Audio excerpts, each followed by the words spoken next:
in Shanjing City, inside the most elite VIP ward of the hospital. A thin, elegant man lay in bed, tubes running from every part of his body. Qin Dongfang, barely over 50 but already completely gray-haired, was gasping out his final words, dictating his last will and testament. Give all my assets worth hundreds of billions to the country, in the name of my wife and daughter. Yes. Chairman, do you have any regrets? The female lawyer from Dongfang Group had red-rimmed eyes. Surrounding the bed were several dignified men and women Qin Dongfang's friends and subordinates. They too were now shedding tears. Old Qin built an empire from nothing, overcoming countless hardships to create a commercial dynasty. He lifted countless people to new heights in life. Yet despite achieving fame and fortune, for decades he lived alone, enduring a lonely existence. Despite being pursued by numerous young beauties, Qin Dongfang remained unmoved, dedicating himself entirely to strengthening the nation through industry. But now, this patriotic entrepreneur worn down by years of stress had reached the end far too soon. Regrets? Qin Dongfang closed his eyes painfully, repeating the lawyer's question. If I could live again, I would rather have nothing at all. Tears of regret suddenly streamed from the corners of his eyes. Eat coarse food, risk my life, suffer endlessly. I'd protect my wife and daughter with everything I had, all my life long, never letting them fall into the hands of human traffickers. With those final, weak words, Qin Dongfang stopped breathing. Chairman? Brother. The VIP room erupted into wails of grief. Outside in the hallway, dozens of students and young people of various ages also rushed inside, tears welling in their eyes. Father Qin. Wah. A large group of children knelt beside Qin Dongfang's bed, crying loudly. All of them had once been kidnapped children rescued by Father Qin. Some impoverished ones even received long-term sponsorship from him. And now, the prematurely deceased Qin Dongfang suddenly felt his body become weightless. Could it be that after death, the soul truly floats away? Xue Qin, Yaya, I've come to redeem my sins before you too. How much time had passed? No idea. Suddenly, a strange glowing light appeared before Qin Dongfang's eyes, spinning wildly. In an instant, he was completely engulfed by the vortex.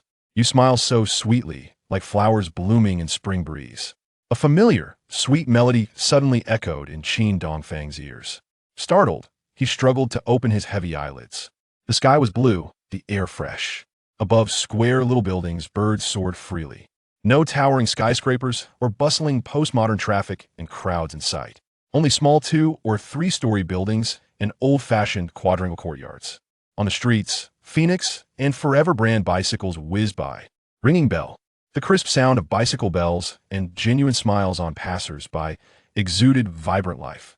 People wore jackets, flared pants, dresses, and lean skirts. Beautiful girls had no Instagram face or fake enhancements, just natural charm. Little boys pushed iron hoops joyfully along the road. Girls played jump rope and shuttlecock in open spaces. Record shops played songs like Sweet Honey and Nothing at All. Everything felt both unfamiliar and oddly familiar. Qin Dongfang looked down at himself in shock. A cotton polyester white shirt, patched military green trousers, worn-out leather shoes. I am Reborn. Qin Dongfang recognized this place instantly. It was his hometown county from memory, and his childhood village still lay 20 kilometers away. Spotting a roadside book rental shop where the female owner was checking her reflection, Qin rushed over. Sorry, may I borrow that mirror for a moment? He snatched the mirror from the woman's hand, ignoring her stunned expression as he examined his own image. In the mirror, his hair was messy, yet handsome, clearly much younger than before. Just thinner, clearly malnourished. And between his brows lingered traces of despair. Trembling hands reached up to touch his face, feeling the reality of it all.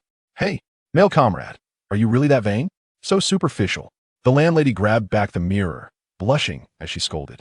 Qin Dongfang glanced briefly at the books she rented out.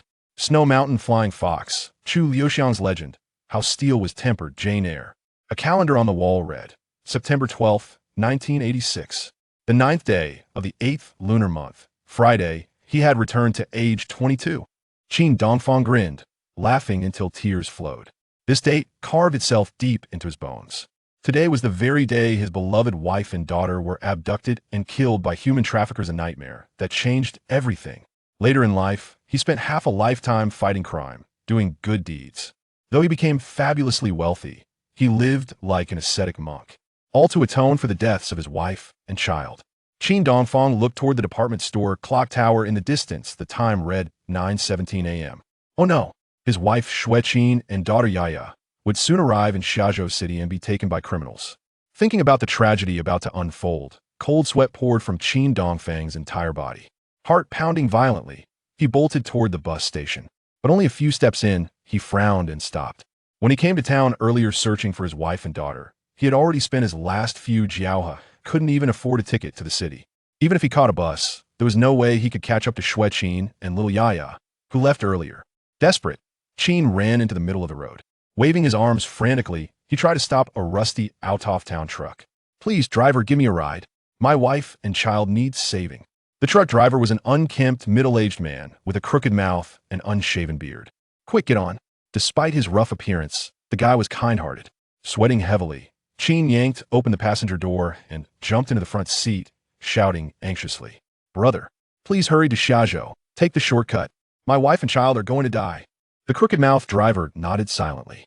Honking the horn, he slammed on the gas pedal and sped forward. Out of the city, the empty truck raced along the bumpy mountain road, jolting so violently that Qin felt his organs might spill out. Still, he thought it was too slow, trembling as he urged, "Faster. Go faster, brother." Once the road improved slightly, the driver finally asked without turning his head, "What happened? Is your kid sick?" Still immersed in painful memories, Qin absent-mindedly nodded. Back in that life, last night, drunk, he tried to get intimate with his beautiful but aloof wife. "We can't even afford rice anymore. Drowning in debt. You're always idle, gambling and drinking now you want to torment me too?" She rejected him bitterly, filled with disgust. "Xue Qin, do you think just because you're pretty and educated, coming from the city, marrying Maya, poor peasant makes you inferior? That's why you look down on me." Enraged, Qin grabbed her delicate arm, letting his suppressed anger explode under the influence of alcohol. "Yes, we come from two different worlds. I've had enough of this." Eyes full of wrong tears, she bravely voiced her truth. Amidst their quarrel and their daughter's cries, Qin struck her again. That moment shattered his wife's heart forever. At dawn the next day, Xue Qin wrapped 3-year-old Yaya in her arms and left Yinyang village. Mother and daughter cried all the way as they traveled to Xiazhou railway station. She originally planned to return to her big city parents' home with her daughter, although she had long since cut ties with her family from marrying Qin Dongfang. Her lazy, worthless husband had driven her to desperation. She couldn't stand another second with him. Tragically, what followed was unexpected. Upon arriving in Xiazhou, mother and daughter fell into the hands of human traffickers, leading to their tragic deaths. Qin Dongfang learned all this only afterward. And now, only minutes remained before this incident occurred. Qin Dongfang was frantic with anxiety. The crooked-mouthed driver kept speeding, casually muttering, "People, whatever you care about, you'll be tormented by it. Seems easier living like me, no wife, no worries." Learning he was a lifelong bachelor, Qin Dongfang furrowed his brow, then inspiration struck. Yes, he must strike back at that evil trafficker woman. "Drive faster, brother. As long as my wife and child survive today, we'll find you a young bride." Qin Dongfang decided to retaliate against that criminal woman with equal force, an eye for an eye. Chapter 2. How impressive to have procured a stunning beauty. The thought of that vile woman, who had once callously trafficked Xue Qin and Yaya to their demise, and managed to evade capture, filled Qin Dongfang with rage, rendering his complexion pale and his body trembling. Today, he vowed to exact vengeance upon those despicable traffickers. To alleviate the deep-seated hatred that had festered through lifetimes, he clenched his fists tightly, resolved to deliver severe punishment to the wretched perpetrators. "What did you say?" "You can find me a wife." The crooked-mouthed driver, who had previously donned an air of worldly wisdom, suddenly lit up with excitement. "Be careful, big brother." Qin Dongfang cautioned him not to become overly enthusiastic, lest he veer off the road into the treacherous ravine. Time was of the essence. Lives were at stake. Yet, in this era, there were no mobile phones or emergency services. Qin Dongfang had no time to file a report or give a statement. He had to embark on a solo mission to rescue his wife and daughter. "Great. How old is she? What does she look like?" The driver, exhilarated, accelerated the vehicle, his voice rising in excitement. He then produced a pack of colorful Butterfly brand cigarettes and offered one to Qin Dongfang. "Here, brother, have a smoke."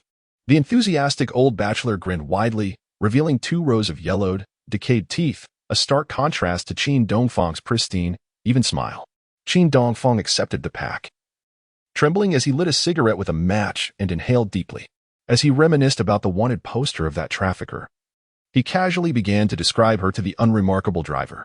She is a distant cousin of mine, probably in her early 30s, and not bad looking. Early 30s? That's a good 20 years younger than me. The driver perked up. However, that woman was no innocent. Qin Dongfang clenched his jaw, half jokingly. She's quite the promiscuous one. She divorced her husband and has even trafficked other people's wives and children for profit. What? That woman is a trafficker? The old bachelor was taken aback. Yes. Hence, her parents and our relatives are planning to sell her far away, to spare the family further disgrace. All right, brother. My home is 1,000 miles from here. Once we bring her back, I promise to keep that wicked woman locked up. The driver exclaimed with fervor. Damn it, promiscuity and trafficking. If I bring her home, not only can she bear my children, but I would also be ridding society of a menace. Little brother, how much are you looking to exchange for her? The driver inquired eagerly, though he feared he might not afford the price. After a month of laborious transport work, he barely earned a few dozen coins, and had to support his elderly parents, leaving little to spare. With his thoughts consumed by the safety of his wife and daughter, Qin Dongfang replied casually. How about 250 yuan? He understood the driver was also a laborer, with limited means. 250? The driver's eyes widened in astonishment. That price is far too reasonable. Last year, Zhao Taiju from my village paid 2,600 yuan for a mentally challenged bride. If this young man isn't deceiving himself.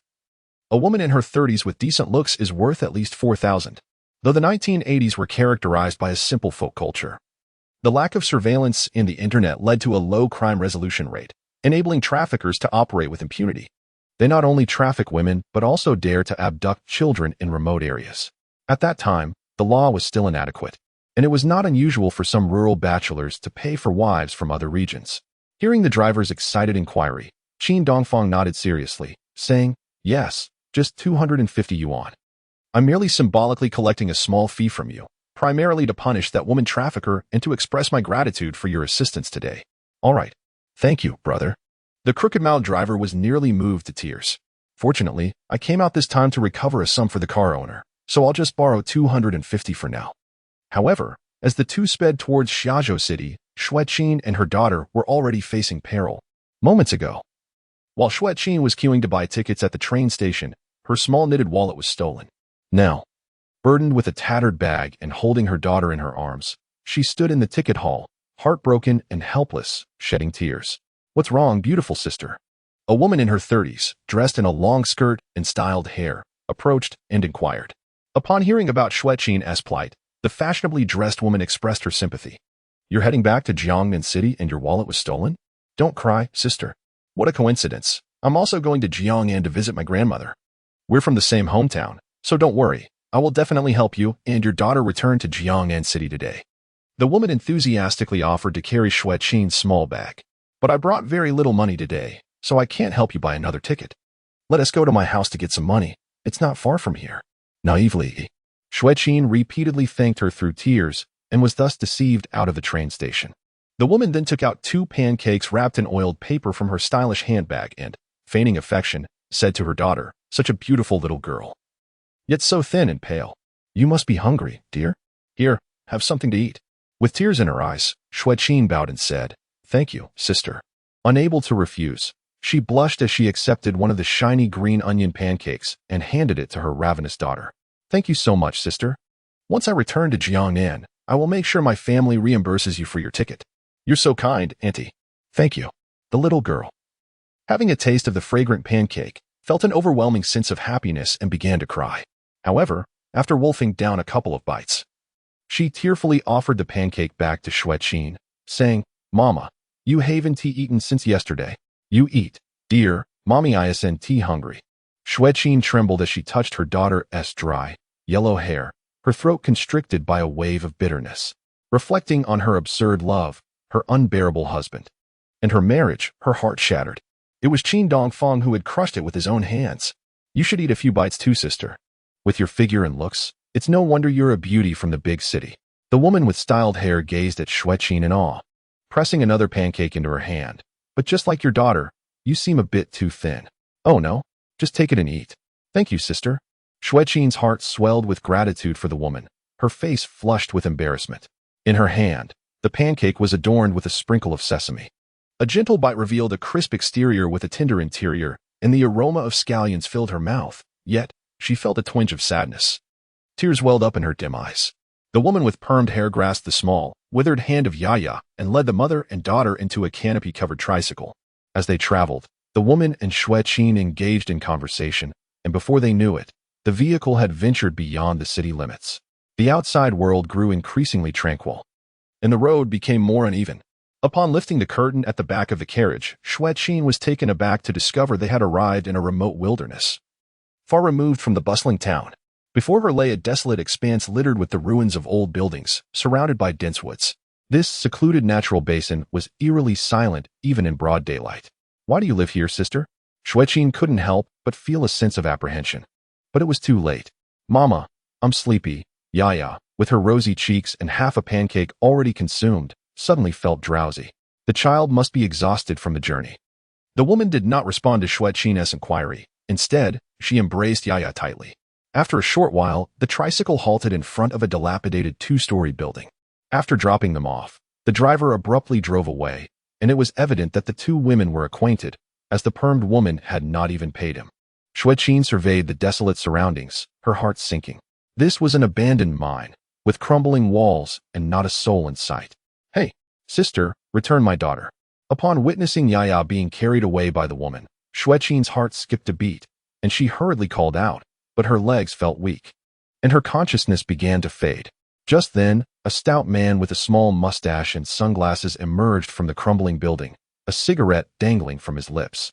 Upon seeing the exquisitely delicate Xue Qin, his mouth fell agape, and his luxurious filtered cigarette slipped from his grip. "Impressive, May.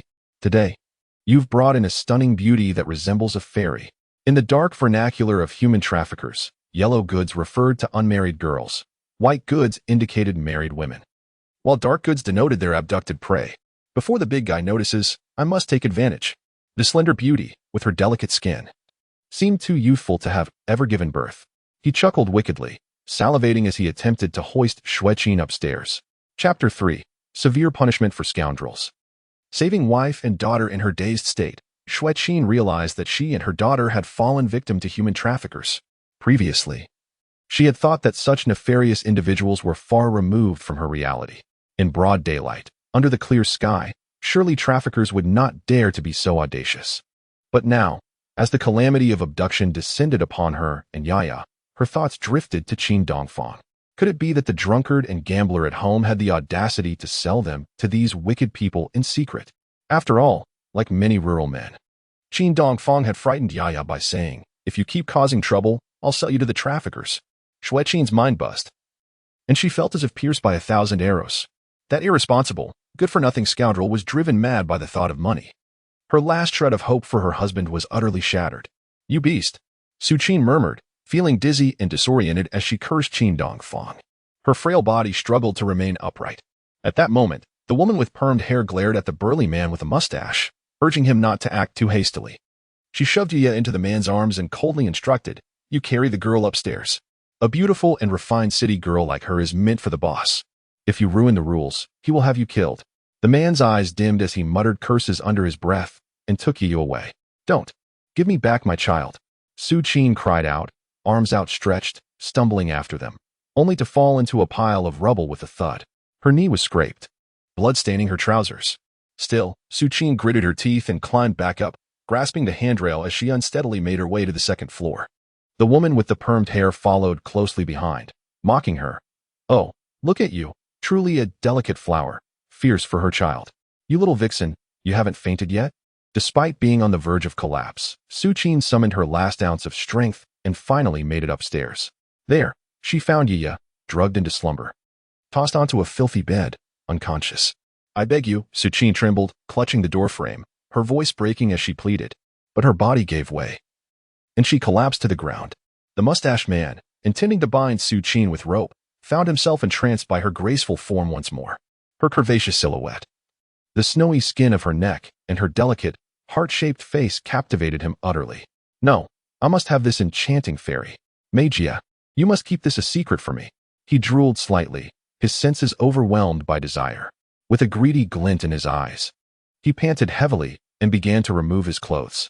Having engaged in the trade of human trafficking for several years, he had amassed considerable ill-gotten gains and experienced various pleasures with women. However, he had never encountered someone like Xue Qin, a stunning beauty exuding both intellect and a melancholic aura. To possess such an exquisite woman, he thought, would be worth any sacrifice, even if it meant becoming a ghost.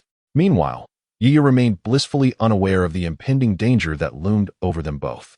The innocent 3-year-old had just been smiling with contentment, grateful to the kind lady who had given her half of a golden, fragrant scallion pancake. It had been ages since she and her parents had tasted such a delicacy.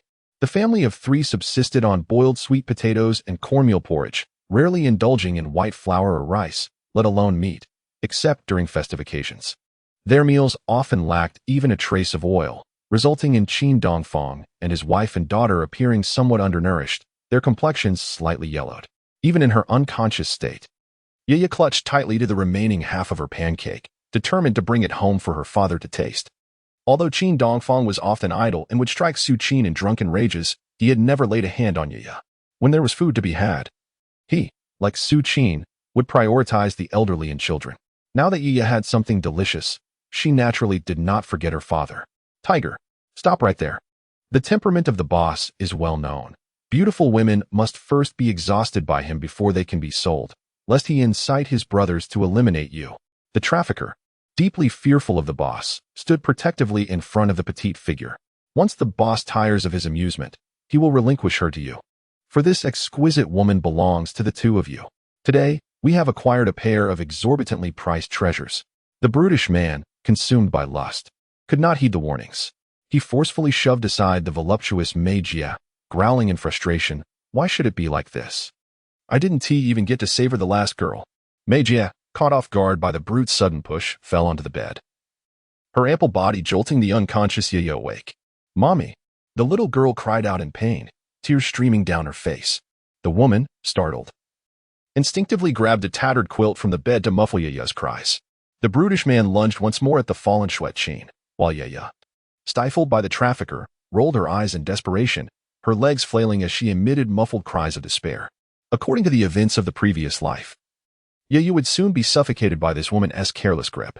Despairing and unwilling to endure such humiliation, Xue Qin leapt from the second-floor window, tragically meeting her demise upon the rubble below, prompting 2 traffickers to flee in haste. Although the brutish man ultimately fell into the hands of the law, the heinous perm-wearing woman remained elusive, an eternal source of anguish for Qin Dongfang. However, today unfolded differently. At this moment, a figure dashed in with great urgency. Thud! A steel wrench struck the back of the brutish man's head with a resounding impact. Unprepared, he stumbled and collapsed to the ground, unconscious. It was Qin Dongfang, drenched in sweat, rushing to rescue his wife and daughter. Clutching the bloodied wrench, his eyes gleamed with a murderous intent. Drawing upon memories from his previous life, Qin Dongfang had guided the crooked driver to the vicinity of the incident. He armed himself with a wrench from the truck and instructed the well-meaning bachelor to wait, declaring his intent to pressure the trafficker into submission. Upon bursting into their makeshift hideout, the trafficker let out a startled cry, though she quickly regained her composure. She released her nearly fatal grip on Yaya, rising from the bedside with fierce determination. Who dares to harm us? She shouted, attempting to seize the bloodied iron rod to retaliate against Qin Dongfang. Previously, she and her accomplices had used that very rod to shatter the legs of a kidnapped girl attempting to escape. The wrath of the heavens has descended upon you, vile traffickers, Qin Dongfang shouted through gritted teeth as he kicked her to the ground. Raising the wrench, he swiftly incapacitated her limbs with brutal precision. Her agonizing screams echoed through the air, causing her to faint from the pain. Reflecting on the previous life, it was these demons that had shattered countless happy families, leading to the demise of his beloved wife and daughter. With a cold gaze, Qin Dongfang turned his attention to the lecherous brutish man. With resolute strikes, he shattered the man's limbs and obliterated the source of his depravity. Simply sentencing them to years of reform would not suffice. Their punishment was far too lenient. Qin Dongfang exacted a severe punishment on the human traffickers in his own way. For over 30 years, he had lived in anguish and regret, all inflicted upon him by those 2 wretched creatures. At this moment, the little girl, Yaya, lay on the bed, her face turning a shade of blue and purple as she gasped for breath. Upon witnessing his daughter narrowly escape death, Qin Dongfang let out a long sigh of relief. He quickly knelt on one knee, trembling as he checked Xue Qin's breath. Fortunately, his wife had merely succumbed to unconsciousness. Qin Dongfang felt a profound mix of sorrow and gratitude. Thankfully, he had arrived in time, securing the lives of both Xue Qin and Yaya. Gazing at his wife and daughter, whom he had not seen for decades, tears of joy and sorrow streamed down his face. In this lifetime, I shall protect you both with my very existence, ensuring that you lead a life filled with happiness, free from any suffering. With tears in his eyes, Qin Dongfang gently placed Xue Qin onto the bed, beside their daughter, and vowed resolutely. Chapter 4. The shock and pain of my beloved wife. Leaning down to gaze at the beautiful, familiar faces of the mother and daughter, Qin Dongfang called out softly, Xue Qin.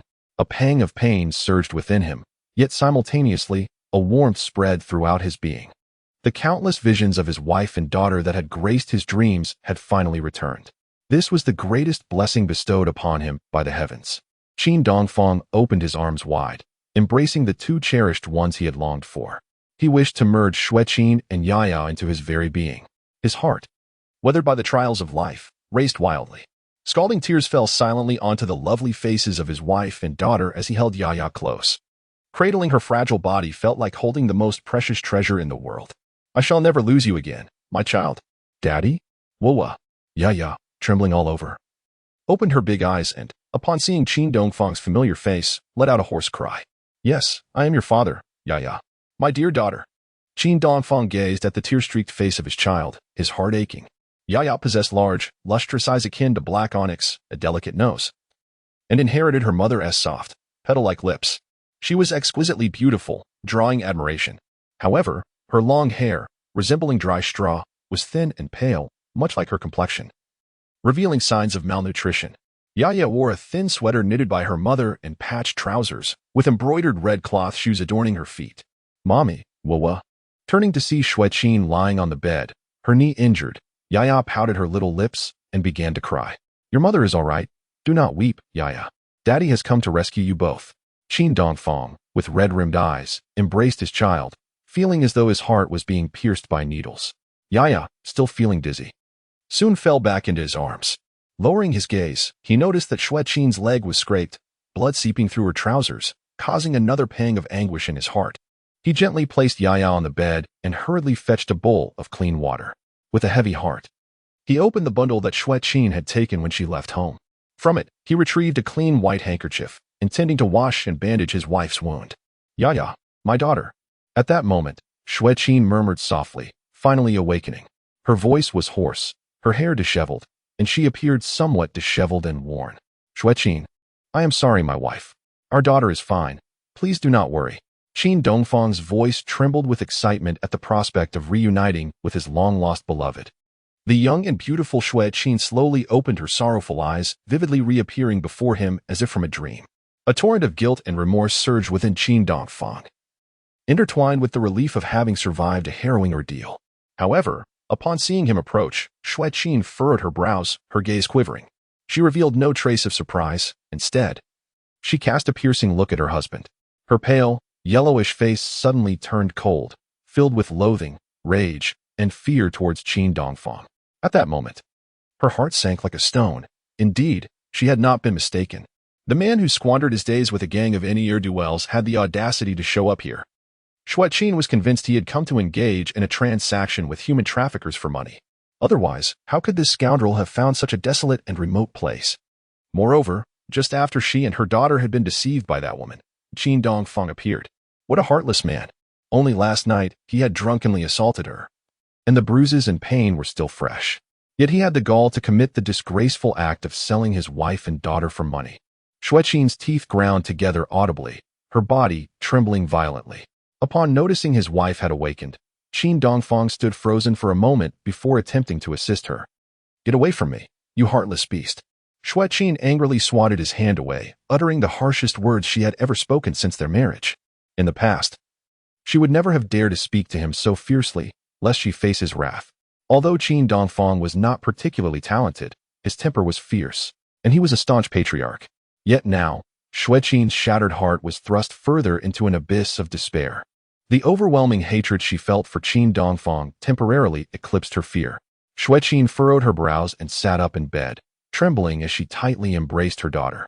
In her heart, she vowed that no one could take her precious Yaya from her. They would have to kill her first. In response to his wife's scathing rebuke, Qin Dongfang frowned in shock for a moment. Nevertheless, he quickly lowered his head in apology, saying, "I am sorry, Xue Qin. I truly was reckless in the past. It is all my fault for being rough with you last night and for causing you and our daughter such fright today." A bitter smile curled on Xue Qin's exquisitely beautiful lips. She raised her chin, casting a disdainful sideways glance at Qin Dongfang, as if watching a clown's pathetic performance. After a moment of silence, she coldly spat out, "Qin, do you not fear divine retribution for your actions?" Huh? Qin Dongfang looked slightly bewildered, mistakenly believing his tearful and bloodied wife was reproaching him for his past misdeeds and the calamity he had brought upon her and their child today. It was precisely because he had struck Xue Qin in a drunken stupor last night that he had nearly caused her and Yaya's demise today. Guilt and unease washed over Qin Dongfang's face, lifting the bowl of clear water from the small table once more. I felt a slight twitch at the corner of my mouth as I murmured, "I am sorry, Xue Qin. In truth, these years have been a punishment from the heavens for me as well. In my previous life, after my wife and daughter were abducted and perished, Qin Dongfang lived each day engulfed in pain and remorse. By the age of 30 or 40, my hair had already turned gray, ultimately burdened by toil and sorrow. I departed this world in haste before reaching 60. However, it was impossible to elucidate these past grievances to Xue Qin. Furrowing his brow with concern, Qin Dongfang said, "My dear, you have injured your leg. Allow me to clean and bandage your wound." As he shifted his posture, Xue Qin noticed two bloodied figures lying on the ground behind her husband. A chill coursed through her body as she clutched her daughter and recoiled towards the corner of the bed. Upon recognizing the injured individuals amidst the pool of blood as the very traffickers from earlier, her astonishment deepened. "Qin Dongfang, what has happened to your associates?" she stammered, her delicate brows knitting together in trepidation. "My associates?" Qin Dongfang echoed, his brow furrowing as he followed her gaze. "You mean those despicable traffickers? I incapacitated them to prevent their continued harm to others," he declared, his eyes ablaze with fury. Xue Qin's fair countenance was awash with doubt. The wretch who traded wives and daughters had grievously injured his own accomplices? Why was this so? Was it a mere squabble over price that led to this violent altercation? Yet, before her daughter, Xue Qin dared not speak further. Yaya was an astute and perceptive child. She did not wish for her daughter to discover that her beastly father intended to sell both wife and child today. With reddened eyes, she held Yaya close, her face betraying fear as she glanced at Qin Dongfang. "So can you let us go now?" Chapter 5. The home of no return. Qin Dongfang stood frozen in place, holding the bowl of water, his brow furrowed. "I came to save you and our daughter, Xue Qin. Where do you intend to go?" He gazed at his wife with compassion, earnestly imploring, "Please forgive my transgressions, dear wife. I shall change. Do not take our child and leave again. Let us return to Yunyang village and live a good life together." As he spoke, Qin Dongfang bent down, intending to tend to Xue Qin's bleeding knee. "Stop. Do not touch me," she exclaimed, retreating in alarm and resistance. As she curled up her leg, a sharp pain caused her to inhale sharply. "Daddy, please do not hurt mommy anymore," Yaya cried, trembling in her mother's embrace.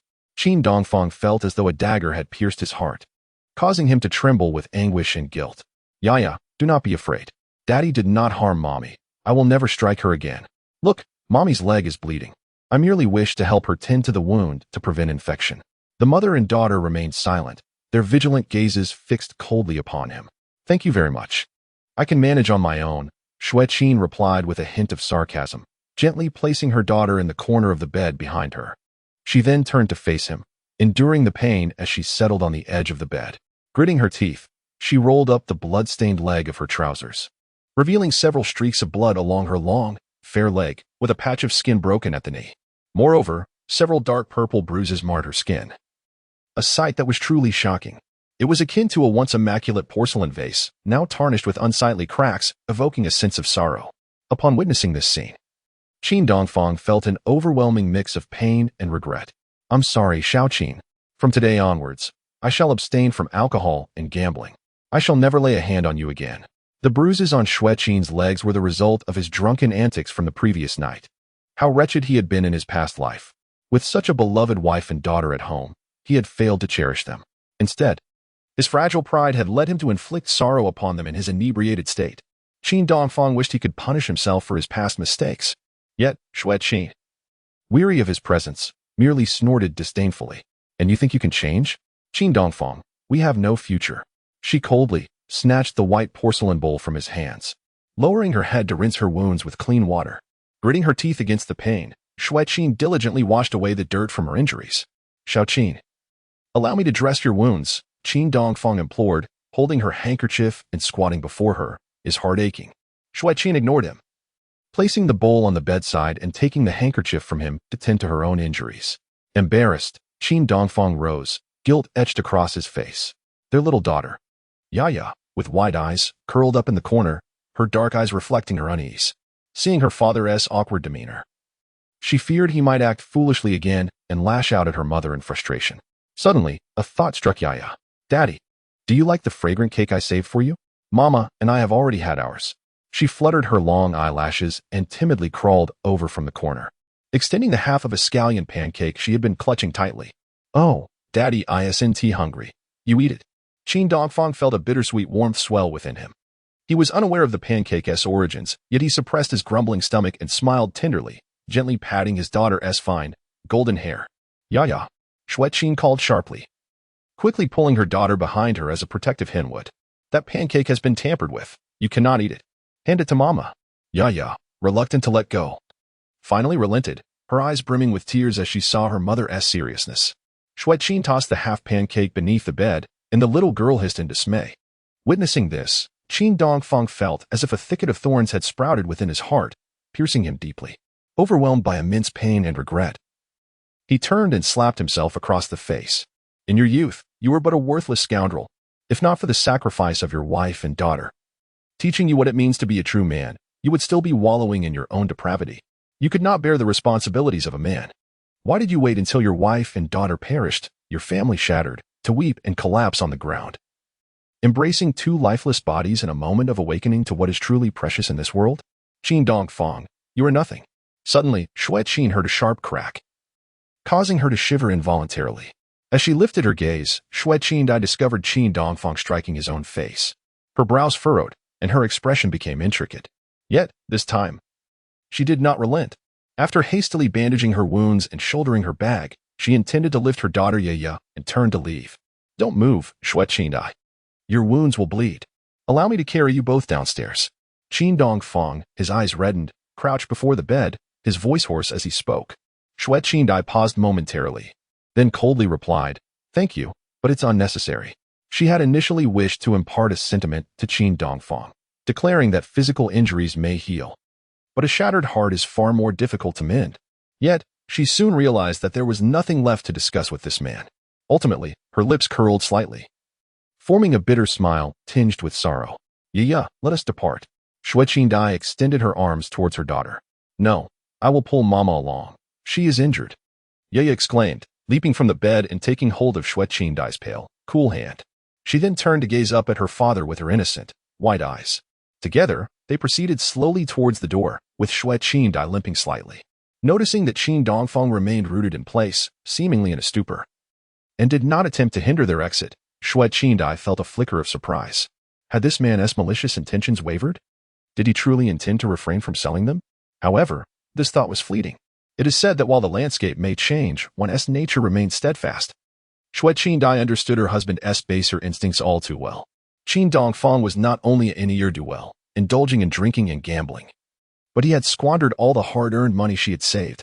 Recently, even the funds for her mother-in-law's medical care had been borrowed, a humiliation they had both endured. Truly, he was a scoundrel, handsome in appearance yet utterly devoid of value.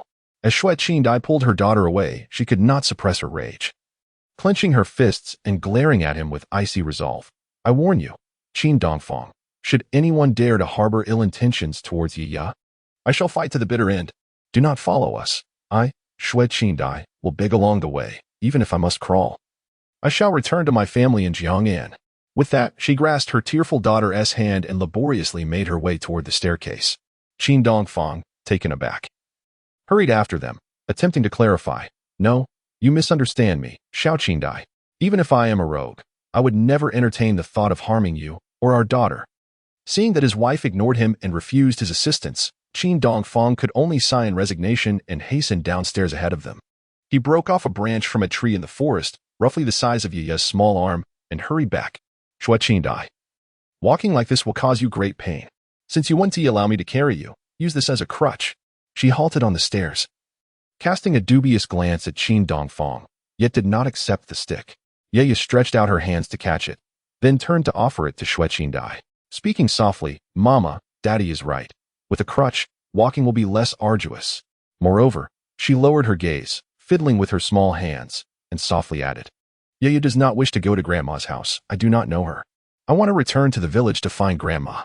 Xue Qin Dai's heart ached, and her eyes immediately reddened. She accepted the crutch that her daughter had brought. Reaching out to wipe away Yaya's tears, a moment of silent anguish ensued. Chapter 6. Searching for Mage Ye. After the mother and daughter struggled down the stairs, Qin Dongfang, waiting in front of the dilapidated building, hurriedly knelt before his daughter. Embracing Yaya's petite frame, he turned to Xue Qin and gently urged, Indeed, my dear, our daughter has never met her relatives from the Jiangnan region. Even if you cannot forgive me, consider the feelings of the child. He continued, How about this? I will take you both home to change into clean clothes. Then gather some funds to purchase train tickets for you to return to your mother's house. Seeing Qin Dongfang's sudden shift from his usual arrogance to a seemingly transformed demeanor, Xue Qin furrowed her brow in confusion. Could it be that this scoundrel truly did not intend to sell both her and Yaya? How could he suddenly appear in this desolate place? Qin Dongfang seemed to perceive his wife's thoughts. He quickly reassured her, I may not have acted well in the past, but I am not as terrible as you might imagine. This morning, upon discovering that you and Yaya were missing, I searched everywhere and inquired with many people along the way before fortuitously tracking you down here. Even if he were to reveal his rebirth, his wife would surely not believe him, so he could only provide this half-truth as an explanation. Xue Qin was momentarily taken aback. Was it truly as he said? Had she overthought the situation? After all, despite his flaws, he had treated Yaya well. It is said that even a vicious tiger does not harm its cubs. Even if Qin Dongfang harbored ill intentions towards her, he would not genuinely wish to sell his own daughter. Moreover, he had dealt ruthlessly with those two human traffickers. Seizing the opportunity while Xue Qin was distracted, Qin Dongfang disregarded her objections and swiftly removed the bundle from her back, taking it in his own hands. At that moment, he suddenly recalled something. In his excitement upon seeing his wife and daughter, he had nearly forgotten about the marriage affairs of that driver. Xue Qin, Yaya, let us hastily depart from here, Qin Dongfang said, gesturing towards a narrow path behind the precarious building. As the mother and daughter turned to head towards the rear of the house, he casually fabricated a reason. I left the wrench I borrowed upstairs. You both take your time walking ahead while I go retrieve it. Xue Qin, taken aback by his words, halted in surprise. After a moment of conflicted contemplation, she could not help but call back, Hey. Biting her crimson lip and silently berating herself for her weakness, she coldly admonished Qin Dongfang. You should hurry and report this matter. You have seriously injured those traffickers and caused a great mess. What do you need a wrench for? Qin Dongfang felt a warmth in his heart. With a calm demeanor, he shook his head and smiled. There is no need. They're engaged in human trafficking, and I have justly punished them. Neither side dares to report this incident. As he spoke, Qin Dongfang glanced around the secluded area. He realized that this remote location was indeed an ideal spot for the traffickers to commit their heinous deeds. Far from the town, desolate and uninhabited, with a dilapidated building serving as a temporary hideout. Yet, that wicked woman and the stout man with the small mustache would never anticipate that they would face retribution in this desolate place. This was what one might call digging their own grave. Seeing his wife leaning on a cane as she slowly helped Yaya move along, he turned to follow them. Qin Dongfang hurriedly concealed her backpack and dashed up to the second floor. He first bound the unconscious, perm-haired woman tightly, stuffing a rag into her mouth, then wrapped her in a tattered quilt to prevent her filthy blood from staining his clothes. Only then did he hoist the perm-haired woman into his arms and laboriously make his way towards the front right of the dilapidated building to deliver the cargo to the crooked-mouthed driver. In a secluded area outside the ruins, a battered little truck sat waiting. Ah, you're finally back, brother. I was nearly frantic, exclaimed the enthusiastic driver, whose crooked mouth and yellowed teeth were a testament to his character. I appreciate your effort, brother. The old bachelor accepted the woman Qin Dongfang delivered, tossing her onto the cot behind the driver's seat, and immediately began to inspect the goods. Goodness, She is indeed quite young and beautiful, and so fashionable with those big waves, he remarked. But alas, her hands and feet are all broken. Qin Dongfang, with his hands in his pockets, stood outside the window, a calm smile on his face. Considering my cousin's background as a trafficker, I feared you might struggle to subdue her, so I took the liberty of handling it all for you. It's a pity that such an attractive young woman has been rendered disabled. Noticing the heartfelt sorrow on the driver's face, Qin Dongfang felt a twinge of guilt. During their journey to Xiazhou, they had conversed, and he was aware that the crooked-mouthed driver's income was limited, as he had to support elderly relatives back home and had little savings. Thus, he waved his hand generously. Since I've already broken her bones, I'll give you a discount as well, just $100. Oh, that sounds splendid. The old bachelor's gratitude was palpable, his eyes glistening with emotion. Thank you, brother. I truly appreciate it. He jumped out of the truck, bowing repeatedly to Qin Dongfang, and promptly handed him 10 large bills. At that moment, the seasoned driver's heart was filled with joy. This wife I've acquired must be the cheapest in the entire county. No, in the whole province. After all, even a pig sells for 200 or 300. Be sure to take her back to your hometown and keep her under strict watch. If she misbehaves, don't hesitate to punish her. Qin Dongfang tucked the 100 yuan into his pocket, satisfaction evident on his face as he diligently provided after-sales service. Understood. I will show no mercy to such a promiscuous trafficker. The driver nodded earnestly. Oh, wait a moment, brother, the crooked-mouthed driver said, turning back to the cabin. He rummaged around and pulled out a worn pencil, using an empty cigarette box as paper, scribbling a few lines. This is my hometown's address. My name is Zhao Fugui, and I consider you a true friend. He handed the note to Qin Dongfang through the window, his eyes reddened with emotion. If you ever have the chance, please come visit us. I would love to repay your kindness, my good brother. He believed the perm-haired woman, despite her severe injuries, was still young and beautiful. Qin Dongfang's asking price of 100 yuan was indeed heartbreakingly low. Zhao Fugui was a man of sincerity, genuinely grateful for the brother who kept his word and dared to deal firmly with his nefarious cousin. Qin Dongfang was slightly taken aback as he accepted the note and glanced down at it. Very well, kind Zhao Fugui, until we meet again, farewell. Yes, farewell, brother. You are the benefactor of the Zhao family for generations. Qin Dongfang tucked the note into his pocket, contentedly feeling the stack of 10 yuan bills, and turned away with a satisfied stride. He had avenged his wife and daughter against the human traffickers, and in doing so, he had also earned a substantial sum of 100 yuan. Moreover, he had resolved a lifelong dilemma for old Zhao. What a remarkable achievement. Qin Dongfang walked briskly, each step upon the path resonating like a resounding kiss.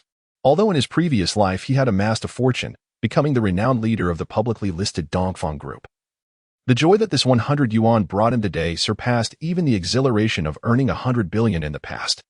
Those two depraved traffickers would not simply escape with a light sentence. They were left incapacitated, rendered lifelong invalids by his hand. The woman with the perm had been sold off to distant lands. Ah, this is what it means. One does not traffic others if one is not trafficked oneself. A cold smirk played upon Qin Dongfang's lips, and a wave of vengeful satisfaction surged within him. He treaded lightly, cautiously navigating through the forest towards the dilapidated building to retrieve Xue Qin's bag. As he approached the temporary hideout of the criminal gang, he remained vigilant, scanning his surroundings to prevent any of the perm-wearing woman's accomplices from emerging to seek retribution. Chapter 7. Justice Rewarded. Xue Qin contemplates divorce. The vicinity of the shabby building was eerily silent, with no one in sight. Xue Qin and her daughter Yaya, those two familiar figures, had just exited the hollow of the mountain. As he observed the diminishing silhouette of his wife and child, Qin Dongfang felt a sense of peace wash over him. He then turned to ascend the crumbling edifice, destroying any pertinent evidence from the scene before finally retrieving his tattered backpack and sprinting to catch up with Xue Qin and Yaya. Qin Dongfang was confident that this trafficking ring would not dare to report him. Their guilt-ridden conscience kept them wary of the police, and they would be far too preoccupied with their own safety. Otherwise, despite their current disabilities, they would face severe criminal charges and serve lengthy prison sentences. Even if the case were to be exposed, Qin Dongfang harbored no fear, given the peril his wife and daughter faced. His actions in injuring the traffickers fell under justifiable self-defense, which could mitigate or absolve him from legal repercussions. As a reborn and renowned entrepreneur, he possessed such legal acumen. Xue Qin, allow me to carry you. With your limp, how long until we return to the city? Qin Dongfang caught up with the mother and daughter, offering a remorseful smile as he crouched before her. "No need," Xue Qin replied, her tone devoid of emotion, leaning on a wooden stick and holding her daughter's hand. She bypassed her husband without acknowledging him. Qin Dongfang pouted innocently, shouldering his bag once more. He leaned down to pat his daughter's hand, smiling as he called out, "Come, Yaya, let daddy carry you." "No, thanks," Yaya hesitated, fearing her mother's displeasure more than anything. Qin Dongfang mused aloud, trailing behind the two of them. His joy palpable as he murmured, "I have just earned a significant sum. I was hoping to treat my wife and child to a grand feast, buy them beautiful new clothes, and enjoy a day at the amusement park. Regrettably, no one has shared my achievements." Yaya paused abruptly upon hearing this. Ultimately, she could not resist the allure and turned to widen her glossy black eyes, innocently asking, "Really?" However, she soon pouted and shot a glance at Qin Dongfang, exclaiming, "Daddy is lying again." Xue Qin ignored his words, gripping her daughter's small hand and continuing forward. Qin Dongfang felt a flush of embarrassment. He fished out a relatively new large denomination note from his pocket, spreading it out with both hands and shaking it, declaring, "This time I truly am not deceiving you." Yaya.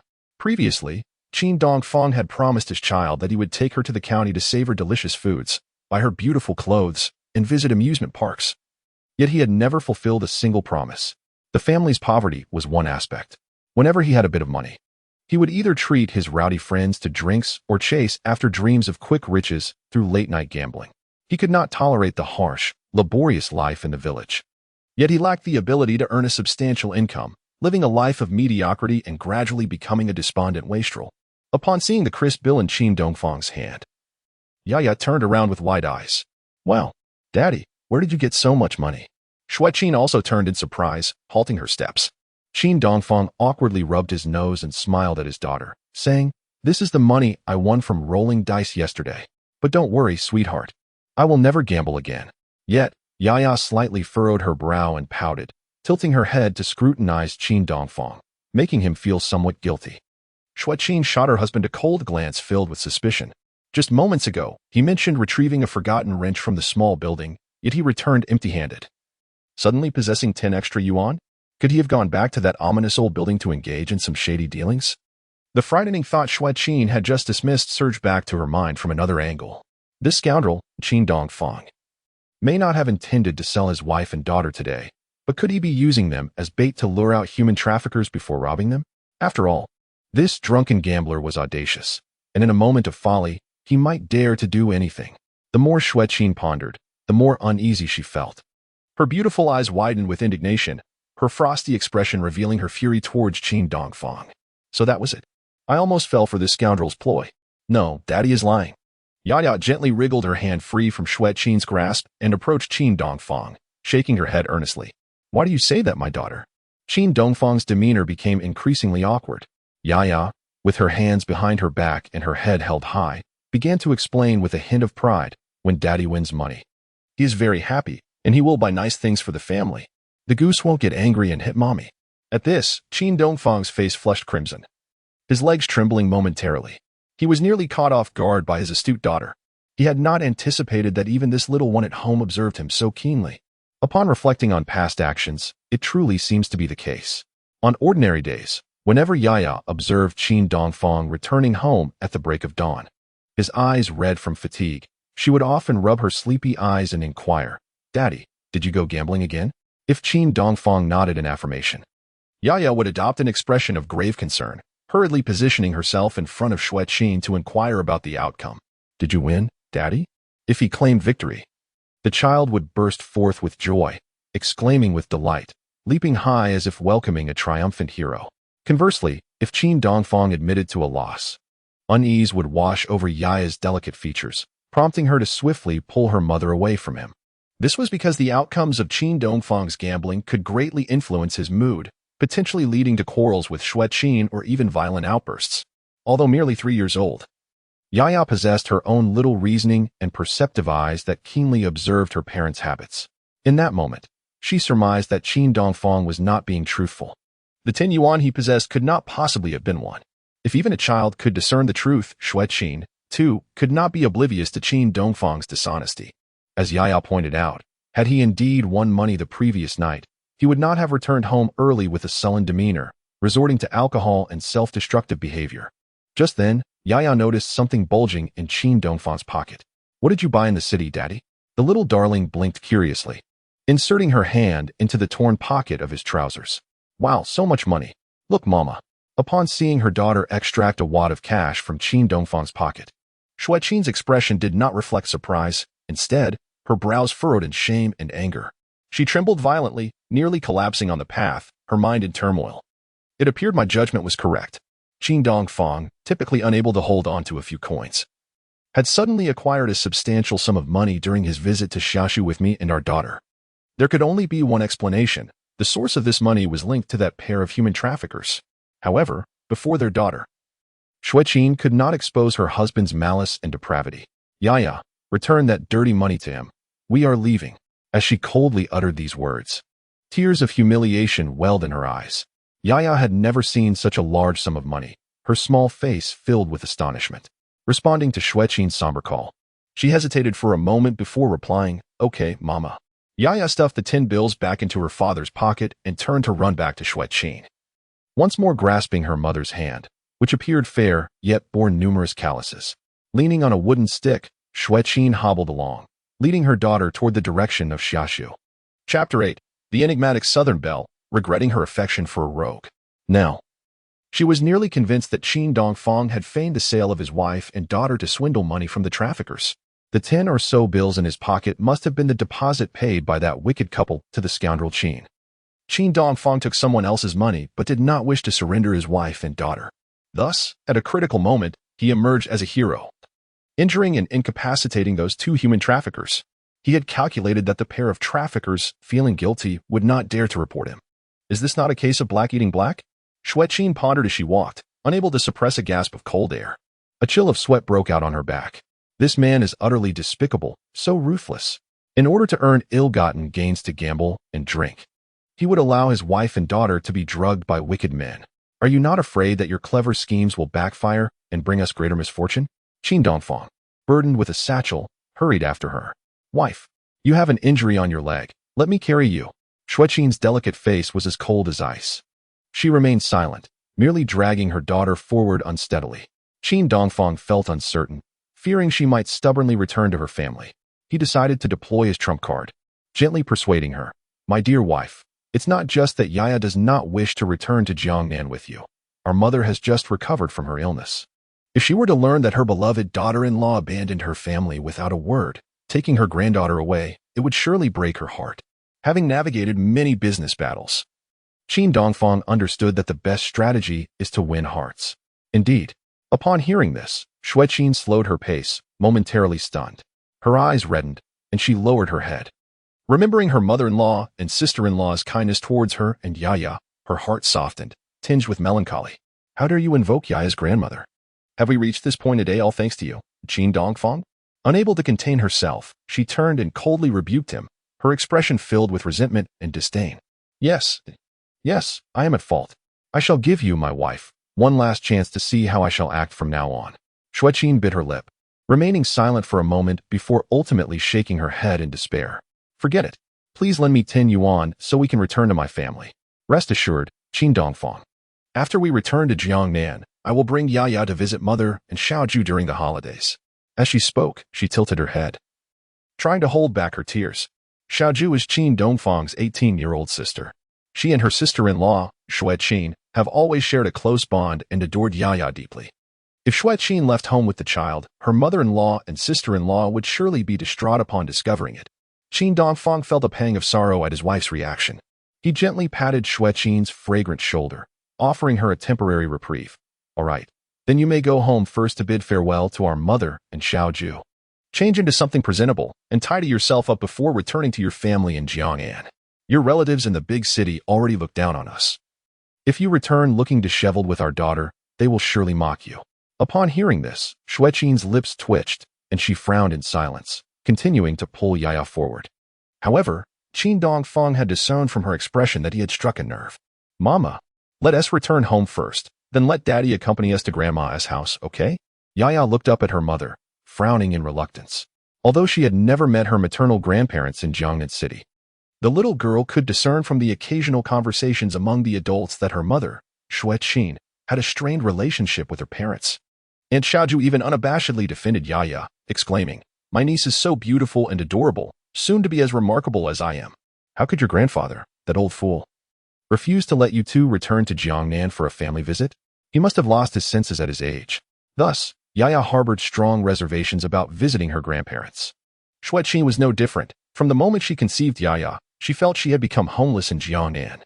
If it weren't for being forced into a corner by Qin Dongfang, leaving her utterly heartbroken, Xue Qin would not have considered bringing her daughter back to that house to endure the cold stares and mockery of relatives. Noticing his wife's hesitation, Qin Dongfang let out a quiet sigh of relief. Seeing Xue Qin resist his offer of support and insist on limping alongside their daughter, he felt both pained and anxious. He scanned the surroundings and reluctantly said, "You two take your time walking. I'll go hail a car." With that, he shouldered the worn bag and hurried ahead. However, the distance to the urban area of Xiaozhou was considerable, surrounded by mountains and towering cornfields, with not a soul in sight, let alone a vehicle. The sun blazed down in early August, causing perspiration to bead on his skin. As he ran along the winding path, dust billowed around him. Accustomed to air conditioning, he quickly became breathless and drenched in sweat, his stomach growling with hunger. At that moment, Xue Qin also felt the heat prickling her skin, both swollen and itchy. Her fair complexion, tinged with a hint of yellow, would redden and break out in rashes under the harsh sun. Unfortunately, sunscreen was not available in this era. She pulled a tattered silk scarf from her pocket, folding it into a triangle to cover her face and tying it behind her head. This luxurious fabric was a gift from her mother during her time in Jiangnan, evoking bittersweet memories that brought tears to her eyes. Before long, Qin Dongfang had run a couple of kilometers. He turned onto a wider dirt road and gradually began to see pedestrians. After waiting at the roadside for quite some time, he finally spotted a small, earthy yellow van approaching slowly. This compact vehicle, affectionately known as Little Potato, was a common sight. "Hey, driver, stop," Qin Dongfang called. Waving from the roadside, the driver merely glanced at him without any intention of stopping. "Hey, please give me a ride. I'll pay you," Qin Dongfang shouted as he chased after the vehicle. Only then did the driver slowly come to a halt, asking nonchalantly, "Where to, comrade? How much will you pay?" The driver, a city dweller dressed neatly, had shrewd eyes. Qin Dongfang felt a mix of exasperation and disbelief. Had the simplicity of rural folk been lost so quickly? After just a few years of reform and opening up, had he become so money-minded? "Please take my wife and child back to the city. I can offer 5 yuan for the fare," he said, not wanting to burden his wife and daughter any further, carelessly quoting the fare without considering current prices. 5 yuan? The owner of the modest vehicle was momentarily taken aback, his eyes widening in astonishment. 5 yuan was equivalent to several days' wages. He scrutinized the simply dressed Qin Dongfang with a furrowed brow, questioning, "Do you truly have 5 yuan? Ah, my temper." Qin Dongfang longed to produce a 100 yuan note from his pocket to astonish him into tears. Ultimately, he refrained and instead retrieved a 10 yuan bill, waving it before the driver. "Ah, my apologies, comrade. Please, get in the car." The man's face lit up with a broad smile. As Qin Dongfang settled into the back seat, he hastily directed him. "Take the next left. First, let us pick up my family." "Absolutely," the driver responded with enthusiasm. Sitting in the cramped and rudimentary minicar, Qin Dongfang could not help but frown as he surveyed his surroundings. In stark contrast to the armored Bentley he once rode, this little vehicle seemed rather shabby. Upon returning to his wife and daughter, Qin Dongfang exerted considerable effort to persuade Xue Qin to join him in the car. Their daughter, Yaya, perched on his lap, her large, curious eyes darting around, filled with wonder at this luxurious experience. It was her very first ride in a car. Once they reached the village, she would have ample tales to share with her friends for months to come.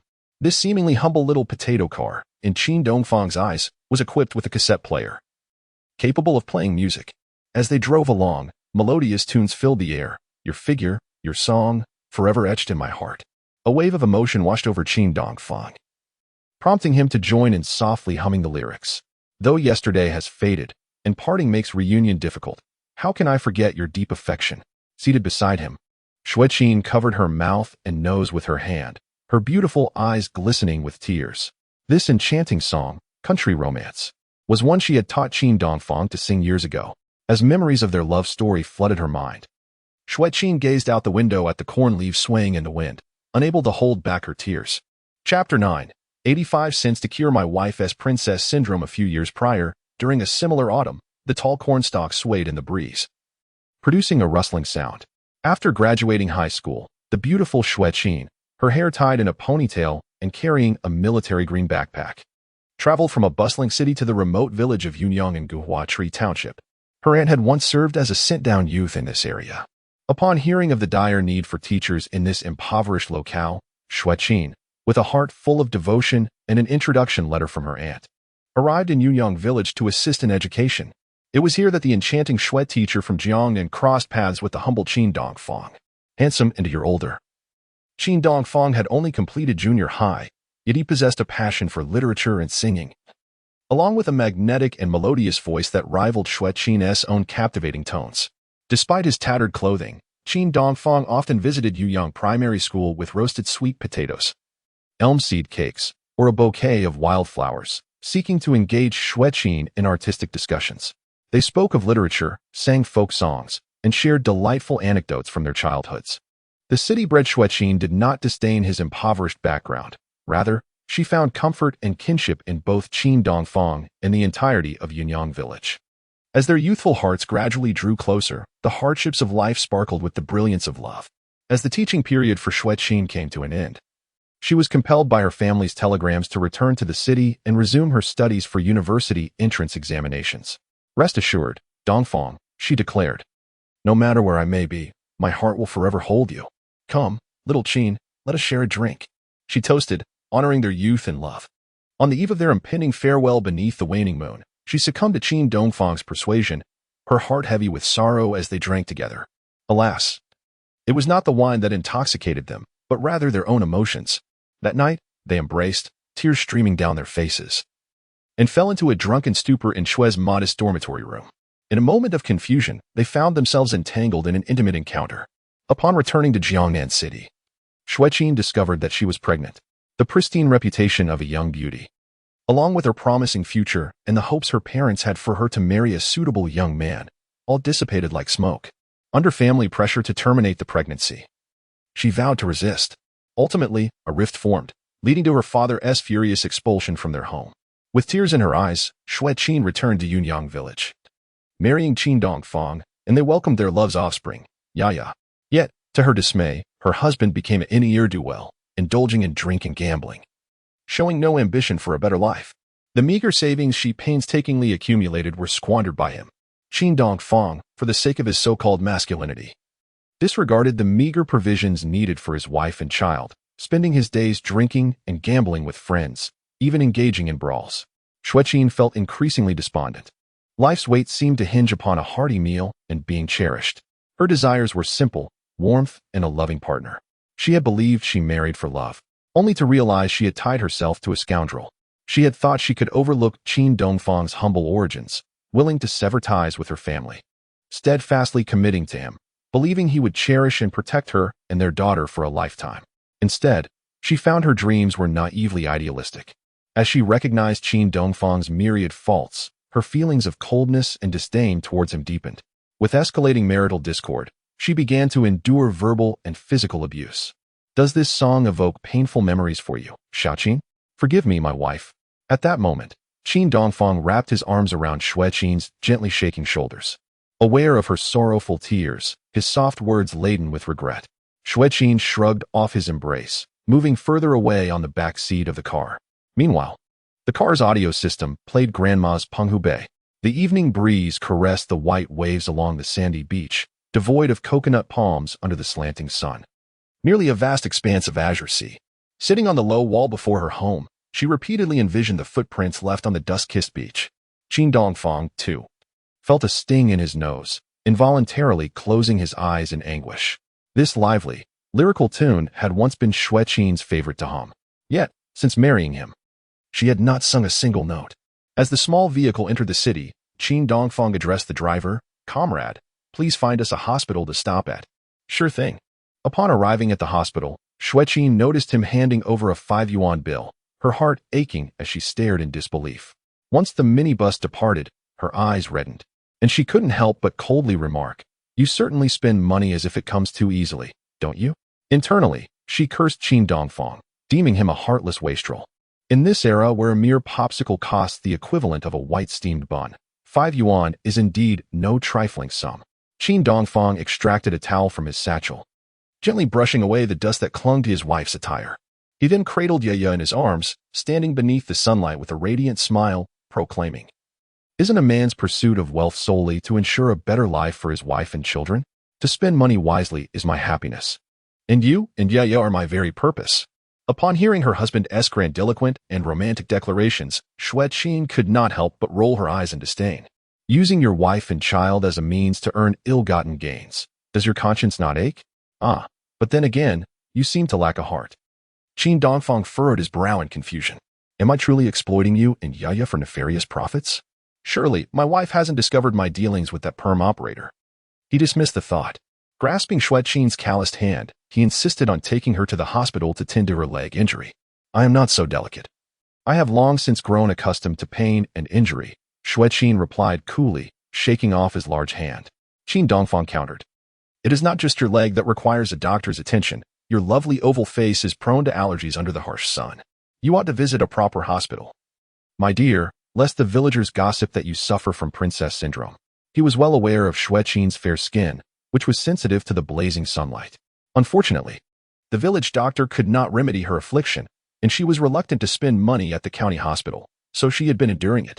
While working in the fields, Xue Qin often wore a hat and wrapped her delicate face and neck tightly with a scarf, appearing quite like an Arabian beauty. Some envious women from Yunyang village would sometimes mock her, saying, "Ah, she truly is a city-bred heiress. How pretentious. It's a pity she married a ne'er-do-well." Teacher Xue, it seems you possess the ailments of a princess without the fortune. At this moment, being forcibly ushered into the hospital by Qin Dongfang, Xue Qin felt a subtle warmth blossom within her heart, as if a gentle stream of warmth had coursed through her troubled spirit. Was it possible that this rogue had suddenly become so tender and considerate? How rare it was for him to show concern for her injuries and chronic skin condition. However, as she pondered further, she scoffed and shook her head. It is merely because he profited handsomely by exploiting his wife and daughter as bait from those human traffickers. And now he feels a twinge of guilt. No, I have no need to be grateful to this scoundrel. The doctor tended to Xue Qin's leg injury and prescribed anti-allergy medication for her princess-like face. Unlike the later hospitals that often overcharge for minor ailments, here there were no unnecessary tests nor excessive prescriptions. The total cost for treating her 2 ailments came to a mere 1 yuan and 70 cents. The elderly gentleman truly exhibited a noble medical ethic, not taking advantage of his patients. Qin Dongfang could not help but give a thumbs up to the silver-haired doctor. The doctor, however, furrowed his brow in surprise and adjusted his glasses, saying with displeasure, as a healer dedicated to saving lives, how could I ever exploit my patients? That would be inhumane. Yet, Xue Qin still felt a pang of regret over the expense. As she limped out of the hospital, she gazed at Yaya with a sense of melancholy, lamenting that even a mere couple of coins could have provided her daughter with ample meat to nourish her body. In Chapter 10, with the allure of a petite champagne and a fashionable Hong Kong-style dress, she sought to compensate for the harshness faced by her wife and daughter. Yaya, however, licked her parched lips and raised her small hand, pleading, "Mama, I would rather have a few sips of soda now." Xiao Liang said the soda in the city is delightful. Even the burps taste sweet. It was midday, and the heat was stifling. Both adults and children were parched to the point of despair. Qin Dongfang, feeling a pang in his heart as he held his daughter, quickly declared, "All right.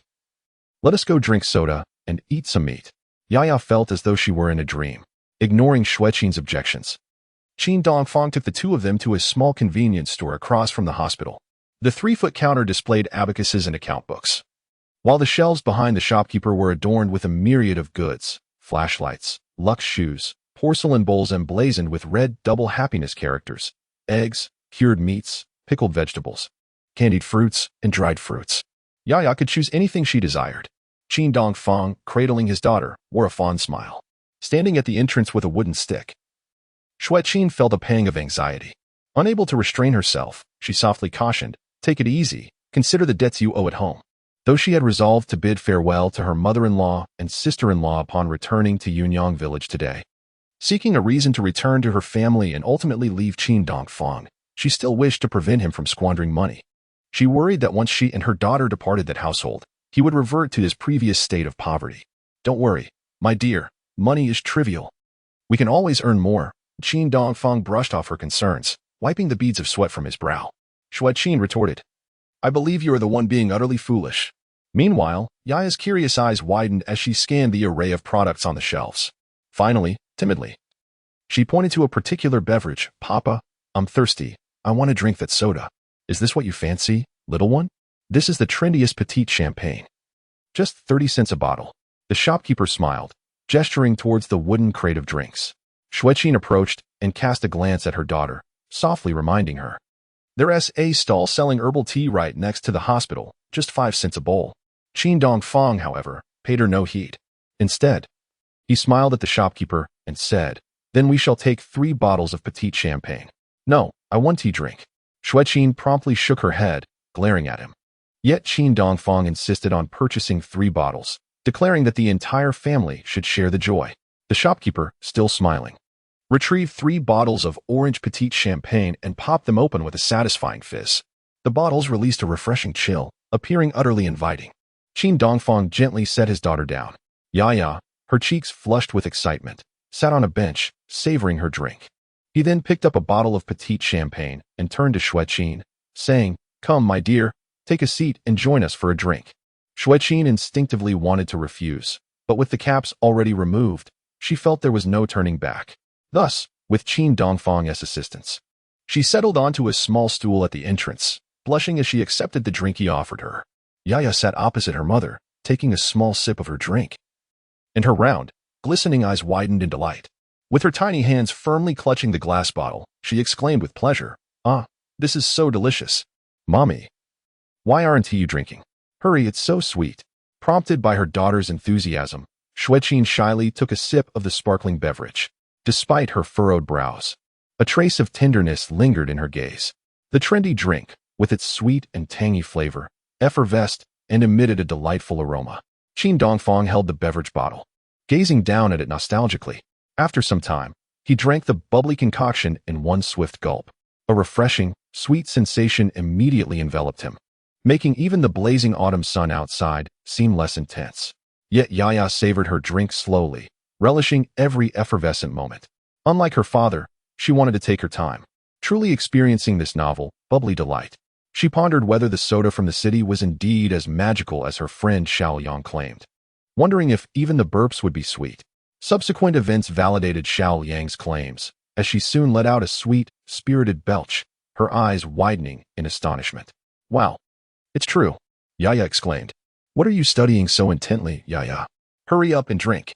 Qin Dongfang teased as he crouched down to gently rub her adorable little nose. At the checkout, he bought her a small bag of snacks and also purchased a lovely butterfly hairpin for Xue Qin, adorning her ponytail with it.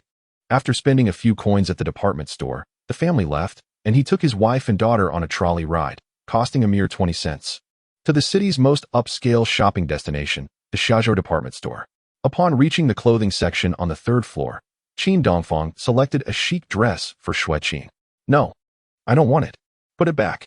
She gasped at the sight of the price tag, which read 13 yuan and 60 cents, her face flushing with embarrassment.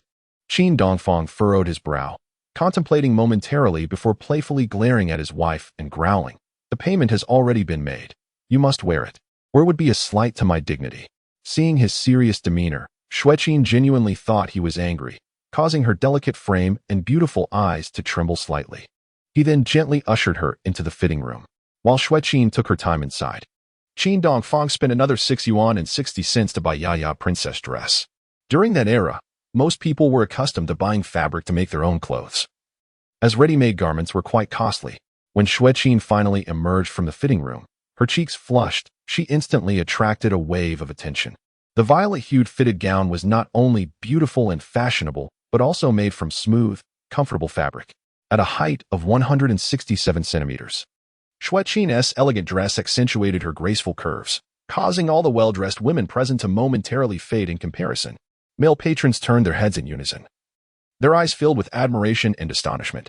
Beneath the pleated short sleeves of her violet long dress, Xue Qin revealed her elegantly slender arms, the delicate curve of her shoulders and graceful collarbone adding an alluring charm. The fitted design accentuated her slender waist, while the hem of the dress swayed gently with her every step, embodying a captivating grace. "Wow, my mother is so beautiful!" exclaimed the young girl, already donned in a floral dress, her eyes wide with admiration as she clapped her hands. Qin Dongfang, like the other men and women present, was utterly captivated by the exquisite beauty and poise of his wife, his gaze fixed in awe. Truly, one's attire can enhance one's allure. Such a young and stunning mother had endured hardships alongside him, having not acquired a new garment in years. Qin Dongfang's eyes quivered, his heart aching with a bittersweet pang as he looked at Xue Qin, offering a gentle smile. "So, what do you think, Xue Qin? I told you this dress suits you perfectly." As he spoke, he glanced down, his brow furrowing slightly. The coarse shoes on Xue Qin's feet were worn and faded, appearing starkly out of place next to the fashionable footwear worn by the onlookers. Approaching her, he offered his support to his wife, who struggled to maintain her footing. "However, dear, these shoes do not complement your stylish dress. We must find you a pair of elegant shoes." "No, let us hurry and go," Xue Qin replied. Feeling uncomfortable under the scrutiny of the crowd, her cheeks flushed. Moreover, she found the dress's slightly revealing design rather avant-garde. She feared the judgment of their neighbors should she return to the village in it. Yet, Qin Dongfang insisted that she should have both a beautiful dress and matching shoes. With a decisive flourish, he purchased a pair of chic patent leather shoes for both his wife and daughter. The girl, adorned in a fluffy princess dress and new shoes, was overjoyed. At that moment, she spun around in front of the mirror, her little face glowing with happiness as she felt dizzy with delight at her own enchanting beauty. Observing Qin Dongfang effortlessly spend over $20 in a short span of time, Xue Qin couldn't help but feel a pang of concern. Yet, simultaneously, warmth flooded her heart, a wave of happiness washing over her. Why had he suddenly changed so much today? Oh, right. His newfound generosity stemmed from the profits he had earned through their efforts. I must not be swayed by his sweet gestures. As the family of three departed the department store amidst the murmurs of admiration from the crowd, Qin Dongfang led his hungry wife and daughter into a state-owned small restaurant, eager to indulge in a hearty meal. Meanwhile, an unmarked van arrived at the dilapidated two-story building in the abandoned mining area. Chapter 11. Qin Dongfang, please be yourself again. The van's doors swung open, and two sturdy men leapt out, hastening to the passenger side to respectfully assist a bespectacled older man in sunglasses as he exited the vehicle. Please, sir, go upstairs to sample the dishes. We will await your instructions when it's time for the shipment. The man in the suit and leather shoes descended the vehicle with an impassive expression, the long scar on his face writhed subtly with his smoking gestures, resembling a grotesque worm. This scarred man in sunglasses was none other than the leader of the permed woman and the burly man with a mustache. Earlier, he had encountered the elderly gentleman who had driven the permed woman and her daughter, Xue Qin, over in a small tricycle. Boss, you are in for a treat today, the old man flattered, introducing him to maid Yaya, a stunning beauty with a slender figure who had just arrived from a major city. Her figure, that fair, oval face, one pinch, and she practically drips with allure. The head of the human traffickers was instantly elated by this news.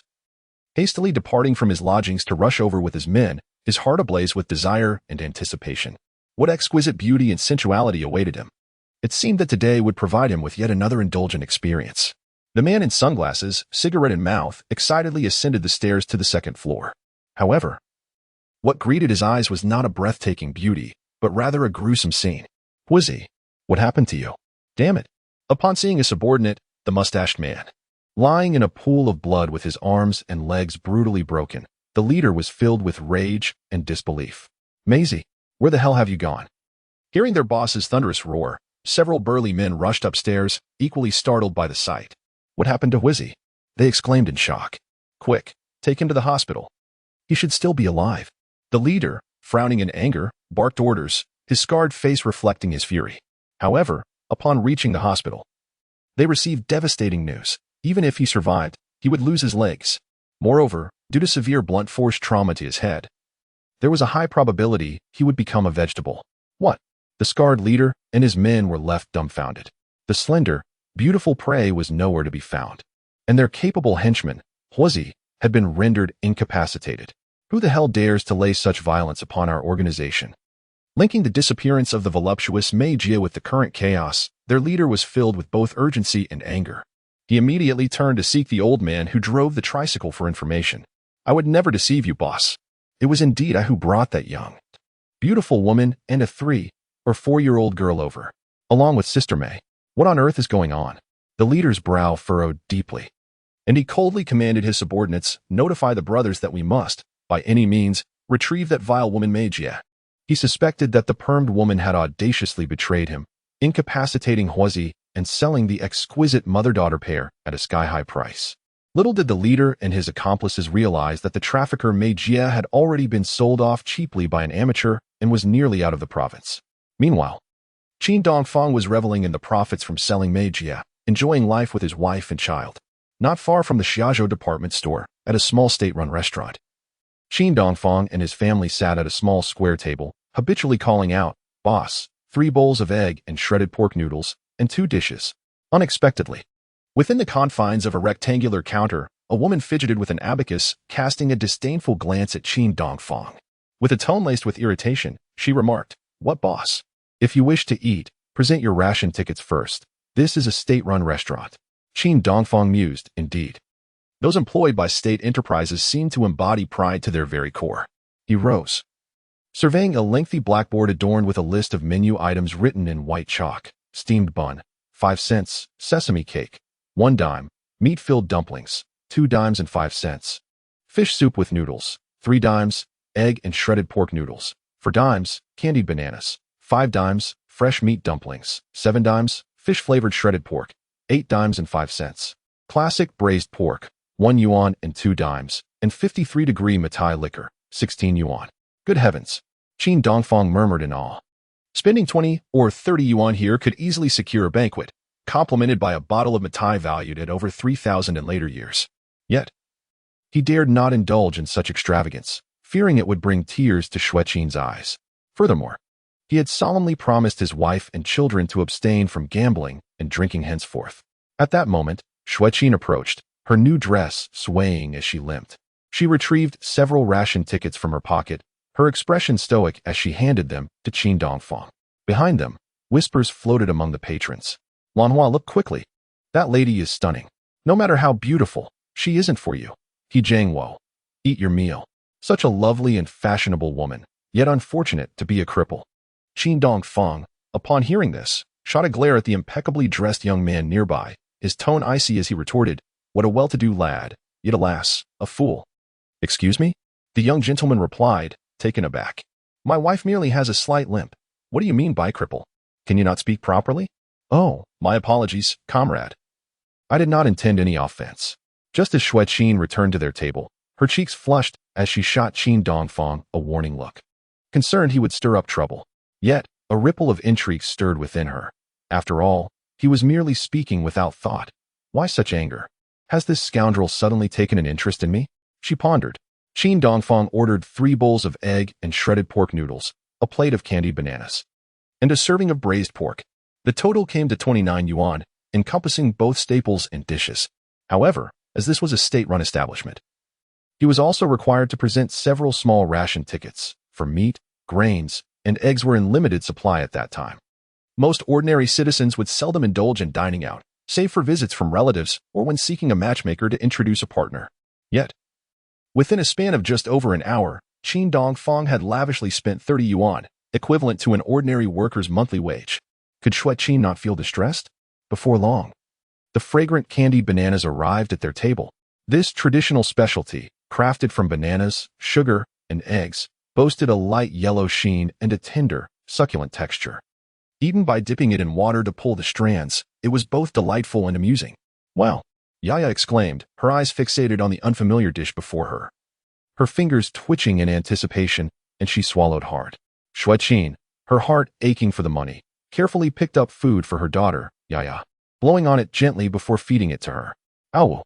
The little one opened her mouth wide, as if eager to swallow even the chopsticks. The caramelized bananas were crispy on the outside and tender within, sweet and delectable. Yaya squinted her eyes in delight, utterly enchanted. "You should eat something too, my dear. You hardly touched your food since yesterday," Qin Dongfang murmured softly, placing a piece of tender, yellow banana into Xue Qin's small bowl. Her movements faltered as she cast a sorrowful glance at Qin Dongfang across the table. Suddenly, she felt that this man seemed somewhat unfamiliar. Was he still the Qin heir? the scoundrel she once knew? Today, after acquiring ill-gotten gains from a villain, he first took her for medical attention and then bought expensive clothes for her and their child. Yet, he wore patched trousers and tattered shoes, unwilling to indulge himself with a new pair. Moreover, he had become so attentive and caring towards her. Xue Qin's long, elegant eyelashes quivered. With her cheeks flushed, she lowered her head and softly murmured, "Qin Dongfang, could you please just be yourself? I am not accustomed to this new you." "What do you mean? Do you doubt my sincerity?" Qin Dongfang's face flushed in embarrassment. Chapter 12. A woman should not be indulged, for indulgence breeds arrogance. Qin Dongfang furrowed his brow, his face growing red with anxiety. "What do you mean, Xue Qin? Do you suspect I am pretending?" Just then, a male waiter in a white shirt approached, presenting a large plate of glistening, fragrant braised pork at their small dining table. "Mommy, look. Meat. The meat is here." Yaya's eyes fixated on the hearty dish brought by the waiter, her voice trembling with excitement. Her wide-eyed expression, filled with exuberance, resembled that of a little beggar who had stumbled upon a gold ingot. "Hee, if you follow your father well, I promise you'll have meat every day." Qin Dongfang beamed as he served generous portions of meat to both his wife and daughter. "Thank you, but you don't have to do this, Qin Dongfang." "I can serve myself," Xue Qin said, embarrassed and looking down, feeling quite unaccustomed to it. "Just eat." Qin Dongfang snapped, slapping the table lightly and glaring at her. Xue Qin trembled slightly. Instinctively, she shifted her chair a bit further away from the scoundrel. Then, alongside Yaya, she obediently began to eat the braised pork. Qin Dongfang, however, seemed to have discovered a new realm. "Is this how it is done? It seems I must not change too rapidly, lest I frighten Xue Qin." Indeed, he needed to allow her a period of adjustment, otherwise, it would only make her feel anxious and bewildered. As he picked up his chopsticks to indulge in the meal, he feigned a cool demeanor and commented, "Truly, a woman should not be indulged. The more she is pampered, the more arrogant she becomes. Look at you, eating as if it were a bitter pill, nearly wanting me to feed you." Xue Qin thought, what fresh phrases are these? "Come on, mommy. Why are you dawdling?" "Oh, right." Qin Dongfang, like his daughter, began to relish the braised pork in large bites. Rich yet not greasy, it was both satisfying and delicious. The two greedy souls, one big and one small, chewed with delight, their mouths glistening with the savory juices. After days of bland meals, their families' stomachs craved the richness of flavorful food. The dishes prepared at this state-run eatery are truly exquisite. It's no wonder the business thrives. The ingredients for the braised pork are carefully selected, featuring a perfect balance of fat and lean meat, and it is slowly simmered in a clay pot. Each piece of meat is sweet, tender, and rich in nutrition, melting in one's mouth. Qin Dongfang murmured in astonishment, realizing for the first time just how delightful pork could be. The former chairman Qin sincerely believed that this small restaurant's braised pork surpassed the flavors he had experienced in high-end hotel dining establishments by several magnitudes. "Oh, Daddy, aren't you just stating the obvious? Of course, the meat is delicious," Yaya exclaimed cheerfully, scooping a piece of meat with her little spoon and savoring it. Qin Dongfang smiled in silence, suddenly grasping why this dish of braised pork was exceptionally fragrant. During those times, people were generally impoverished and often went without a meal containing meat. Thus, the sight of any meat brought them joy, which was just one of the reasons. More significantly, at that time, livestock such as pigs, sheep, and cattle were not fed with commercial feed, nor were they injected with growth hormones or various additives. The local black pigs were raised on a diet of pumpkins, corn, and grass, resulting in firm and flavorful meat. The taste of those fast-growing pigs and hormone-injected pork from later generations could not even be compared. Before long, 3 bowls of aromatic egg and shredded pork noodles were brought to the table. Xue Qin took small bites, feeling a warmth and happiness welling up within her, accompanied by an inexplicable bittersweet sensation. How wonderful it would be if Qin Dongfang could genuinely transform into this kind and considerate version of himself towards her and Yaya, rather than being gentle and attentive due to his own guilty conscience. Overwhelmed with emotions, her eyes glistened with tears. At this moment, Qin Dongfang, whose stomach rumbled, was heartily devouring the noodles.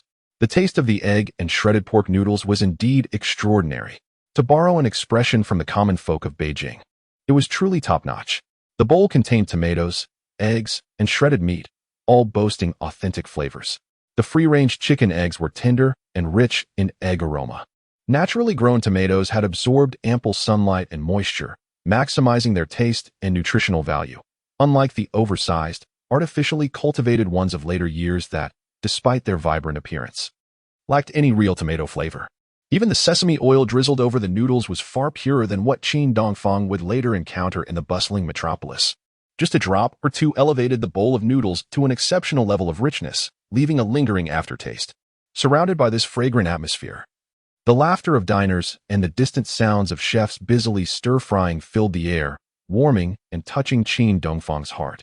It dawned on him that with just a few coins, a modest family of 3 could experience a blissful peak of happiness. Indulging in delicious food is indeed a relatively inexpensive pursuit that can swiftly bring joy and satisfaction. However, today, there was an abundance of delightful dishes, and Yaya could hardly finish her large serving of noodles.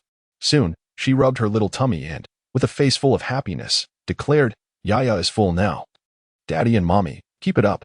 Although Xue Qin typically had a small appetite, today was different. She finished her bowl of egg and shredded pork noodles, leaving not a drop of broth behind. Fearing the waste of such an expensive meal, Qin Dongfang swiftly devoured the remaining half-bowl of noodles and the leftover dishes on the table with an insatiable appetite. With a contented expression, he lifted his daughter and exited the state-run eatery alongside Xue Qin. The family inquired along the way as they made their way to the bus station heading home. Xue Qin, with an injured leg, struggled to walk and could not take Yaya to the park or amusement park today. As they strolled along the street, a blissful smile graced Qin Dongfang's lips. Gazing at the street vendors and the simple folk around him, he sincerely remarked, "The warmth of human existence truly soothes the hearts of ordinary people."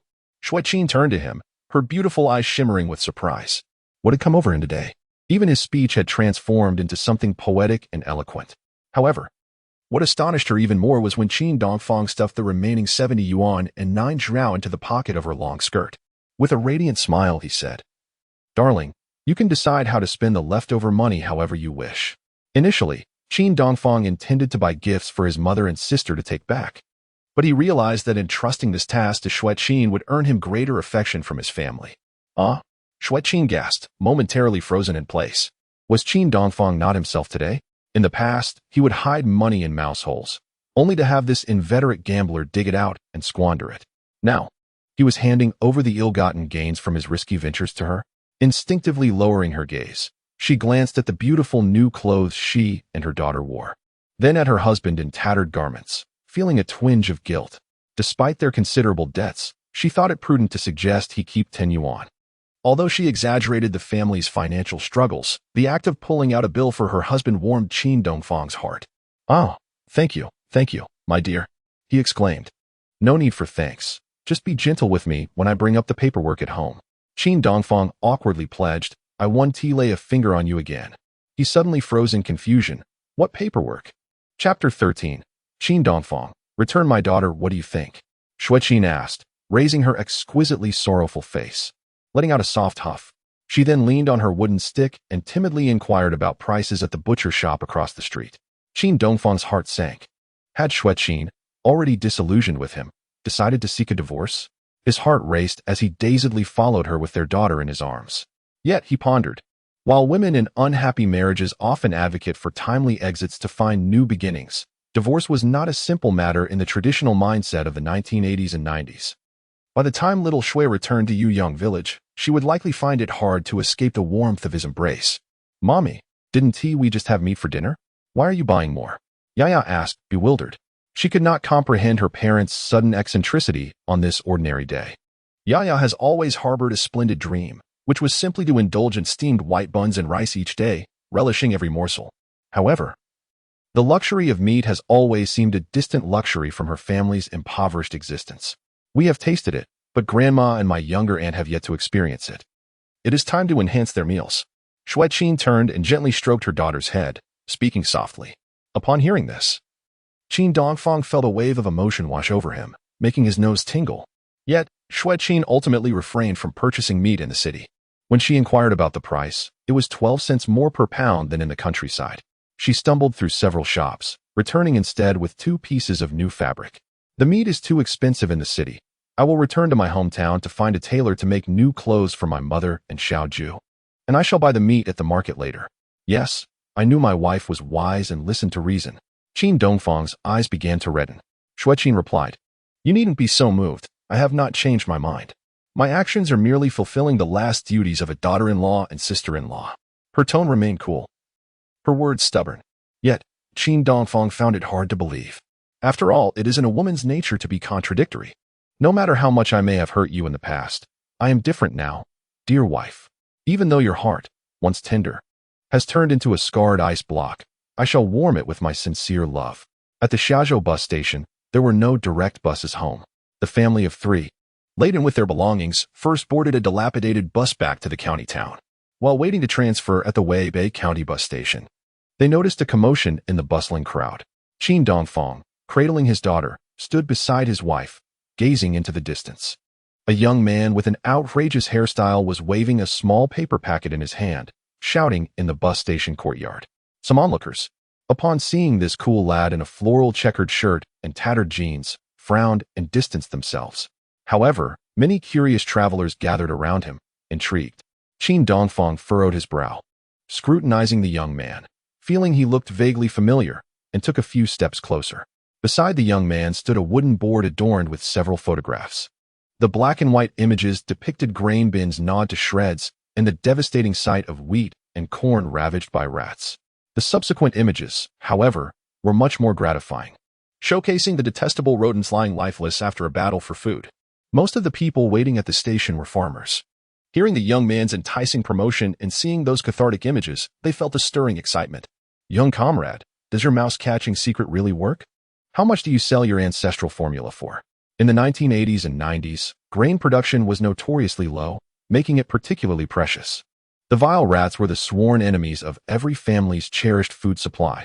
Take Qin Dongfang's hometown, Yunyang Village, for instance. 1 acre of wheat yielded only about 200 jin per year. If one were to indulge in white flour entirely, it would scarcely suffice to feed a single person for half a year. In the midst of a food shortage, both large and small rats burrowed through walls and dug holes, wreaking havoc in granaries and stealing food from impoverished citizens. This was utterly despicable. Consequently, there were numerous merchants selling rat traps and rodenticides. However, it was the first time Qin Dongfang had heard of someone openly marketing a secret method for catching mice to the masses. No need to buy traps or poison. Results guaranteed by the end of the day. The young man with the flamboyant hairstyle continued to shout, drawing an ever-growing crowd. We provide comprehensive instruction, ensuring you will master the art of exterminating these pests. Once you learn this secret, you could effortlessly earn 100 yuan a month. Many farmers' eyes sparkled with interest. Indeed, if they could learn the young man's ancestral technique for catching mice, it would not only safeguard their own grain, but could also benefit others, allowing them to profit from his secret. Young comrade, do share your method. Is it effective? How much do you charge? The crowd grew increasingly anxious, and only after much anticipation did the young man reveal a warm smile and say, fellow villagers, do not worry. My ancestral secret is infallible, with a money-back guarantee. And it's quite affordable, just 1 yuan. Only 1 yuan? That is indeed a bargain. The modestly dressed old farmers began to murmur among themselves. I think it's reasonable. After all, he is imparting a valuable skill. Another added, if mastered, one could indeed make a fortune. I just want to eliminate the pests in my home. Soon, individuals began to pull out their money, eager to purchase the flamboyant young man's ancestral secret. Yet he did not rush to accept their money. Instead, he continued to explain, please wait a moment. I urgently need 20 yuan. I must gather 20 purchasers before I can reluctantly part with this ancestral method, considering that you will undoubtedly share this secret with your friends and family. Cutting off my future earnings, if too few people buy today, I shall not sell at all. Those who wished to buy the secret grew frantic, rallying others around them. Brother, don't you need to deal with the mice at your place? Let us gather 20 people to learn together. Before long, the flamboyant young man collected over 20 yuan, revealing a satisfied smile. He then raised the stack of small paper packets containing the secret, solemnly advising everyone, fellow villagers, take note. To prevent more people from acquiring our rat-catching secret and jeopardizing our future profits, make sure to wait until there are fewer people around before quietly opening the tutorial to study. All right, here is my payment. I understand. This young man truly knows how to build suspense, the eager buyers urged. Come, all of you who have paid, gather over here. The young man guided the purchasers to a corner of the bus station and distributed the ancestral secret packets one by one. The farmers treated them as treasures, Immediately, some hurried off to a secluded spot to carefully open the packets. Inside was a small, folded note, on which was scrawled in a haphazard manner, "Go home and buy a cat, and the mice will be gone." With a sudden jolt, many buyers collapsed in shock, some falling to the ground. "Give me back my money. You scammer. Come back. You deceitful little rascal." The crowd was filled with tears of frustration, hurling curses as they pursued the man with the wild hair. However, he had already slipped into a narrow alley behind the bus station, vanishing in an instant. It was revealed that the little trickster's so-called ancestral method for catching mice was nothing more than advising people to procure a cat. Those who had almost fallen for his scheme erupted into laughter on the spot. "Ha ha ha. Thankfully I only brought a few coins today." Indeed, I too was nearly swept away by impulse. That little con artist preys on the honest. How despicable. At that moment, Xue Qin was shouting at Qin Dongfang, "Hey, where are you taking our daughter?" Just after the wild-haired man completed his sale, he attempted to make his escape. Qin Dongfang seemed to sense something was amiss and quickly told Xue Qin, "Wait here, dear. I'm going to catch the bad guy." He then dashed out of the bus station carrying Yaya in his arms. Xue Qin was now in a state of anxious unrest. She dropped the wooden stick she had been holding and, wincing in pain, hurriedly followed after them. She was worried for the safety of her husband and daughter, fearing that Qin Dongfang might pull some new trick. "Stop right there, Qin scoundrel. Come back." Chapter 14. The peculiar gang meets the sister-in-law. Xue Qin ran out of the bus station, her flowing dress captivating the attention of numerous men and women. What did I just see? A celestial being descending to earth? That girl was truly enchanting. With her dress and leather shoes, how delightful. Many people rubbed their eyes, gazing in the direction where Xue Qin had vanished. "You just noticed, brother? I was so busy secretly watching her that I didn't have time to get scammed." Xue Qin, her eyes reddened, dashed into the small alley behind the bus station, then back onto the main street, anxiously scanning her surroundings. Soon, she spotted Qin Dongfang and Yaya at the mouth of another alley across the street. Ignoring the pain in her leg, she rushed after them. From a distance, she saw Qin Dongfang, with a small bag slung over his shoulder, holding Yaya in one arm and pinching the ear of the wild-haired con artist with the other. He was saying something as he walked towards her. Xue Qin paused in her tracks, furrowing her brows in confusion. What was happening? Qin Dongfang, effortlessly holding their daughter, could subdue this evidently troublesome man? Just as Xue Qin began to breathe a sigh of relief, two menacing-looking brutes burst from the alley. They confronted Qin Dongfang with fierce intent, angrily pointing at him. "Let go of my brother, you punk. Are you looking for trouble?" Yaya cried out in fear, "Daddy." The sudden dread clutched at Xue Qin's heart, causing it to race wildly. Indeed, it seemed that what one fears often comes to pass. Qin Dongfang had likely intended to establish himself as a heroic figure by confronting the loathsome trickster, not anticipating that the man had two vicious accomplices. These men did not appear to be easily intimidated. However, the next scene unfolded in a way that completely surprised Xue Qin. Upon hearing the angry shouts directed at him, the wild-haired man, pinched by Qin Dongfang, became enraged. He immediately kicked his two accomplices hard, gritting his teeth and shouting, "Shut up. This is my brother Dongfang. Hurry and apologize to our little niece. You frightened the child to tears." Xue Qin trembled violently, nearly collapsing at the sight. Is Qin Dongfang in cahoots with this fraudulent team? The two burly men, clearly older than the one with the explosive hairstyle, seemed to exhibit a certain reverence towards the swindler. After receiving a couple of kicks, they flushed, scratching the back of their heads as they bowed to Qin Dongfang and said, "We apologize, Brother Dongfang. We had no idea you were the friend that Brother Jun frequently mentioned." Indeed, boss, what a mess this has turned into. It's like a flood has swept through the Dragon King Temple. Xue Qin noted that the young man with the explosive hairstyle had been released by Qin Dongfang. Clutching his throbbing, reddened ears, he glared at his two accomplices, barking, "What about our little niece? Hurry up and apologize to her." However, Qin Dongfang delivered a slap to his explosive hairdo. "You, Xiaojun, are nothing but a dramatic flatterer. Forcing two burly men in their 30s to bow down in public to my 3-year-old daughter? Don't you fear scaring her?" The two sturdy men nearby were momentarily taken aback. "You are indeed the first to dare to reprimand my brother Jun in such a manner." Although Lu Xiaojun, the young man with the explosive hairstyle, was only 20, he was renowned for his cunning and bravery. The two fearless men, whose ages combined exceeded 60, willingly submitted to Brother Jun's authority. Whenever Lu Xiaojun's scams faltered and danger arose, they would step in to rectify the situation. "Mother, you've been bragging about how formidable you are in the county, but it turns out you're just a con artist making ill-gotten gains. Qin Dongfang cast a scornful glance at Lu Xiaojun, then reverted to his usual carefree demeanor in front of his brothers. He coldly commanded Lu Xiaojun, who was now trying to defend himself, return the money to them at once. At that moment, Xue Qin, her legs trembling, approached. As she reached for Yaya, she cast a scornful glance at Qin Dongfang, her expression laden with disdain, seemingly conveying, "Look at the friends you associate with. They are nothing but lowly scoundrels." Is this the legendary Sister Dongfang I've heard about? Indeed, she is a stunning beauty. Lu Xiaojun and his companions gaped at Xue Qin in awe. "Greetings, sister-in-law." "I, Lu Xiaojun, pay my respects to my extraordinarily beautiful and virtuous sister-in-law." The eloquence of Brother Jun came into play once again as he clasped his hands and deeply bowed to Xue Qin, his words dripping with flattery. Seeing that the two burly accomplices behind him were still staring foolishly at Sister Dongfang, Lu Xiaojun grew displeased. "Avert your gaze. Do you not understand the meaning of propriety?"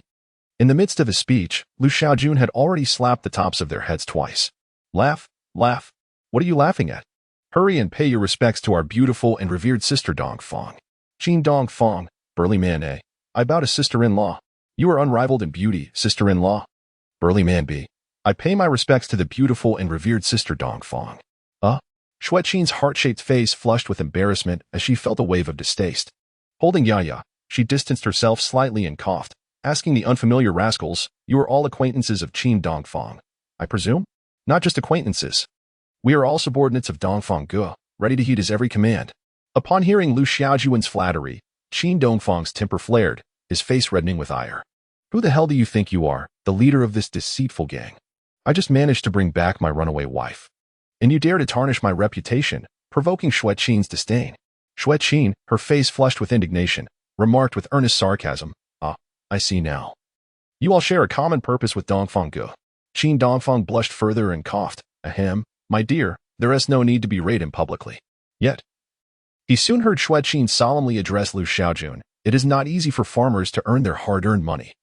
You young and strong men should not have the heart to deceive them. Your admonition is indeed correct, sister-in-law. I shall remember it well." Lu Xiaojun bowed deeply to Xue Qin. He then raised his foot and kicked the two burly men nearby, his face contorted with anger. "I have long told you not to involve me in such harmful deeds." Qin Dongfang furrowed his brow, extending his hand to coldly interrupt, "Enough, Xiaojun. Cease your nauseating performance. Refund the money to them at once." Although Qin Dongfang had previously led a frivolous life, enjoying gambling and drinking like his compatriot Lu Xiaojun, he had never stooped to the level of deceit and thievery. He was willing to defend his victimized friends in a brawl, revel in boisterous festivities with his comrades, and gamble until dawn, yet he could never bring himself to earn ill-gotten gains through unscrupulous means. His pride and desire to shield his family from disgrace prevented him from such actions. Under Qin Dongfang's stern command, Lu Xiaojun and his cohorts reluctantly returned to the bus station. "Here comes that frizzy-haired swindler again. Let us go, everyone. Let us reclaim our hard-earned money." The deceived farmers, upon spotting him, immediately surged forward in a furious mob. Qin Dongfang hurriedly positioned himself in front of Lu Xiaojun, arms outstretched to protect him. Having already severed this man's source of income, he could not allow him to be beaten senseless by the outraged crowd. The two burly men quickly adopted stern expressions and stepped forward, dutifully assuming the role of loyal bodyguards. Lu Xiaojun once again donned an innocent smile. Addressing the victims with a cheerful tone, "My brothers were merely playing a little joke earlier, to bring some laughter to our fellow villagers. Hiki. Now I am here to reclaim the mouse-catching secret formula I sold earlier. If anyone wishes to return their purchase, please bring your little paper bags." Some individuals, filled with hope, hurriedly presented Lu Xiaojun with their ancestral secret formula, reclaiming their 1 yuan. However, many more victims, visibly frustrated, stomped their feet and cried out in protest. "That ridiculous formula of yours, which advised us to buy a cat, has long since been torn to shreds in our anger. Where do you expect us to find that little paper bag now? Return my money." Chapter 15. Has his family struck it rich? Qin Dongfang quickly positioned himself in front of Lu Xiaojun, arms wide to shield him. Having already cut off this man's deceptive means of income, he could not allow him to be assaulted by the duped crowd. "What do you intend to do?" Wait for Brother Jun to finish speaking. The two burly men, with dark expressions, stepped forward, glaring and rebuking, as they stood as steadfast protectors. Surrounded by the group, Lu Xiaojun once again displayed his harmless smile. Calmly, He addressed the aggrieved individuals. My brothers were merely playing a light-hearted jest to bring some amusement to our fellow villagers. Hee hee. I have come to reclaim the mouse-catching secret that I recently sold. Those wishing to return it, please bring your little paper bags. Upon hearing this, everyone was filled with joy. Of course, they wanted to return it. Only a fool would need your ancestral secret for catching mice with cats. A few farmers hurriedly handed their little paper bags back to Lu Xiaojun, reclaiming their 1 yuan. However, many other victims, wearing expressions of frustration, stamped their feet in dismay. Your useless secret has long been torn to shreds and discarded by us. Indeed, where am I supposed to find that little paper bag now? Return my money. Lu Xiaojun, still beaming with a smile, reassured them. No worries, those who collaborated just now, please step forward. Some individuals attempted to take advantage of the situation and squeezed into the crowd for refunds, but Lu Xiaojun seized one by the collar, coldly demanding, "Are you certain you purchased my mouse-catching secret?" The man stammered, brother, I'm not too sure." Upon seeing Lu Xiaojun's fierce gaze and the two imposing figures beside him, he immediately raised his hands in surrender. "If it weren't for my big brother being here, I'd slap you, you deceitful swindler." Lu Xiaojun glared and cursed, pushing the man back unsteadily. Though he was not particularly skilled, his remarkable memory made him no easy target. As Lu Xiaojun spoke, he turned and exchanged knowing glances with Qin Dongfang, sending a shiver down the latter's spine. How could he possibly know someone like you? It would be utterly embarrassing in front of my wife and daughter today. Qin Dongfang hastily embraced Yaya and pulled Xue Qin away, distancing themselves from them. Lu Xiaojun's hometown was not far from Yuyang village. Since the age of 10, he had followed Qin Dongfang, who was 2 years his senior, with great admiration. Qin Dongfang was known for his loyalty, impressive drinking capacity, and willingness to support his friends financially and physically. After refunding a total of 22 yuan to the crowd, Lu Xiaojun was met with sparse applause. He then turned to his idol, affectionately draping his arm around Qin Dongfang's neck and whispering, "Brother, let me treat you to a drink." Under the watchful eyes of the crowd, Qin Dongfang's face flushed crimson, and he chuckled while pushing him away. "I've quit drinking. Furthermore, Xiaojun, avoid taking the wrong path in the future. I'll help you find some legitimate business opportunities to earn money based on your true abilities." Xue Qin, standing nearby, scoffed in disdain. How could a man who indulged in laziness, gambling, drinking, and domestic violence dare to lecture others? Qin Dongfang, however, recalled Lu Xiaojun's difficult upbringing. Remembering that his mother had passed away early, leaving behind a paralyzed father, making life quite challenging. Moved by this thought, Qin Dongfang stepped forward and firmly patted Lu Xiaojun on the shoulder. Though their friendship had never been particularly deep, the sight of someone he hadn't seen in decades standing before him stirred deep emotions within Qin Dongfang. Lu Xiaojun scratched his head in astonishment, revealing an awkward smile. "All right, brother Dongfang, can you really help me find ways to make money?" He believed that having traversed the south and north, and having endured numerous hardships, his survival skills far surpassed those of the rarely venturing Dongfang. Not wanting his wife and daughter to grow anxious, Qin Dongfang was disinclined to engage in further conversation with Lu Xiaojun. "Remember the words I told you, Xiaojun. Take care of yourself, and I will contact you later." With the chance of rebirth, Qin Dongfang was determined not only to alter his family's impoverished condition but also to uplift his friends and relatives, liberating them from the shackles of poverty. After his conversation with Lu Xiaojun, he boarded a modified tricycle with Xue Qin and Yaya, embarking on their journey home. "Goodbye, brother Dongfang's sister-in-law. Let us drink together next time." Lu Xiaojun and his companions stood at the back of the vehicle, smiling and waving as they bid farewell to Qin Dongfang's family as they sped away. Only after they departed did Lu Xiaojun furrow his brow, stroking his chin in puzzlement. Brother Dongfang seems quite different now. Even his beautiful sister-in-law dresses like a star.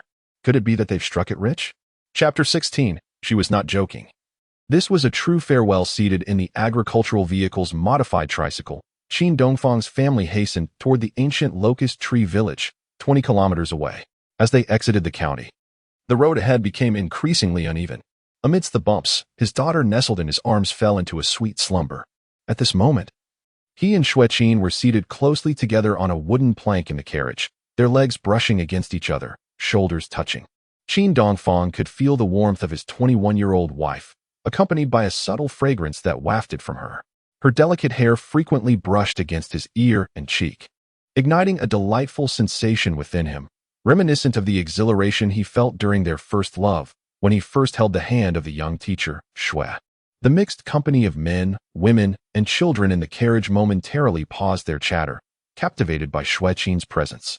Dressed in a stylish long dress and leather shoes, her hair styled in a waist-length jet black ponytail, she wore a butterfly hairpin that Qin Dongfang had insisted she wear, a mere 30-cent purchase.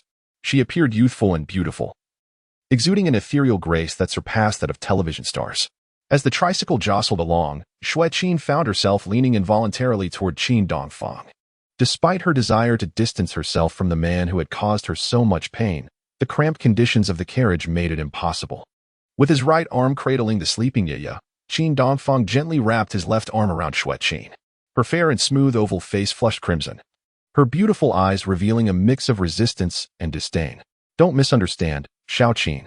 Lu Xiaojun and I are merely childhood friends. We haven't been in touch for a long time, Qin Dongfang softly explained, feeling a pang of guilt. That has nothing to do with me, Xue Qin replied. Her cheeks still flushed as she coughed lightly, frowning as she extricated herself from his embrace, her tone cold. The wounds inflicted by Qin Dongfang had yet to heal, and her heart bore the scars of betrayal. How could he think that a mere garment, a meal, or the ill-gotten gains earned by exploiting his wife and daughter could make amends? After what felt like an eternity of discomfort, the family finally arrived at Guawashuji. The calls of street vendors echoed in the air. Delicious lamb buns, fresh boiled peanuts, roasted seeds are on sale. The latest Hong Kong martial arts film is premiering tonight. The lively atmosphere enveloped them, blending the sounds of commerce and entertainment.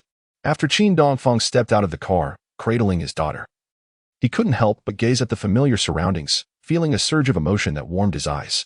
The post and telecommunications office, the veterinary station, the tailor shop.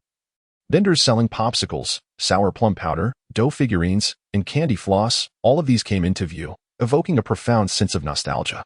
The rows of shops and the familiar faces of small vendors mirrored his memories, instilling a comforting familiarity. However, Xue Qin, whose heart was as calm as still water, remained indifferent to everything, including Qin Dongfang, her expression as frosty as ever, having already lost the wooden stick. She reached for the small bag her husband carried and extracted 2 pieces of new fabric from within. With a detached and tranquil demeanor, she stated, "Yaya is with me. I will repay the debt I owe to Liping. We cannot leave any debts behind." Even a moment apart from her daughter filled her with unease. Although Qin Dongfang was the child's biological father, the actions of her husband and his dubious companions filled Xue Qin with apprehension. "Are you truly resolute in leaving?" Qin Dongfang furrowed his brow in astonishment, realizing that his wife had already taken Yaya from him. Watching Xue Qin's cold silhouette as she turned away, his once fervent heart began to sink. This was not mere anger from his wife, it was profound disappointment in him. When a couple argues, there remains hope for their marriage, but disappointment seeps in silently, leading to distance and eventual silence. One might think she was jesting, but in truth, she was bidding farewell. "Xiao Qin, let us go find your friend. It has been a while since I last saw Bai Liping," Qin Dongfang called out, hastily pursuing her. He soon regretted his words, as he realized they were somewhat inappropriate. After all, Bai Liping was a well-known beautiful widow in their community, and he shared a history with her. Chapter 17, A Friend's Betrayal. Xue Qin directly sends her off. Xue Qin paused slightly at his words. Still holding the now-awakened Yaya, she continued towards Bai Liping's tailor shop. Qin Dongfang scratched the back of his head, a hint of awkwardness etched on his face as he followed her. "Daddy, it seems Mommy doesn't like you," Yaya said, resting her chin on Xue Qin's shoulder, her large eyes fluttering with sleepiness. "Oh, she doesn't like you meeting Aunt Liping? Why is that?" Qin Dongfang's face flushed a shade of red, just as he pondered how to respond. His daughter struck at the heart of the matter. Suddenly, a crisp voice chimed in from behind. "Because I am with your daddy, cough cough." Startled, both Qin Dongfang and Xue Qin turned to find Bai Liping, fashionably dressed, returning from purchasing sewing machine thread. Slightly older than Qin Dongfang, Bai Liping had been his school senior. Tall and voluptuous, her fair skin bore a hint of rosy health. While she may not possess Xue Qin's extraordinary beauty and grace, Bai Liping exuded an exuberance that was captivating in its own right. Furthermore, her oval face, adorned with a beauty mark, was renowned for its charm. This celebrated widow from their community carried an alluring fragrance reminiscent of ripe peaches. Many men, regardless of their stature, dream of the enchanting qualities of Bai Liping. Yet she seems to pale in comparison only when standing beside her best friend, Xue Qin. I just observed for quite a while behind you all, and I was utterly astonished not to recognize this fashionable beauty. Good heavens, it is actually Xue Qin, adorned in a chic, Hong Kong-style dress and high heels. Bai Liping approached, elegantly dressed in a shirt and a pencil skirt, her petite heels clicking on the ground. With her doe-like, sparkling eyes wide open, she reached out to touch the luxurious fabric of Xue Qin's dress, filled with admiration. Liping, I was just about to head to your shop, Xue Qin said. Her cheeks slightly flushed as she set down her child, Yaya, and forced a smile to greet her friend.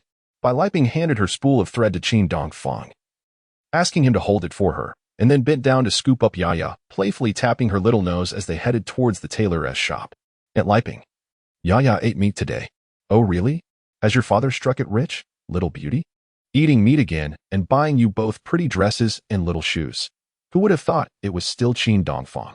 Qin Dongfang stared blankly at his senior, feeling a rush of emotions. They were all old acquaintances from decades past. What are you staring at?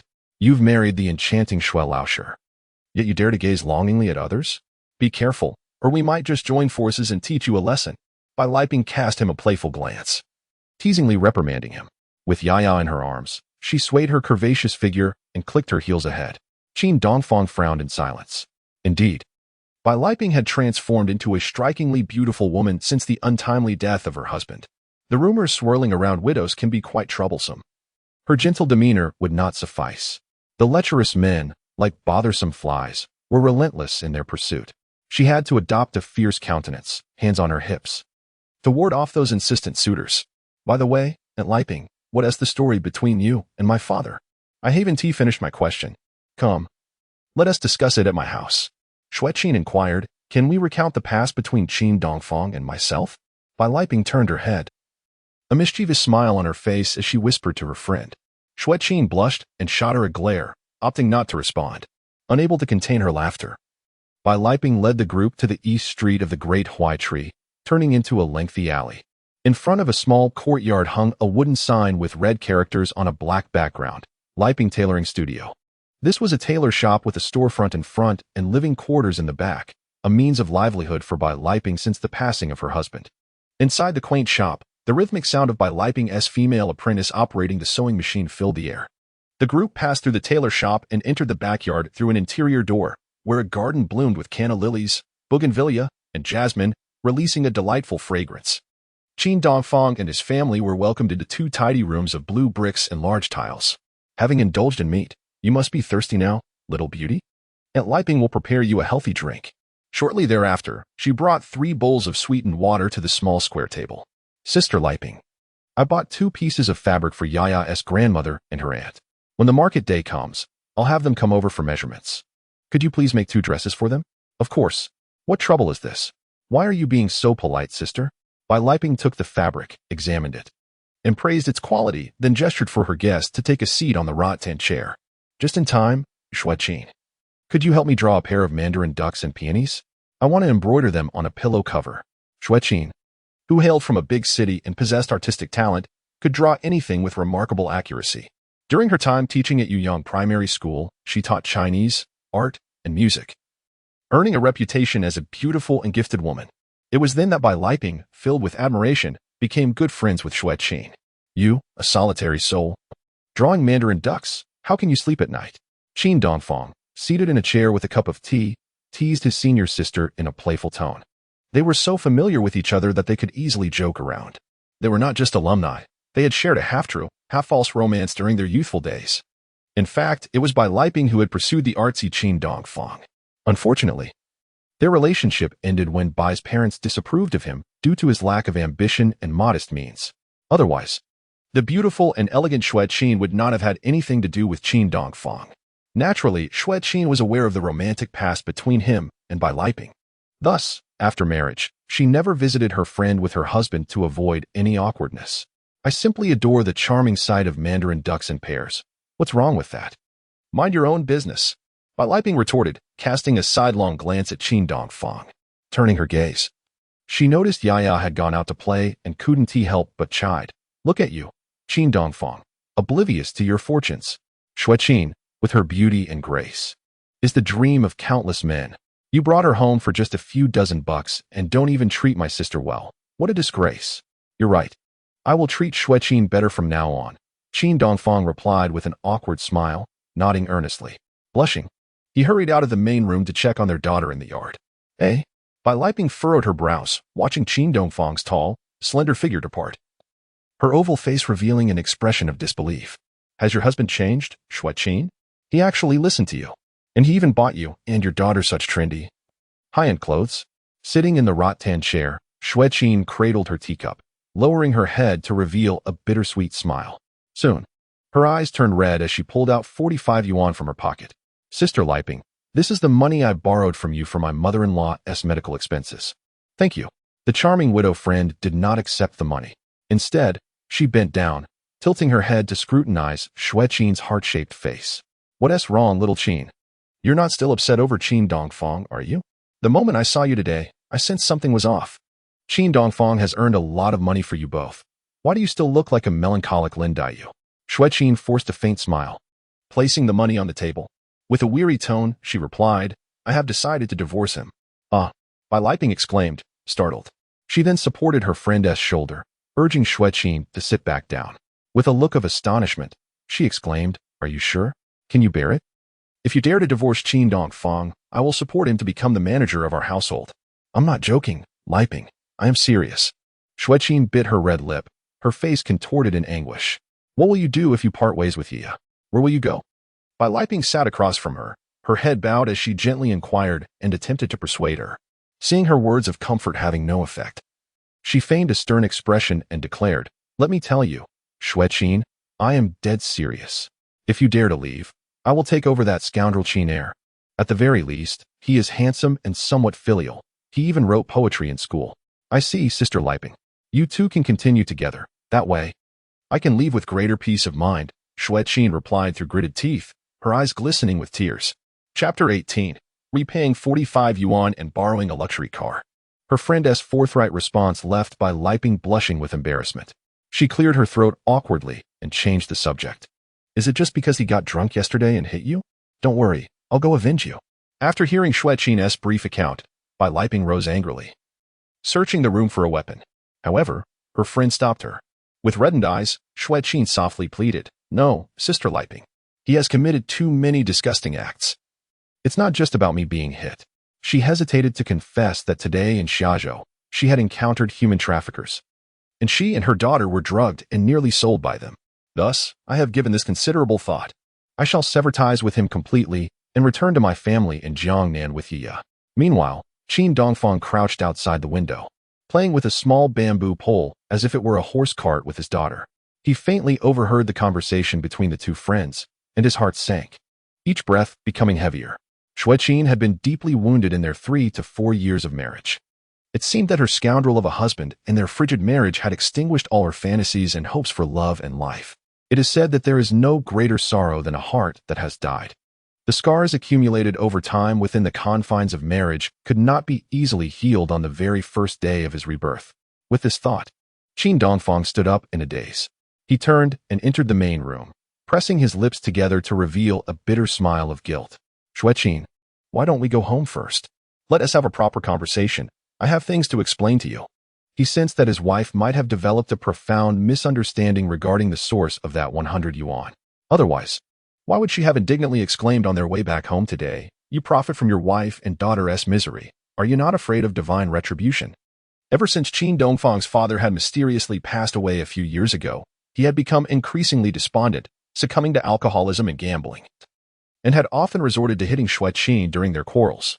He had neglected his responsibilities to his wife and child, and these regrets had long since become undeniable truths. If his wife had resolved to divorce him due to the accumulated pain and hatred, he could hardly blame her. Qin Dongfang, you coward who bullies your wife after drinking.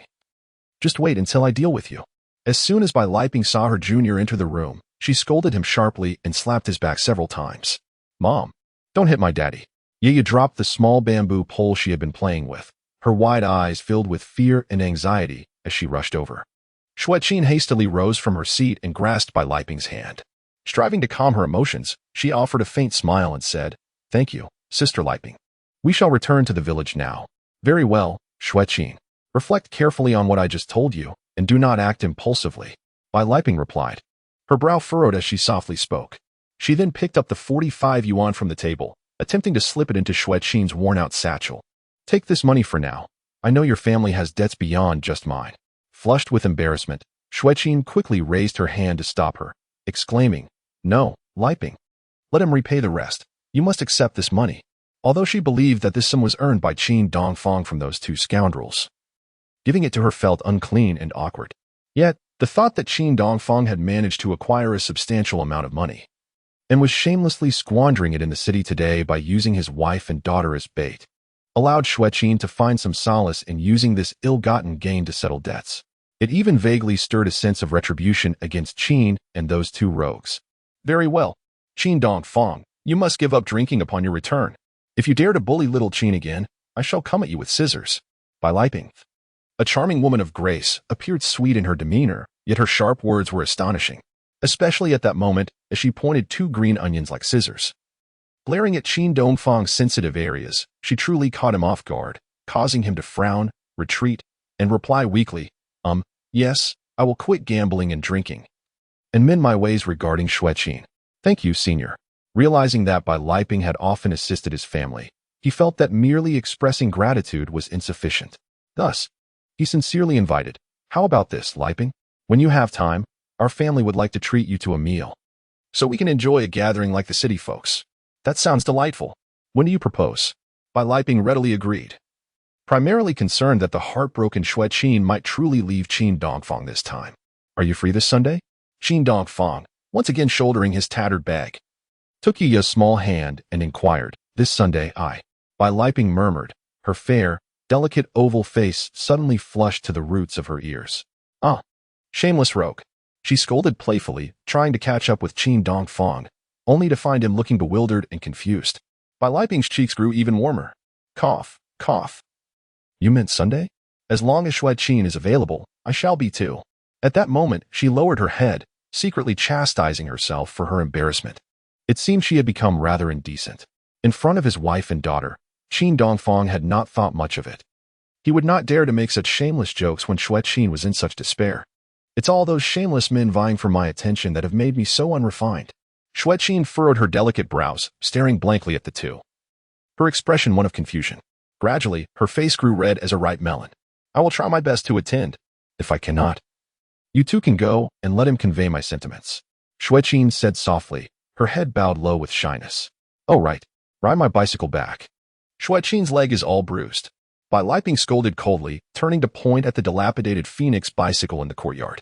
It was a Model 26 bike, lighter and more compact than the 28, making it more suitable for women. Xue Qin quickly shook her head. No. After all, a bicycle was a luxury at that time, costing 100 or 200 yuan. I can't possibly borrow such a significant item from my friend.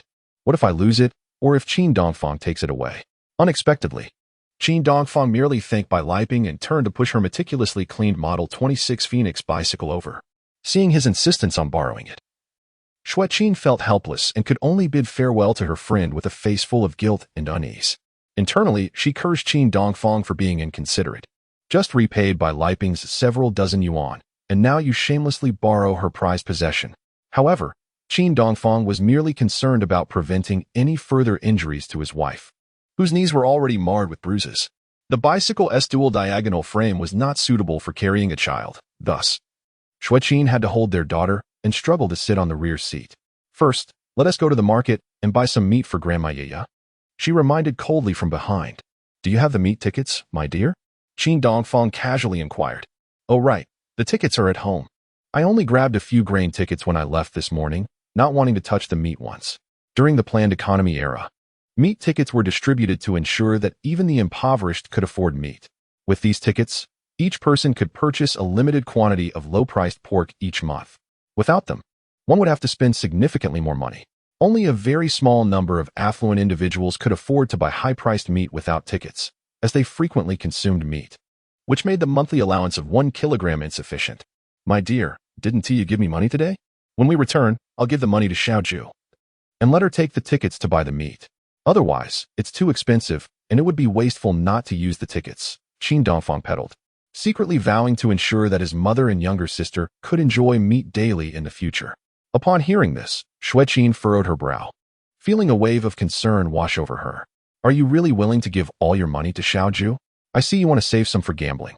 Chapter 19. Just got home and went bankrupt riding by Liping's bicycle. Qin Dongfang took Xue Qin and Yaya back to the village from the market.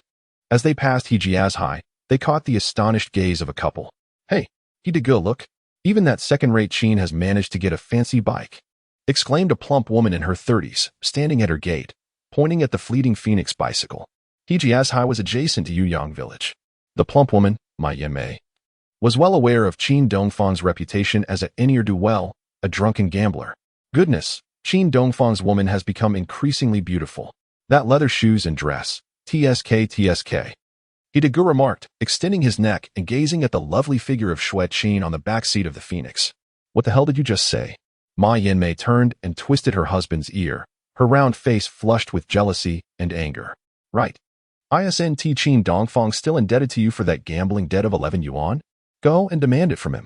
Ma Yanmei bellowed at Hidagu with her voice resembling a loudspeaker. If Qin Dongfang can afford to buy foreign cars and let that woman from out of town dress in fine clothes, surely he has the means to repay his debts. Let us discuss this later. Yanmei, your father is still at our home. Keep your voice down. Although Hidagu was not one to back down easily, he felt a twinge of fear towards his headstrong wife. At that moment, Qin Dongfang was cycling with his wife and daughter, approaching the small mountain village he had long been away from. The autumn sun shone brightly, and the distant mountains appeared like ink paintings.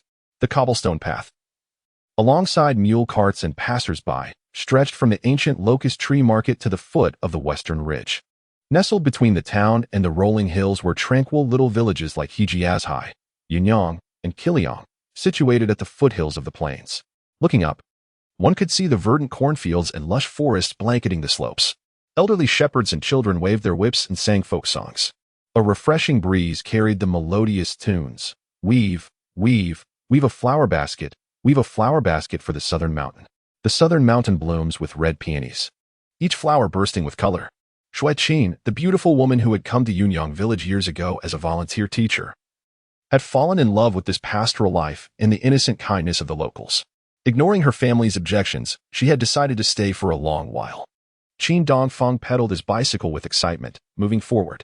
At the village entrance, beneath the shade of a large tree, a few women watching over children were fanning themselves and chatting. On either side of the country road were homes that evoked a sense of familiarity for Qin Dongfang. Thatch-roofed mud houses, stone dwellings, and courtyards adorned with blue bricks and gray tiles. From afar, the fragrance of dishes wafted through the air along with curling wisps of smoke. Xue Qin, my dear, are you visiting relatives? You look quite fashionable today, exclaimed Sister Xue Qin, who was relaxing in the shade, her face expressing surprise. Qin Dongfang and Xue Qin dismounted their bicycles, smiling as they greeted the villagers. Surely that dress and those leather shoes must have cost you 3 or 4 yuan, one villager remarked. Dongfang has ridden in style. He even bought his wife and child fine clothes. Impressive. Have you won a fortune and decided to transform into an exemplary husband? The villagers warmly chatted with Qin Dongfang and his wife, their eyes reflecting astonishment and envy. After all, everyone in the village knew that his family often struggled to make ends meet, going years without acquiring new clothing. No, this is someone else's borrowed bicycle. Xue Qin replied shyly, setting her daughter down. She then reached into her dress pocket to retrieve some money, expressing gratitude to the young, slender woman. Since you're here, Sister Xue Qin, I'll return the 10 yuan borrowed from your family, and I still owe you 6 eggs. Last time, when Qin Dongfang hosted his friends at home, it was Xue Qin who had blushingly gone out to borrow the vegetables. Now, fearing that her husband might squander any leftover money, she began to repay debts as soon as they entered the village. Meanwhile, Qin Dongfang took their daughter back to inform his mother of their safe arrival. His family has truly struck it rich, hasn't it? Yet, that cannot be right. I heard that this morning, Xue Qin was still shedding tears, leaving home with her little daughter. If it were me, even if you were to buy me 8 new outfits, I would refuse to live with such a drunken gambler who mistreats his wife. As Qin Dongfang and Yaya departed, whispers began to drift behind them. A flush crept across his face as he lowered his head and forced a wry smile. Upon entering the narrow alley leading to his home, Qin Dongfang first placed his bicycle in the yard. He then raised his eyes, sighing as he surveyed the dilapidated little house with its locked doors. This is the abode he shares with Xue Qin, a place that has captivated his soul and lingered in his memories for decades. Go find Grandma and Dad. Why are you dawdling? Urged his daughter's tender voice, prompting Qin Dongfang to suppress his rising emotions, taking Yaya's hand as they stepped outside. He turned towards the old residence at the end of the alley to visit his mother and sister. Yaya. Oh, Dongfang, you rascal, you finally returned. Where is Xue Qin? His mother, over 60, emerged from the earthen-walled yard, pointing at Qin Dongfang with a face full of disappointment and reproach. Upon reaching the father and daughter, the elderly woman bent down to embrace her granddaughter, expressing concern over her daughter-in-law's whereabouts. Mother, Qin Dongfang gazed at his frail, gray-haired mother. Just as he began to speak, a wave of bitterness surged to his throat. He squatted before the old house where his mother and sister resided, overwhelmed with mixed emotions as he embraced his mother. Smack. His mother struck him on the head, chiding him sternly. I ask you, where is Xue Qin? I heard you were drunk again last night and hit her. Qin Dongfang hurriedly lowered his head and replied, Yes, but I've brought Xue Qin and her daughter back. Please don't worry. She will be here shortly. That's good, his mother said, rising with Yaya in her arms. Her eyes glistening with tears of relief. Yet, still simmering with anger, she lifted her hand and gave Qin Dongfang a few more pats on the back. I ought to beat you, you worthless scoundrel. You don't lift a finger to help and still have the audacity to bully Xue Qin. Qin Dongfang hung his head, silent, enduring his mother's reprimands like a child who has misbehaved. Father has become a father now, yet he still gets scolded by you, mother. Yaya remarked with wide eyes, her innocent voice tinged with disdain. Her small face bore a hint of anxiety, but the corners of her mouth betrayed a sense of schadenfreude. After all, the mother and daughter were of one mind, and Yaya naturally sided with her pitiful mother. After enduring a few slaps, Qin Dongfang's eyes grew misty with emotion. He had previously experienced the profound sorrow of wishing to honor one's parents while they were no longer present. Now, to see his mother alive once more was a blessing. Even as a father himself, being chastised by his mother felt like a form of happiness. If only his father were still alive, he would relish the opportunity to receive a few lashes from the old man for being such a wayward son. Unfortunately, his father had mysteriously passed away atop Shiling Mountain just months after Qin Dongfang and Xue Qin wed, with the cause of death remaining unknown. It seems that even a father can shed tears when struck. Yaya, being a girl, felt a pang of sympathy as she noticed her father's suddenly tear-filled eyes. Struggling to leap from her grandmother's embrace, she gently grasped Qin Dongfang's large hand and spoke softly. Mother disciplines children for their own good. Boys must be strong. So do not cry. Alas, her attempt at consolation only resulted in Qin Dongfang clinging to his elderly mother, sobbing uncontrollably. Mother, I have been reckless in the past, but I will change. His weary mother remained silent, ultimately letting out a resigned sigh and responding blandly. Sigh, let us see how long this change lasts. I truly mean to change, mother. Where is Xiaozhu? Qin Dongfang asked eagerly, his voice trembling as he surveyed the familiarity of the old home. He had heard that early this morning, Xue Qin and Yaya had left by car to the county to visit his sister. A wave of guilt washed over him. For in an era where transportation relied solely on foot and communication depended on shouting, he could not reach out to his sister. He could only await the return of that sharp-tongued little girl who would surely come back in a fury to settle the score with him. At that moment, Xue Qin had just exited the third creditor's home. In a short span, her pockets felt emptier than her face appeared. It was only at this point that she learned that the debts Qin Dongfang owed in the village exceeded just those 3 families. The village shop and 2 other neighbors combined still amounted to over 20 yuan that remained unpaid. You scoundrel! She seethed, realizing she had been deceived. With clenched teeth, she limped back home, suddenly filled with regret for having repaid his debts today. At the very least, she should have reserved 10 yuan for herself. After all, when she took Yaya back to her family's home, they would need fare for the journey. Chapter 20. The Shrew demanding payment, the righteous rogue, however.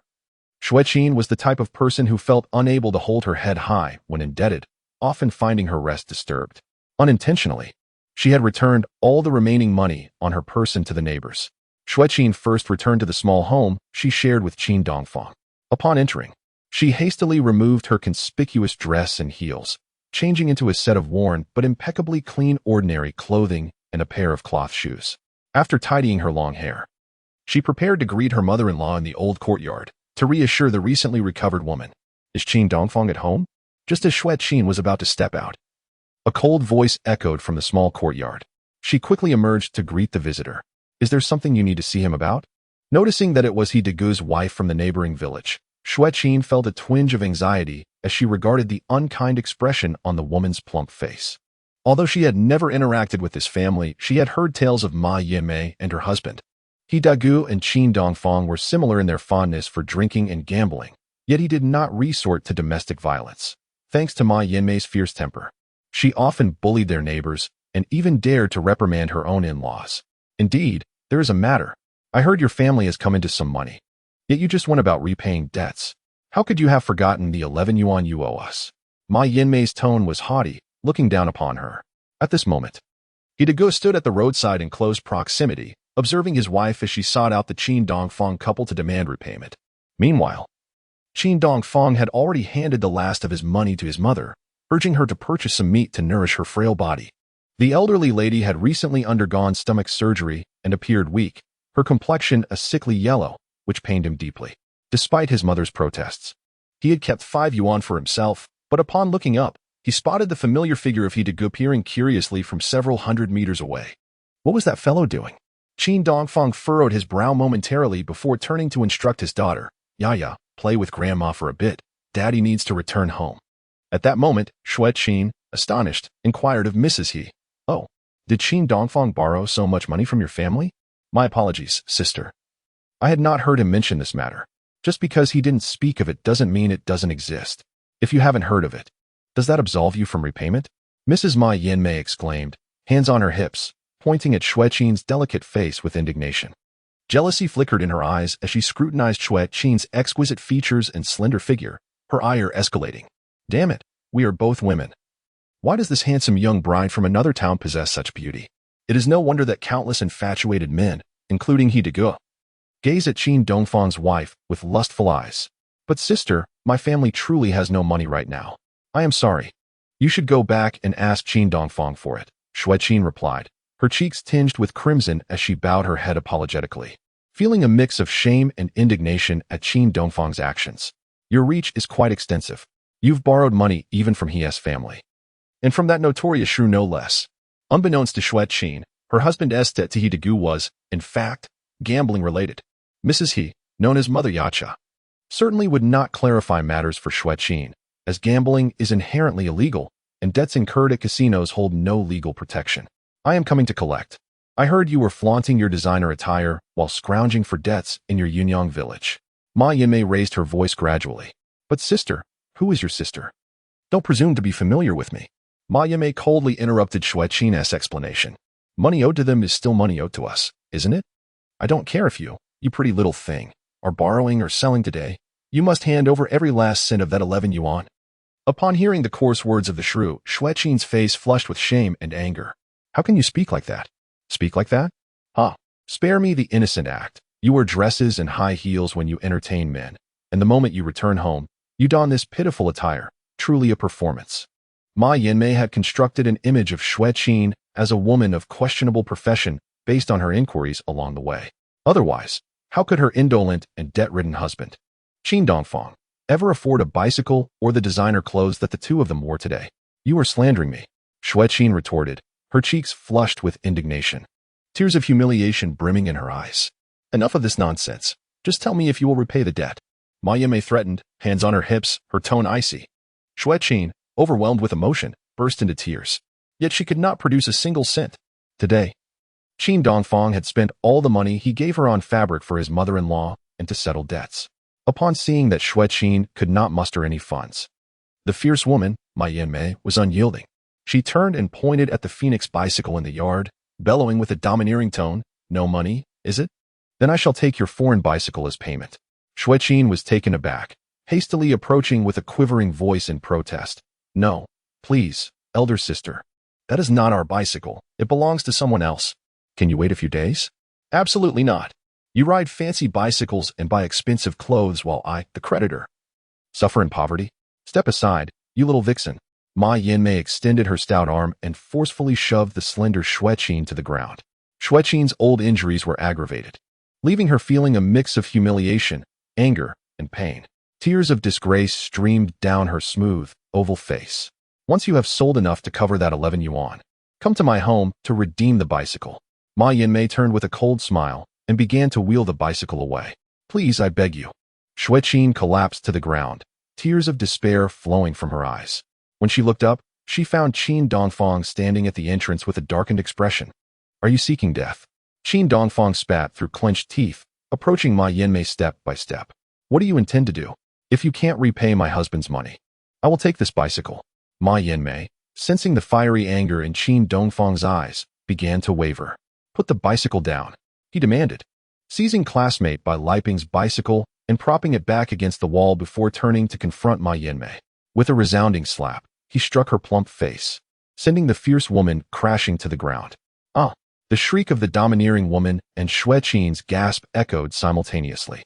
Xue Qin's teary eyes widened, her heart leaping to her throat. This was disastrous. Qin Dongfang dared to strike this brazen woman.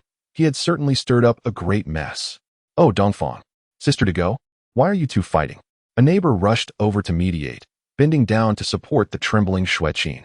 Standing by the roadside, he to go, with a fierce gaze, approached with clenched fists. Ouch! He to go, you coward, only now do you come. Ma Yinmei pushed aside the well-meaning neighbor, clutching her stinging face and wailing on the ground. Your wife is being beaten to death. Why don't you deal with Qin Dongfang? However, he to go was uncertain of his ability to confront the fierce Qin Dongfang. It was said that despite his slender frame, this impoverished youth fought with great ferocity. In a fit of rage, he Dagu turned to grab a stone, ready to engage in a fierce battle. Unexpectedly, Qin Dongfang stood proudly with his hands clasped behind his back, a smirk of contempt gracing his lips. He Dagu, you truly are a dog. How did you manage to swindle that gambling debt from me? Think carefully. Qin Dongfang recalled that he had likely fallen into He Dagu's trap when he lost that 11 yuan recently. Friends had mentioned that he had recently devised a cheating technique involving injecting mercury into the dice to ensure victory. Huh. He Dagu furrowed his brows, halting his aggressive stance. Xue Qin only realized at that moment that it was Qin Dongfang who had accrued gambling debts. She wiped her tears, shaking her head with a hint of sorrowful irony. However, upon witnessing her husband's calm, yet formidable demeanor, coupled with an overwhelming sense of righteousness, an inexplicable feeling of security surged within her frantic heart. It was as if, even if the heavens were to collapse, Qin Dongfang could withstand it single-handedly. She furrowed her brows, glancing at Qin Dongfang, then at the round and imposing Ma Yinmei who had just risen from the ground. From the depths of her shame, indignation, and despair, a sense of helpless laughter bubbled up. What was this? A fierce woman demanding gambling debts had encountered a righteous rogue. Hey, Dago, stop babbling nonsense with him. If you don't help me take revenge today, I'll call my brothers over and escalate this situation. Ma Yinmei shouted at her husband, clutching her swollen face. Upon hearing her words, both Xue Qin and the neighbor, Qin Haijun, instantly displayed expressions of tension. The three burly brothers of the fierce woman were rumored to be even more formidable. At that moment, faced with the aggressive Dago brandishing a stone and the brazen threats of Ma Yinmei, Qin Dongfang merely smiled slightly. He gently pushed his startled and anxious wife aside, shielding her with his own body. With his hands in his pockets, he stared coldly at Ma Yinmei. The intensity of his gaze sent shivers down her spine, prompting Qin Dongfang to scoff arrogantly. You think the fierce woman can escalate this matter? I suppose so. Although I may not be as adept at cheating at the gambling table as you're to go, when it comes to a one-on-one fight, he is certainly no match for me. As he spoke, his eyes turned icy, casting a cold glance at Dago, who was clutching the stone. Suddenly, upon hearing the words gambling cheat, a flicker of rage crossed old He's eyes, and he averted his gaze, confirming Qin Dongfang's suspicion that Dago had set him up that night. He must have switched the dice after Qin Dongfang placed his bet, utilizing the tampered dice to achieve a perfect roll of 6. For the current Qin Dongfang, unraveling Dago's cheating technique was straightforward. As long as Dago infused a slight amount of lead or mercury into one of the dice corresponding to the 6, a casual roll would ensure that the lowest number, 1, would inevitably be at the bottom, while the highest number, 6, would appear on top. This was due to the density of lead and mercury, which would affect the randomness of the dice with just a small amount. Having grasped this insight, Qin Dongfang's expression grew even more somber. He disdainfully surveyed Dago and his wife, finally fixing his gaze on Ma Yinmei. Since your man cannot contend with me in a fight, Why not simply call upon your Ma brothers to come here? I will also summon my own brothers, and we shall engage in a grand showdown." Upon hearing his declaration, Xue Qin and the well-meaning neighbor, Qin Haijun, were left utterly speechless. The expressions of Dego and his wife tightened, their facial muscles twitching slightly.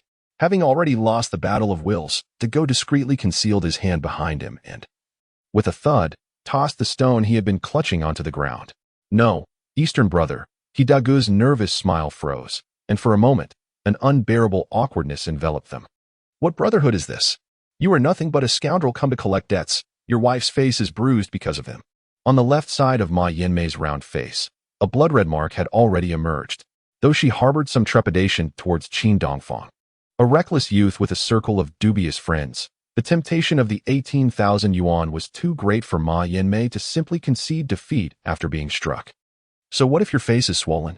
That slap was merely a remedy for your loathsome tongue," Qin Dongfang retorted coldly, stepping forward with resolve. Dagu and the portly Yaya instinctively recoiled, their pupils constricting in fear. "You are truly audacious, Qin Dongfang.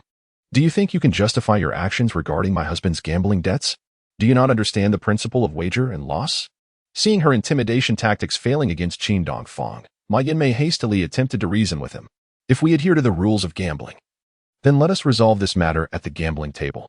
Qin Dongfang smirked icily, advancing to seize Dagu by his collar. He extended a hand, his expression darkening. "Produce your modified dice. Let us engage in one more game.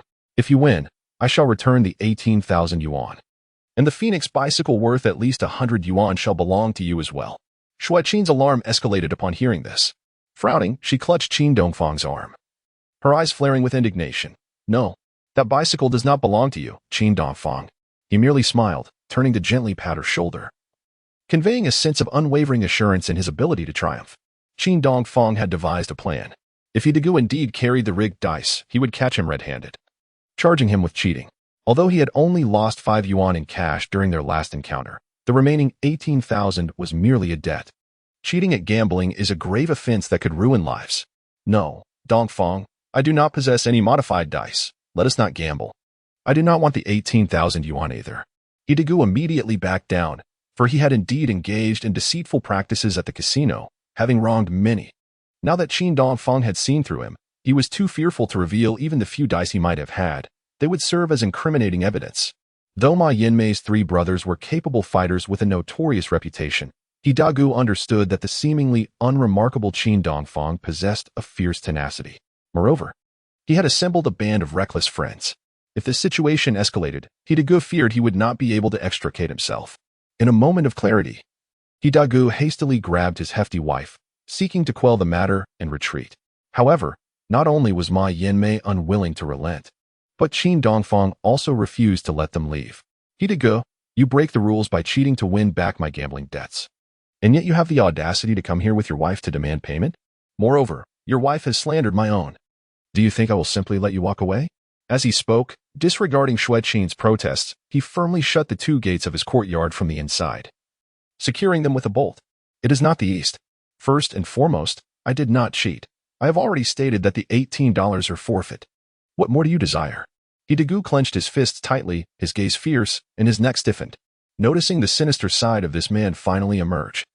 His voice turned abruptly cold. Xue Qin and the amiable neighbor in his 40s trembled in fear. "Deny it?" Qin Dongfang scoffed with a derisive smile, then turned serious as he intimidated Dagu. "In the past few days, I have spoken with all the victims you have cheated, and I am prepared to unite them in a formal accusation against you." Dagu and his wife widened their anxious eyes in disbelief. Qin Dongfang stood with his hands clasped behind his back, proclaiming loudly, "As long as I and the others testify, your actions at the gambling house will constitute fraud. Do you understand? Why does it have to escalate to a crime?" Dagu questioned, half convinced, though beads of sweat began to form on his brow. Even if the notoriety of his cheating were to spread, he would certainly face the wrath of those he had wronged. Having navigated the business world for decades, Qin Dongfang was well versed in the law and proceeded to educate Dagu. Fraud is defined as the act of illegally acquiring property or funds through deceitful practices or the concealment of truth, particularly when the amounts involved are substantial. Thus, Dagu, your cheating is far more serious than mere gambling. You have swindled this person. And that one for a few dozen coins, correct? When combined, these amounts escalate to a significant total, which means you are guilty of fraud. Typically, this offense carries a prison sentence of 3 to 10 years. At this revelation, not only did he Dagu break into a cold sweat, but even his audacious wife, Ma Yanmei, gasped in shock, although they were not well versed in legal matters. Qin Dongfang's impassioned and articulate delivery clearly suggested he spoke the truth. He Dagu, already feeling guilty, now trembled even more violently. Xue Qin, her beautiful eyes quivering, gazed incredulously at Qin Dongfang, her lips slightly parted. When did this seemingly uneducated man begin to delve into criminal law? Chapter 22. A high-stakes gamble. Watches, bicycles. An entire future's at stake. Brother Dongfang, I apologize. He Dagu murmured, nearly in tears. The once domineering Ma Yanmei found her audacity evaporating, her face twitching. Damn it. We came here thinking that Qin Dongfang had struck it rich, and we could collect a debt. How has it come to the point where we might end up sending my husband to prison? Wiping the cold sweat from her brow, Ma Yanmei trembled as she approached Qin Dongfang and his wife, wearing a smile more pitiful than tears. Bowing her head in apology, she said, I'm sorry, Brother Qin. I never realized you and Sister Xue are both so cultured. Xue Qin, right? It's my fault for being so uncouth today. Please don't hold it against someone like me, a woman from the countryside who has never seen much of the world. I beg you, dear sister. Moments ago, Xue Qin had politely addressed her as sister, but the fierce matron had rudely rejected her. Now, she boldly displayed her plump face, calling out good sister and attempting to engage in conversation. It's all right, elder sister. Xue Qin stammered, her cheeks flushed. Naturally, she was unwilling and dared not to entangle herself further with a woman like the Mother Nightshade, lest deeper enmity arise. The he couple, witnessing Xue Qin's timidity, let out a long sigh of relief. Do not rejoice too soon. Although my wife possesses a broad mind, how shall we address the fact that you, he Dagu, cheated to win that money from me? However, Qin Dongfang had no intention of letting them depart. Ma Yanmei, who had just begun to feel somewhat at ease, suddenly found herself in a state of anxiety. With a hint of indignation, she murmured, Brother Qin, you have slapped me. Qin Dongfang raised a hand to silence her lament. His gaze icy as he declared, to dare to slander my wife's virtue. It is not merely a slap that you deserve. I would not hesitate to sever your tongue. Furthermore, considering your habitual bullying of neighbors and abuse of your in-laws, punishing a scoundrel like you is akin to ridding society of a pest. Ma Yanmei, pale with fear, hurriedly retreated a few steps, trembling. Goodness, you are even more ruthless than I am. You even contemplate tongue severing. Xue Qin was startled by her husband's words, yet felt a warmth stir within her, creating ripples in her heart, regardless of whether Qin Dongfang's harsh words toward the Mother Nightshade were genuine or not. From his series of actions since their encounter in Xiazhou today, he indeed exuded a palpable concern for her. Was it due to his conscience pricking him after having cheated someone out of 100 yuan by using his wife and daughter as bait? Or had he genuinely experienced a moment of enlightenment before potentially losing his child and wife? At this moment, he Dagu, sweating profusely, gritted his teeth and stated, Then, Brother Dongfang, let us not only disregard that old debt of 18 yuan. Dog brother will also return the 5 yuan I won from you last time. Is that satisfactory? Upon finishing his sentence, he fished out a wad of cash from his blue trousers. This was money he had recently won through cheating, as he and his wife had originally planned to go shopping for furniture today. He Dagu reluctantly withdrew 5 yuan and offered it to Qin Dongfang, who, however, did not accept the money but instead shook his head with a faint smile, saying, I have stated that matters at the gambling table should be resolved at the gambling table. It matters not that you have not brought the dice. Today, let us play a game of drawing lots. If dog wins, I shall no longer pursue your legal responsibility for cheating, and that luxury car shall be yours. Qin Dongfang gestured with his chin towards Bai Liping's Phoenix bicycle. But what if I lose? Seeing that he was resolute in wanting to play a high-stakes game, he Dagu felt the thrill of gambling stir within him. If you lose, you must leave all the money on you and your wife behind. Qin Dongfang waved his hand nonchalantly. One must be as decisive as Suda's biscuits. Xue Qin gasped. Hearing this, the Mother Nightshade felt a stirring in her heart. She believed this gamble was worth taking and must be taken. Immediately, she pulled her husband aside and whispered, You scoundrel. Do you not boast of being a gambling god daily? You must win this round. He Dagu felt an immense pressure. This round not only involved a Phoenix bicycle. It is profoundly related to one's destiny. If Qin Dongfang truly gathers all those he has wronged and they collectively report him to the authorities for his involvement in deceit and fraud, it would spell considerable trouble. Hidegu expressed his unease, saying, I concur with your sentiments, Brother Dongfang, but should I happen to lose, please do not hold my past against me. That is permissible. But since you have proposed an additional condition, an extra wager must accompany it, Qin Dongfang replied, abruptly rolling up his sleeves and mimicking the gesture of checking a watch upon his bare wrist. Hidegu furrowed his brows, momentarily taken aback. He then glanced down at the seagull watch adorning his wrist, and with a knowing nod, he declared, very well. Should I lose, I will include this watch. However, irrespective of the outcome, once we conclude this round, you shall not pursue any matters from my past, correct? Indeed, let us first place the wager with the intermediary. Qin Dongfang gestured towards his enthusiastic neighbor, Qin Haijun, and promptly pushed a phoenix bicycle beside him as a demonstration for his opponent. Hidegu hissed, reluctantly removing the nearly pristine seagull watch from his left wrist. He had won it through unscrupulous means from a wealthy heir during his last gambling venture in Weibei County. He then retrieved all the money he and his wife had, along with the watch, gritting his teeth as he handed it over to Qin Haijun. Is this a significant sum of money? Qin Haijun, who never gambled, stared wide-eyed, murmuring in astonishment. In that moment, he seemed to grasp why the brother from the adjacent yard had developed an addiction to gambling. Goodness, with this round, one could either ascend to the heavens or plunge into the abyss. Winning would equate to earning in an instant what others toil for over months, while losing could render an ordinary family incapable of lifting their heads for half a year. Anxiously, Xue Qin once again softly urged Qin Dongfang to reconsider, but her pleas fell on deaf ears. He merely wrapped his arm around her shoulders, whispering gently, Xiao Qin, haven't we spent all our money? I must earn back your family's travel expenses. Xue Qin retorted, so, I should be grateful to you now? Using Sister Liping's bicycle for gambling? Have you lost your mind? No, we are merely engaging in a little game of tossing paper balls. This is not gambling. Qin Dongfang insisted as he entered the house in search of paper and a pen.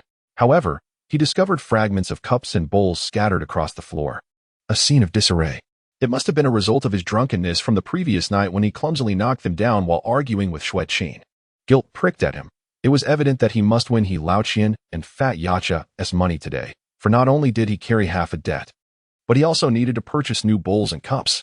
Before long, Qin Dongfang emerged with 2 slips of paper. Come, Degu, let us verify this. I shall show you how transparent I am.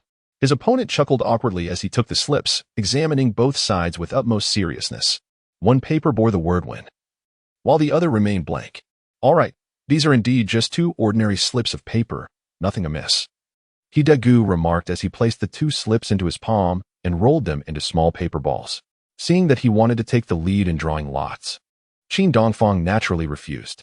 If that were the case, the probability of success would truly dwindle to a mere 50%. Qin Dongfang intended to retaliate against Lao-Qian. This round was imperative for his victory. With his meager means, he could no longer afford a loss. Let us make it fair. We need a third party to hold the paper lots, and we shall draw ourselves, Qin Dongfang said with a smirk. Reclaiming the 2 paper lots from Hidego's hands, Xue Qin realized her attempts to dissuade him were futile. With her eyes reddening, she shook her head with a sigh, leaning against the door of her dilapidated home. She pressed her hand to her racing heart, filled with anxiety. Chapter 23. Truly you. An evil man must be matched by another evil man. The most suitable witness for this occasion was none other than the humble farmer, Qin Haijun, in his 40s. The others turned their gaze towards old Qin. However, in that fleeting moment, Qin Dongfang had quietly exchanged the 2 small paper lots he had concealed between his fingers with the 2 he held in his palm. Having swiftly completed this covert maneuver, he approached Qin Haijun with a smile, handing the 2 blank paper lots to their neighbor. You hold these, we'll draw lots. Whoever wins today will give Brother Haijun 2 yuan. What? No. The honest and straightforward Qin Haijun's face flushed crimson. I think it's fair. Hidego nodded arrogantly. 2 yuan might represent a day's earnings for an average worker, but for Lao-Qian, it paled in comparison at this moment. He was solely focused on winning Qin Dongfang's Phoenix bicycle. Let us begin, Dago. As a guest in my home, you may choose first. Qin Dongfang feigned politeness, catching Hidego off guard. Mother Nightshade, covering her swollen face, couldn't help but grimace, mentally cursing. So now we are the guests? Your hospitality. Knocking people out with that big mouth of yours. is truly something else. At this point, Hidego approached Qin Haijun, hesitating momentarily before selecting one of the paper lots held in old Qin's hands. With no other option, Qin Dongfang grasped the remaining paper lot tightly in his hand. You go ahead.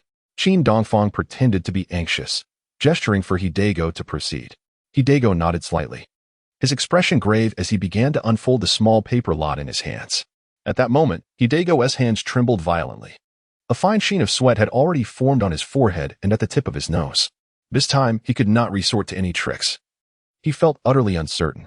Today, he could only rely on luck. Should he lose, a substantial portion of the ill-gotten gains he had amassed recently would be lost in one fell swoop.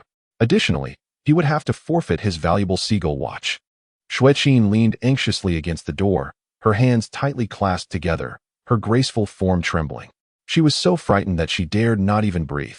If Qin Dongfang were to lose this round, her dear friend S. Phoenix's bicycle would be taken away by Hidego and his wife. Where would Xue Qin find another 200 yuan to repay by liping for the cost of the bicycle? You scoundrel. You've only been off gambling for a few hours. Once again, it has begun. Xue Qin muttered under her breath, her heart pounding fiercely, her eyes reddening with urgency. Oh, this is just my luck. Hidego trembled as he unfolded the small paper he had drawn, only to discover it was blank. In a fit of frustration, he slapped his forehead and began to curse vehemently.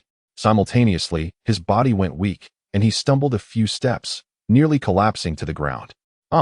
Mother Yaya gasped in shock, her vision darkening. Thud. Her hefty figure slumped directly into the small courtyard of Qin Dongfang's home. He lost.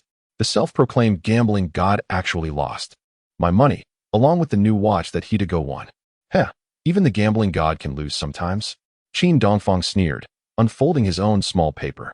However, he merely pretended to glance at it before quickly concealing it in his palm and raising his fist in exultation, proclaiming, "This is indeed the cycle of good and evil. Heaven spares no one." Yet, standing behind him, Xue Qin was left astounded, her mouth agape in disbelief. The note in Qin Dongfang's hand appeared to be blank as well. Did I see it wrong? At that moment, Qin Dongfang tossed the paper into his pocket and turned to find the astonished Navy brother, eager to collect his winnings. Although he and Qin Haijun were not closely related, they shared the same surname and were neighbors. Thus old Qin naturally wished for his success. Hidego, pale as death, could not have fathomed that the usually rule-abiding Qin Dongfang had, for the sake of revenge, committed an unprecedented act of deceit today, and it aroused no suspicion among any of them. After all, everyone had clearly seen that Qin Dongfang had drawn two pieces of paper, one marked win and the other blank. Hence, the result of Hidego's draw, which was the blank one, inevitably meant his loss. Yet, he remained oblivious. After switching the original two pieces of paper, Qin Dongfang had used two blank notes for Hidego to draw from. This meant that regardless of which one Hidego chose, defeat was certain. Now, his heart sank like a stone, his body trembling, yet he never suspected that he had been outwitted by Qin Dongfang. So much for being the gambling god. Bah! Watch how I deal with you when I get home. Ma Yimei shakily rose from the ground, spitting in Hidego's face in a fit of rage, cursing him vehemently. Get out of my way. In a fit of anger, Hidego raised his hand and shoved his hefty yacha, momentarily asserting his authority as the head of the household before the slender beauty Xue Qin and others. Although reluctant, he gritted his teeth and forced a bitter smile at Qin Dongfang, saying, "A bet is a bet. Let's consider our old grievances settled, and from now on, let us not interfere with each other." Qin Dongfang, having achieved his aim, nodded in satisfaction. As long as you refrain from cheating others in the future, then we have a deal. Hidego, with a face like thunder, turned to leave. Ma Yinmei, humiliated and furious, chased after him, shouting insults. The two individuals exchanged heated insults and blows as they made their way back from Yunyang village to Hejiazhai. This contentious couple could never have imagined that their aggressive pursuit of Qin Dongfang for repayment would yield such a disheartening outcome. Not only did they walk away empty-handed, but they also endured a barrage of slaps from the fierce woman. To add insult to injury, the substantial sum they had been saving to purchase furniture was swiftly lost to Qin Dongfang in a mere moment. Furthermore, He Lao Qian had even forfeited a prized watch in the process. "Oh, brother Dongfang, I truly cannot accept this 2 yuan. Qin Haijun protested, his face flushed with embarrassment. "Consider this small tip as my invitation for you to enjoy a drink. You've always been of great help to us," Qin Dongfang replied with genuine warmth. No, I absolutely must take it." Otherwise, it would imply that you look down on me.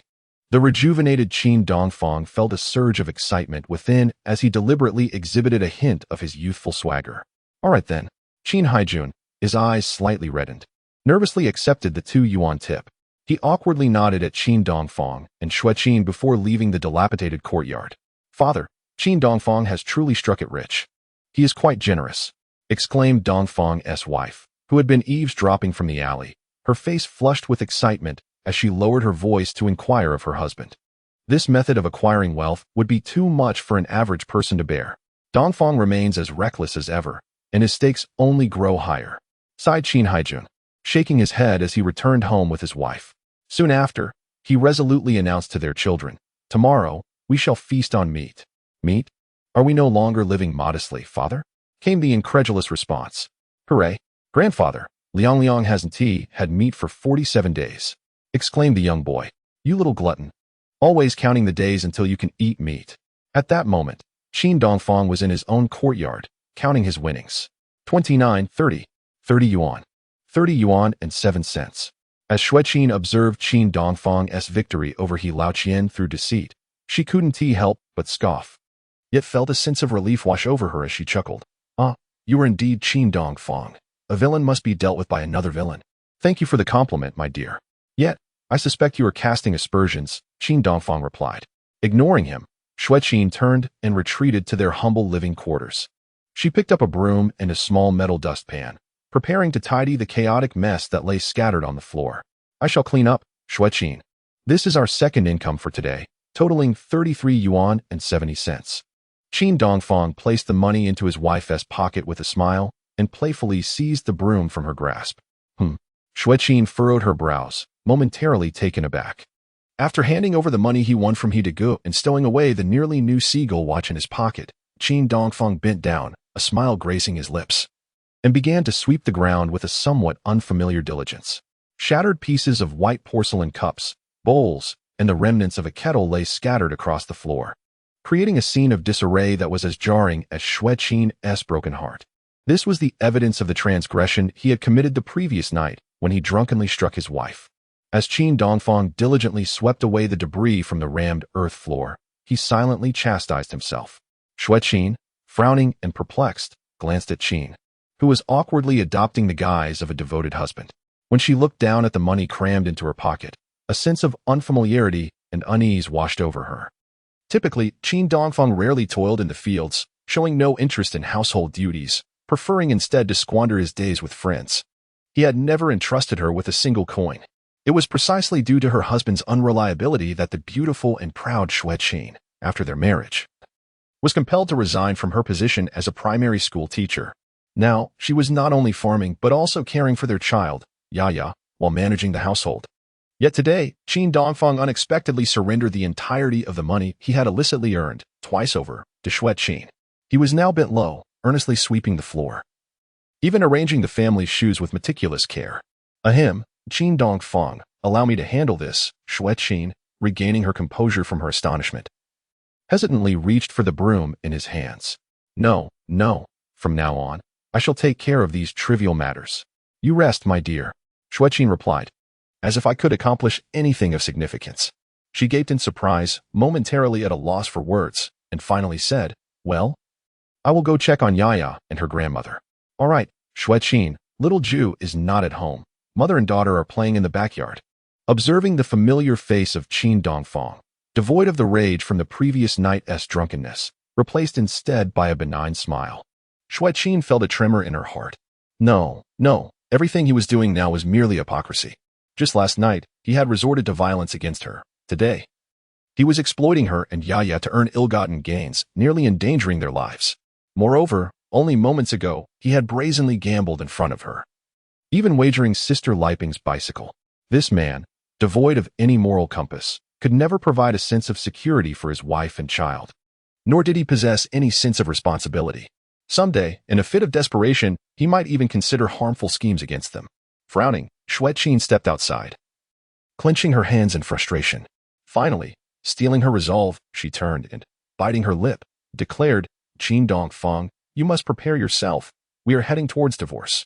After bravely uttering those words, she instinctively gritted her teeth and clenched her fists, her body trembling with anticipation.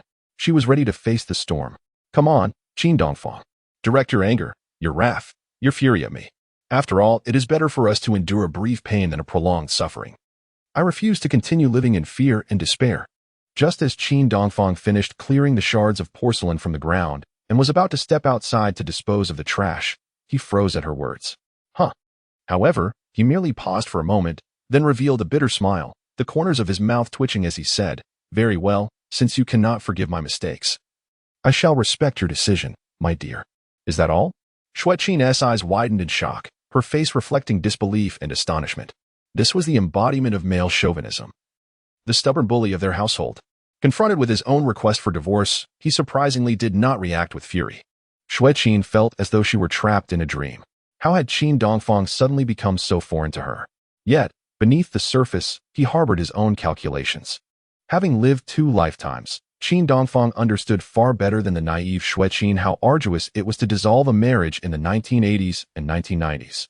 During that era, people's thoughts were steeped in tradition, and societal norms were decidedly conservative. A divorce, regardless of whether it was initiated by a man or a woman, would render one an outcast. Furthermore, couples seeking to separate would be subjected to the patient mediation of village committees, women's federations, and judicial authorities. Unless there was evidence of infidelity or the marital bond had truly disintegrated, one could not anticipate a divorce without enduring a drawn-out process lasting a year or more. Thus, the divorce rate was astonishingly low. Among a couple of thousand couples, only one would find themselves separated. In contrast, in the 21st century, where Qin Dongfang had resided, the statistics were grim. 1 in 3 couples would ultimately part ways. At this moment, Qin Dongfang was more preoccupied with the thought of whether Xue Qin would once again contemplate leaving home. Regret washed over him. He should not have handed over that 33 yuan to her, for fear it might backfire. The fare back to her family home in the city was merely around 10 yuan. Contemplating this matter, he slapped his forehead and hastily set aside the broom and dustpan. Xue Qin, is there some misunderstanding regarding the 100 yuan I earned today in the city? To be candid, my dear wife, that money was a token of gratitude from a wealthy old bachelor for introducing him to a younger companion, he thought. Though he could not dare to disclose that the sum was derived from selling the services of a perm stylist. The thought of being both a deceiver and a seller would surely leave Xue Qin in shock. Is it now customary for matchmakers to charge fees? And 100 yuan at that? Surely you must have introduced him to a goddess. Xue Qin exclaimed in disbelief. The notion of a goddess was far from the truth. It merely referred to a somewhat attractive and unscrupulous woman. The memory of that unscrupulous perm stylist reignited a flicker of anger within Qin Dongfang. At that moment, his mother, Cheng Yuji, arrived, dragging along little Yaya. Xiao Qin, you finally returned. Upon seeing her beautiful and virtuous daughter-in-law, Cheng Yuji's eyes welled with tears.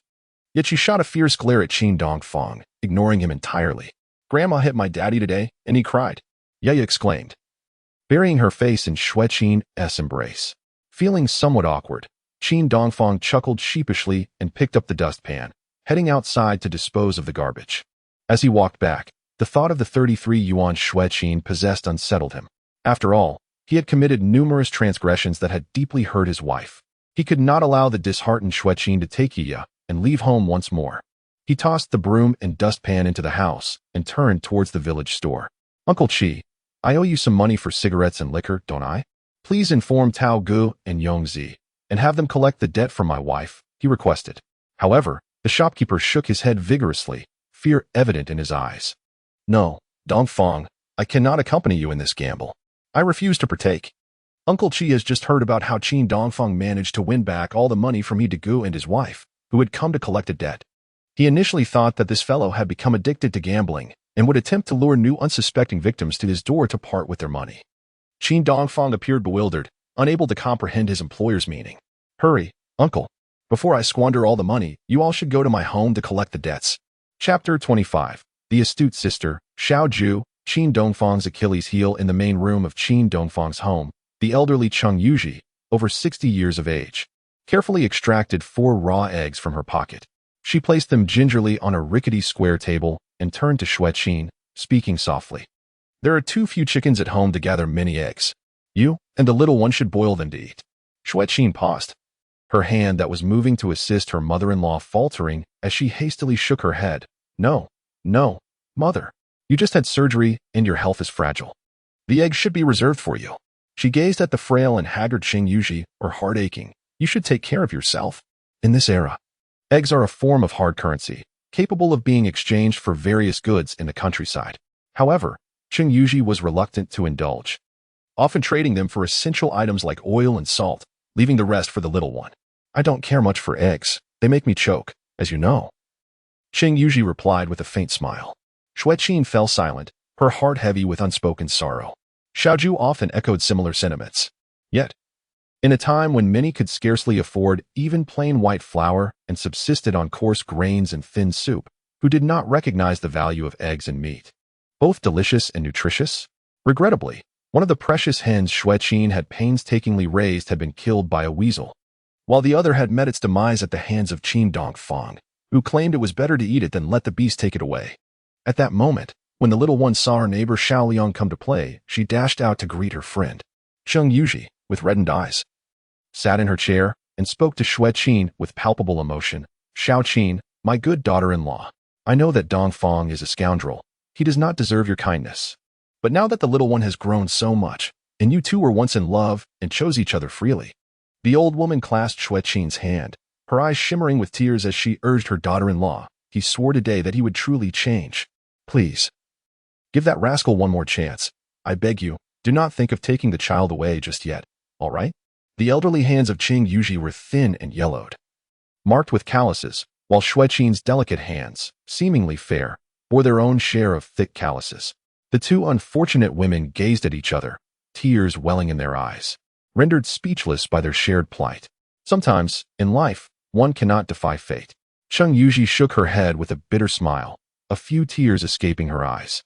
She felt a deep injustice for her rare and precious daughter-in-law, believing that her own wayward son, Qin Dongfang, had ruined the bright future of this beautiful girl from the city. At the same time, she lamented her son's inability to heed his mother's guidance.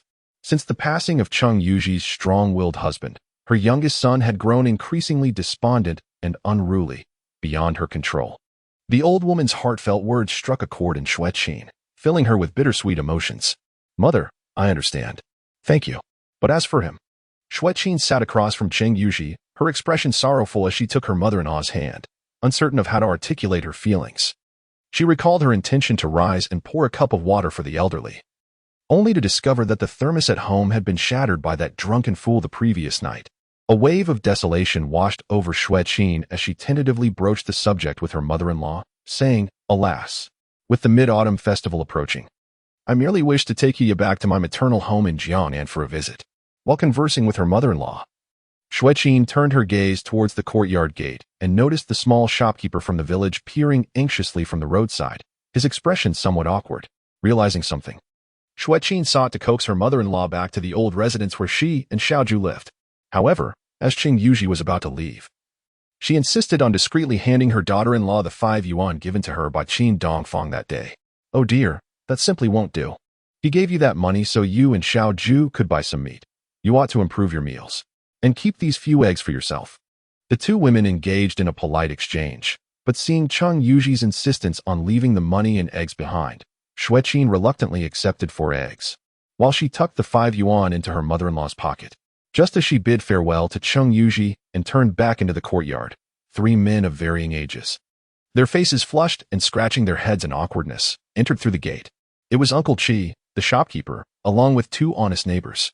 We truly apologize for this. The Dongfang family. Uncle heard you have a bit of surplus now, and I worry that Dongfang might squander it again. That's 65 yuan for cigarettes and alcohol has been owed to me for nearly 2 years. You can keep the change. Xue Qin's heart raced, and she shook her head in embarrassment, saying, That won't do, Uncle Qi. The amount is the amount, and I shall repay you now. Subsequently, she repaid the shopkeeper the over 17 yuan, along with the 5 yuan owed to Brother Tao from the village. After settling the debts, Xue Qin found herself with only 11 yuan left in hand. However, the simple-minded neighbor, Qin Eryong, was still waiting, hoping to borrow another 5 yuan from Qin Dongfang. Xue Qin hesitated, her hand momentarily frozen in her pocket as she furrowed her brow. If she were to assist in paying off more of Qin Dongfang's debts, She would no longer have enough for her fare back to her maternal home. Sister Dongfang, if you're not financially comfortable, then it's all right. Let us discuss that 5 yuan another time, Qin Eryong said, reluctant to put this kind-hearted woman in a difficult position. As he lowered his head and began to turn away, they had originally not intended to approach Xue Qin for repayment. After all, they were fellow villagers. And it was Qin Dongfang who had incurred the debts. Uncle Qi and Eryong had come today only under the covert encouragement of Qin Dongfang, mustering the courage to confront her. No, your sister still has over 11 yuan. Our family is not short on money. Eryong was about to leave when he saw Qin Dongfang cheerfully entering their small courtyard, blocking his retreating steps. Xue Qin, Qin Dongfang called. Eryong's dark complexion flushed crimson. Witnessing this scene, Xue Qin couldn't help but shake her head and smile wryly. It turned out that Qin Dongfang had orchestrated this, cleverly leveraging the debts to ensure she amassed enough for her travel expenses to take Yaya back to Jiang'an. This man was truly cunning and despicable. Yet, she found herself in a position of helplessness. He could only cast a resentful glance at Qin Dongfang, reluctantly pulling 5 yuan from his pocket. With flushed cheeks, he approached Qin Eryong and forced a smile, saying, "Yes, I still have some money. Here, for Yongzi, thank you." Qin Dongfang flashed a confident smile at the creditor, declaring with bravado, "If Eryong's family is facing difficulties, I shall have your sister-in-law lend you a few more yuan as interest." "Oh no. I'm leaving, brother, sister-in-law." Thank you. Qin Eryong clutched the deep brown 5 yuan note and turned to flee in haste.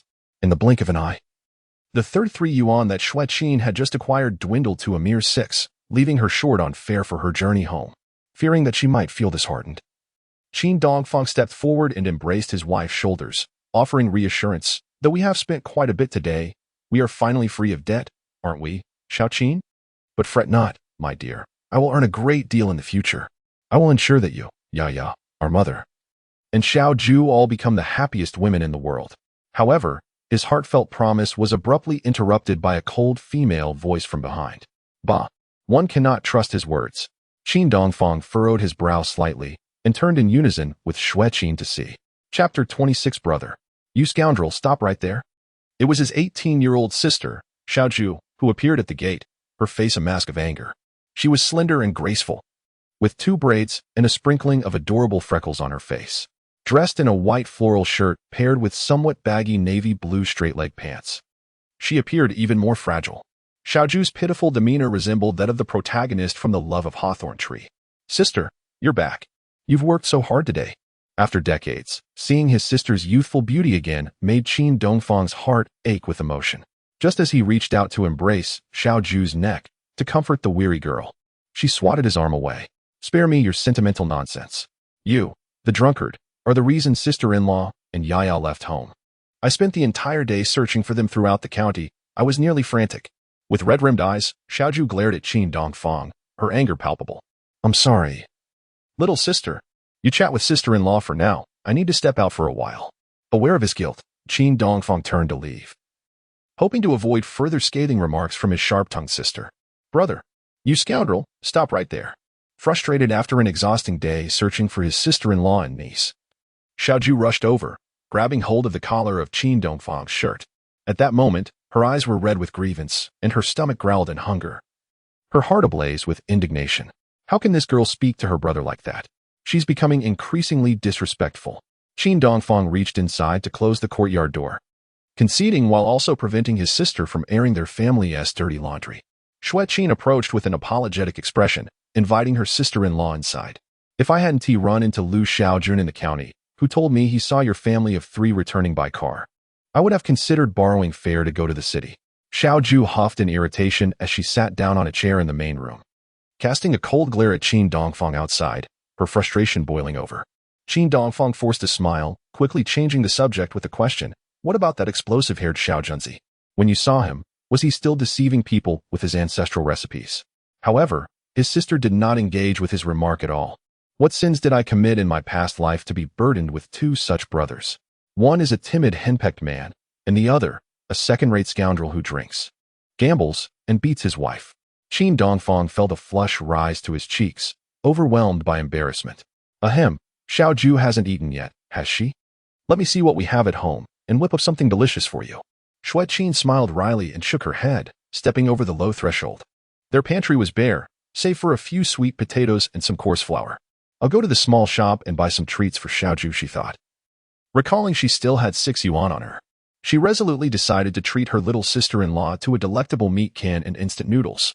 Oh, sister-in-law, please don't. I can't get used to the expensive stuff from the shop. Xiaoju quickly stood up, pulling Xue Qin's arm to invite her back inside. Then, she approached the worn, rickety square table, rummaging through a container to find a golden cornmeal bun. This is the cold bun, Xiaoju. I'll heat it up for you. Oh, right. Mom also brought a few eggs. I'll boil them for you. Observing her sister-in-law, who had toiled all day for her, Xue Qin felt a pang of guilt. No need, sister-in-law.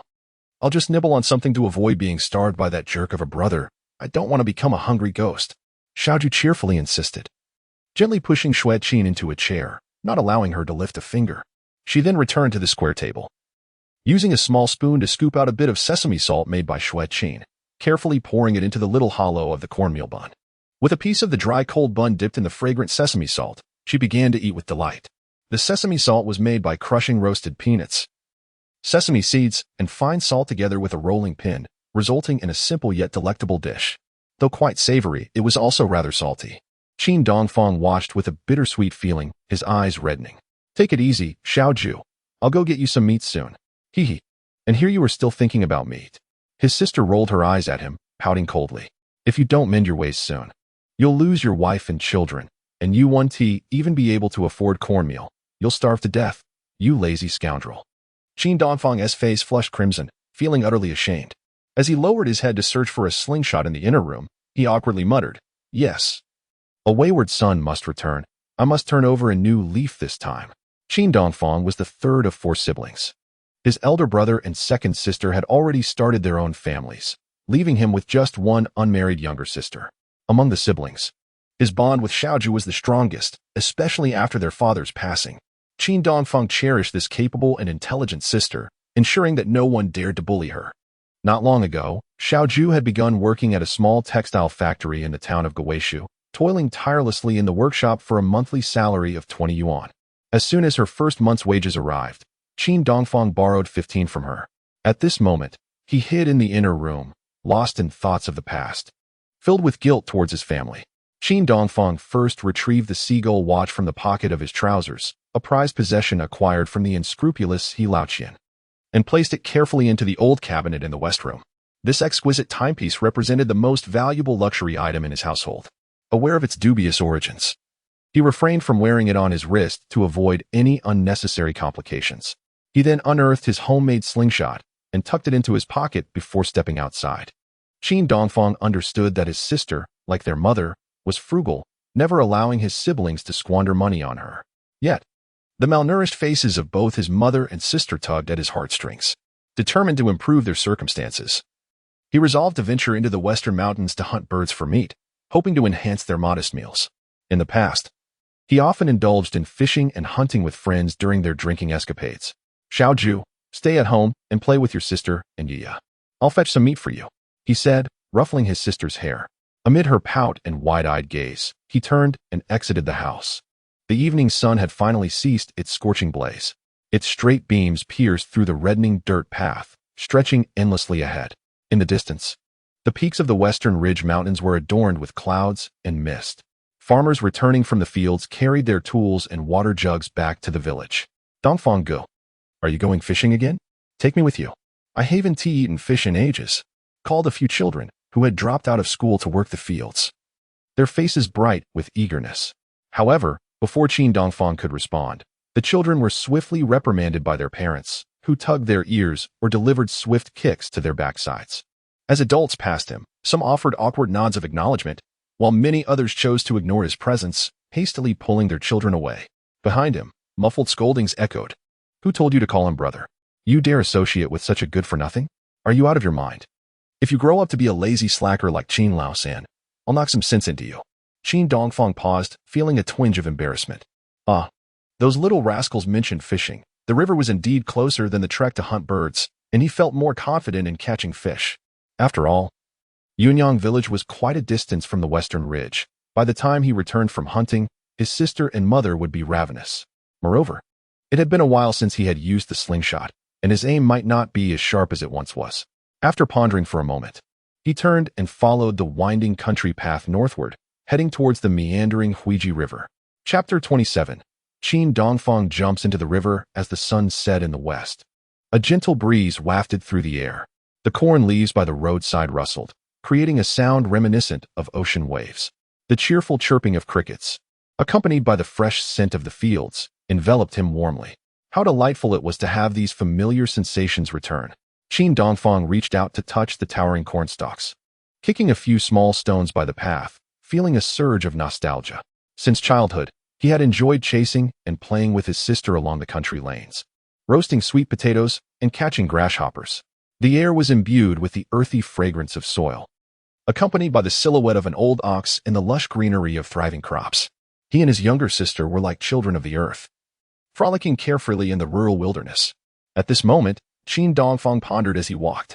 The Mid-Autumn Festival was just a week away, a time for visiting relatives and entertaining friends, which would undoubtedly require a considerable expenditure.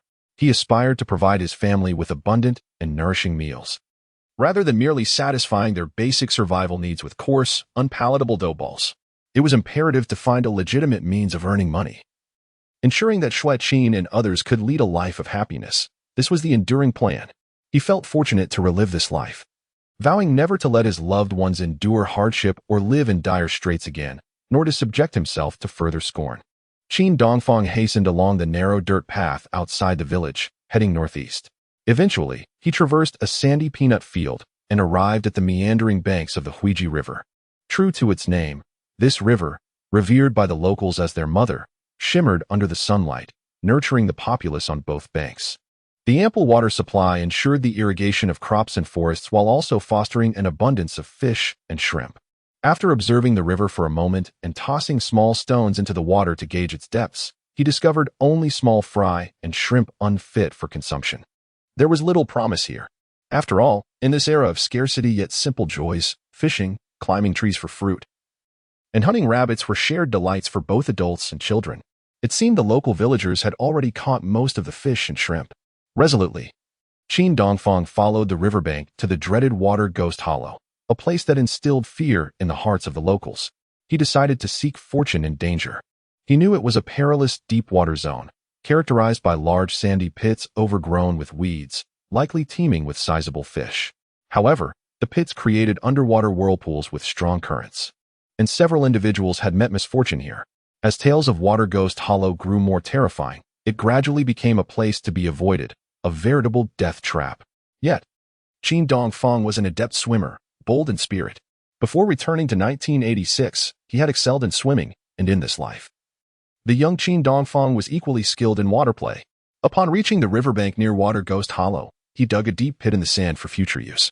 Stripping off his clothing and sturdy shoes, he donned only a pair of loose-fitting trunks before plunging into the river. Unexpectedly, at that moment, shouts echoed from behind him. Drawing closer, who was that jumping into Water Ghost Hollow? It looks like that gambler Qin Dongfang.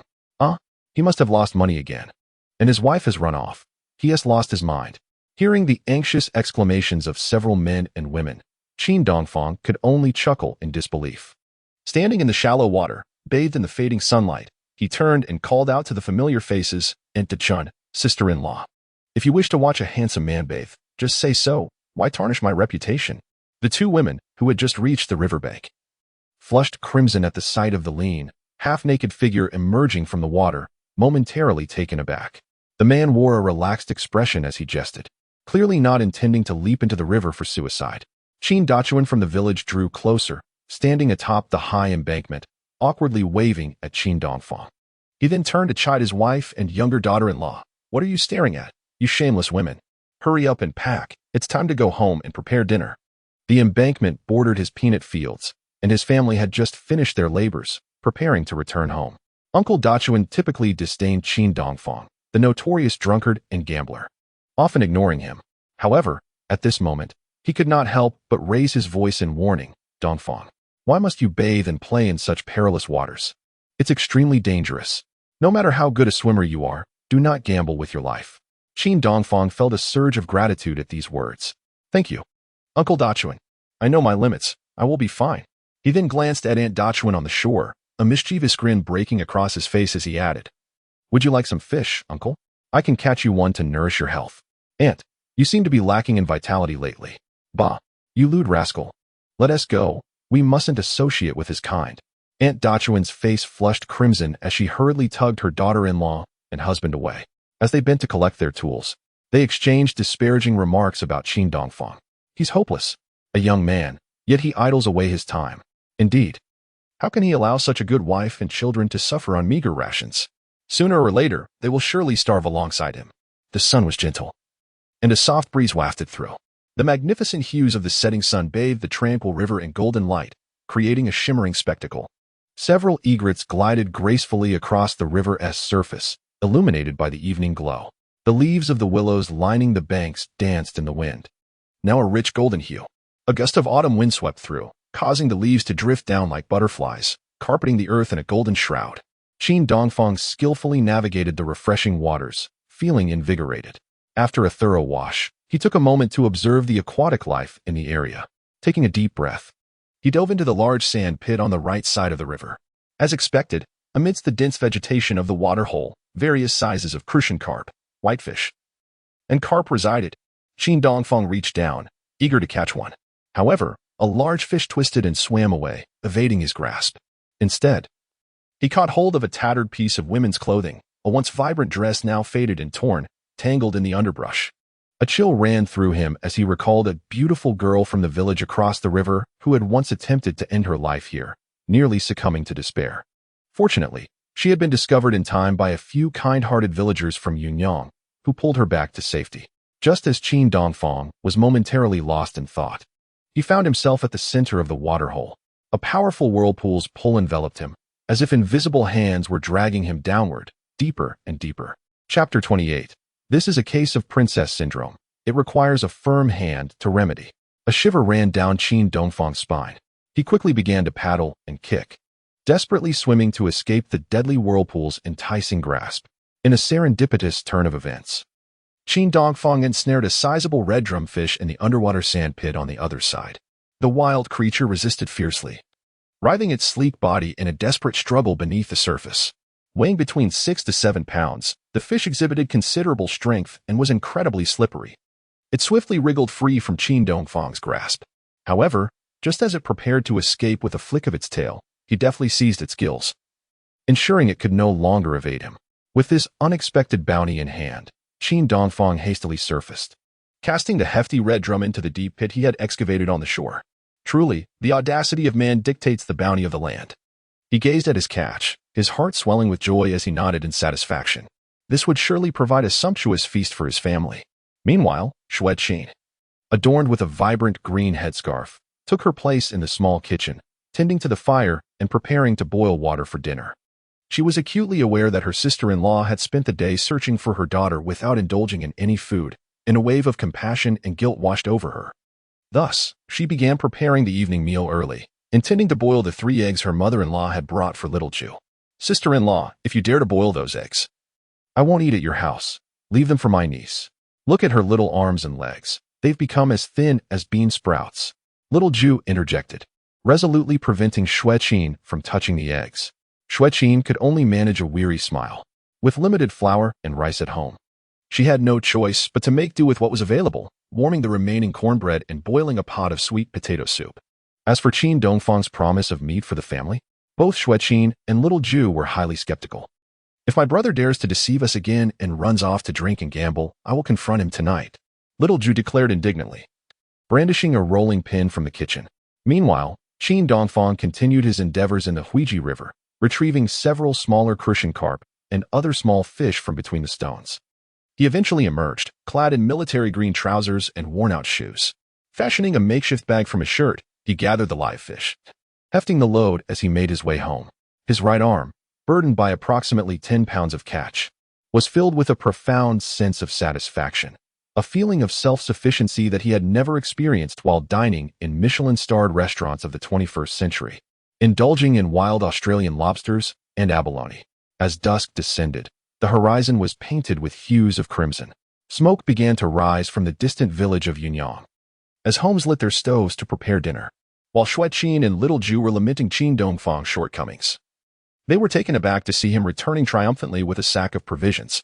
Upon seeing her husband bare-armed, Xue Qin's brow furrowed in surprise, and she hurriedly averted her gaze, her cheeks flushed.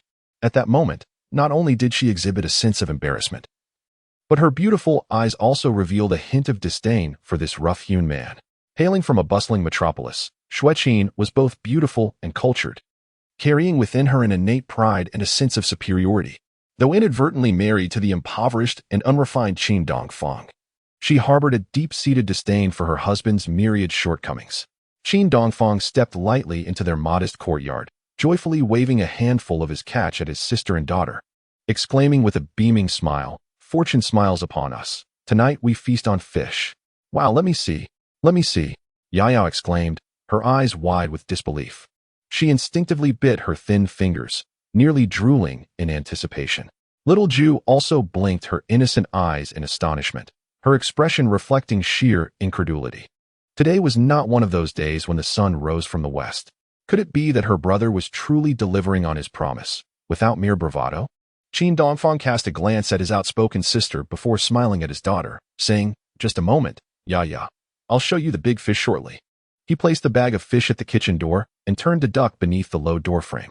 "Wife, today I shall showcase my culinary skills," he declared with a grin, fetching a large enamel basin and setting it down outside. With a flourish, he emptied the contents of his white shirt, bright red carp and small crucian carp, into the basin with a splatter. "Oh my, such enormous fish." Little Ju and Yaya gaped at the basin, exclaiming in delight. The massive carp, in a desperate bid for freedom, leaped out of the basin. Quick-witted little Ju dashed into the kitchen to grab a knife, crouching timidly on the ground, eyes shut tight, as she struck the large fish to render it unconscious. Xue Qin turned at the commotion, her lips parting in astonishment, rendered speechless.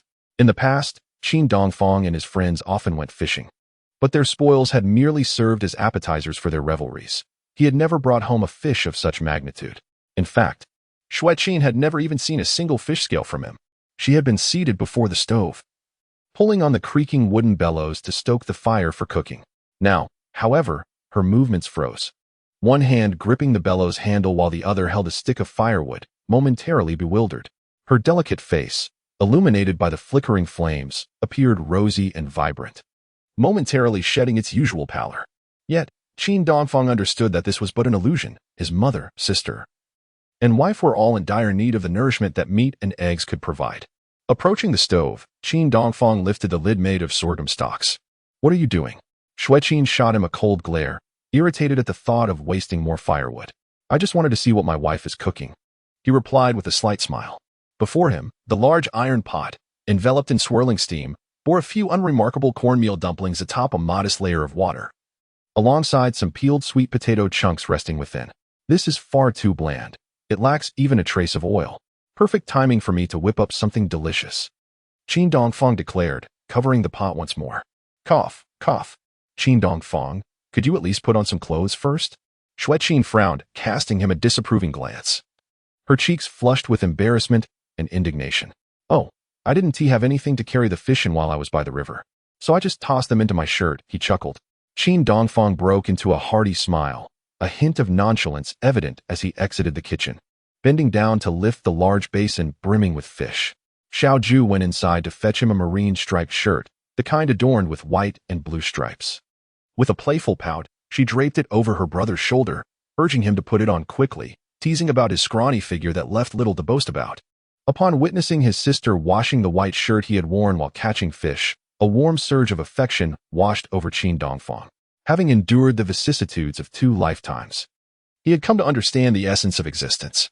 In this life, the individuals one genuinely cares for, and who reciprocate that care, are but a handful. Yet, these few constitute one's entire universe. Chapter 29. He has changed. Truly engaging in life's affairs, Qin Dongfang carried the enamel basin filled with fish and a knife to the base of the water well on the western side of the yard. He first pumped water to cleanse his hands thoroughly before carelessly wiping them on his patched trousers.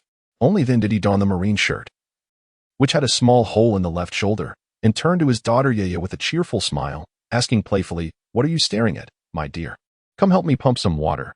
Daddy is about to prepare the fish." "Okay, Daddy. We will have fish for dinner," Yaya exclaimed, clapping her tiny hands in excitement as she dashed to the long handle of the water pump. She pressed her hands down on the iron lever, and soon, clear and sweet underground water flowed forth into Qin Dongfang's basin with a delightful splash. Yaya lifted the lever once more, pressing down with all her might. Finding it a bit strenuous, she threw her entire slight frame onto the lever to add weight. Hey, Yaya was exerting herself to the utmost. Qin Dongfang, squatting by the water well, could hardly suppress a smile as he stood up. Gently ruffling his daughter's hair, he affectionately said, "All right, let Daddy take over. You can have a little rest now." Her cheeks flushed, Yaya paused, twirling a strand of her dry, yellowing hair with her fingers. Stepping aside, her wide eyes curiously roamed over the little fish in the basin. After a moment of silence, she suddenly furrowed her brow and asked with a serious expression, "Daddy, you brought home all the fish babies from the river. Won't their mommy and daddy miss them and be sad?" Caught off guard, Qin Dongfang halted his pumping motion, momentarily at a loss for words. Then, with a mischievous grin, he pointed to the 6 or 7 pound red carp and a slightly larger white fish in the basin. Reassuring his daughter, "Don't worry, Yaya, the fish babies' parents are right here with them." "Really? Their daddy is so big, and their mommy must be quite small," Yaya exclaimed, astonished. Xiao Ju, squatting nearby washing Qin Dongfang's shirt, glanced over at the large basin of fish and casually remarked, "A case of an old man and a young woman, and a cross-species pairing at that." "Ah." Qin Dongfang shot his sister a disapproving look, rendered speechless. Yaya, somewhat understanding yet confused, nodded her head but seemed reassured. She then crouched across from Qin Dongfang, her curious black eyes wide open, watching intently as he scaled and cleaned the fish. Xue Qin noticed that the fire in the stove was robust enough to sustain itself for a while. So she carried a small bamboo basket out of the kitchen and made her way to the petite vegetable garden in the southeast corner of the yard. Though this vegetable plot is modest in size, it flourishes under her meticulous care, saving her a considerable sum on groceries. Xue Qin bent down to pluck some green peppers, along with a few stalks of green onion and cilantro. She had no expectations of Qin Dongfang bringing home a grand feast tonight.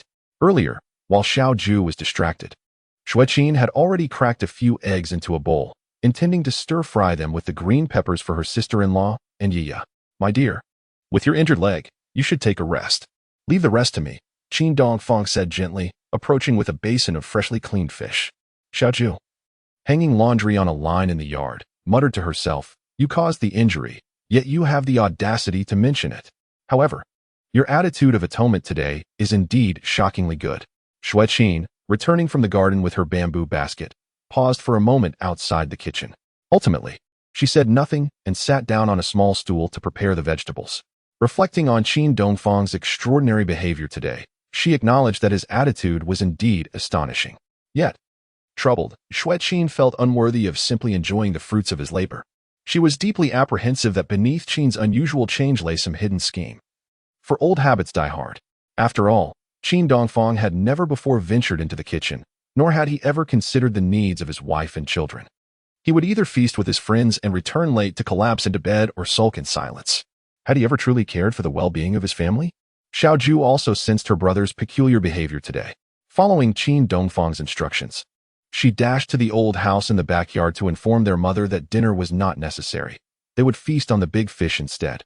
She then returned to play jump rope with Yaya outside the kitchen, turning her attention to the culinary display by Qin Dongfang. "Don't let me or my sister-in-law interfere. If you ruin such fine fish, it would be a tragedy." Xiao Ju, like Xue Qin, held little faith in Qin Dongfang's culinary skills, as he had never cooked before. Xue Qin entered the kitchen with the prepared vegetables and returned to the stove to add firewood, all the while observing Qin Dongfang's unusual conduct with a discerning eye. When she saw him approach with a handful of firewood, she instinctively stepped back, her demeanor tense. This was a conditioned response from the previous night's ordeal. She couldn't afford to draw close to this man. Proximity only bred aversion and discomfort. Qin Dongfang smiled slightly. "Excuse me, may I borrow some fire?" Xue Qin watched as he bent down over the stove, igniting a few small pieces of cornstalk and transferring them to the frying pan across the kitchen. He squatted before the small stove, diligently tending to the fire and adding wood. Though his movements were not particularly skillful, he was earnest and meticulous, leaving Xue Qin and Xiao Ju momentarily stunned. The frying pan was soon heated, releasing a plume of steam. Qin Dongfang ladled a generous scoop of cottonseed oil along the edge of the pan, causing it to sizzle loudly. seeing the oil bottle nearly empty. Xue Qin winced at his extravagance, unable to restrain herself from cautioning him. We barely have any oil left in the house. Xiaoju gasped, wide-eyed, and complained. That one large scoop is enough for my sister-in-law and Yaya to eat well for several days. What a spendthrift! Qin Dongfang felt a pang in his heart. With a heavy voice, he declared, rest assured, our family will no longer suffer from the pangs of hunger. Please trust me. Xue Qin and Xiaoju exchanged bewildered glances. Their brows furrowed in confusion. Before them stood Qin Dongfang, still the same disheveled figure in untidy clothing. Yet, his demeanor and tone today were transformed. Radiating a newfound concern for his family, no longer marked by despondency and irritability. He spoke with an unexpected politeness. At that moment, Qin, the once aimless man, busied himself in the kitchen, marinating fish, preparing a meal, and chopping vegetables, truly engaging in the domestic sphere. A tremor of astonishment coursed through Xue Qin. Though neither she nor Xiaoju uttered a word, they simply bit their crimson lips, gazing at Qin Dongfang with expressions filled with surprise and uncertainty. He emerged with a small bowl, its rim chipped, containing finely chopped scallions, ginger, and garlic. With a sizzling sound, he tossed the ingredients into a hot pan, where the fragrant aroma of sautéed aromatics filled the air. The large red fish, chopped into pieces, had been marinated with salt, wine, and ginger, infusing it with flavor. Regrettably, the household's cooking oil was insufficient, preventing him from frying it first before braising it to showcase his culinary prowess. He added the marinated fish to the pan, stir-frying for a brief moment before bending down to fetch a ladle of water from the cistern, pouring it into the iron pot along with soy sauce and pepper. Other seasonings were regrettably absent. He then covered the pot, allowing the delectable ingredients to simmer and steam within. Despite the scarcity of flavoring, the exquisite fish, raised in deep waters, still emanated an irresistible fragrance. Tempting aromas wafted from the kitchen, quickly enveloping the entire farmhouse courtyard. Wow, the fish smells divine. I want some, exclaimed the slender daughter, dropping her jump rope and hurrying into the kitchen, her eager expression betraying her impatience. A wave of tenderness washed over Qin Dongfang as he turned to glance at Yaya, a loving smile gracing his face. Go play with your aunt for now. The fish will be ready shortly. He then returned to the counter to crack eggs and slice green peppers.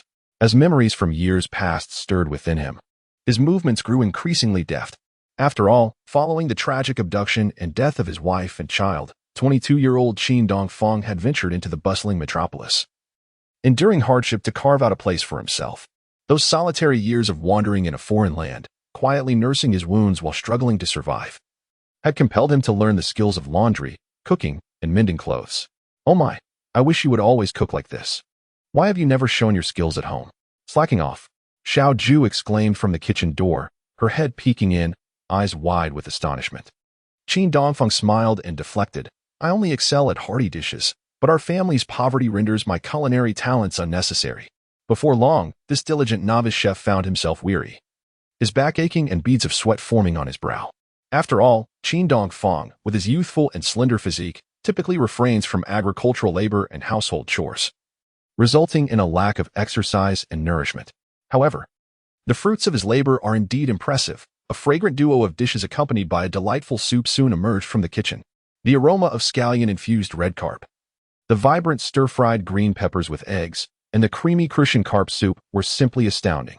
The verdant green peppers were sweet and crunchy, paired beautifully with the golden, tender eggs, igniting a ravenous appetite. The firm morsels of carp were exquisite in flavor, eliciting tears of joy from both Yaya and Xiaoju after just a taste. The creamy Crucian carp soup, simmered to perfection, was not only visually appealing but also rich in nutrition. Yet, their mother, Cheng Yuji, was reluctant to join them for dinner.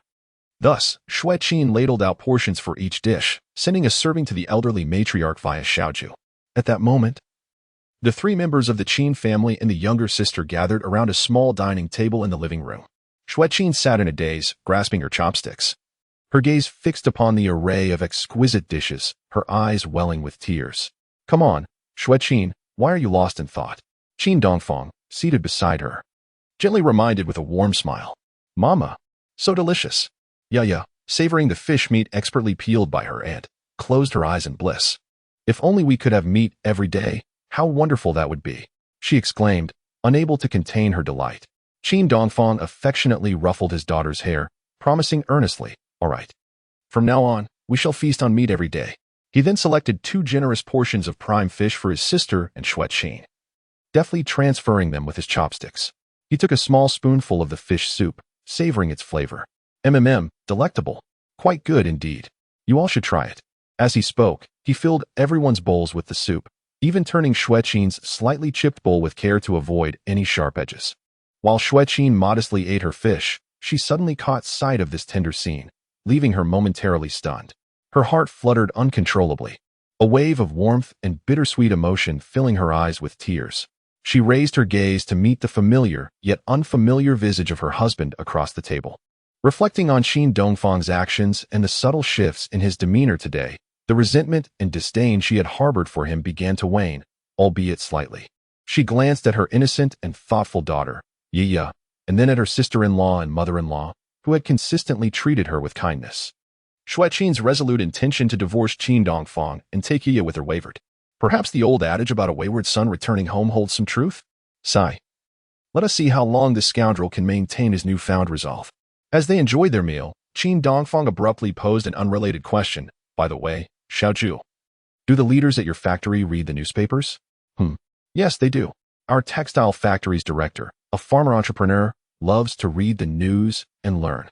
Xiaozhu replied, her tone noticeably softer as the tension between her and her brother had dissipated. I'm curious to analyze the current policy landscape and explore potential entrepreneurial ventures. Qin Dongfang stated thoughtfully, his brow furrowed as he continued to eat. With a swift motion, Xiaozhu turned her head away.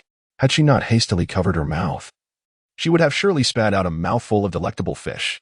You're really panting just because I called you fat? Huh, young man? You still aspire to policy dynamics and entrepreneurial ventures? Her disdainful gaze and derisive tone left Qin Dongfang's face flushed with embarrassment. However, he bore no anger, merely casting a disgruntled glance at Xiaozhu. If it's convenient for you, could you lend me a few newspapers that your factory manager has reviewed when you go to work tomorrow? I'd like to take a look, he suggested. That should be no problem. I'm still classmates with his daughter from elementary school. Qin Dongfang nodded with a smile. Thank you in advance. Now, let us enjoy the fish. He was eager to further comprehend the current state of the nation, policies, and business opportunities as of September 1986. After all, it had been 36 years since his rebirth, and many details had faded from his memory. In this era of limited information, rural inhabitants could hardly procure newspapers, and he had no spare money to subscribe through the post office. Xue Qin was taken aback by his peculiar request, her beautiful eyes widening in astonishment.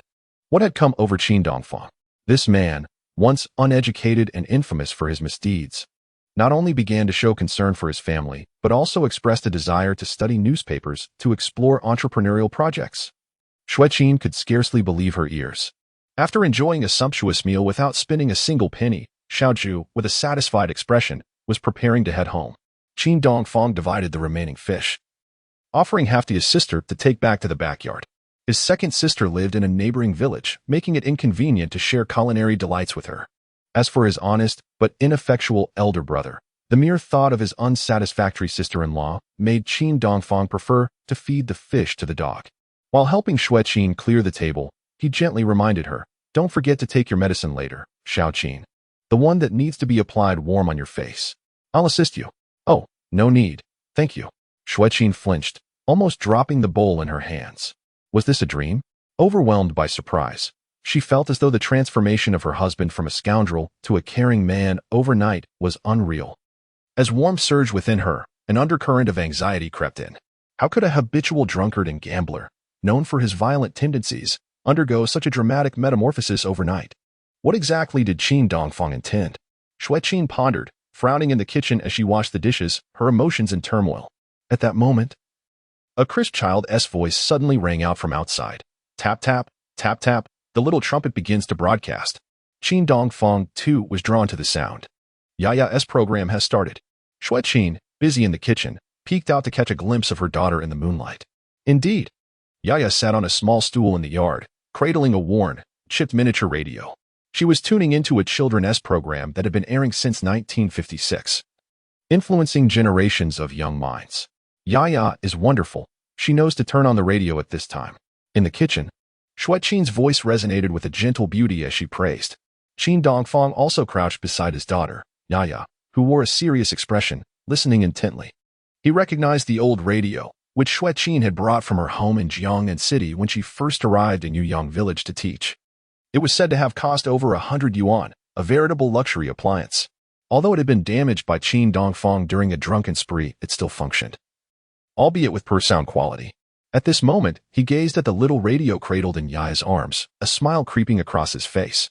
Indeed, they still had this device at home. He would need to listen to the news more often. Children, tonight we will present the first episode of the radio drama Journey to the West, the birth of the Monkey King from Flowerfruit Mountain. Yaya exclaimed, excitedly clutching the tiny radio, her little legs kicking in delight. Having once been a teacher in a rural area, Xue Qin placed great importance on her child's cultural education and habit formation. After all, her daughter was the hope that sustained her life. Having shared snippets of the Journey to the West story with Yaya, the little girl felt a sense of familiarity now. As Xue Qin narrated the tale in her melodious Mandarin, gently correcting her daughter's pronunciation, Yaya was too engrossed to bother with such details. She nestled the radio close, her eyes wide with wonder. In the distant ancient times, there was a flower-fruit mountain in the eastern Ally kingdom. On this mountain, there was a magical stone that absorbed the essence of the sun and moon, nurturing a celestial being within. Suddenly, one day, the stone burst open, giving birth to a stone monkey. Yaya nodded eagerly, her expression one of realization. Indeed, her little aunt was right. Both humans and monkeys sprang forth from the crevices of stones. After crouching beside his daughter for a while, Qin Dongfang's legs grew numb. He stood up, stamping his feet to stretch. Shoo! Yaya quickly placed a finger to her lips, signaling him to be silent. Oh, my apologies, Qin Dongfang said, lowering his head with an apologetic smile and unintentionally stepping back from her.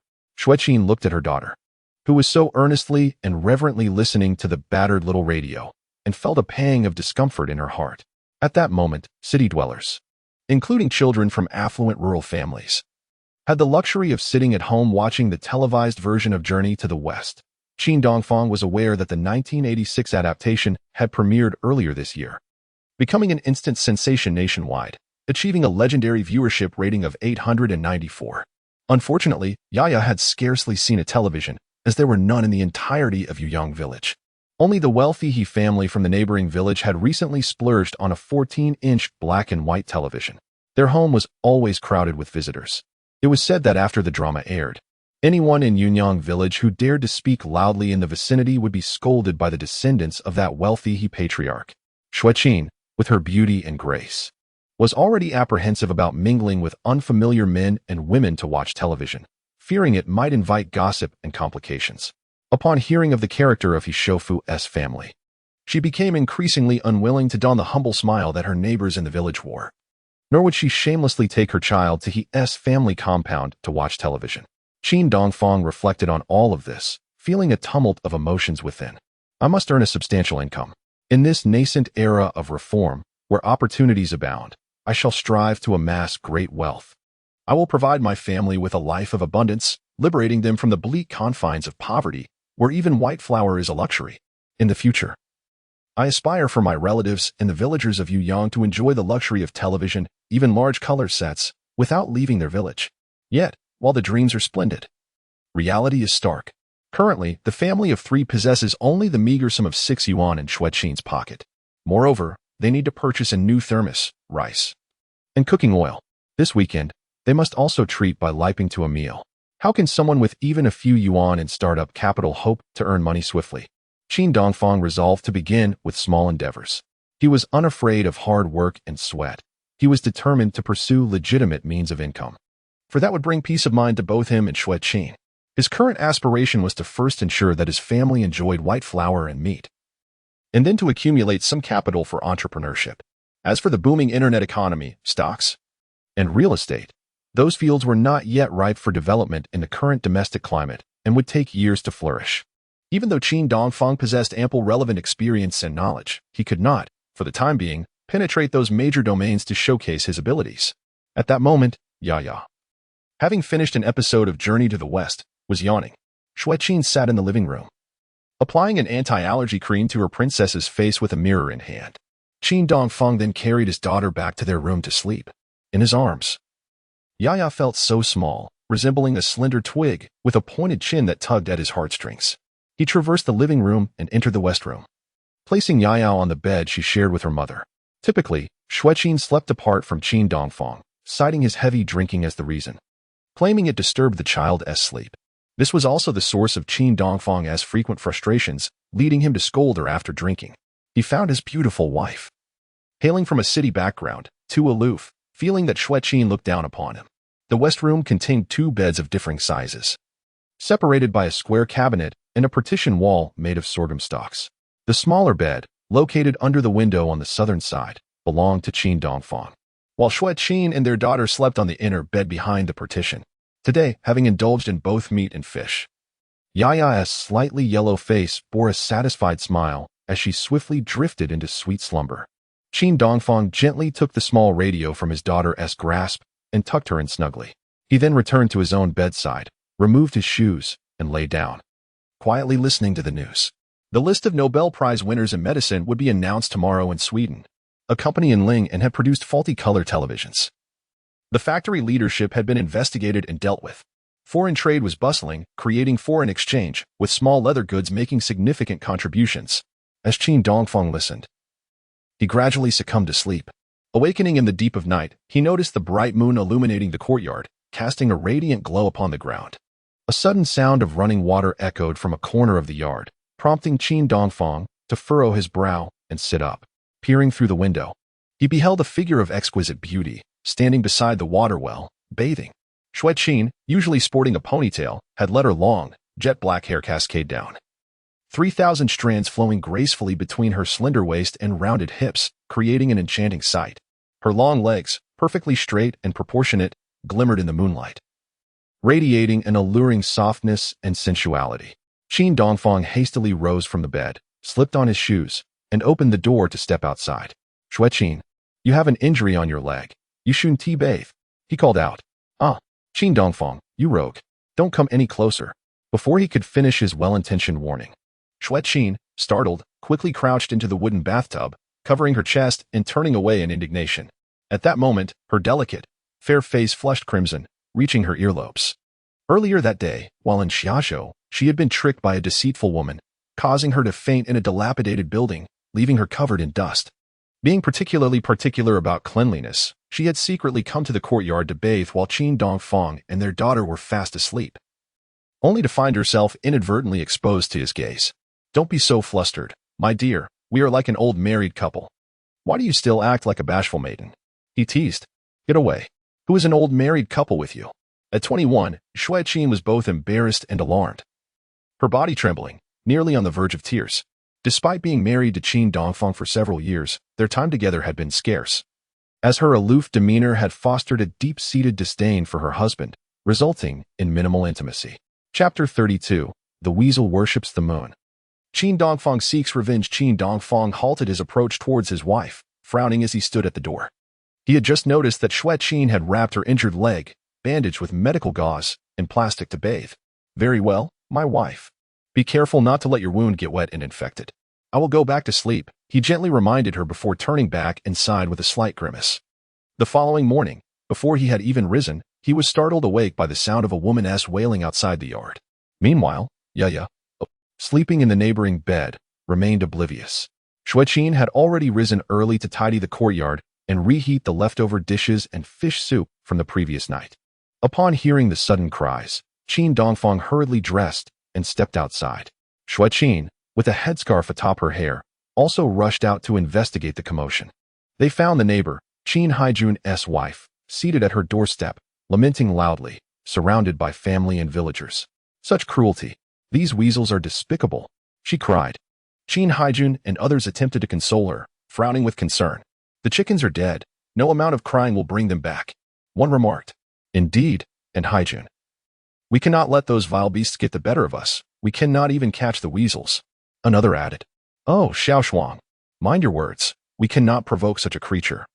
Cautioned yet another, as the group displayed a mix of disdain and fear towards the weasels. It was only after some inquiry that Qin Dongfang and his wife grasped the situation. The navy wife tended to 2 hens, but during the night, a weasel snatched one away and killed the other. Those 2 hens were all that my family had, and we relied on them to lay a few eggs to nourish my thin, yellow-skinned little grandson. Oh, how I weep. The Navy wife, supported by the crowd, remained in deep sorrow, tears streaming down her face. At that moment, Qin Dongfang's mother, Cheng Yuji, approached, wiping her own tears. Having come from the depths of a northern alley, who isn't affected, dear niece. My family is left with only one hen, which was also taken during the night. She lamented. My Yaya will no longer have eggs to eat. Cheng Yuji's voice trembled as tears fell freely.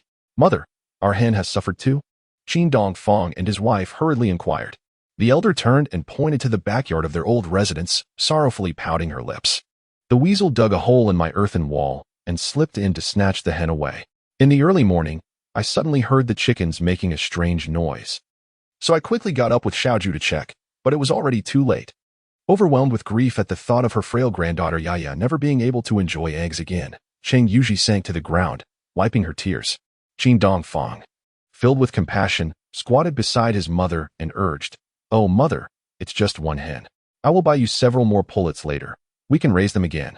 Xue Qin's eyes also glistened with tears as she softly comforted both her mother-in-law and the Navy wife. Buy? It's easy for you to say, Dongfang. But you have never fed chickens. Cheng Yuji retorted. It took a lot of grain and effort to raise them to this point. Finally, they were laying eggs, only to become the weasel's meal. Who wouldn't he feel heartbroken? The neighbors exchanged sympathetic words, frowning and expressing their discontent. They all believed that Qin Dongfang, being idle, had no understanding of the value of life's necessities and the preciousness of eggs. Each egg not only affects the healthy growth of children in the household, but can also be exchanged for soy sauce, matches, and salt at the local shop when money is scarce. Now, that detestable weasel had mercilessly severed the precious supply of eggs for several families, further exacerbating their already impoverished lives. In that moment, Qin Dongfang recalled the old hen that Xue Qin had painstakingly raised, which had also fallen victim to the weasel, causing his wife to weep for several days. Now, both his mother and the Navy wife's chickens had once again suffered at the hands of the weasel. Prior to this, the rampant stealing of chickens by weasels had already become a common occurrence in their hometown. Bending down to assist his mother, Qin Dongfang's face darkened with cold fury as he gritted his teeth and declared, Stop crying, mother and Navy wife. I will avenge you and eradicate every weasel around our village. However, before he could finish his furious statement, he was abruptly halted by his neighbors, including Sister Xue Qin, who grasped his arm to restrain him. An elderly woman in the village, visibly shocked, covered Qin Dongfang's mouth in alarm. Foolish boy, do not speak recklessly. Do you want to get yourself killed? The elderly woman's face turned pale with fear. His mother, Wang Yuji, also shot him a disapproving glance, appearing anxious. The group then lowered their voices, engaging in hushed discussions about the terrifying legends surrounding the weasels. Some claim that weasels can possess individuals, manipulating their minds and leading them to madness and erratic behavior. There are tales of encounters on full moon nights, where one has witnessed a group of weasels gazing at the moon, standing on their hind legs with their forepaws in a gesture of reverence, sending shivers down the spine of an observer. Indeed, that is the worship of the moon by these creatures. An elderly woman in the village whispered this with an expression of solemnity and reverence. Qin Dongfang, however, remained skeptical. You revere such cunning little beasts and manage to contain your frustration, but I cannot.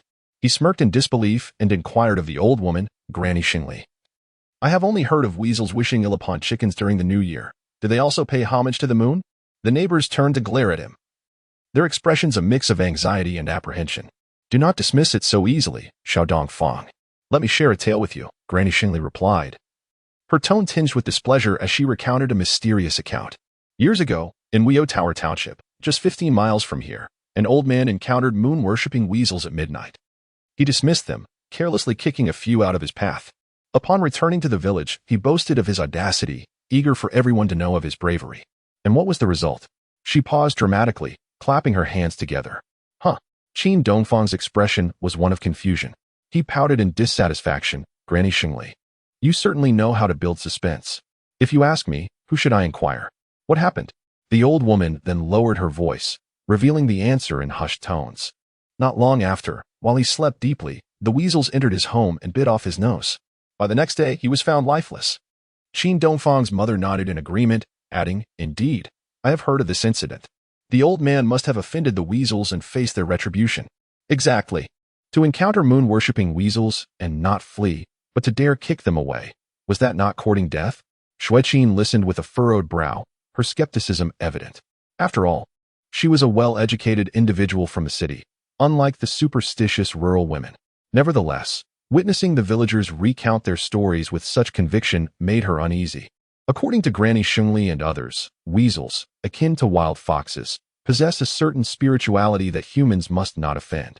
When the weasels worship the moon, they stand upright, bowing and dancing beneath the glowing orb as if intoxicated, actually absorbing the moon's essence. There exists a hierarchy among them, with some locales even erecting statues of the weasels to honor them, offering incense and prayers for protection. Qin Dongfang could not help but shake his head in disbelief, muttering, You are truly superstitious." He then urged his mother to return home. As he and Xue Qin turned to leave, he clenched his teeth in frustration, exclaiming, "Regardless of whether they are weasels or demons, if they dare to touch my chickens, I shall exact vengeance." Behind them, the villagers gasped in shock. "Oh dear. I knew that Dongfang fellow was reckless," one murmured. "He isn't afraid of inviting disaster, having spoken so boldly." Yet, they remained unaware of the true implications of his words. At this moment, Qin Dongfang had firmly resolved to eradicate the weasels plaguing his hometown. His motivations extended beyond merely avenging his mother, Xue Qin, and the military wives. He sought to protect the chickens that the villagers had diligently raised. Furthermore, by hunting these troublesome creatures, he aimed to embark on a remarkable path to prosperity. Chapter 33. Opportunities abound. Eliminating pests can generate wealth. Qin Dongfang. While it's fine to express your frustration, do not act recklessly. Those weasels have an ominous reputation. Xue Qin cautioned, her voice cool as she accompanied him home. Qin Dongfang turned to her, a slight frown marking his brow. As he stepped into their small courtyard, he couldn't help but tease his wife. "I never expected this cultured beauty to succumb to the local superstitions regarding such a diminutive creature." Realization dawned upon him as he added, Xue Qin, you are concerned for my well-being. You fear that I might end up like that unfortunate man who lost his nose." Xue Qin shot him a glance, exasperated. "Please do not flatter yourself. I am worried that if those terrifying rumors hold any truth, your quest for revenge against the weasels could endanger our family." As she spoke, her thoughts drifted back to the chilling tales shared by their neighbors, and her fair, delicate face grew tense. "Fear not, my dear. The weasels stealing the villagers' chickens are merely cunning pests. Folklore has exaggerated their nature." Qin Dongfang reassured her with a gentle smile. As a reborn individual, he possessed a broader understanding than his wife, and he refused to be swayed by sensationalist tales. After brushing his teeth and washing his face, Qin Dongfang sat by the kitchen stove, assisting Xue Qin in lighting a fire. She paused, momentarily taken aback by her husband, who seldom ventured into the kitchen. Just yesterday, he had prepared a delightful fish dish for the family, and now he was voluntarily helping her again. Had he truly begun to change? This was the second day of Qin Dongfang's transformation from a wayward son. He pulled at the bellows to stoke the flames, his anger still simmering. The weasels once only pilfered the chicks' eggs, but now they've escalated to brazenly stealing chickens and terrorizing people. To leave them be would be an affront to the villagers. Xue Qin remained silent, yet she understood that Qin Dongfang spoke the truth. Not only had the weasels previously snatched the hens she had painstakingly raised, leaving behind only a trail of blood and a nauseating stench, but she too had been tormented by these creatures while gathering eggs. Those weasels, with their peculiar aversion to sunlight, would stealthily invade the coop at night, leaving only a small hole in the eggshells, making it appear as if nothing were amiss. It was only when Xue Qin inspected them that she discovered the weasels had consumed the egg contents and made their escape, leaving behind the empty shells for the unsuspecting chicks. Additionally, villagers had mentioned that when weasels stole chickens or ducks, they did not consume them whole, feathers and all. They take pleasure in riding upon the backs of chickens, first sinking their teeth into the necks of their prey to drink their blood, before feasting on the flesh. The mere thought of such rumors made Xue Qin's heart race with anxiety. Those little creatures were truly terrifying. Unable to restrain herself, Xue Qin murmured in dismay, "Alas. In this era where many cannot even afford flour or rice, their theft of eggs and consumption of chickens is indeed a loathsome and fearsome menace." Qin Dongfang tossed a handful of firewood into the stove. As he pumped the bellows with a rhythmic clatter, a mysterious smile graced his lips as he remarked, "Thus, I must eradicate those detestable weasels. This will not only serve as a means of venting our grievances for you and our mother, but it may also yield some financial gain." "What?" Xue Qin frowned upon hearing this, turning to him with a peculiar expression, her tone less than amiable. Qin Dongfang, could you set aside those dubious notions and simply strive to be a decent person? He took her words in stride, not taking offense.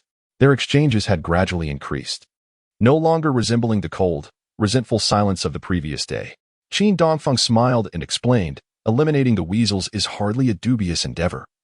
It is a righteous act to rid the community of harm, and it could even generate foreign currency for the nation.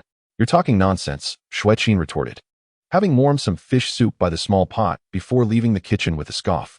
Soon, her gentle voice echoed from the west room, calling, Yaya, it's time to rise. Qin Dongfang, seated before the stove, shook his head with a wry smile. He could only blame himself for his previous unreliability. Now, when he presented Xue Qin with a perfectly reasonable plan, she was skeptical. In truth, Qin Dongfang was neither boasting nor speaking frivolously. The night before, he had heard a news broadcast about the booming foreign trade, where even small leather goods were making significant contributions. The radio announced that this year, domestic cattle and sheep hides, as well as animal furs, had generated considerable foreign exchange through exports. Today, he learned that the only old hen from his mother's household had been snatched away by a weasel, completely severing Yaya and her family's access to eggs. In his anger, Qin Dongfang suddenly recalled the value of weasel pelts. This keen commercial instinct had been honed from his previous life. He understood that weasels possess fine, dense fur and abundant undercoats, with vibrant and lustrous colors, making them ideal materials for fur coats, collars, scarves, and gloves. The tail hair of the weasel, known for its water resistance and durability, is also suitable for crafting high-quality brushes. Moreover, it is one of the current export commodities of our country. After all, it was 1986, an era when weasels were abundant and rampant. By searching through his mental repository of knowledge, Qin Dongfang easily recalled that there were still 14 years until weasels would be classified as protected species due to their dwindling numbers around the year 2000. This meant that capturing weasels for their pelts was not only legal, but also a means of eliminating a pest, enabling him to earn money and contribute to the national treasury. Undoubtedly, this was a multifaceted opportunity. Let us do this. After coming to this realization, Qin Dongfang clenched his fist and struck the air before the stove, his face flushed with excitement. This investment, which requires minimal capital yet promises swift returns while benefiting the local community, seems perfectly suited for me. Qin Dongfang resolved to first inquire about the current locations where weasel pelts are being purchased, embarking on a path to prosperity through cunning means. After the family finished the leftovers from the previous night, Xue Qin suddenly wheeled out by Liping's Phoenix bicycle, a purchase made by her close friend for 160 yuan. The mere thought of it lingering in their home made her uneasy. Let us go, Yaya. We need to return Aunt Ping's bicycle. This statement from Xue Qin was evidently directed at Qin Dongfang, serving as a subtle acknowledgement of his presence. Observing this scene, he felt a sudden wave of unease. Although his wife's attitude towards him had noticeably improved today, who could fathom the depths of Xue Qin's thoughts? After all, the heart of a woman is as profound as the sea. Surely, she wouldn't resort to borrowing money from the widow to return to her maternal home in Jiangnan with Yaya, would she? Ahem, dear. I'll go return Liping's bicycle, Qin Dongfang suggested, his unease palpable. No need. I'm afraid you might lose it on the way. Xue Qin replied coldly. Already seating Yaya on the back, she elegantly swung her long legs over the bicycle, embraced by her daughter, and gracefully departed from home. Chapter 34. Following my wife and daughter, Qin Dongfang felt a sense of unease and hurriedly took a shortcut towards the ancient locust tree market. He had just arrived, breathless, at East Street when he intended to navigate through a narrow alley defined by Liping's tailor shop. However, he spotted his senior from school escorting Xue Qin and Yaya out of her house from across the alley. Qin Dongfang concealed himself behind a wall and a wooden utility pole, wishing to avoid being spotted by the widow as he trailed his wife and child. Once Liping turned back to her tailor shop, Qin Dongfang stepped out onto the main road, discreetly following at a distance. He watched as Xue Qin held Yaya's small hand, slowly making their way toward the right side of the intersection, and his heart tightened. Over there, a tricycle and minibus were parked, ready to head to the county town. Surely, my wife isn't contemplating fleeing the home. But in the next moment, a relieved smile spread across Qin Dongfang's face as he realized that Xue Qin was merely heading to the supply and marketing cooperative near the intersection to purchase a new thermos. He exhaled deeply, reassured that Xue Qin had momentarily dismissed the thought of leaving with their daughter. Wonderful. From now on, he would cherish his wife and daughter even more, ensuring they lived a life of happiness and never again disappointing Xue Qin and Yaya. As Qin Dongfang lurked in the shadows near the supply cooperative, peering around furtively, he was unexpectedly spotted by Yaya. "Daddy," she exclaimed, turning around. Embarrassed, he revealed himself, his cheeks flushed. Amidst Xue Qin's puzzled frown, he feigned calmness, saying, "Ahem.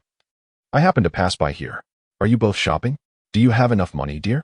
Xue Qin, holding her daughter with one hand and a glistening thermos with the other, emerged from the cooperative with a slight blush on her face. "Not enough. We still need to buy rice, flour, and oil, and your family's ceramic bowls and cups are broken," she retorted coldly, walking past with her head down, eliciting astonished glances from passers-by, due to the thermos and utensils, which he shattered in a drunken rage last night. Xue Qin found herself unable to provide her daughter with warm water. She had no choice but to resentfully purchase a new thermos. As for the dented iron-netted thermos cover, she believed it could still be repaired at home. In truth, the 6 yuan she possessed was sufficient to acquire the aforementioned items. Her statement was imbued with resentment and defiance. Qin Dongfang instinctively patted his empty pockets, his expression betraying a hint of embarrassment. A facade of generosity had encountered genuine humility. At this moment, Xue Qin coldly added, "Li Ping just mentioned that she's waiting for you to take her out to eat." With a dismissive glance at her husband, she took her child and headed towards the grain and oil store. "I'll help you fetch some rice and flour," she offered. The local area did not produce rice, and their own meager wheat harvest had been consumed. Xue Qin wished to prepare some rice porridge for her daughter and make a few steamed buns from a mixture of cornmeal and white flour. But she needed both grain coupons and money to buy them. On the way back, she spotted a vendor selling chicks and, gritting her teeth, spent a yuan to purchase 8 chicks. Yaya's grandmother just lost her old hen. She must be feeling down. Perhaps this will offer her a glimmer of hope. Xue Qin sighed, planning to give 5 of the chicks to her mother-in-law and keep a few for herself. Qin Dongfang listened in silence for a moment before nodding with heartfelt approval. "Good wife, your thoughtfulness is commendable." Yaya, filled with delight, clapped her hands and exclaimed, "Wow, we have chicks too. I want to be their mama." However, after her shopping spree, Xue Qin had spent several yuan and was left with only 2 yuan and 40 cents, which she intended to save for a meal with Li Ping that weekend. As she felt obliged to fulfill her promise, as the 3 of them walked home, Xue Qin calmly spoke to Qin Dongfang, who was carrying the rice and flour. Yet, her expression soon darkened with worry about how they would celebrate the upcoming Mid-Autumn Festival. With many relatives to entertain, gifts were necessary. Without at least 20 or 30 yuan, this significant traditional holiday would be impossible to celebrate. Moreover, her mother-in-law and sister-in-law were also short on funds, facing the same festive difficulties. To Qin Dongfang's surprise, Xue Qin's words elicited joy from him. While her face was devoid of emotion, a flicker of resentment lingered in her gaze. Yet, she had temporarily dismissed the thought of returning to her family's home in the big city with Yaya. It appeared that with a heart burdened by guilt, he was achieving initial victories through his affection for his wife and daughter. "All right, let us keep pushing forward. You need not worry about the festival, Xue Qin. The remaining 2 yuan will be for you and Yaya to spend," Qin Dongfang said with a confident smile. "I have identified a lucrative venture. An income will be forthcoming in the next few days, ensuring our family enjoys a wonderful Mid-Autumn Festival." Though he spoke with such assurance, Qin Dongfang felt the weight of pressure and urgency. Today was already September 13th, 1986, the 10th day of the 8th lunar month. The Mid-Autumn Festival would arrive in just a few days. Xue Qin fell silent for a moment, her expression troubled as she warned him, "I'll say it once more. Qin Dongfang, do not entertain any foolish ideas about hunting yellow weasels, lest you invite disaster upon us." Mother would be terrified if she found out. She understood that Qin Dongfang could be reckless, possessing a certain brashness. The legends surrounding Wang Taisin stirred a sense of unease within Xue Qin. Qin Dongfang momentarily paused, then feigned agreement with vague words. It seemed that the venture of hunting for yellow weasels to earn a profit had to be kept secret from his mother and the others for the time being. That evening, his sister, Xiaozhu, returned from the textile factory bearing several old newspapers, all from the previous days, yet still brimming with fresh content. Qin Dongfang immersed himself in reading them with great interest, and even Xue Qin found herself captivated for quite a while. However, their points of focus differed. Qin Dongfang was engrossed in the news, while Xue Qin preferred the essays and poetry featured in the supplements. Under my sister-in-law's influence, has my brother truly developed a fondness for reading newspapers? Impressive. Another cultured individual has emerged in our family. How delightful. Xiaoju praised Qin Dongfang, though a perplexed expression danced across her face, revealing her incredulity. She found it hard to reconcile the image of her idol brother with the serious intellectual engrossed in his reading. Qin Dongfang, undeterred by his sister's veiled jests, meticulously examined the 6 or 7 newspapers, even cutting out 2 articles that he deemed beneficial for his future, which he tucked away into a drawer in the inner room. Xue Qin and Xiaoju exchanged bewildered glances, their expressions reflecting confusion. Yet, Qin Dongfang was in high spirits. Through those newspapers, he had not only gleaned insights into the current national situation, but also stumbled upon a valuable keyword, the Foreign Trade Bureau of Weibei County. He resolved to regard this institution as his first proverbial cash cow. Chapter 35, Nighttime Ventures. Qin's bold hunt for yellow weasels. The article concerning the Foreign Trade Bureau awakened Qin Dongfang's memories of the 1980s. He recalled that companies under the Bureau would typically procure local specialties and handicrafts, such as honey, furs, and embroidery, which would then be escalated up the chain for international trade aimed at generating foreign currency. Consequently, Qin Dongfang deduced that the Weibei County Foreign Trade Bureau must also be in the market for weasel pelts, a crucial material for fur garments and the crafting of wolf hair brushes. However, a personal visit to the county town to inquire further would incur a considerable transport cost that he was reluctant to spend. Thus, he decided to first attempt to catch a few weasels and take them to the Foreign Trade Bureau to gauge the market price. After lunch, Qin Dongfang discreetly retrieved the family's old mouse traps and placed them in a concealed spot in the yard. He also borrowed a spring trap from his mother's collection under the pretext of catching mice. He then scouted the village vicinity, searching for valleys, thickets, caves, and tree hollows where weasels might reside. As the night deepened and Xue Qin and Yaya fell into a sound sleep, Qin Dongfang stealthily donned his shoes and crept out of bed.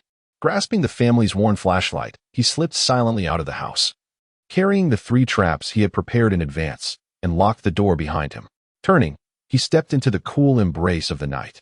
The moon hung high, casting its serene light upon the tranquil night. The occasional bark of a dog pierced the stillness of the small mountain village. The fresh air carried the scent of crops, enveloping Qin Dongfang in a sense of deep familiarity and comfort. He strode confidently towards the fields beyond the village, carrying a small cloth bag containing mouse traps. As he passed by a house along the roadside, a woman's voice floated out from the window. "Stop. Is someone there?" "Oh, what does it matter? Let me finish this." "Dear," the man inside gasped. "It's already so late, you beast." After leaving the village under the moonlight, Qin Dongfang found himself flanked by towering, lush cornfields. The broad corn leaves swayed in the wind, producing a rustling sound that echoed in the stillness of the night. His shoes thudded on the firm dirt path, the sound magnified by the quiet darkness. Ahead lay a cemetery, shrouded in its own eerie legends. Yet, Qin Dongfang felt no fear. The adage of fearing water from afar and ghosts up close held no sway over him. Since childhood, he had possessed a remarkable courage. Born from a time when he was so poor he couldn't afford a decent pair of shoes, feeling he had nothing to lose, he lived recklessly. Now, having returned to this vibrant era after a brush with death, he was more cautious, mindful of his family's well-being, yet the bravery forged through his 2 lifetimes remained unmatched. He feared neither the small yellow weasel nor the ghostly tales whispered by the elderly, as long as he could provide a good life for his family. Witnessing their satisfied smiles, he would dare to face any peril. Before long, Qin Dongfang arrived at the banks of the Huiji River, where he set 2 mouse traps among the bushes in the entrance of a sand cave. On his way back, he positioned the final trap beneath a fallen, withered tree. Understanding the habits of the yellow weasel, he knew they shunned light and were nocturnal, agile in their movements, leaving an air of mystery in their wake. Their nests were often hidden in caves, under logs, among thickets, or even within graveyards. After setting several spring traps, he secured them with iron chain stakes driven deep into the ground to prevent his catches from dragging the traps away. Finally, he scattered some leaves and weeds over the traps for camouflage before rising with his flashlight and empty bag. Satisfied with his traps, he turned back towards the village. The next day, as the sun streamed through the window, it illuminated his handsome, weathered face. Daddy, it's time to get up for breakfast." Qin Dongfang was awakened by his daughter Yaya's cheerful call. Realizing it was already 7 or 8 in the morning, a far cry from his original plan of rising at dawn to check his traps. "Good morning, Yaya. You're even up before your father. How diligent," he said, sitting up in bed and affectionately ruffling her hair. As he dressed, he silently reminded himself that he must overcome the inertia of his youthful body. Otherwise, he might end up like his little sister had joked, still dreaming of feasting on meat. As Qin Dongfang emerged from his bedroom, rubbing his drowsy eyes, he found himself in the living room. On a modest dining table lay a basket of bread and a bowl of soup. The remnants of fish and meat from yesterday had already been consumed. Their household's dietary situation, once stable, had suddenly plummeted.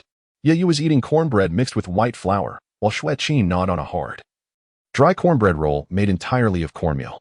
The family's meager fare consisted of merely a sprinkle of sesame salt. Before the mother and daughter sat 2 bowls of soup, one large and one small, containing the perennial sweet potato chunks, albeit today with a few grains of rice added. Qin Dongfang gazed down at the meager breakfast spread before him, his heart aching at the sight of his wife and daughter as frail figures. Seeing him neglecting his hygiene and breakfast, Xue Qin assumed he was once again displeased with the meal. She forced a bitter smile, her unease evident as she urged, "Go wash up. You can have the cornbread mixed with white flour. I made a few extra." She then lowered her head, biting into the cornbread roll in her hand. A wave of emotion washed over Qin Dongfang, and his eyes grew misty. "No, my dear, you mustn't eat such coarse and unpalatable food. You should have the softer bread." As he spoke, he bent down to retrieve a soft, pale yellow bun from the basket, hoping to replace the hard cornbread roll in Xue Qin's hand. However, she recoiled in surprise, shaking her head anxiously. "We can't afford to avoid coarse grains. We only have a few pounds of white flour." A pang of sorrow struck Qin Dongfang's heart, a dull ache surfacing. "Dad, hurry and wash your hands for breakfast. Although it may not be as good as meat, the white buns made by Mom are quite fragrant." Yaya relished her mixed flour bread, joyfully dipping her small hands into the salty sesame mixture, her smile radiant. The new floral dress and little leather shoes, previously donned by her, had long been replaced by a patched cotton shirt, worn and slightly short pants, and a pair of homespun shoes.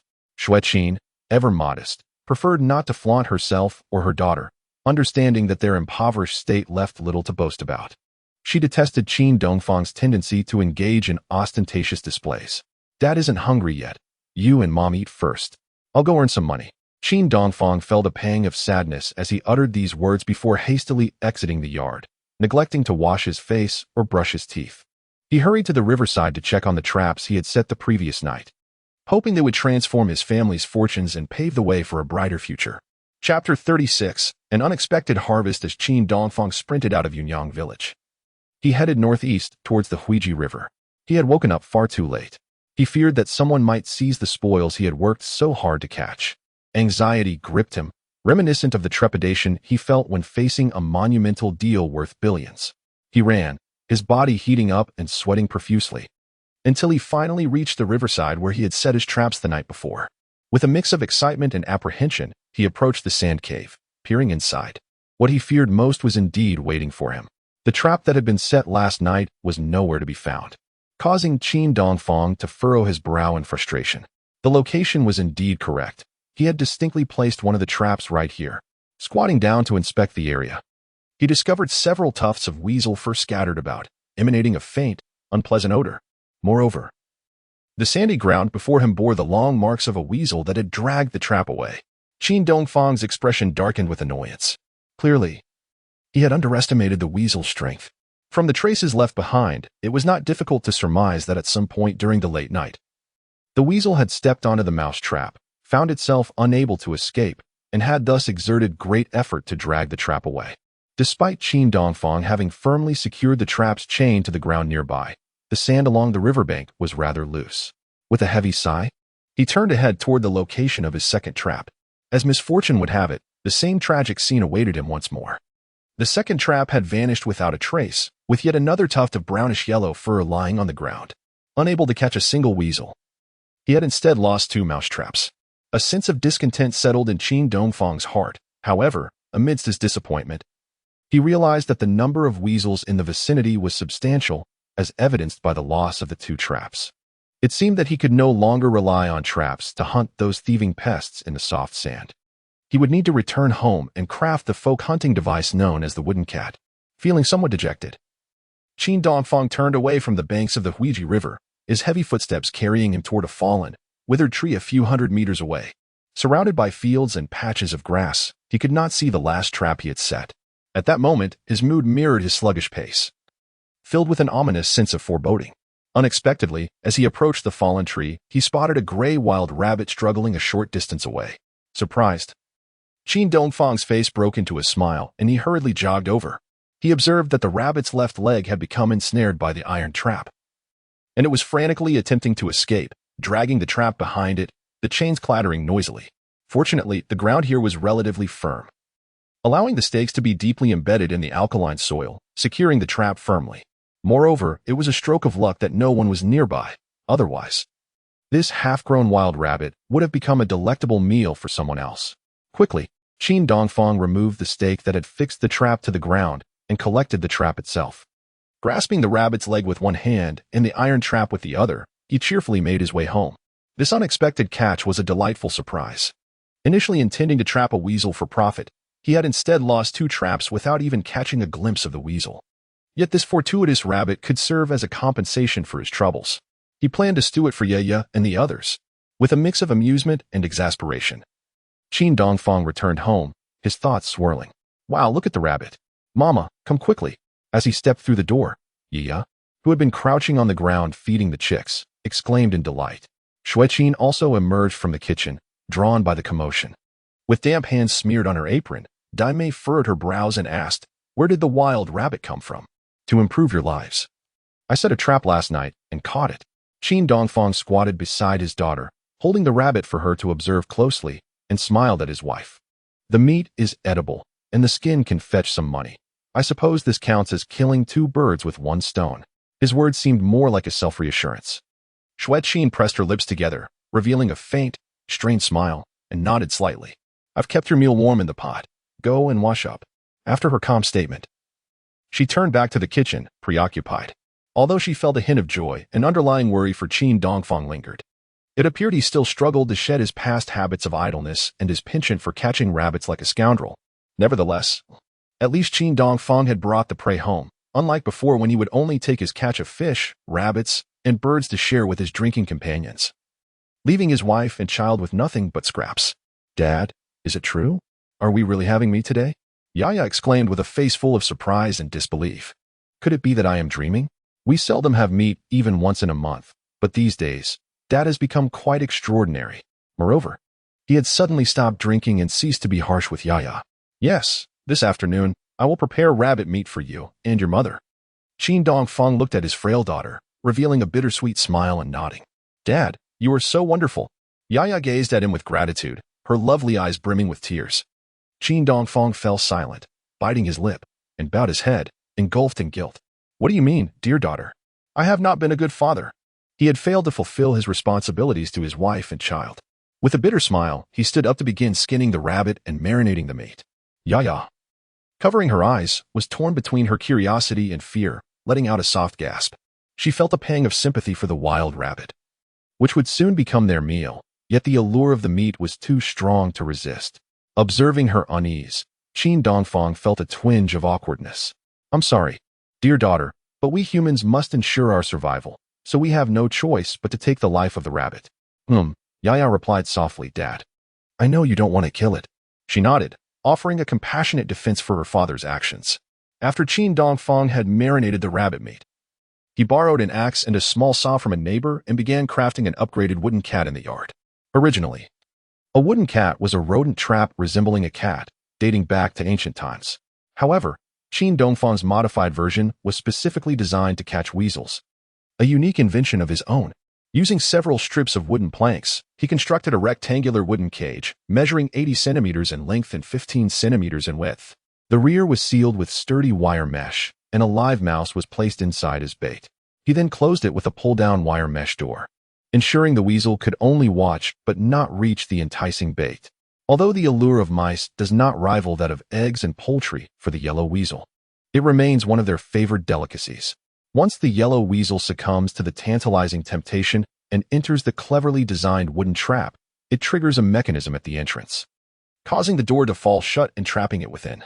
As it watches the mice caught in the wire cage unable to feast, the yellow weasel ultimately meets its fate, becoming prey itself. In the past, when Qin Dongfang visited the explosive-haired Lu Xiaojun, he witnessed that clever individual crafting a wooden trap for capturing household mice. Today, drawing upon his memory and insight, he has devised an even more remarkable version of the wooden trap, specifically designed for hunting yellow weasels. Should Xiaojun witness this scene, he would undoubtedly be filled with admiration for his idol, Brother Dongfang, and shower him with a flurry of flattering compliments. As soon as Qin Dongfang completed the rough construction of his trap, unexpected guests arrived at his home. Chapter 37. Are you betraying even your own siblings? His sister, who had been married for many years, entered the courtyard carrying a bundle of corn snacks. Yaya, upon hearing his sister Qin Fang's gentle call, Qin Dongfang, who was busy crafting the trap, sprang to his feet in delight. Xue Qin hurried out of the kitchen. Auntie, you look older. Yaya rushed out of the main room, stopping in her tracks to gaze at Qin Fang, greeting her with extraordinary warmth. She looked up at her aunt's prematurely aged face and the back bent from hardship, her small face displaying a sense of compassion. With a weary smile, Qin Fang knelt down, placing the corn snacks and a pair of new cloth shoes she had made for Yaya on the ground. Then, she gently opened her frail arms to her little niece. Yaya beamed, leaping into her aunt's embrace, and reached out to smooth the disheveled hair that obscured Qin Fang's forehead. In that fleeting moment, Qin Fang's heart, long steeped in sorrow, was instantly warmed by joy. Oh, my little niece is truly the most understanding. She knows how to be considerate. Qin Fang's eyes glistened with tears of emotion. Yaya delighted in the corn snacks her aunt had brought, sweet, savory, and crispy, her happiness evident. However, Qin Fang was perplexed to see her brother, Qin Dongfang, approaching with red-rimmed eyes, squatting down to embrace her shoulders and lingering in the embrace. His unexpected display of affection startled her, causing her to tremble slightly. Qin Dongfang, has something happened at home? She anxiously inquired.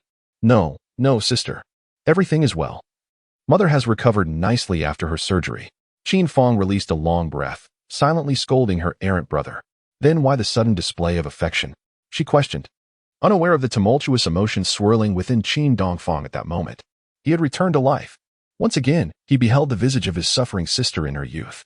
Qin Fang had 3 children.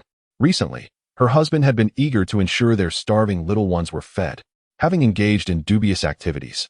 He found himself subjected to labor education. At this moment, Qin Fang, her eyes glistening with unshed tears, spoke. Dongfang, Xue Qin, during our mother's recent hospitalization for surgery, I did not contribute financially and left you both with an overwhelming debt. With a look of remorse, she trembled slightly as she retrieved a small bundle from her pocket. It contained a stack of cash wrapped in a tattered handkerchief. Among it was a 10 yuan note, 2 5 yuan bills, and some change. Mother is our shared parent, and the debt incurred for her medical care should not rest solely upon your shoulders. Qin Fang was acutely aware that her younger brother was already in a precarious situation. Fearing that if Qin Dongfang fell deeper into debt, he might lash out at Xue Qin in frustration. After all, she understood the sorrow that accompanies poverty in a marriage. Sister, we have already settled the debts at home. Xue Qin instinctively stepped back, unwilling to accept the money. How could you possibly repay such a large sum all at once? Do not deceive me. Just take it, Xue Qin. I sold a piglet, and now we have money. Seeing Xue Qin refuse, Qin Fang anxiously pressed the money into her brother's hands, on the verge of tears. At that moment, their elder brother, Qin Dongfang, unexpectedly entered the small courtyard of Qin Dongfang's home. Clad in a wrinkled, faded shirt and smoking a cheap hand-rolled cigarette, he remarked with a grin, little sister has come. I passed by and caught a whiff of something savory cooking, so I thought I'd drop in. I heard from your sister-in-law that Dongfang has struck it rich and now enjoys meat with every meal. It seems to be true. Qin Dongfang stared at his older brother in silence for a while before frowning in displeasure. You arrived just in time. Is it fair that you and your wife contribute nothing towards our mother's medical expenses? Qin Dongfang stiffened, slowly turning away from the kitchen entrance. His gaze landed on the money in Qin Fang's hands, and his eyes gleamed. Isn't this money being brought to you by Dongfang? My wife and I are financially strapped and simply cannot spare any funds. Qin Dongfang was rendered speechless. Ah, you truly exemplify the esteemed elder brother. The renowned good-for-nothing of Yuyang village, a disrespectful son under the thumb of his wife. Sister, brother, please take a seat. Xue Qin smiled warmly as she moved a chair for Qin Fang. Qin Dongfang acknowledged with a good, looking about and finding a small stool to sit on, resuming his smoking. How can you even say that my sister has brought money? Qin Dongfang's tone grew colder. Has she taken even a meager share of the family estate? or borrowed money from our parents on a regular basis. Upon hearing his brother's icy sarcasm, Qin Dongfang's face flushed, and he coughed awkwardly, diverting his gaze outside. The elder brother had married early and had taken the largest estate from their family. Later, during the division of property, his wife had meticulously selected the best items from what their parents had accumulated, leaving little for the others. Their parents had hoped to save some dowry for the youngest. But the elder sister-in-law found various excuses to borrow it, never to return it. Last year, after a confrontation where she insulted their mother, Qin Dongfang had kicked her out, further straining their familial bonds. This time, when their mother fell ill and required surgery, it was primarily the sisters and Xue Qin who tended to her needs. The sister-in-law has never shown her face and does not permit the elder brother to visit the county hospital, fearing repercussions. Alas, you know well that your sister-in-law has a volatile temperament. Oriental, let us not lower ourselves to her level, the elder brother murmured. He had initially come at his wife's behest to ascertain whether his younger brother's family had truly found prosperity. To his surprise, he encountered the younger sister arriving to contribute to their mother's medical expenses. Now, Qin Dongfang found himself in an awkward predicament. Does a fickle temperament grant one superiority? Qin Dongfang retorted, my sister spoke truthfully. Our mother belongs to us all collectively. Why should you two be exempt from responsibility, especially when our mother is hospitalized? Neither contributing financially nor visiting her? Xue Qin gently grasped Qin Dongfang's arm, softly advising him. Enough, elder brother's family is not affluent either. He frowned slightly upon hearing this. Is it not true that our family is even poorer? Never mind, Xue Qin. I primarily need to clarify the principles of humanity with the elder brother. Qin Dongfang was quite earnest about this matter. After listening to his brother's critique, Qin Dongfang, aware of his shortcomings, lowered his head in shame. Meanwhile, Qin Fang discreetly placed the over 20 yuan she clutched into a hidden corner behind the breadbasket on the table. However, this small gesture did not escape Qin Dongfang's notice. A wave of bitterness and sorrow surged within him. His sister's husband was imprisoned. She had to farm, manage the household, and raise 3 children all on her own. What a formidable burden. Moreover, the money she had was earned by selling piglets or borrowed from others. It was a matter of two sides. Naturally, Qin Dongfang could not accept this money from his sister. The elder brother, noticing the disdain in Qin Dongfang's cold eyes and hearing the younger sister's sigh, felt a pang of guilt. How about this? Oriental, whatever you and your wife have spent on our mother's treatment, let us 4 siblings share the burden. After uttering this seemingly generous statement, Qin Dongfang felt a twitch at the corner of his mouth and awkwardly added, but I currently have no money. I will repay you gradually in the future. Qin Dongfang feared his wife and hardly had access to any funds. Alas, Qin Dongfang looked down at his brother's tattered clothing, ultimately shaking his head with a sigh, his heart softening. He could not help but recall their childhood when his elder brother had bravely stood up for him against bullies. Even after seeing him struggle as an adult, the elder brother had once offered him kind words of encouragement. Never mind, my debts with Xue Qin have been settled. You and my sister need not share the burden, Qin Dongfang said to his elder brother with a wry smile. That will not do. If you two proceed in this manner, my sister will forever feel guilty, Qin Fang remarked as she attempted to turn away. Qin Dongfang seized the money his sister had discreetly placed on the table and pulled her back by the arm. The siblings soon found themselves embroiled in yet another round of fervent negotiation, one insisting on contributing, the other resolutely refusing. Stop. How about this, sister, elder brother? Qin Dongfang suddenly had a brilliant idea and exclaimed, to ensure fairness, let us siblings draw lots. Whoever draws the slip that says contribute money shall bear our mother's medical expenses, and those who cannot pay may defer. Xue Qin furrowed her brows in concern. Hastily, she strode forth and seized his arm, glaring at him reproachfully. What are you doing? Surely, you wouldn't stoop to deceiving even your own siblings. She was well aware that Qin Dongfang had a propensity for cheating during games of chance. Just yesterday, this rascal had repaid a grudge, winning money and a watch from Lao Qian. Chapter 38. For Mother S' sake, the siblings dared to gamble. I refused to gamble. I simply won tea. Dongfang. The eldest brother shook his head uneasily. He dared not engage in a game of chance with his brother, a professional gambler. Should he lose, he would be liable for the several tens of yuan spent on their mother's recent hospitalization. Upon returning home, he would surely face his wife's wrath. Qin Fang furrowed her brow in hesitation, then bit her lip and nodded resolutely, saying, I agree. She feared not the prospect of loss. Despite being a 26-year-old mother with her husband incarcerated, She bore the burden of raising 3 children alone, and her household had already been stripped bare. Nonetheless, she preferred to shoulder the financial responsibility herself, even if it meant selling everything she owned or borrowing from her village of Eru, rather than allow her brothers to incur debts that could disrupt their families and lead to chaos. Upon hearing her declaration, Qin Dongfang was taken aback, momentarily frowning. Unable to suppress his disdain, he taunted his elder brother. "My sister, a woman, has agreed to this, yet you, a supposed man, dare not take a gamble?" Qin Dongming shot an indignant glare at his wayward brother. "You're the one lacking courage," provoked by Dongfang's cold jibe. The eldest brother could no longer maintain his dignity. Ultimately, he ground his teeth, rose from his small stool, and clenched his fists. "Fine, let it be. As long as you don't slack off, I might just prevail." Qin Dongfang nodded calmly, turning to prepare several small pieces of paper. On one, he inscribed the words "money contributed," while the other 2 remained blank. "Come now, elder siblings, pick first. Fair and square. The outcome will be voluntary." As fate would have it, both the elder brother and sister drew the blank slips. "Well then, it seems destiny insists that Xue Qin and I must repay our mother as kindness. After all, little brother has caused her no small amount of distress over the years." Qin Dongfang chuckled, accepting the consequences of the gamble. He then resorted to his previous tactics, discreetly conceding to his siblings. Even if he had already settled the household debts, or remained heavily in debt, Qin Dongfang would not accept a single yuan from his unfortunate sister. He understood that Qin Fang, though impoverished, possessed an indomitable spirit, always appearing gentle yet resolute.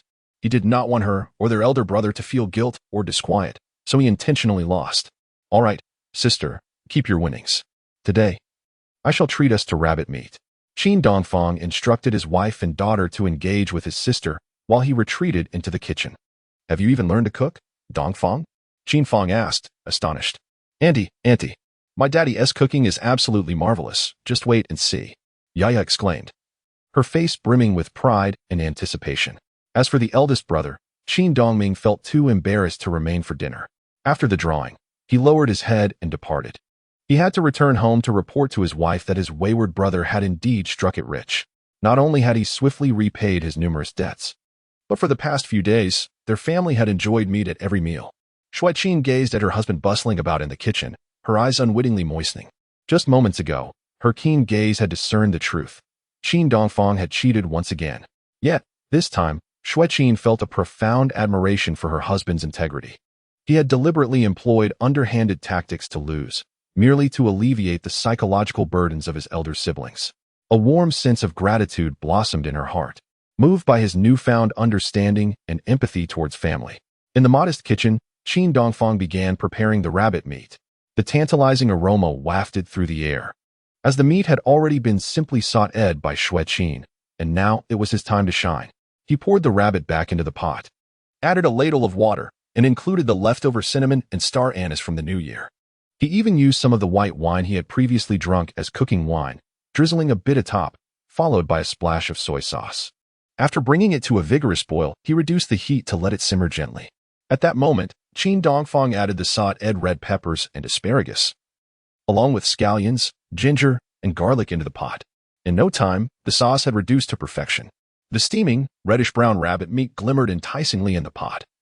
The broth retained just the right amount of richness. The fragrant aroma filled the air, coupled with the green asparagus and cilantro, the sautéed garlic, and the vibrant red chilies. The dish was a feast for both the eyes and the palate. Qin Fang entered the kitchen, cradling Yaya, to witness the culinary transformation. "Oh my heavens! My brother has truly learned to cook, and he even knows to catch wild rabbits for Xue Qin and Yaya. How wonderful!" Her voice trembled with emotion, her eyes glistening with tears of joy. After all, her wayward brother and her husband, who languished in prison, were the 2 men she worried about most in her life. The sight of her brother turning his life around filled her heart with indescribable happiness, so much so that she felt the urge to cry. In that moment, the air was thick with the enticing aroma of the dish. For those who had long subsisted on mere vegetables and pickles, such delectable game was immensely appealing. So fragrant. Rabbit meat. Yaya's large, dark eyes fixated on the meat in the pot, as she swallowed hard in anticipation. Qin Fang, who had long been deprived of rich flavors, felt her stomach grumble in response. Embarrassed, she quickly took her niece and exited the kitchen. Soon enough, the fragrant and slightly spicy rabbit meat with asparagus was served steaming hot. Its vibrant color and tender texture were a sight to behold. Xue Qin first filled a container with a portion, sealing it tightly before taking it to the backyard for her mother-in-law and little Ju to enjoy. Upon returning home, her cheeks flushed, she hurriedly closed the yard gate and secured it with a bolt. The amount of rabbit meat was modest. She feared it might attract the attention of greedy neighbors, wanting to ensure her beleaguered sister-in-law had her fair share. Tall and slender, Qin Dongfang appeared almost skeletal, her prematurely graying hair and haggard visage tugging at Xue Qin's heartstrings. Delicious. The rabbit meat made by Dongfang is truly exquisite. Isn't it, auntie? Even Yaya is on the verge of tears. Qin Dongfang allowed his sister and daughter each a taste of the rabbit meat, instantly captivating their palates. Whether it was the meat's exquisite flavor or the flood of emotions overwhelming his sister, she found herself sobbing as she chewed. Xue Qin sat beside her sister-in-law, gently wrapping her arm around Qin Dongfang's shoulders. Sister, I have set aside a small portion for Dog Dan and the others. Please take it home for the children to taste later. Ah, Xue Qin, my dear sister-in-law, how I lament. Qin Dongfang's heart was a tumult of emotions as he shared the wild rabbit meat with his family. When he saw his sister off, her frail and desolate figure brought tears to his eyes. He had come to understand the profound importance of genuine and pure familial bonds in life. Despite a life fraught with hardships and challenges, the existence of such emotions offers a warm solace and an invisible strength. Turning back to the courtyard, Qin Dongfang devoted himself more diligently to crafting wooden cats. Sawing wood, hammering nails, sweat streaming down his brow, he toiled tirelessly to ensure that his entire family, including his sister, could soon lead a prosperous life. He must work hard to earn money. Before long, a second wooden cat emerged, and with the accumulation of experience, Qin Dongfang fashioned this hunting tool for catching yellow-skinned animals even more beautifully. Wiping the beads of sweat from his forehead onto the ground, he straightened his aching back and gave it a few taps, admiring his two creations with satisfaction. Ah, this is what they mean by to do a good job. One must first sharpen their tools. Indeed. Xue Qin looked on in astonishment. The idle scoundrel had a vocabulary that exceeded her expectations. Are you planning to sell wooden cats at the market? She couldn't help but ask Qin Dongfang. You're thinking too small, dear wife. Guess again. He teased with a smile. Noticing Xue Qin pouting in silence, Qin Dongfang chuckled and said, your suggestion is not bad. However, selling wooden cats requires considerable materials and labor, and they aren't worth much. It would be easier for me to catch rabbits and sell them. He could not reveal to Xue Qin that he intended to hunt yellow-skinned animals, lest it cause worry for his wife and mother. After all, the folk tales about the yellow god were quite sensational. Qin Dongfang spread his weary hands, stretching his fingers, which bore traces of blood from nail scratches. Catch rabbits? Is that true? Where are there so many wild rabbits for you to catch and sell? Xue Qin, scrubbing pots and pans in the kitchen, raised her voice in skepticism. Feigning calmness, Qin Dongfang reassured her, don't worry. I know where the rabbits are plentiful. Xue Qin merely replied with a faint "oh" and fell silent. Regardless of what Qin Dongfang chose to do, as long as he was willing to walk the right path and refrain from his previous mischief, it was all that mattered. In the courtyard, the sounds of Qin Dongfang diligently crafting wooden cats echoed. After tidying up the kitchen, Xue Qin took her daughter to the well to wash clothes. At that moment, seated on a small stool and bending over to scrub, she inadvertently revealed her fair skin at the small of her back, the curves of her chest heaving subtly. Qin Dongfang caught a glimpse of this alluring scene, and a warmth ignited within him. He felt an urge to share an intimate moment with Xue Qin to mend the cracks in their relationship. Cough. You rogue, how lewd. Xue Qin, having noticed his heated gaze, quickly adjusted her posture and muttered in embarrassment and indignation. Qin Dongfang replied, how is it lewd to steal glances at my own beloved wife? Xue Qin's face flushed crimson as she tugged at her clothing behind her and straightened her delicate form. She began to wash clothes while simultaneously teaching her daughter to recite ancient poetry.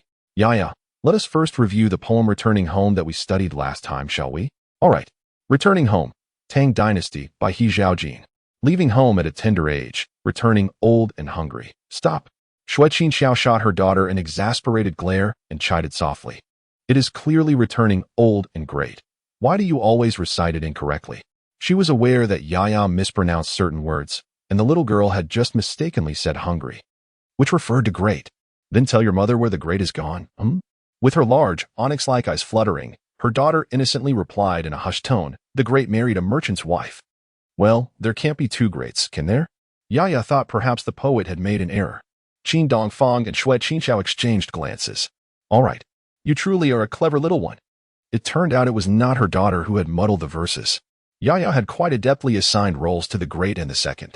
Xue Qin sighed, gazing at her daughter, and once again corrected her in exasperation. I mentioned before, the great in this context and that great are not the same person nor the same matter. And they certainly do not belong to the same poem. Yaya nodded in confusion, still somewhat bewildered. Ahem. You. Go change out of those dirty pants and bring them to me for washing, Xue Qin said, turning to cast a glance at the chuckling Qin Dongfang, reminding him of his patched trousers. Oh, all right. Thank you, dear wife. You're welcome. Qin Dongfang turned and entered the inner room, shedding his grimy army green trousers in favor of a clean pair of blue polyester ones. I'll help mommy with the water. Reciting poetry is so difficult. Yaya, in an attempt to avoid the challenge, volunteered to assist with the water pump. Xue Qin frowned as she accepted the trousers handed to her by Qin Dongfang. Habitually, she rummaged through his pockets and retrieved a half sheet of cigarette paper, lowering her gaze to examine it. Whose address is this from another province? Qin Dongfang approached, puzzled. Upon taking the note, his expression turned slightly awkward. This is the address left by that enthusiastic driver, Brother Zhao Fugue, who bought the perm for the lady. He scratched his head, half seriously explaining, oh, this is what I told my wife about previously, the old bachelor truck driver who helped me earn $100, leaving us his address so we could visit his hometown. That day in Xiazhou, I introduced him to a married woman, didn't I? Brother Zhao was immensely grateful. After giving me the introduction fee, he left his address for us to have the opportunity to visit him. Xue Qin listened with skepticism. Who did you introduce to him? Do you know both parties? I do. She is a distant cousin of Lu Xiaojun's, divorced and unable to remarry. So she asked me to randomly find her a decent man. Xue Qin retorted, randomly. Isn't that akin to human trafficking? Her beautiful eyes widened in disbelief as she furrowed her brows in astonishment. Moreover, I refuse to believe that a divorced woman is worth so little, humph. Coldly, Xue Qin finished her statement and turned back to continue washing the clothes. She perceived that Qin Dongfang was deliberately cautioning her against thoughts of divorce, reminding her that in this era, a woman's prospects would be irrevocably shattered upon separation. Meanwhile, Qin Dongfang pondered to himself, aware that when he next encountered Xiao Junzi, he must advise him not to let any secret slip, lest it provoke Su Qin's unfounded anxieties. As he completed the fourth wooden cat, darkness enveloped the surroundings, rendering visibility nearly impossible. His aching, numb hands bore several newly formed cuts, seeping blood. That night, Qin Dongfang shouldered 2 brand new wooden cats with a rope, while cradling 2 more in his arms, embarking once again on the nocturnal pursuit of hunting yellow weasels. He firmly believed that this path could alter his family's fortunes in a remarkable way. He first made his way to the banks of the Huiji River, once more placing a wooden cat near the thickets and sandy burrows, camouflaging them with leaves and dried grass. After setting up the 2 wooden traps, a faint smile graced Qin Dongfang's lips. This time, having learned from past mistakes, he resolved to forego the use of traps entirely. He relished the thought of those detestable yellow weasels, unable to escape with his hunting tools. Once a yellow weasel was lured into the trap by the live mouse within. Drawn by its scent and the allure of food, it would trigger the wooden cat's mechanism, allowing him to capture the pest effortlessly. Qin Dongfang gently brushed the blades of grass from his hands, yearning for a smoke to elevate his spirits, only to discover that he had run out. His pockets were devoid of money, cleaner than his own face. He needed to earn money quickly. The 11th day of the 8th lunar month was approaching, bringing the costly mid-autumn festival ever closer. With the remaining 2 wooden cats tucked under his arm, he ventured deeper into the thick night, turning towards his next destination, a foreboding graveyard. He knew that yellow weasels favored burrowing in such eerie locales. As he neared the chaotic grave site, silence enveloped the area, broken only by the rustling of crops swaying in the wind and the chirping of crickets. Qin Dongfang cast his gaze upward and noticed, not far away, in the soybean field, several faint green glimmers dancing atop 2 rounded, pointed graves, flickering mysteriously. At that very moment, a sudden crunch beneath his feet revealed something soft yet firm. Curiosity piqued, he shone his flashlight downward and discovered a bloodied bone. Encountering such a scene in the dead of night would terrify most, sending shivers down their spines and leaving them paralyzed with fear. However, Qin Dongfang was no ordinary person.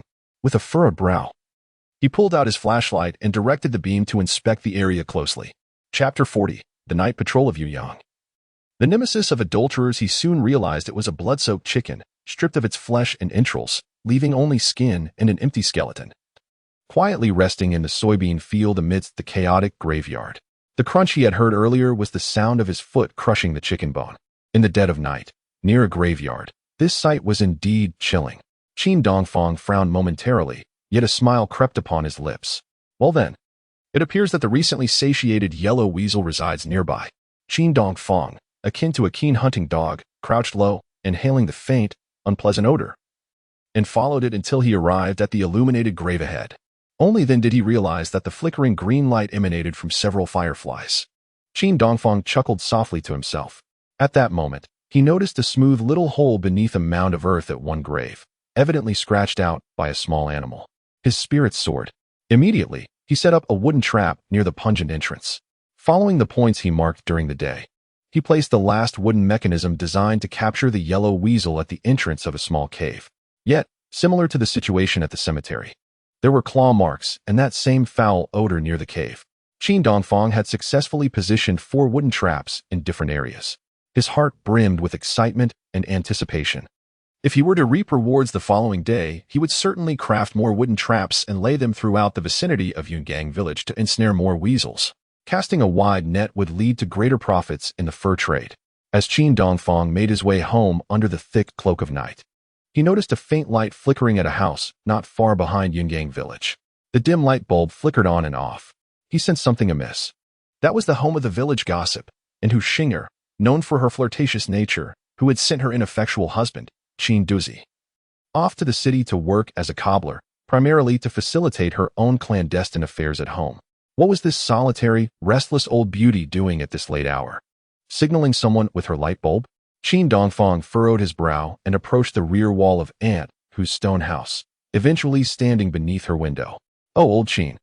You rascal, turn off the light. Came Hu Xingo's coy whisper. Let me take a good look. A man replied in a lowered voice. Hark. Qin Dongfang, eavesdropping intently, soon discerned the notable identity of the man within.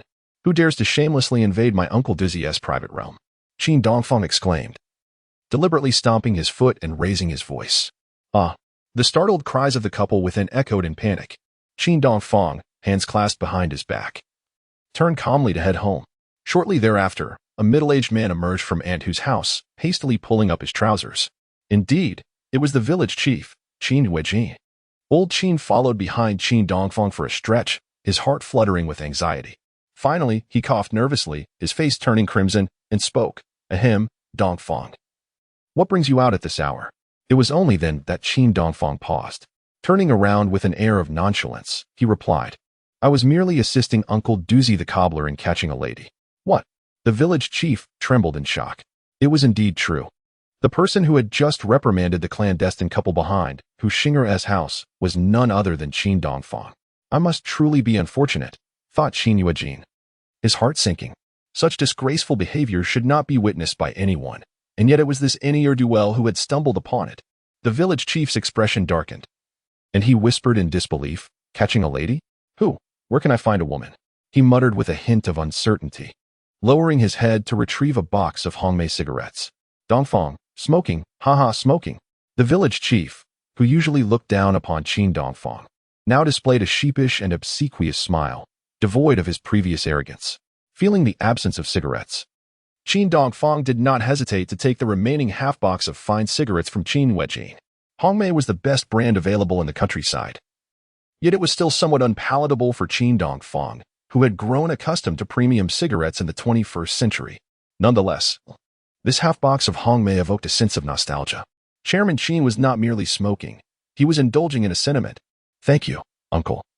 You finally understand the hardships of the impoverished masses, he remarked, prompting Qin Yuejin's face to redden further as he responded with a stammered, ah, hee.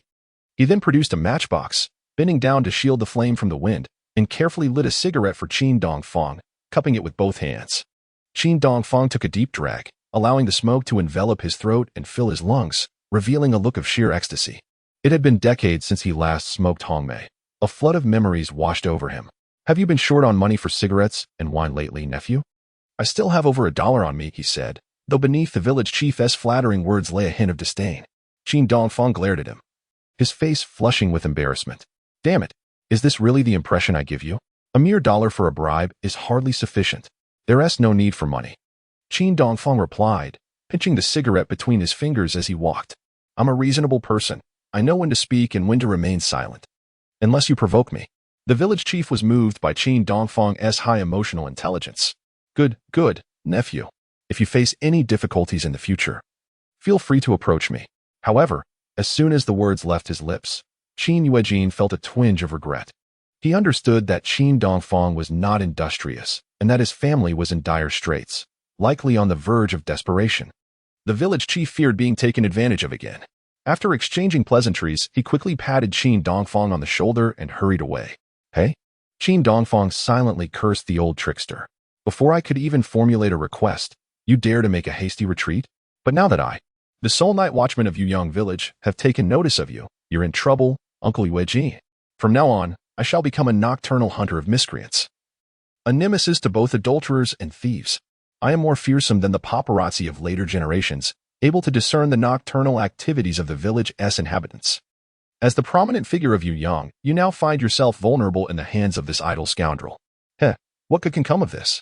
While smoking and walking home, Qin Dongfang pondered how to uphold justice and exact a measure of retribution upon the village chief. Upon returning to his courtyard under the moonlight, Qin Dongfang retrieved his keys from his pocket, gently unlocking the door and securing it behind him. He then washed his hands thoroughly and stealthily returned to his room to sleep. Phew! Thankfully, he had not been discovered by his wife and children. Have you been gambling again? Xue Qin's cold voice suddenly emerged from the compartment, laced with a hint of despair. What? Qin Dongfang exclaimed in surprise. No. I was just going to catch rabbits with the wooden traps, my dear. Xue Qin turned over in bed, ignoring him. It was just past 3 in the morning when Qin Dongfang abruptly sat up. He turned to gaze outside, where darkness still enveloped the sky. Yet, he dared not return to slumber, fearing he might oversleep. Thus, he lay in bed, contemplating until dawn arrived. Gradually, the sky outside began to brighten. A pale blue hue adorned the heavens, dotted with remnants of stars, while the earth appeared shrouded in a misty veil of silvery gray. Qin Dongfang hurriedly got out of bed, treading softly as he donned his shoes and stepped outside to retrieve his traps. His 4 wooden traps were significantly larger than iron snares, and if someone discovered and took them at dawn, it would be a considerable loss. Along the way, he felt a wave of unease wash over him. After all, those wooden traps had required an entire day's effort, leaving his hands sore from the toil. If he were to lose them like the 2 snares or come back empty-handed, it would be disheartening, displaying visible anxiety. Qin Dongfang made his way toward the banks of the Huiji River. Upon reaching the sandy entrance of the first trap, he couldn't help but break into a grin. Not only was his wooden trap in its usual place, but it had also indeed captured a medium-sized weasel. The little creature, trapped in the confines of the wooden trap, had been running frantically in the cramped space and was now utterly exhausted. Upon noticing Qin Dongfang suddenly lift the trap, peering through the wire mesh, the weasel was both startled and enraged. Its round, dark eyes, filled with panic, darted toward its captor. Are you feeling cowardly now? Where's that fierce spirit you had when devouring my family's chickens? Qin Dongfang sneered disdainfully at the weasel, a triumphant smirk gracing his lips. He then carried his first catch to the thicket by the river to check the second trap he had set the previous night. However, it remained untouched, with even the layer of leaves and debris still intact. Considering the weight of taking all 4 traps home, and the relative seclusion of the spot making it less likely to be discovered, Qin Dongfang decided to leave this trap in place, allowing it to continue ensnaring weasels. With the trap containing his prize in hand, he eagerly ventured to 2 other locations, just as Qin Dongfang had anticipated. He found success in the chaotic graveyard where he had discovered the carcass of livestock the night before. This larger weasel weighed a hefty 2 pounds. Its tawny fur sleek and glossy, measuring approximately 40 centimeters in body length and about 28 centimeters for its tail. It promised to fetch a substantial sum. To Qin Dongfang's astonishment, as he approached a small cave to the west, cradling 2 traps containing weasels in his arms, he happened upon 3 weasels encircling the trap he had set at the cave's entrance, chattering excitedly. Their calls resembled that of squirrels, albeit sharper. Qin Dongfang immediately halted. gently lowering the 2 traps he carried. Standing far outside the entrance of the cave, I anxiously observed the scene. There, a yellow weasel, captivated. Fixated on the live mouse ensnared within a wooden trap, its greedy little eyes wide with anticipation. Soon, it discovered the entrance to the trap, squeaking excitedly. The ravenous creature prepared to leap inside, only to be halted by a larger companion, a stoic yellow weasel. The chatter between them was lost on me. Yet I could see that the small creature, on the verge of capture, suddenly halted in its tracks. It quickly raised its head, casting a wary glance in my direction. Alas, it had been detected. The older of the 2 yellow weasels exhibited remarkable vigilance. Realizing that my chance to ensnare them was slipping away, I hastily bent down and seized 2 small stones from the ground.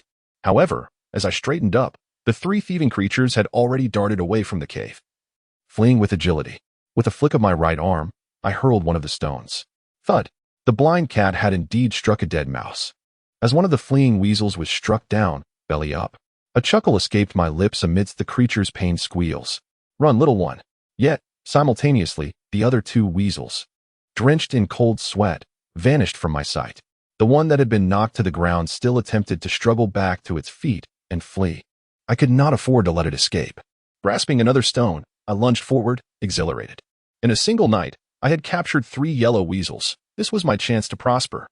Approaching the struggling prey, I prepared to deliver a swift end, avenging the chickens of my family and neighbors. But just as I bent to strike the final blow, a sudden puff erupted. The injured weasel, in a desperate act of self-preservation, released a noxious gas from its body, a defense mechanism shared by its kind. With foul-smelling glands situated on either side, they emit a repugnant odor when fleeing. Should an enemy chasing the yellow weasel be caught unawares by this gas, it could lead to intoxication. Mild symptoms include dizziness, nausea, and confusion, while severe cases could result in unconsciousness. As the rancid stench assaulted my senses, I quickly grimaced and covered my mouth and nose. Yet, despite my efforts, a wave of dizziness and nausea washed over me. You dare retaliate, you wretched little creature. Battling through the disorientation, I seized the moment and struck the cunning weasel on the head with a stone. Just as it had begun to rise, it was struck down for good. I swiftly turned away, retreating from the foul-smelling area, my body collapsing onto the grass as I sat dazed, cradling my throbbing head like a drunken man. This was my first true encounter with the cunning and ferocity of the yellow weasel.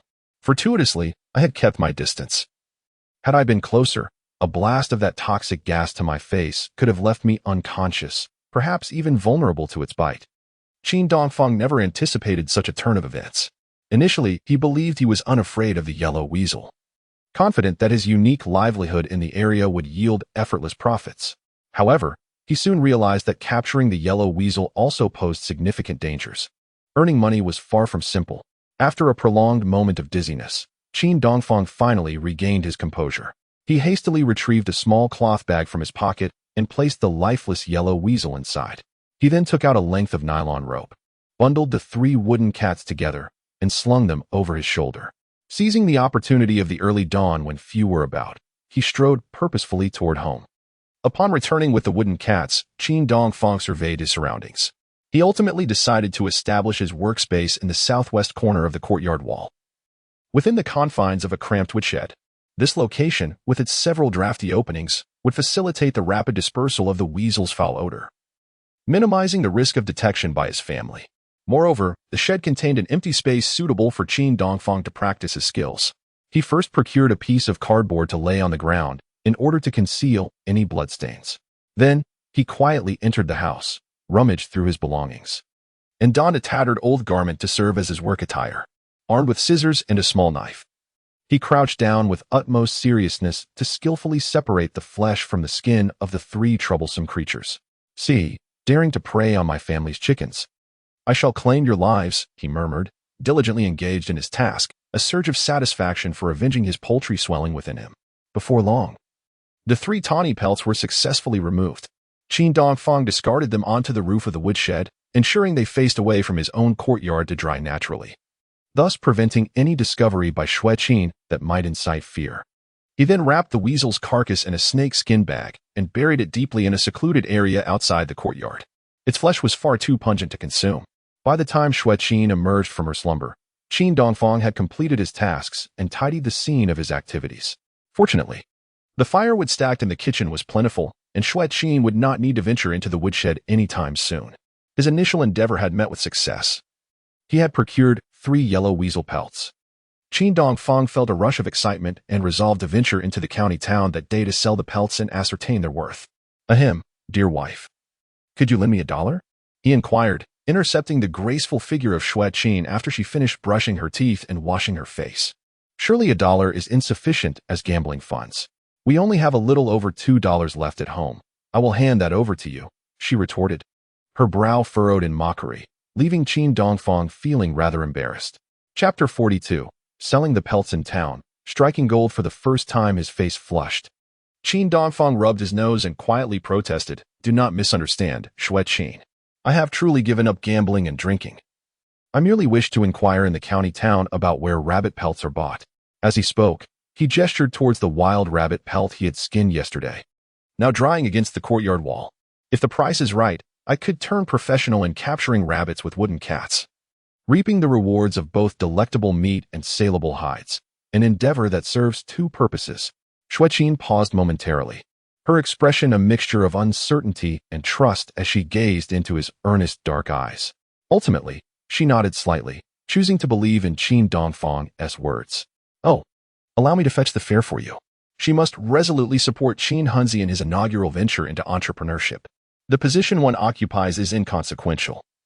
What matters is the willingness to strive earnestly along the righteous path, for hope still lingers. Xue Qin turned and retreated into the room. From beneath her bedding, she unearthed a tattered collection of Gu Cheng's poetry. With a rustle, she flipped through its pages and extracted a coin from the middle. Turning her gaze towards her daughter, Yaya, who lay sleeping peacefully on the bed, a tender smile graced her lips. The delicate, beautiful visage of her daughter mirrored her own childhood photographs. Xue Qin cast another glance at the few coins nestled within the pages, yet her attention was captivated by Gu Cheng's poem, "I am a willful child. I wish to depict the morning, to capture the dew, the smiles visible therein, to illustrate all the youngest, pain-free love." Xue Qin sniffed, her nose tinged with emotion, and her eyes glistened with unshed tears as she closed the poetry collection she had acquired from Jiangnan. "I once wagered the romantic and poetic essence of youth entirely upon Qin Dongfang and Yaya." She then carefully concealed her meager fortune once more and turned to provide her husband with the necessary funds. "Regardless of whether you acquire wealth, Qin Dongfang, all I ask is that you cease to bring calamity upon this family." A bittersweet smile graced her lips, her enchanting gaze imbued with a hint of yearning. Qin Dongfang's heart quivered suddenly, a pang of pain coursing through him. "Rest assured, my dear wife, I shall not falter again." Speaking earnestly, he instinctively opened his arms, yearning to envelop Xue Qin in a warm embrace. Yet she turned, placing the money upon a small stool in the courtyard, her brow furrowed as she fled in distress. At 11:30 that day, in Weibei County, a handsome man with a somber demeanor and disheveled hair appeared at the bus station. Qin Dongfang donned a sea-sole shirt with a small hole and a pair of tattered trousers, clutching a pungent little cloth bag. He departed the station amidst the disdainful murmurs of the crowd, for the bag contained the odorous fur of a weasel, its scent utterly unbearable. Earlier, during his rickshaw ride to the county, he had been subjected to the disdainful remarks of his fellow passengers. Under the blazing sun, steam rose from the distant road. Surrounding him were modest 2- and 3-story buildings and dilapidated courtyard houses.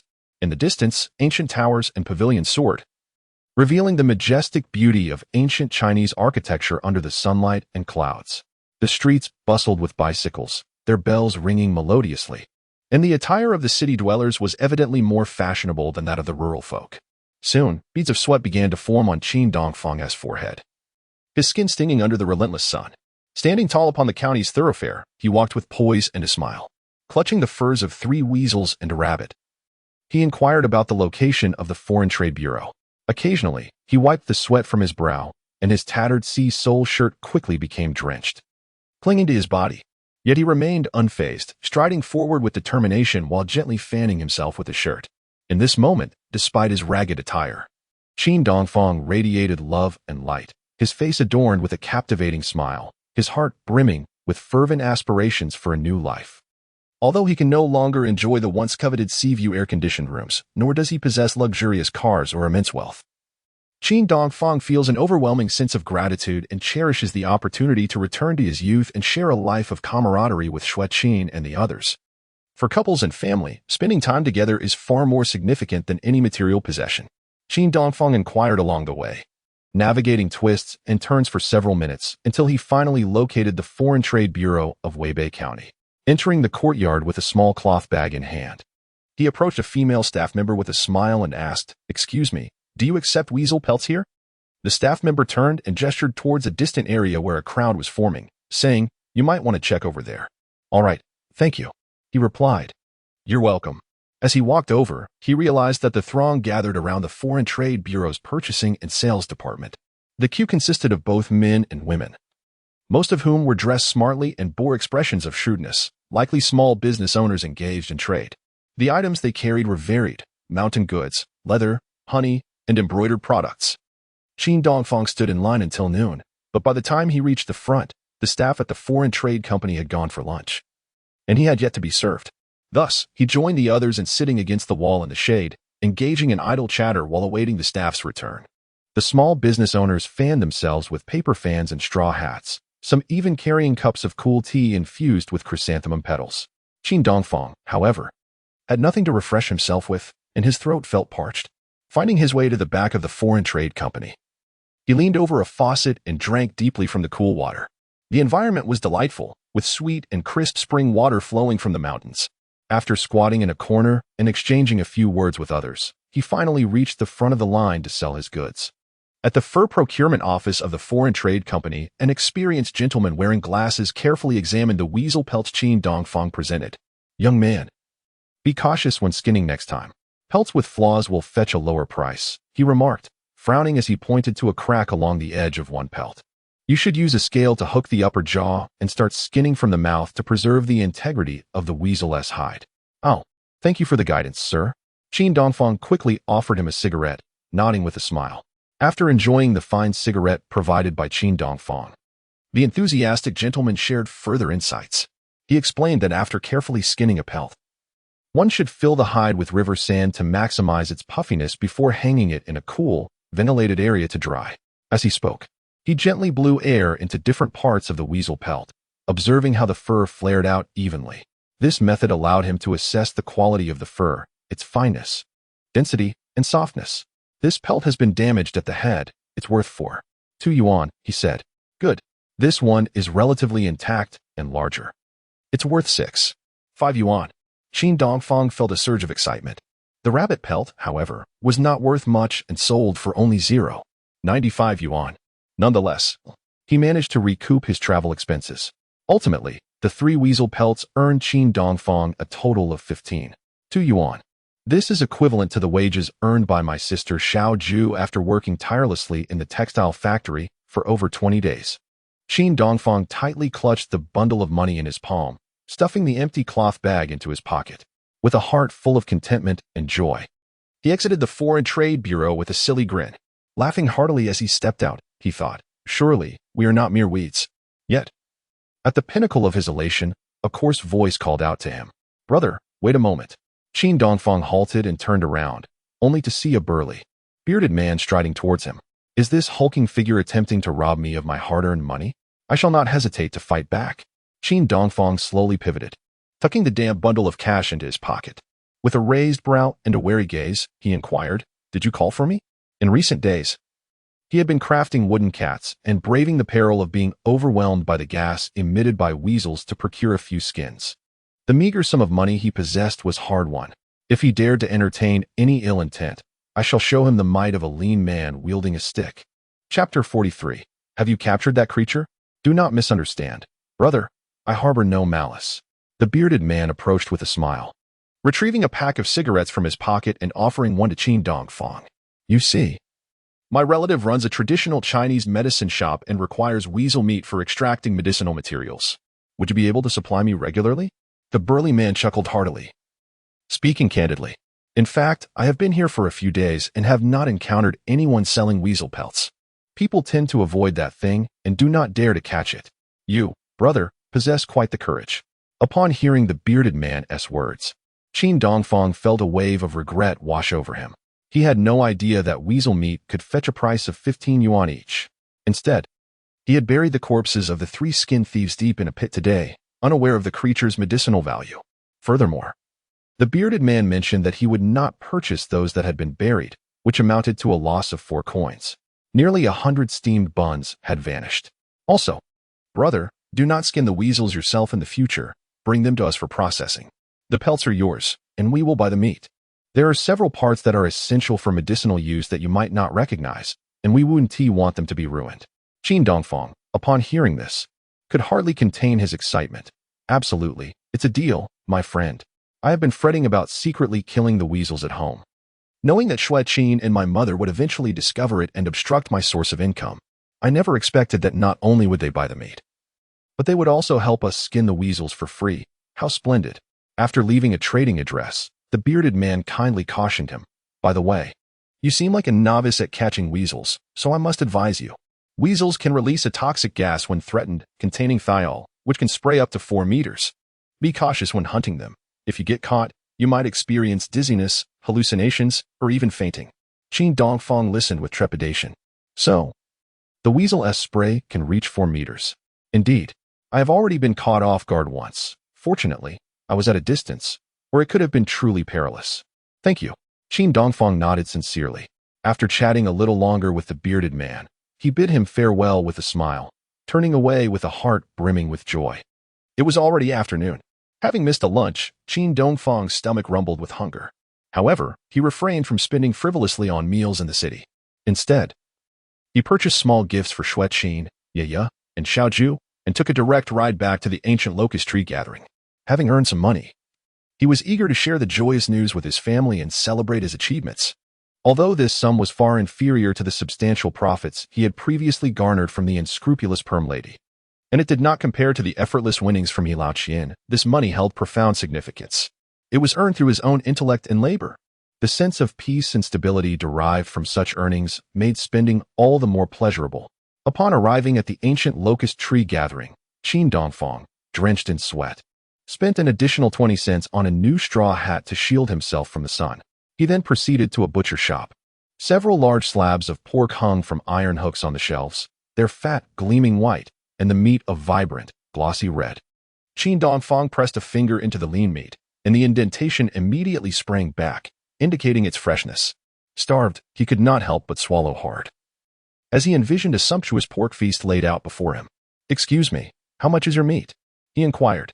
The butcher, reclining in a wicker chair and fanning himself, lazily lifted his eyelids and cast a disdainful glance at the visibly salivating Qin Dongfang. In a cool tone, he replied, "My meat is not for sale. Pork tickets are 9 yuan 50 per jin." Oh, the butcher possesses a dry wit, Qin Dongfang thought. Then I'll take 3 jin.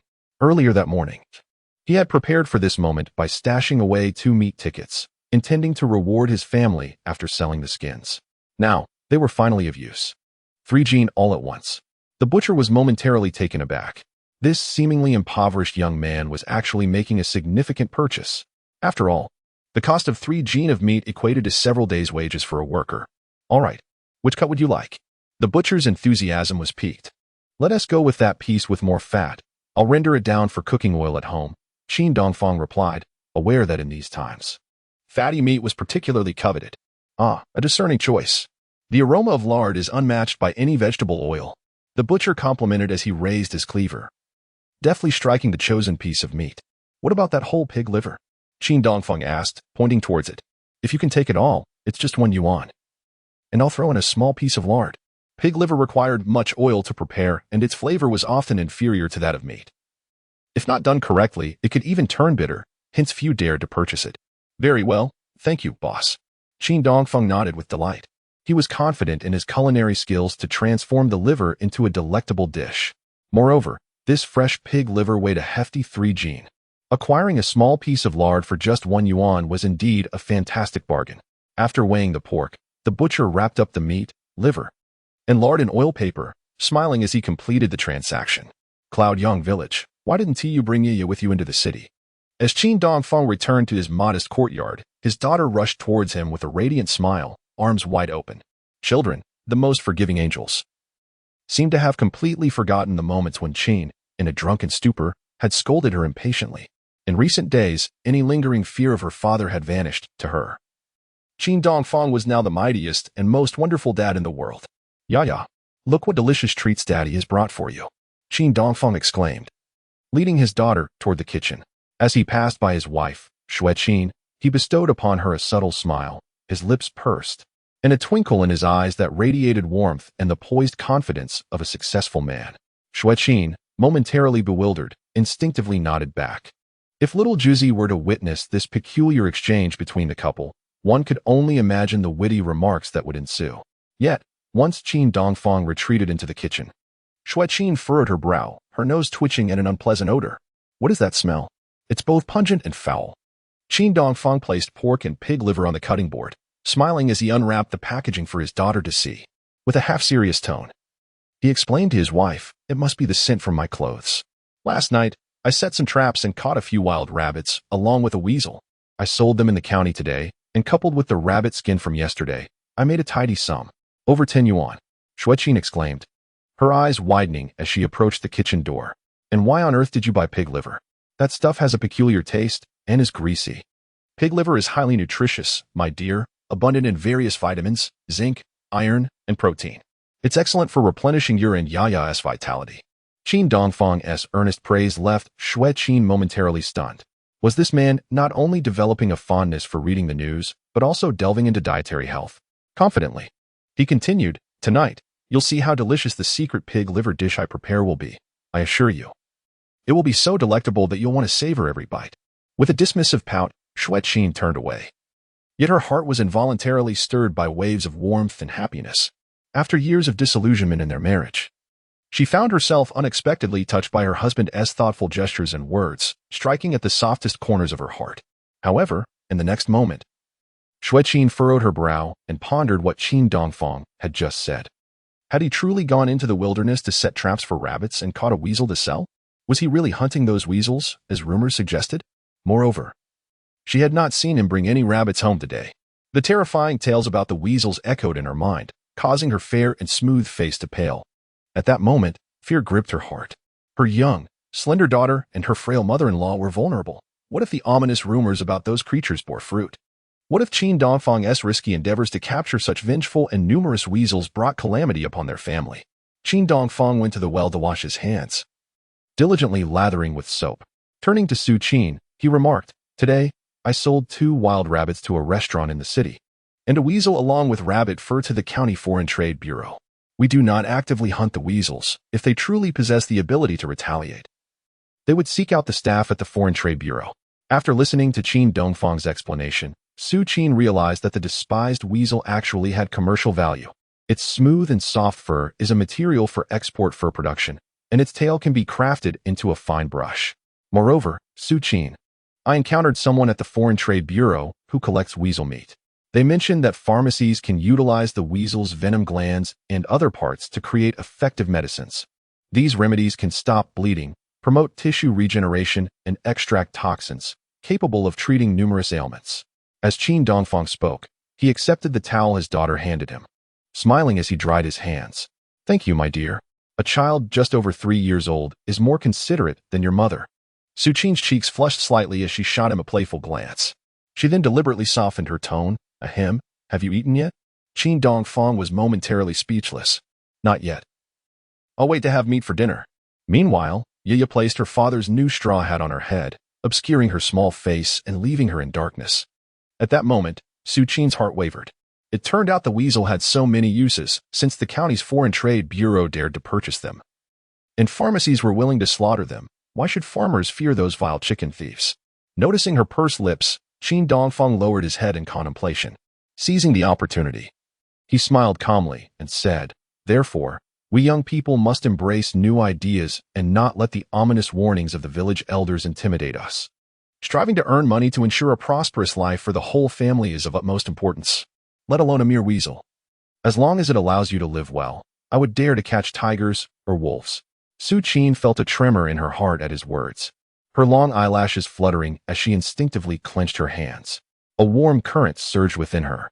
She furrowed her brows and gazed deeply at her husband, her expression complex. At that moment, Qin Dongfang approached, pulling out a handful of money from his pocket. Grasping his wife's small, calloused hand, he smiled. Here, this is my harvest for today. All to be turned over to the national treasury. Ah, Xue Qin looked down at the damp, sweat-soaked bills, her heart fluttering. This was Qin Dongfang's third income, and he had given her money for the third time. Had he truly changed for the better? Was he becoming the responsible and admirable man who could support the entire family? Yet, alongside her gratitude, an undercurrent of unease stirred within her. Ahem, Qin Dongfang. Is someone going to come looking for me to settle debts again? No, not at all. Qin Dongfang frowned in surprise, suddenly recalling the other day when he had brought Uncle Qi, the small shop owner, and heir Yong to their home to ask Xue Qin for money. His face flushed with embarrassment as he reassured her, "Don't worry, my dear, no one will come looking for debts anymore. I owe no one anything." After saying this, he suddenly remembered that he still owed his sister 15 yuan. But this was something Xiao Ju would not disclose to Xue Qin. He decided to postpone repaying her, intending to compensate his sister for her hard-earned money later on. "Oh, by the way, Xue Qin, this is a gift for you, Yaya, and Xiao Ju." Qin Dongfang retrieved a beautiful wooden comb from his pocket and presented it to Xue Qin. "The combs at home have several broken teeth, unworthy of your lustrous black hair." Xue Qin blushed, shyly lowering her head to accept the comb. "Ah, thank you." Yaya received a large white rabbit milk candy and a few square crunchy peanut candies. "Ah, thank you, Daddy. You are so wonderful," the daughter exclaimed joyfully. However, Xue Qin knelt before little Yaya, her expression slightly serious as she extended her hand. "What is so good about it? Eating so many candies will ruin your teeth. You may have one, and the rest will be given to Mommy for safekeeping." Oh, Yaya hesitated for a moment.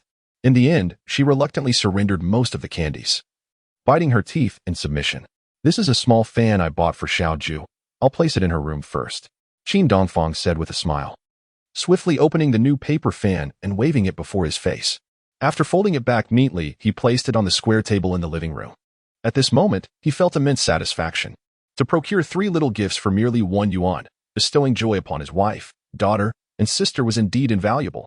"When I strike it rich, I shall surely gift each of you a bicycle and a color television."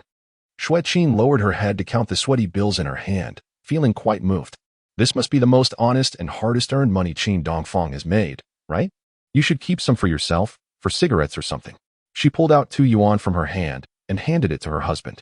"No need. A man with money easily goes astray. It's better to save it for the festival." Qin Dongfang resolutely shook his head. Xue Qin replied, "Even without money, you are not a good person." After saying this, she went to the water well, filling the large basin with water. "Once the water warms up, you can wash yourself. Your clothes are drenched in sweat." She tucked a strand of hair behind her ear and turned to her daughter, saying, "Come, Yaya. Let us take some meat for Grandma and Auntie." In Xue Qin's eyes, once filled with sorrow, a glimmer of light finally appeared, and her voice softened. "Okay, Mommy. Let us go." Yaya, munching on her candy, skipped out of the courtyard first. Xue Qin turned back to the kitchen, dividing half the pork, wrapping it in paper.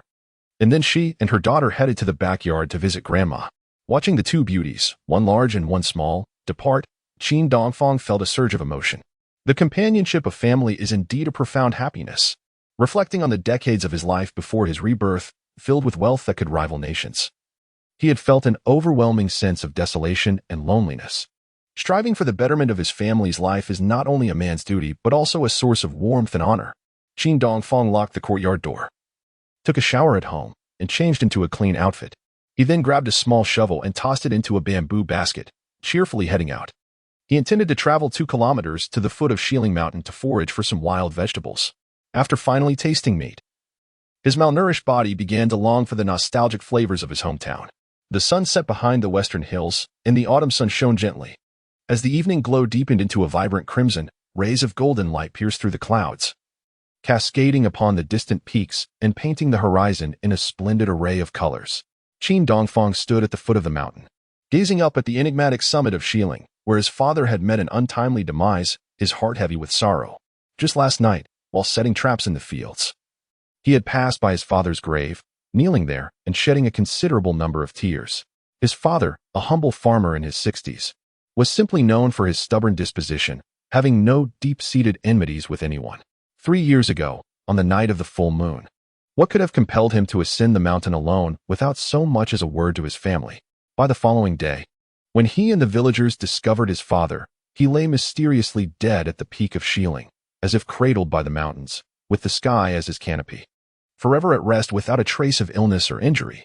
For decades, Qin Dongfang pondered this mystery, having collaborated with the police to interview countless individuals. Yet the truth surrounding his father's strange passing remained elusive, a persistent knot in his heart that he could never unravel. Sighing deeply, he closed his eyes, casting a pained glance at the summit. With a bamboo basket in hand and a small shovel, he began to bend down in the wilderness at the mountain's base, searching for wild vegetables. Occasionally, he would crouch to dig up a few stems of shepherd's purse, purslane, and wood-ear mushrooms. Look at that man foraging for wild vegetables. Could it be the notorious Qin Dongfang? Who else could it be? Let this serve as a cautionary tale. Such is the fate of those who stray from the right path. With no grain at home, they must rely on foraging to survive. Yet, I heard from Sister Xue Qin that it seems Qin Dongfang has struck it rich. He was seen riding a bicycle just a few days ago. Him? What a farce. It would be a miracle if he could keep his wife and children from starving. Some villagers working in the nearby fields furrowed their brows and whispered among themselves as they watched Qin Dongfang from afar. Before long, he returned home with a basket brimming with a variety of wild vegetables. Tonight, he intended to showcase his culinary skills, delighting his entire family with an extraordinary feast. After ensuring he had filled his own belly, he planned to venture out late at night to hunt more yellow weasels, striving diligently for prosperity. Chapter 45. The culinary virtuoso and his wife's tears. Xue Qin and Yaya had yet to return home, likely engaged in conversation with their mother and Xiaoju in the backyard. Qin Dongfang placed the basket of wild vegetables beside the water well, washed his hands, and made his way into the kitchen, ready to prepare a delicious dinner for his family. He first lavished the household rice, steaming a substantial pot of white rice. From this day forth, his family would be considered among the higher income brackets. They could no longer subsist on meager fare, gnawing on coarse cornbread. As the rice steamed, Qin Dongfang retrieved a block of lard gifted by the butcher, washing it along with the fatty meat he had purchased, cutting them into small pieces to place in a frying pan, bringing it to a simmer over medium heat. He gently stirred with a spatula to prevent sticking, allowing the white lard to melt before turning the heat up high for another 5 minutes. The oil in the pot gradually transformed into a clear sheen. After reducing the heat, it simmered for 20 minutes. At this point, the boiling pig fat had dispelled all moisture, resulting in a brilliant oil with golden remnants. As Qin Dongfang ladled the oil out to cool, his hunger became unbearable. He scooped a few pieces of golden pig fat remnants into a bowl, sprinkled a pinch of salt and pepper, and mixed it with chopsticks. This delightful treat was a byproduct of refined pig fat, a culinary treasure. In his childhood, during the Spring Festival, Qin Dongfang had savored its exquisite flavor. He picked up a piece of crispy golden pig fat, gently blowing away the steam, before placing it in his mouth and taking a soft bite. The crisp exterior yielded to a tender, slightly sticky chew. Once thoroughly chewed, the fragrant pig fat burst forth like a spring, flooding his mouth with savory goodness. In an instant, the rich aroma of meat enveloped him, prompting Qin Dongfang to indulge in several more pieces, replenishing his empty stomach with this luscious delight. Yet, he hesitated to part with the remaining fat remnants, for his next endeavor was to transform the oft-despised pig liver into an enticing dish and soup that would leave his family craving for more. He began with a stir-fry of pig liver. During his early years, when he had left his hometown to struggle in the bustling city, he had developed a fondness for the inexpensive stir-fried pig liver, finding it both delicious and tender, awakening his taste buds with every bite. However, his culinary skills were lacking at that time. The stir-fried pig liver he prepared in his rented room was always fishy and tough, nearly inedible. Through persistent experimentation, Qin Dongfang finally mastered the art of transforming pig liver into a nutritious delicacy. At this moment, he meticulously cleaned the fresh pig liver, slicing it into diamond-shaped pieces. He then submerged it in a basin of water, washing and kneading it repeatedly until all the blood was expelled, effectively eliminating any unpleasant odor. Stepping out of the kitchen, he wandered to the southeastern corner of his garden, where he plucked a few green and red peppers, removing the seeds and stems, washing them thoroughly before cutting them into diamond shapes for later use. Next, he placed minced garlic and ginger into the bowl containing the pig liver, adding an appropriate amount of white wine and pepper.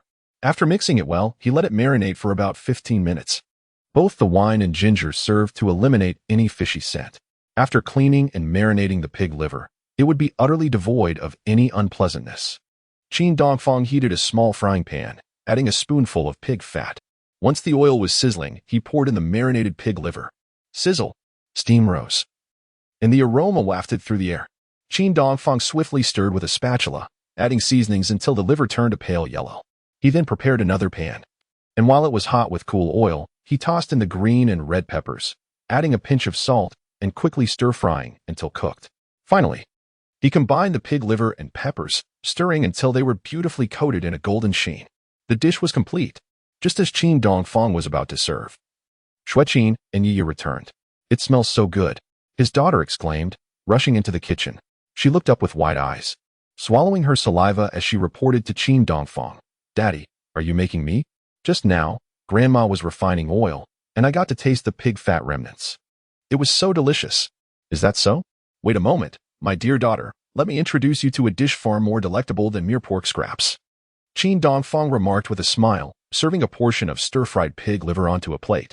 As Xue Qin entered the fragrant kitchen, her eyes widened in astonishment.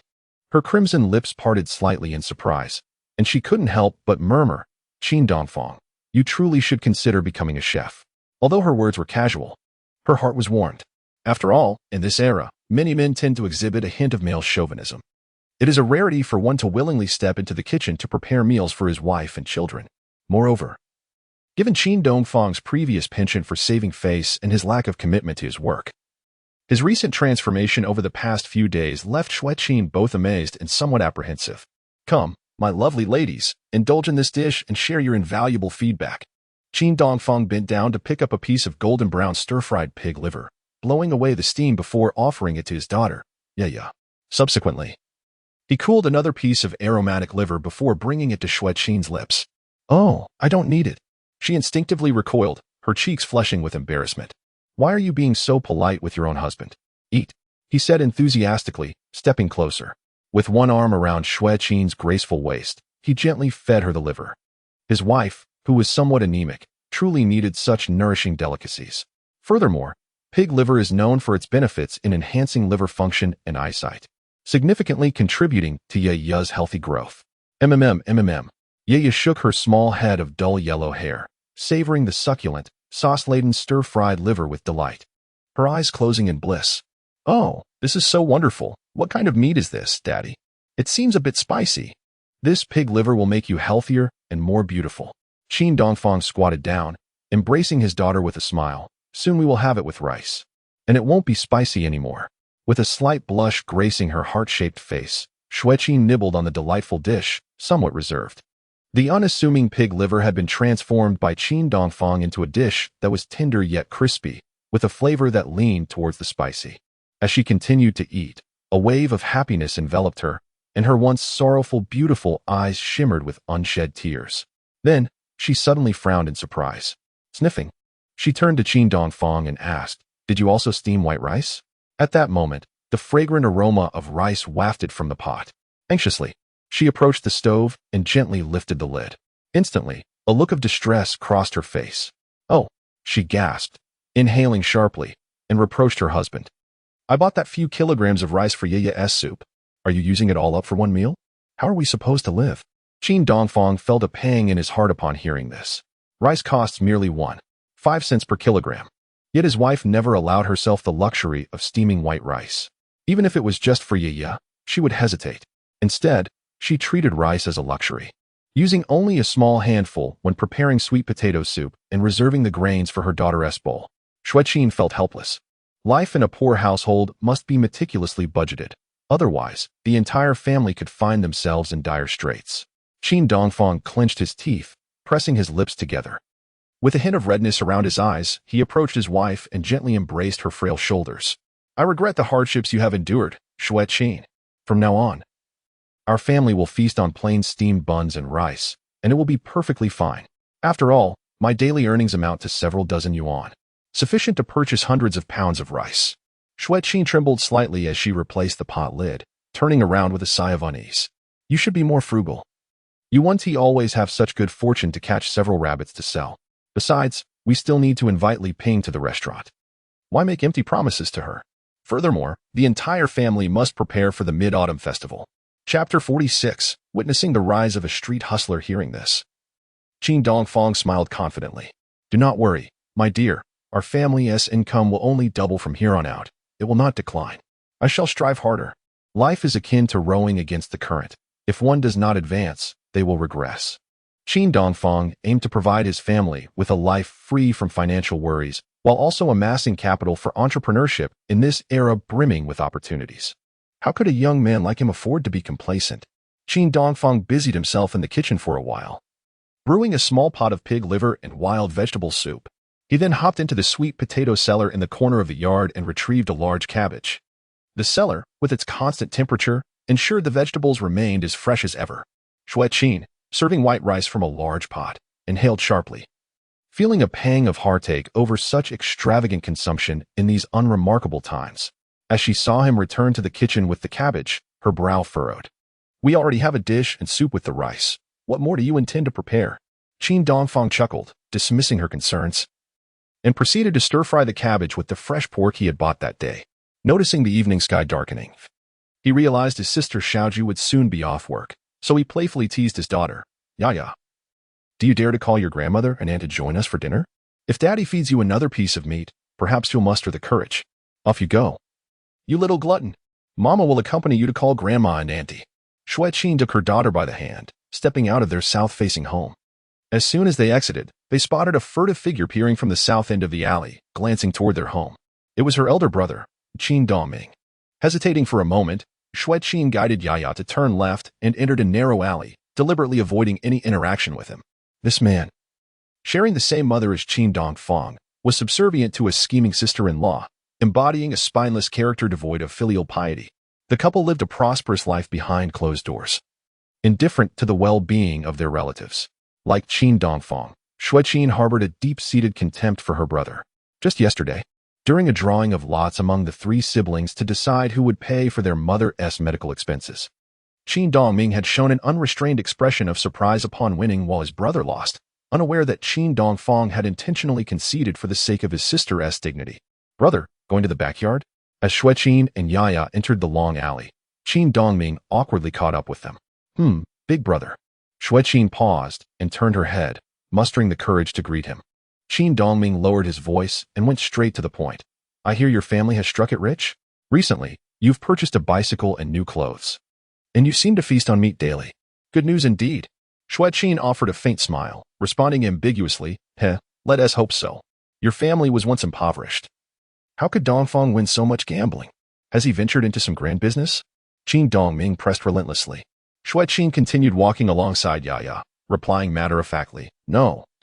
He has been catching rabbits in the fields at night so the elderly and children can have meat. Is catching rabbits a path to riches? You must be joking. Qin Dongfang retorted. You should tell Dongfang to take me along to earn some money. He had come at the behest of his wife, shamelessly seeking to persuade his brother into wealth. Yet, he was well aware of Qin Dongfang's temper and had never received a warm reception from his brother and sister-in-law. The emotional distance between the couple and their family had grown so pronounced that they now avoided engaging with their mother and younger sister. Naturally, he lacked the courage to directly approach his brother, fearing a potential altercation. This matter is best discussed between you two. As a woman, I cannot dictate Dongfang's decisions. Xue Qin stated blandly before heading to the backyard with Yaya to call her mother-in-law and sister-in-law for dinner. With a bit of money. Their tails are up in the air.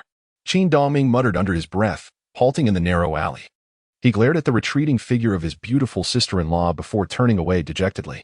Yet, a thought struck him. If he returned empty-handed, he would surely incite the wrath of his demanding wife. No. He must keep an eye on Dongfang's activities to see how he could catch rabbits at night and turn it into fortune. Before long, when Qin Dongfang brought the fragrant dishes to the small dining table in the living room, their mother and little Ju were called over by Xue Qin. With a smile, Qin Dongfang announced, today's dining standard is akin to that of rural officials, 2 dishes and a soup. Their mother, upon seeing the white rice and several hearty dishes, was taken aback. Oh, Dongfang, are we no longer living modestly? How dare you indulge like this? Xue Qin beamed and quickly reassured her mother-in-law Mom. Didn't I just tell you?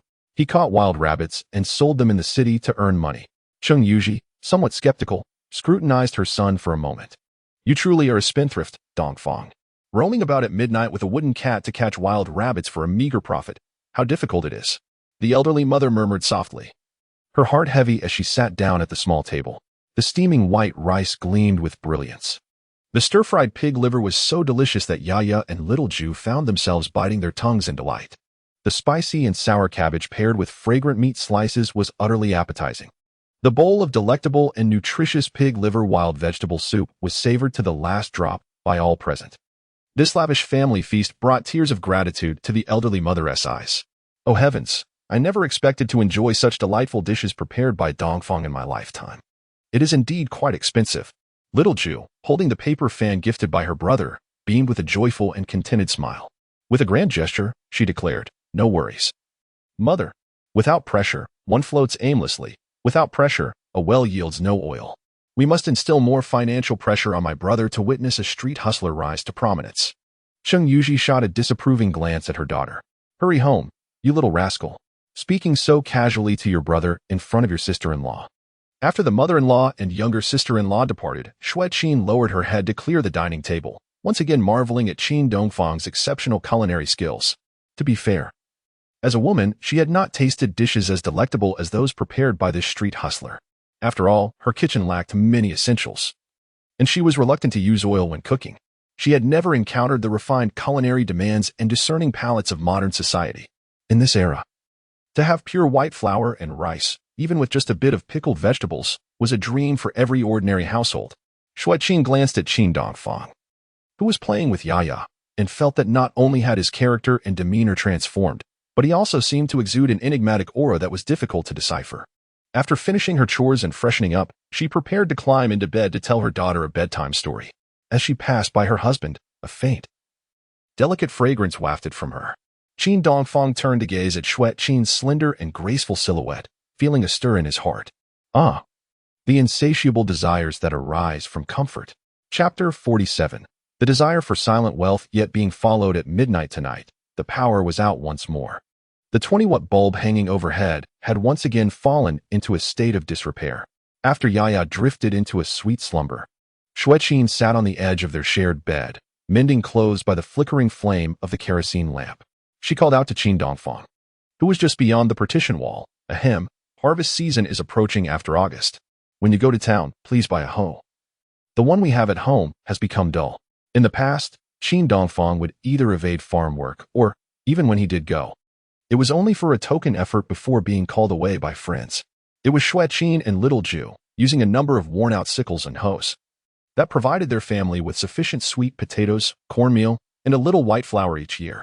Thinking of the calluses on his wife's hands, Qin Dongfang felt a pang of sorrow and guilt. Good wife, this year's autumn harvest will be led by me. You all can assist. He lay on the single bed against the wall, cradling a battered little radio, and continued, moreover, we can no longer beg to borrow someone else's cart. We shall buy one ourselves. Xue Qin looked up in surprise. Through the gaps in the partition woven from sorghum stalks, she gazed at Qin Dongfang, whom she could barely see, and calmly replied, having goals is commendable, but they must also be practical. A cart is a significant expense for a family. Do you have any idea how much it costs? Qin Dongfang responded, do not underestimate me, Xue Qin. In a few days, I will bring back a new cart. She lowered her head, resuming her needlework, remaining silent. Qin Dongfang, peering through the gaps in the sorghum stalk partition, could vaguely see Xue Qin in the dim light. As she mended, a few strands of hair fell across her forehead. Her gently fluttering eyelashes resembled the delicate wings of a butterfly. The exquisite, pale oval face, complemented by a refined nose and rosy lips, radiated an enchanting softness. Under the flickering glow of the oil lamp, Xue Qin possessed a richness akin to an oil painting. Qin Dongfang felt a subtle movement in his throat and could not help but whisper, calling out to the fair lady beyond the wall. My dear, once you have finished mending the clothes, let us engage in a deeper conversation. Stop, Qin Dongfang. You've only been upright for 2 days. Please don't stir up trouble. Xue Qin's delicate form quivered instinctively, her clear voice laced with a hint of indignation. Qin Dongfang frowned and smirked. You're rather dull. Aren't you, Miss Xue? Good night. Xue Qin replied coldly, hastily tossing her sewing into the basket. With a soft puff, she extinguished the lamp and retired to bed. Yet, the rustling sound of her undressing stirred a tantalizing sensation within him. akin to a cat's scratch. Reflecting on it, he realized the last time he had drunk too much and struck his wife, nearly bringing harm to her and their daughter, had stemmed from a desire to be with Xue Qin. Surely, she still harbored shadows of that night. He must tread carefully to avoid evoking painful memories for his beloved wife. Unbeknownst to him, the night sky outside had turned ominously dark. Noticing the absence of stars and the moon, Qin Dongfang decided to embark on his gold hunting expedition earlier than usual. He had a dinner to host for his senior, a mid-autumn festival to celebrate, and expenses were mounting. He resolved to strive diligently, young man. With a few wooden traps and snares in hand, Qin Dongfang stepped out into the enveloping darkness.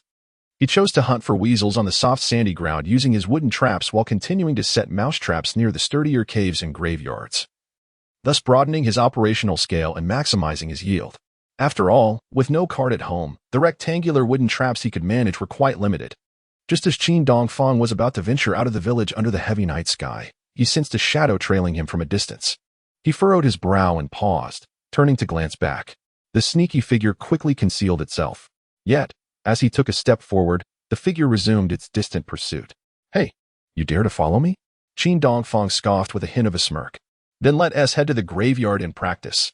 He shouldered the wooden traps and carried 2 metal snares, striding confidently toward the village's edge. In the pitch-black night, a chilling wind swept through the air. The trees and crops lining the country path rustled in the breeze, creating a cacophony of sounds. In the moments when the wind ceased, only the vast darkness and an eerie silence remained. Qin Dongfang could only hear the rhythmic sound of his own footsteps. Suddenly, a cat darted out from the towering cornfield, swiftly disappearing into the night. Even the audacious Qin Dongfang found himself momentarily halted, furrowing his brow in surprise. He soon resumed his brisk pace. But the figure trailing him was unexpectedly startled as the large cat raced by, sending shivers down their spine. "Ah!" the follower gasped, trembling uncontrollably, unable to suppress a half-formed cry of alarm. In a hurried motion, he instinctively covered his mouth, nearly losing his balance and tumbling to the ground.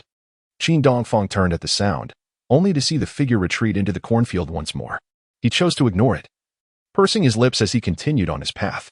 The world around him was enveloped in a shroud of darkness, with the night wind tousling his raven hair, providing a rare sense of coolness amidst the sweltering autumn heat.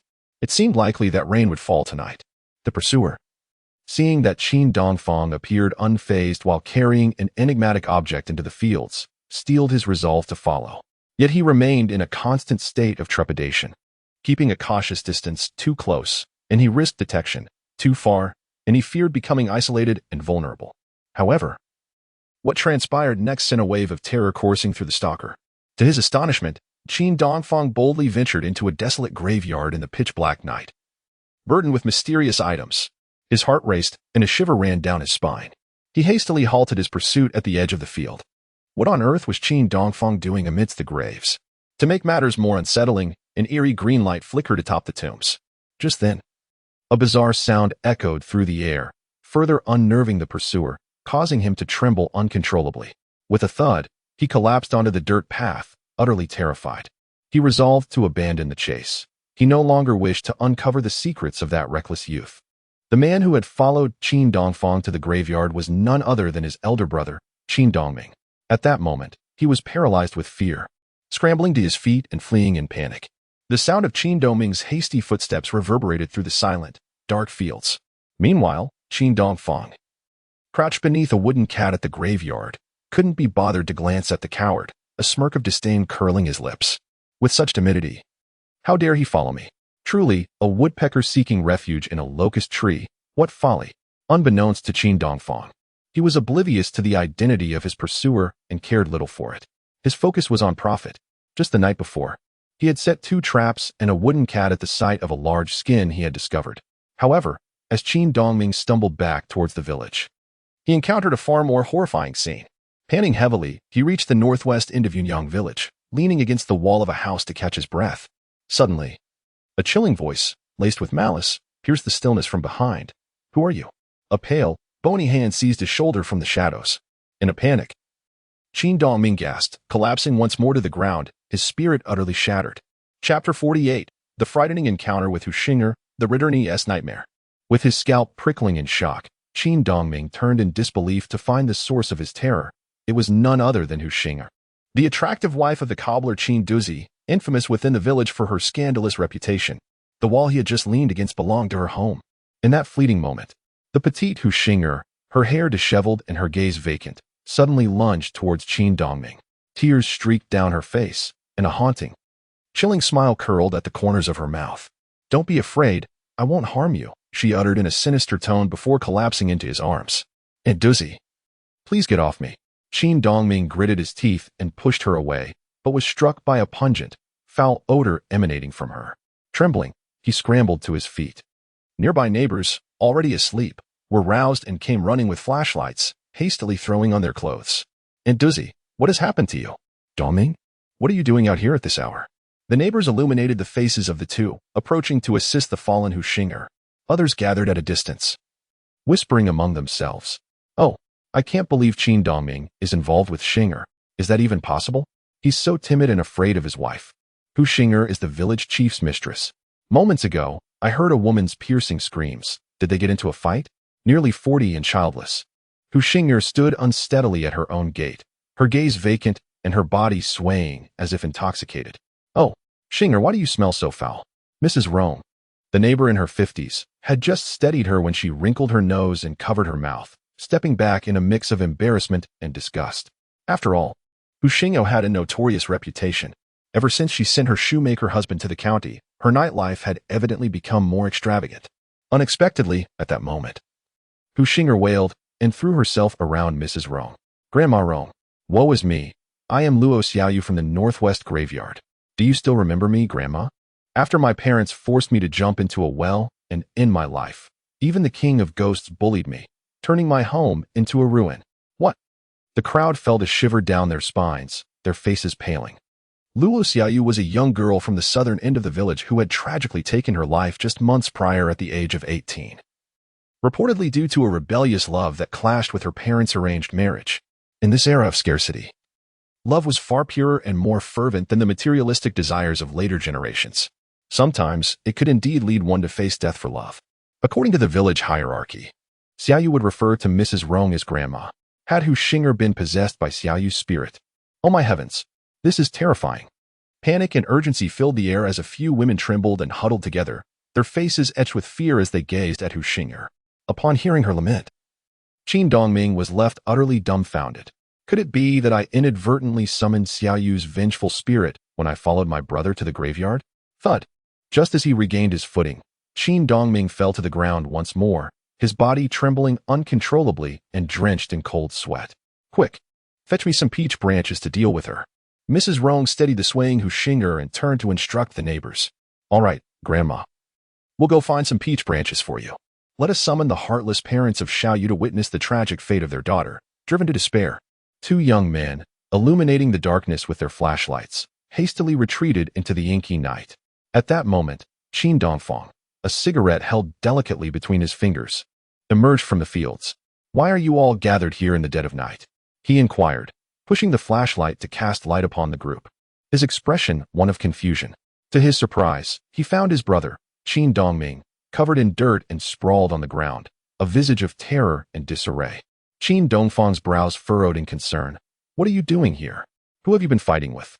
He presumed his timid brother had fallen prey to someone else's bullying, his voice cold as he prepared to confront the offender. Despite his older brother's cowardice, he would not allow anyone to take advantage of him. Upon witnessing the mysterious return of his younger brother from the graveyard, Qin Dongfang felt a mix of fear, surprise, and embarrassment. He collapsed onto the ground, his lips quivering. Dong, what on earth have you been up to? Why are you here? What happened?" Qin Dongfang stepped forward, gripping his brother's arm with urgency, demanding an explanation. I wasn't attacked. It's Aunt Duzi. She is in trouble." Qin Dongfang stammered, pointing a trembling finger at Xue Qin, who was leaning against the wall of her home, lamenting Xiaoyu's plight in her voice. "Who has a father as cruel as mine? Xiaoyu had someone she loved. Yet he insisted on brutally separating us, even attempting to marry me off to a wealthy old man from afar." Upon spotting Qin Dongfang, Xue Qin, embodying Xiaoyu, abruptly halted her tearful accusations. She gazed at the handsome young man before her, her expression a peculiar blend of sorrow and a smile. "Uncle Dongfang, I know you can fight. Could you help Xiaoyu teach my father a lesson? For the sake of my friendship with Xiaoju," she pleaded. her voice quivering with emotion. Qin Dongfang furrowed his brow in contemplation. Had Xiaoyu possessed Hu Xing'er? With a sigh, he stepped closer and embraced Xiaoyu's shoulders. A pang of sorrow piercing his heart. Xiaoyu and his sister Xiao Ju had been classmates and friends, often visiting their home. Several months prior, this 18-year-old girl had taken her own life in despair. In her pursuit of justice for Xiaoyu, Xiaoju had even confronted his parents in a heated argument. Very well, I promise to help Xiaoyu punish that scoundrel of a father. Qin Dongfang assured Hu Xing'er, his voice steady as he nodded solemnly. With a heart-wrenching sob, the imposter Xiaoyu collapsed into his embrace, weeping uncontrollably. Yet, as he held her, a foul odor wafted from Hu Xing'er, prompting him to cover his mouth and nose instinctively. A sense of foreboding settled within him, hinting that the situation was far from simple. Xiaoyu's parents, having caught wind of the commotion, arrived at the scene, their expressions one of sheer shock and dread. They stood at the edge of the crowd, paralyzed with fear, their hearts racing. Knowing that Hu Xing'er had transformed into their daughter Xiaoyu, they retreated in horror, unable to approach her. Guilt and shame consumed them. For those burdened with wrongdoing dread the specter of their conscience. Moreover, their daughter, now a ghost, had returned to the village. Xiaoyu's father, a tall and stoic carpenter from the southern end of Yunyang village, stood frozen in disbelief. As Qin Dongfang turned his head, he noticed the carpenter Luo Mujiang's arrival. Yet he remained silent, his eyes betraying his indignation. He strode over and seized the collar of Xiaoyu's father, yanking him forward despite their height difference. With righteous fury, he exclaimed, "You scoundrel! Do you feign ignorance in front of the daughter you drove to her demise? Hurry and comfort Xiaoyu. Get away from me, Qin. She is not my daughter. She is Hu Xing'er. That wretched girl Xiaoyu is long dead." Luo Mujiang retorted, his eyes wide with fear and retreating. Thud. Qin Dongfang delivered a kick to him, sending the old carpenter staggering. He had returned in the dead of night, filled with grievances over the child's wrongful death, seeking to confront him. Chapter 49, Master Qin Exorcises Ghosts. A scheme for a cart. Luo Mujiang, tall and imposing, wore an expression of humiliation and anger. What of it? The state has long advocated for the freedom of love. How dare you and your wife arrange marriages? Qin Dongfang, intent on avenging his sister's deceased friend, glared at Luo Mujiang and bellowed. And you too wish to betroth the young and beautiful Xiaoyu to an old man from afar? Is it your intention to beat her into submission if she disobeys? Such utter depravity. Go and make amends. As Qin Dongfang shouted, he delivered another kick to Luo's backside. The villagers, bearing the surnames Qin and Luo, expressed their sympathy for Xiaoyu's tragic fate, surrounding the carpenter and his wife with accusations. "Father, my despicable father. You have finally shown your face. I was just saying I would come home to find you, haha." Hu Xing'er, speaking on behalf of Xiaoyu, emitted a haunting laughter as she danced toward them. Seeing the fierce glint in her eyes, Luo Mujiang trembled. "Get away from me, Hu Xing'er." The pale-faced old carpenter shoved her onto a neighbor. Hu Xing'er wept and laughed, attempting to confront Luo Mujiang with fierce determination, her expression a chilling spectacle. This scene unfolded in the dim, haunted night, sending shivers down the spines of onlookers. Aunt Rong received 3 peach branches tied with red thread from a neighbor. She illuminated the dazed Hu Xing'er with a flashlight and sternly commanded, "Xiaoyu, where have you come from? Return whence you came." Swish. As Aunt Rong reprimanded, the talismanic peach branch struck Hu Xing'er. Swish. May you accumulate good karma and be reborn soon. As she struck, Aunt Rong's eyes glistened with unshed tears. The 7 or 8 onlookers inhaled sharply in sympathy. The petite Hu Xing'er winced under the blows, visibly pained. Xiaoyu's mother turned, crouching on the ground, her face buried in her hands, wailing uncontrollably. "It is we who have caused our daughter's death. Xiaoyu, oh, we are guilty." It was a chilling midnight hour. Hu Xing'er continued her dual cries and laughter, while Xiaoyu's mother lamented on the ground. Aunt Rong struck and scolded, creating a bizarre and horrifying scene that made everyone's hearts race and their scalps tingle with terror. "I do not care how wronged you feel, Xiaoyu. Since ancient times, the paths of humans and spirits have diverged. Swish. Depart from her, Hu Xing'er, and return to your chaotic graveyard in the northwest." Swish. Hu Xing'er's clothes were torn to shreds by Aunt Rong's strikes, yet she remained oblivious to the pain. She leaned against the wall, her tear-streaked face narrating her past and the sorrowful life at the graveyard. "My house is leaking, and there are weasel holes. Please help me tend to the grave." Qin Dongfang felt an increasing sense of unease. Unable to bear it any longer, he approached and grasped Aunt Rong's arm. "Wait, don't strike her just yet, Aunt." He furrowed his brow and sniffed the air around Xue Qin, nearly succumbing to the overpowering stench. With a serious demeanor, he waved his hand in front of his nose, saying, "You must have left early, Xiaoyu. Just now, your uncle went to your grave to deal with the weasel and avenge you. I will help you repair your house later." Ah! The words left everyone astounded, their faces etched with disbelief. On this dreary, windy night, Xue Qin went to the graveyard to help Xiaoyu's family catch a weasel. Qin Dongfang, already petrified with fear, finally exclaimed, "Ah, so Dongfang, you went to the graveyard to assist Xiaoyu." The crowd responded, and Qin Dongfang furrowed his brows, turning to glare at his brother with disdain. "How did he know I went to the graveyard? Oh, the one who was following me was actually you. Do you aspire to emulate my path to wealth? Ha! This trade is not suited for you." Aunt Rong, in her 50s, appeared anxious upon hearing Qin Dongfang's words. "Little Dongfang, please don't stir up trouble. The yellow sage is not to be trifled with." She then grasped her peachwood stick and turned to strike the weeping Xue Qin, as more and more people gathered around. She exclaimed, "Go ahead and strike, Aunt Rong. Huh. After all, Xiaoyu died unjustly, and I shall seek revenge on all of you." Qin Dongfang hurriedly grasped Aunt Rong's arm. "Stop. Don't strike her, Aunt. Even if you beat Xue Qin to death tonight, it won't drive Xiaoyu away." At that moment, he had begun to comprehend the situation. "Ah. Then what do you suggest?" Aunt Rong, deprived of her peachwood stick, frowned in displeasure. "Let me, the master, take action to save her. Otherwise, not only will Xue Qin be in danger, but the carpenter couple, Luo, will also suffer tonight." Qin Dongfang smirked and turned to glance at the elderly couple. His words instantly startled them. "Hey, little Dongfang, you scoundrel, why are you creating chaos? Everyone is on edge." Aunt Rong thought he was jesting. The villagers were well aware of Qin Dongfang's penchant for gambling and drinking, neglecting his responsibilities. "You're nearly starving your wife and children. And you still have the audacity to call yourself a master?" Qin Dongfang's expression darkened, and he replied coolly, "Shall we continue with Aunt Rong striking? It will be futile until dawn. I have quietly learned the art of subduing demons and dispelling evil spirits from a master at the Baiyun Taoist Temple in Shiling Mountain." "Is that really true?" Aunt Rong and the others were skeptical. However, witnessing the battered Xue Qin, who was unable to escape Xiaoyu's vengeful spirit, now crying, laughing, and going mad, even clutching her chest and retching, they felt compelled to entrust this troublesome and terrifying situation to Qin Dongfang. "Give it a try, Dongfang. But be warned, if this goes awry, it could cost lives. This is no joke," Aunt Rong said, her brow furrowed in concern. Qin Dongfang nodded and hastily instructed those around him, "Quickly fetch a damp towel and a bottle of Huixiong Zhengqi liquid. I am about to perform a spell." Aunt Rong's son, with a hint of annoyance, remarked, "How much have you had to drink tonight, Dongfang? Using medicine and a towel for your sorcery?"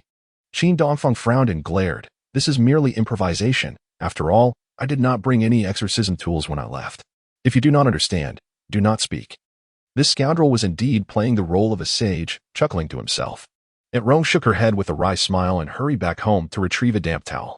Another villager eagerly chimed in. "I have some Zhengqi liquid at my place. I will go get it." Standing beside Xue Qin, Qin Dongfang turned to coldly scrutinize Luo the carpenter. With a mischievous thought in his heart, he mused, "Fear not, Xiaoyu. Tonight, Uncle Dongfang shall not only turn the tables but also extract a new cart from your scoundrel father."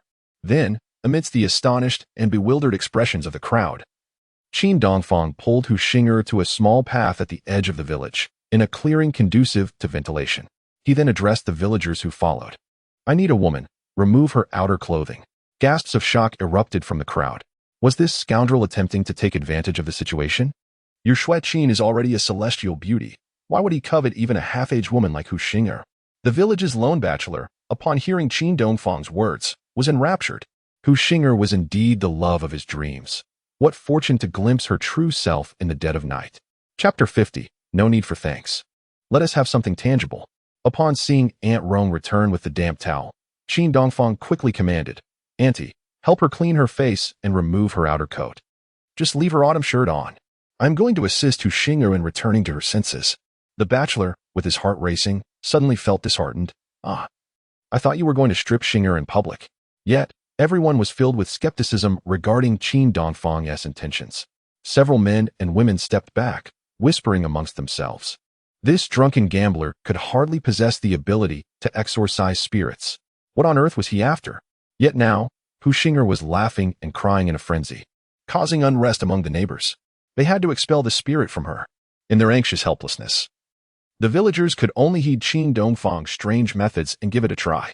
Two women stepped forward to grasp Hu Xing'er's arms, while Aunt Rong embraced her slender waist from behind.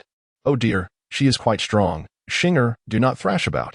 The group nearly stumbled as the petite Hu Xing'er resisted. Aunt Rong used the damp towel to clean her face. Everyone pitched in, struggling to help Hu Xing'er remove her outer coat. "What is that smell? It is unbearable." They wrinkled their noses, unable to keep their eyes open. Qin Dongfang approached Hu Xing'er from behind, reaching out to cover her mouth. He forcefully poured the Huixiang Zhengqi liquid into her. Gulp, gulp, cough. Hu Xing'er nearly choked. In the end, a small mouthful sprayed directly onto the face of the bachelor staring at her from across. Qin Dongfang discarded the empty vial with a snap. His expression hardened as he clapped his hands, beginning to feign the casting of a spell. Urgent as the law commands. As the world shifted, the heavens trembled. With a second turn, the 6 spirits concealed themselves. With a third, the 4 malevolent forces were vanquished. With a fourth, the path ignited, unleashing a thunderous blaze. With the 6th, 100 malevolent spirits were slain. Qin Dongfang solemnly proclaimed, supporting his right elbow with his left hand, raising 2 fingers skyward. His lines and gestures were executed with professionalism, and he maintained an air of authority that was palpable, reminiscent of Lin Jing's spirit. The villagers gazed in wide-eyed astonishment, and over a dozen spectators held their breath, afraid to utter a sound. Years prior, during his repeated ascents to the peak of Shiling Mountain in search of the mysterious circumstances surrounding his father's death, Qin Dongfang, in moments of despair, had sought solace and drink with the Taoist priests of Baiyun Temple beyond the mountain. The heavens are boundless. The universe grants its power. Qin Dongfang extended 2 fingers of his right hand, pressing them against Hu Xing'er's forehead and her slightly clad form, causing the alluring queen of gossip from Yunyang village to stagger backward, exclaiming in alarm, "Exorcism command! Where are the carpenter couple, Luo?" Upon hearing Qin Dongfang's booming voice, Xiao Yu's parents, already pale with fear, suddenly shivered in terror. "Ah, quickly, kneel and pay respects to the vengeful spirit. Bow an apology and beg her to depart swiftly." Fortunately, it was a pitch-black night, allowing the villagers to remain oblivious to the embarrassment that had reddened Qin Dongfang's cheeks from his own theatrical antics. The typically haughty carpenter, who prided himself on being a skilled artisan with a lucrative income, had always looked down upon someone like Qin Dongfang, a mere ne'er-do-well. Yet at this moment, both he and his wife were utterly terrified, left with no choice but to submit to Qin Dongfang's authority. In a display of humility, the well-dressed carpenter couple fell to their knees beside Hu Xing'er and Qin Dongfang, their foreheads striking the ground with repeated thuds, akin to pounding garlic.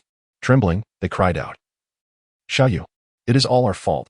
We should not have forced you to your demise. Your mother is at fault too. Please, return to your resting place, my daughter. I implore you." Gradually regaining her senses, Hu Xing'er no longer felt dizzy or nauseous. Exhausted and weakened, she collapsed onto the ground at the village's entrance. Her gaze vacant and her body trembling, rendered speechless. In the blink of an eye, the carpenter couple had bruised their foreheads, their faces covered in dirt. Seeing that Hu Xing'er's condition had improved, Qin Dongfang then declared with unwavering authority, "Vengeful spirit, Luo Xiaoyu, this master shall exact strict punishment upon your parents. If there are no objections, return swiftly to your final resting place." His voice resonated like a tolling bell, leaving Hu Xing'er and the others in a state of shock, their ears ringing from the intensity. The petite beauty, startled, gazed at the kneeling carpenter couple, exclaiming in surprise, "What are you doing?" Upon hearing Hu Xing'er's voice return to normal, the crowd exchanged glances, collectively exhaling in relief. With a firm gesture, Qin Dongfang concluded his self-created ritual of resurrection. "I have temporarily banished the vengeful spirit of Xiao Yu back to the northwest." The weight of his authoritative proclamation left everyone astonished. The carpenter couple exchanged a glance, their hearts finally settling, only to turn in shock towards Qin Dongfang. Temporarily? Before he could respond, before them stood Hu Xing'er, her face awash with confusion, trembling as she rose, tears tracing her cheeks. "Sister Rong, what happened to me just now? Why is everyone here?" As the memory of Qin Dongfang discovering her affair with the village chief flooded her mind, her delicate features flushed crimson, and she averted her gaze. "Oh dear Xing, you were possessed by Xiao Yu. You were crying, laughing, and jumping around wildly. You frightened us to death." Indeed, Aunt Duzzy, you are frail. You ought not to roam outside at such a gloomy hour. Upon hearing their accounts, Hu Xing'er's eyes widened in terror. I remember stepping outside for a moment in the dead of night and seeing two big yellow creatures, but Qin Dongfang raised his hand to interrupt her. He could not allow her to reveal the truth, as it might jeopardize his impending significant undertaking. I will cleanse the yellow creatures from Xiao Yu's grave. You are in a weakened state and should return home to rest and hydrate. Oh, thank you, Dongfang. Thank you, Sister Rong, for the trouble I have caused. Hu Xing'er bowed her head in gratitude toward Qin Dongfang and her neighbors before obediently turning to return home. She was now aware that this ruffian had cast a spell to save her. Moreover, Qin Dongfang held leverage over her concerning her affair with the village chief. She had no choice but to obey his commands. Impressive, Dongfang. It turns out you possess the skill to exorcise spirits. Aunt Rong stepped forward, grasping Qin Dongfang's arm. Her face alight with admiration. The villagers turned to him, their expressions a mix of astonishment and reverence. No wonder they said Dongfang was disinterested in farming. He harbored such remarkable abilities. From now on, should anyone in our village fall prey to a spirit, we shall summon Master Dongfang to their aid. Bah! No wonder you've been a bachelor for decades. Can you even speak properly? Next time, let it be you who is possessed. Before long, the villagers, now with newfound respect for Qin Dongfang, offered him polite greetings and began discussing their plans to return home to sleep. The astonished Qin Dongming hastily exited the scene, leaving only Qin Dongfang and the carpenter couple, Luo and his wife, at the village head. Brother Dongfang, thank you for tonight's assistance. Indeed, my dear brother. You are truly remarkable. The previously dismissive Luo couple now regarded the young master with profound respect. They wiped the dirt and cold sweat from their faces, repeatedly expressing their gratitude. Noticing Qin Dongfang with his hands in his pockets, his expression stoic and silent, Luo the carpenter felt a pang of anxiety. Oh right, please do not hold a grudge against me for the quarrel my daughter, Xiao Ju, had with your family. Yes, Xiao Ju's tongue is quite sharp. In truth, our family cannot compete with her. Qin Dongfang merely grunted in response. As he turned to walk away, he spoke calmly. There is no need for thanks or apologies. Let us discuss something substantial. Old Luo, use your carpentry skills to construct a new cart for my family. I will provide the wheels, and you supply the wood. Master Qin is indeed a considerate individual. He is reluctant to impose too harshly on his fellow villagers. Chapter 51. The implication from Xing'er I fail to grasp. I only wish to capture the Wolf King. What? The carpenter couple halted abruptly in their tracks, standing on a narrow path not far from Hu Xing'er's home. He furrowed his brow, revealing an expression akin to constipation. What does this mischievous lad mean? He expects us to toil and provide materials to craft a new cart for him, yet he intends to offer no compensation? Qin Dongfang smiled and remarked, Tonight, I have dispelled Xiao Yu's vengeful spirit, effectively safeguarding both of you. After all, her return to the village was primarily to claim the lives of her adversaries, namely you two. The couple, the carpenter and his wife, trembled in fear, their teeth chattering, rendered speechless. Qin Dongfang continued with a cold tone, Moreover, I must venture to the eerie graveyard to frighten away the yellow weasel at my niece's grave, lest her resting place be desecrated, only to return seeking a grand tiled house from you.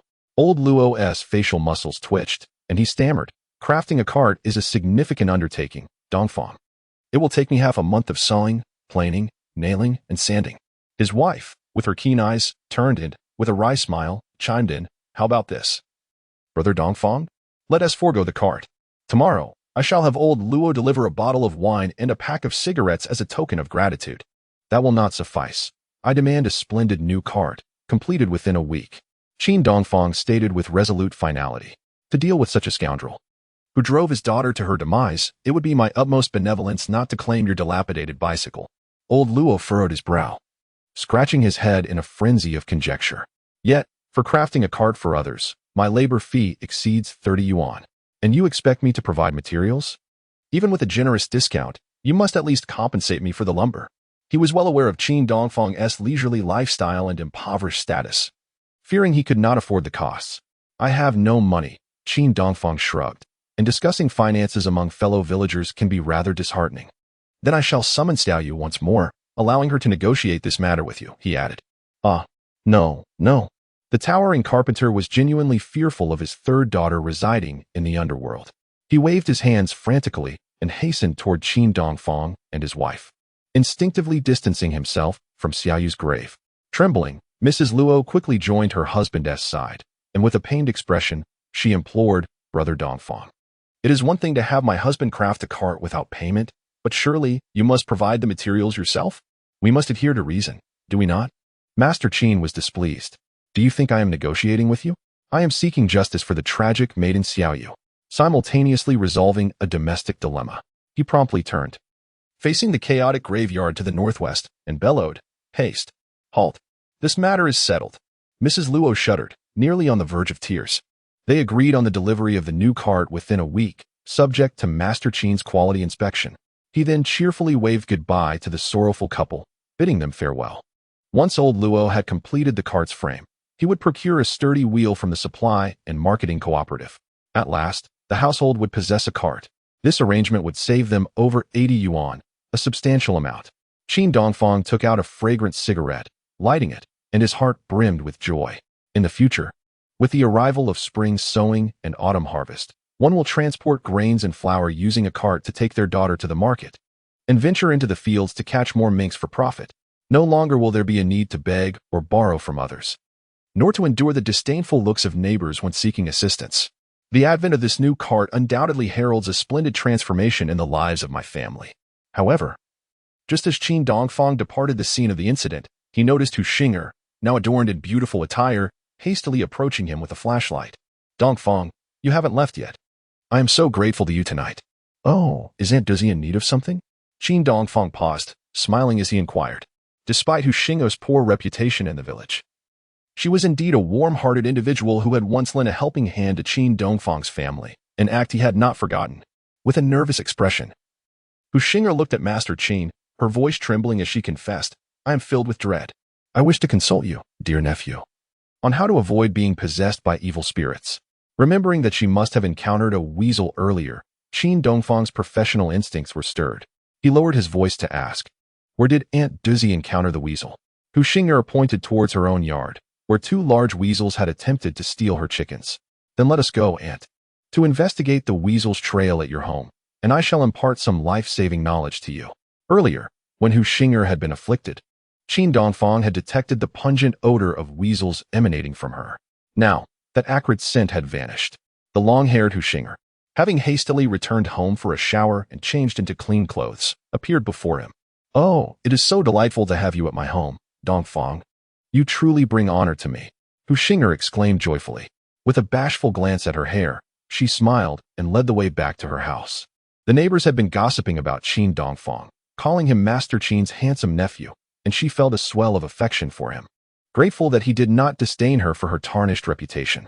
In her heart, Hu Xing'er mused that perhaps their shared notoriety fostered a sense of camaraderie between them, one a woman besmirched by scandal, the other a wayward drinker and gambler.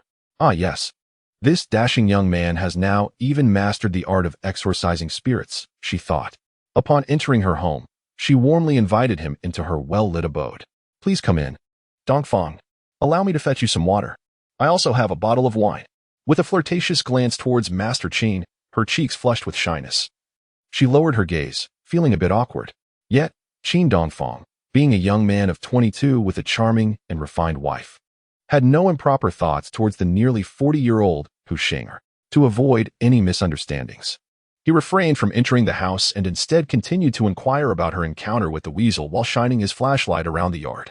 Finally, he crouched by the chicken coop, leaning down to sniff the lingering scent left by the weasel. Though young at 22, Qin Dongfang understood the peril that gossip could bring. That thing spreads more swiftly than the flu, possesses a malice surpassing that of a rogue, and is more exhausting than a miscarriage. "Aunt, do you have any mousetraps at home?" Qin Dongfang shone his flashlight upon a smooth hole in the courtyard wall, plucking a few long strands of yellow fur as he casually inquired. "Yes, indeed. I have 2 large traps. Bring them over.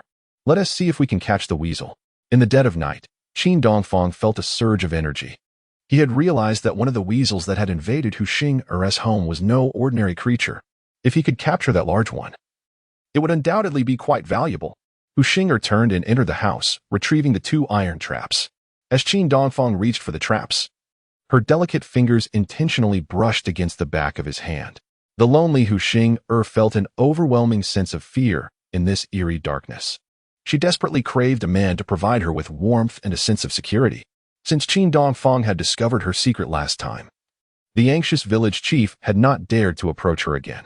However, much to Hu Xing's disappointment, Qin Dongfang completely ignored her subtle signals and seized the traps with determination. He set one at the entrance of the hole dug by the weasel and another in front of the chicken coop. Only then did he rise, clap his hands, and solemnly advise, "Aunt Duzi, if you manage to catch the weasel, please inform me quietly without alerting anyone. Also, be cautious of the traps. Do not let them snap on your delicate foot." Hu Xing's cheeks flushed, and she playfully retorted, "You're insufferable," while lightly tapping his back with her small hand. Qin Dongfang replied, "I was merely jesting. Don't take it the wrong way, dear lady." He quickly coughed and stepped back a bit.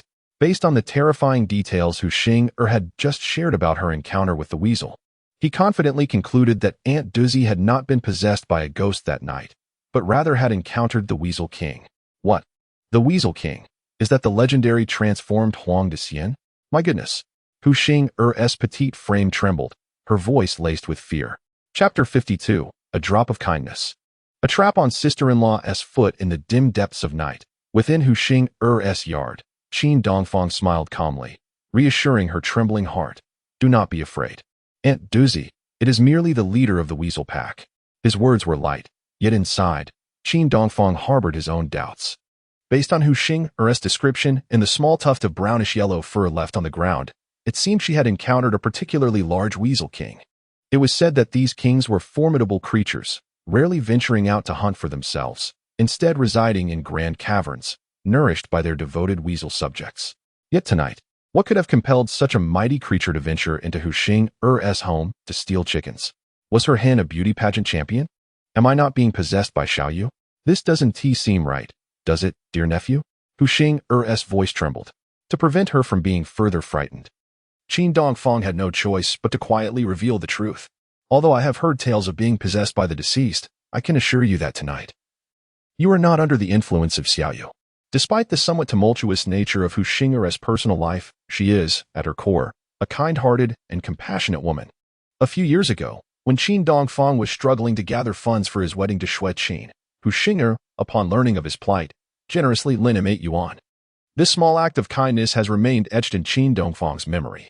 In truth, Aunt Duzi has been afflicted by the toxic gas emitted by the yellow-bellied weasel, causing her dizziness and nausea, leading to hallucinations as Hu Xing had previously described. Just moments ago, while she stepped outside for a brief respite, her flashlight illuminated 2 yellow-bellied weasels, one notably larger than the other. They had ventured perilously close to her, merely 2 paces away, as they approached the chicken coop. The weasel's eyes, caught in the flashlight's beam, glowed a chilling green in the darkness, startling Hu Xing, who dropped the flashlight and fell to the ground, screaming in terror. The startled weasel, reacting instinctively to protect itself, released a noxious cloud of gas towards Hu Xing before fleeing. Yet, after hearing Qin Dongfang's explanation, she remained skeptical. "Do not deceive me. Is it truly possible for the gas emitted by a weasel to induce hallucinations?" Qin Dongfang nodded with determination. "This is precisely why I had your upper garment removed, to help clean your face and administer some Huaxiang Jingqi water." During his previous visit to the city to sell fur, Qin Dongfang had heard from a merchant dealing in wolf meat that exposure to the gas released by a weasel could induce not only dizziness and nausea, but also fainting and, in some cases, hallucinations when attacked by the yellow-bellied weasel. The remedy involves relocating the victim to a well-ventilated area, eliminating residual toxins, and administering Huaxiang Jingqi water. Aunt Duzi was fortunate. She did not lose consciousness after the exposure. Otherwise, prolonged shock could have posed a serious risk to her life. Hu Xing widened her eyes in shock, gasping in disbelief. If I was not possessed by Xiaoyu, then why was I able to recount her story so vividly just now? Qin Dongfang, washing his hands by the well, calmly explained, "Because your fields are adjacent to the graveyard. Aunt Duzi has noticed that Xiaoyu's grave has been disturbed by the weasel, and you surely empathize with the tragic fate of that young girl." Stunned by his words, Hu Xing paused, biting her lip in contemplation. After a moment of silence, her eyes glistening with tears, she nodded appreciatively towards Qin Dongfang. "So that is how it is. Thank you for saving me, Dongfang. I am at a loss for how to repay you." "Stop." Qin Dongfang interjected hastily, not allowing her to finish her shy remark. "I do not drink, nor am I interested in any romantic gestures. There is nothing to repay. It is merely a small act of kindness. You assisted me during my wedding as well. He dried his hands and returned the towel to her, lowering his voice to impart a serious warning, however. You must keep this conversation confidential. Were it not for the fear of you being frightened to death tonight, I would not have divulged these secrets, which could jeopardize my livelihood. If Luomu's carpenter were to discover the truth, his new cart would be doomed. Hu Xing'er bowed and promised, "All right, I shall heed your words. Dongfang, I will not utter a single word indiscreetly." With a compromising hold already in Qin Dongfang's grasp, and having been saved from peril, the Queen of Scandals certainly knew to comply. Well then, farewell, Aunt. If those 2 clips yield any results, do not forget to inform me discreetly. Qin Dongfang turned and walked towards the courtyard gate. Hu Xing'er nodded repeatedly, her lips murmuring reluctantly, "Okay, but dear nephew, in this eerie, ghostly weather, I am quite frightened alone." "You deserve it," Qin Dongfang retorted coldly. "What possessed you to send my honest uncle to the city to earn money while you flounder at home?" Hu Xing'er's face flushed with embarrassment. She truly wished to confess to Qin Dongfang. In truth, Qin Dizzy supported her decision, as they had been married for many years without conceiving a child. With no heirs in sight, Qin Dizzy, who was already the only son, faced the grim prospect of extinction. It remained uncertain whether the issue lay with her barren womb or his seed. In their desperation, the couple resolved to try a different method of sowing. Unfortunately, the village chief, at over 40, proved to be equally inept. At that moment, Hu Xing'er stood anxiously at her courtyard entrance, distant enough to shine a flashlight for Qin Dongfang's path. Watching the handsome and learned youth depart with a confident stride, she bit her lip, lost in contemplation. Meanwhile, at Qin Dongming's household, his headstrong wife, Qiang, glared with icy disdain. "Is everything you say true? Dare to deceive me, and I shall strangle you." "Of course it is true, my dear wife." Qin Dongming trembled beneath the covers, his voice quaking. "Just now, I followed him to the graveyard. I was already terrified. And on the way back, I encountered Hu Xing'er possessed by Xiaoyu. Goodness, what a night of events." He instinctively covered his head. Qiang kicked her husband from across the bed, scolding him for his cowardice. "Look at you, such a coward. Your scoundrel of a younger brother dares to venture into the graveyard at midnight to catch weasels for profit. And here we are, a bunch of inept fools." Since being reprimanded and thrown to the ground by Qin Dongfang last month for berating her mother-in-law, Qiang harbored a deep-seated grudge against her brother-in-law. Yet, she knew Qin Dongfang was formidable, and her husband was a pushover. Thus, she kept her resentment bottled up. Recently, upon hearing of Qin Dongfang's newfound wealth, her envy intensified. Why should any ne'er-do-well be able to ride a phoenix bicycle? He bought lavish clothing for his wife and children, indulging his family with feasts daily. Now that her husband had finally discerned the source of Qin Dongfang's fortune, Qiang pondered a certain matter. "Oh, I heard from a relative in the city that weasel pelts are quite valuable. Is that so? But we wouldn't dare catch such creatures, my dear. They are quite terrifying." Yet Qiang was no ordinary woman. What is there to fear? If Qin Dongfang can catch them, why can't we? As long as there is great profit to be made, I care not for ghostly tales.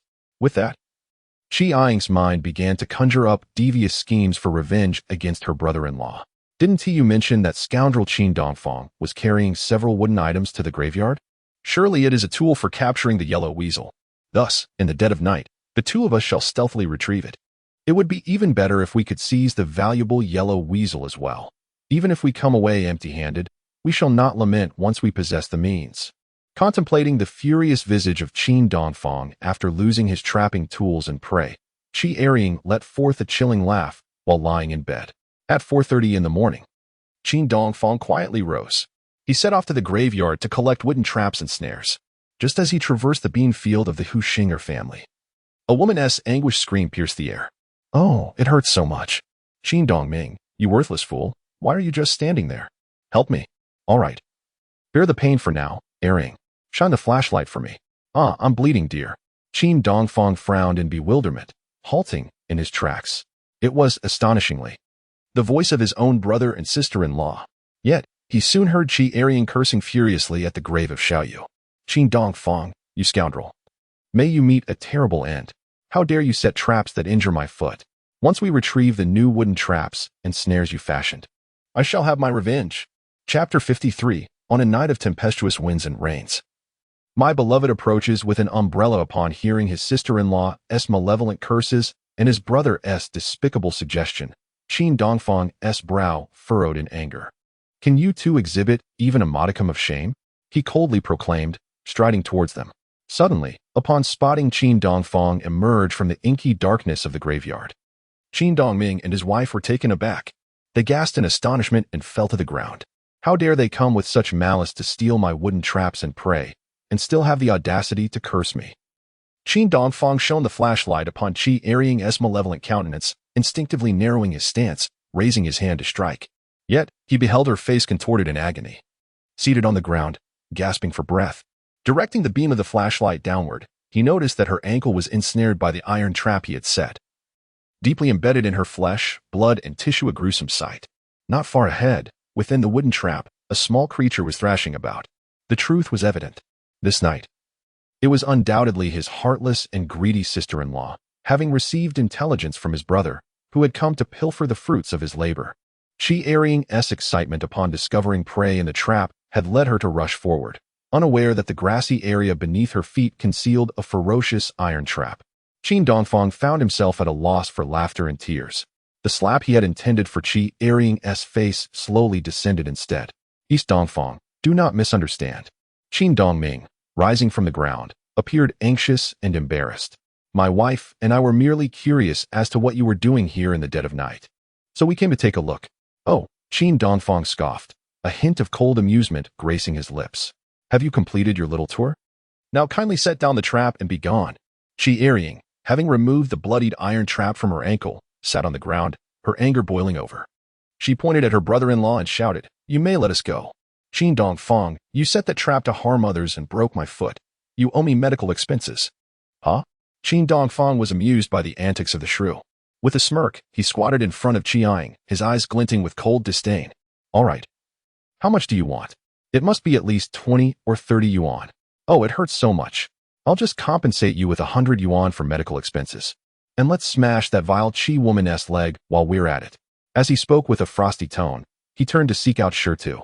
Wait, brother, let us just leave. Qin Dongming was thoroughly flustered, hurriedly bending down to assist his fierce and formidable wife. Just you wait, Qin Dongfang. Qiang retorted defiantly. Yet her body betrayed her, as she was already being supported by her husband, limping away from the graveyard in disarray. After all, Qin Dongfang was the only person in Yunyang village daring enough to strike her. Watching his brother and sister-in-law flee in a panic, Qin Dongfang couldn't help but chuckle bitterly. If it weren't for the fear of his elder brother's family falling apart, he would have long wished to rid himself of that true Qiang. She was utterly incompetent, yet the epitome of greed and jealousy. Having a relative like her was a disgrace. Muttering curses, Qin Dongfang arrived at Xiaoyu's grave. He collected the wooden cat that had trapped a yellow weasel and, with a deft hand, gathered some soil to seal the weasel hole beside Xiaoyu's grave, stamping it down with his foot. Regardless of whether the spirit of the child was real or not, Uncle Dong had promised to repair the leaky house for her, and he intended to keep that promise. With the capturing tools and prey in hand, Qin Dongfang made his way to the banks of the Huiji River to collect his nets. Fortunately, today's harvest was bountiful, quickly alleviating the anger simmering within him. Out of 4 wooden cats and 2 traps, only 1 cat and trap returned empty, yielding a total of 4 yellow weasels. However, on his way home, a thunderous crack echoed from above, followed by a sudden flash of lightning and the roar of thunder. Soon after, a torrential downpour began to fall. Qin Dongfang, burdened with a collection of tools and prey, hurried home through the wind and rain. The 4 long wooden cats, tied together with rope, along with the wriggling yellow weasels, weighed a hefty 40 pounds. The dawn of the rainy day brought a sharp drop in temperature, making it exceptionally cold. As the storm intensified, Qin Dongfang sprinted homeward, the icy raindrops pelting his head and face, seeping down his collar. Dressed too lightly, he shivered uncontrollably, soon becoming drenched to the bone.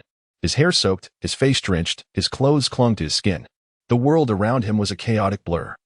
With thick curtains of rain obscuring his vision, he could barely discern the path ahead, relying solely on instinct to run towards home. A burning pain shot through his shoulder, likely caused by the rough wooden cats chafing against him. Just as he was nearing home, he noticed the gate to his yard suddenly swing open. A figure rushed out, darting onto the gravel path across the way, glancing about anxiously. In the midst of the dim and stormy chaos, he unexpectedly encountered Xue Qin. She was clad in tall black rubber boots and wielding a tattered canvas umbrella. The only flashlight in the house was taken by Qin Dongfang, leaving Xue Qin to dash out into the dark and rain. By the faint light of dawn on that rainy day, the couple caught sight of each other, simultaneously exclaiming in astonishment.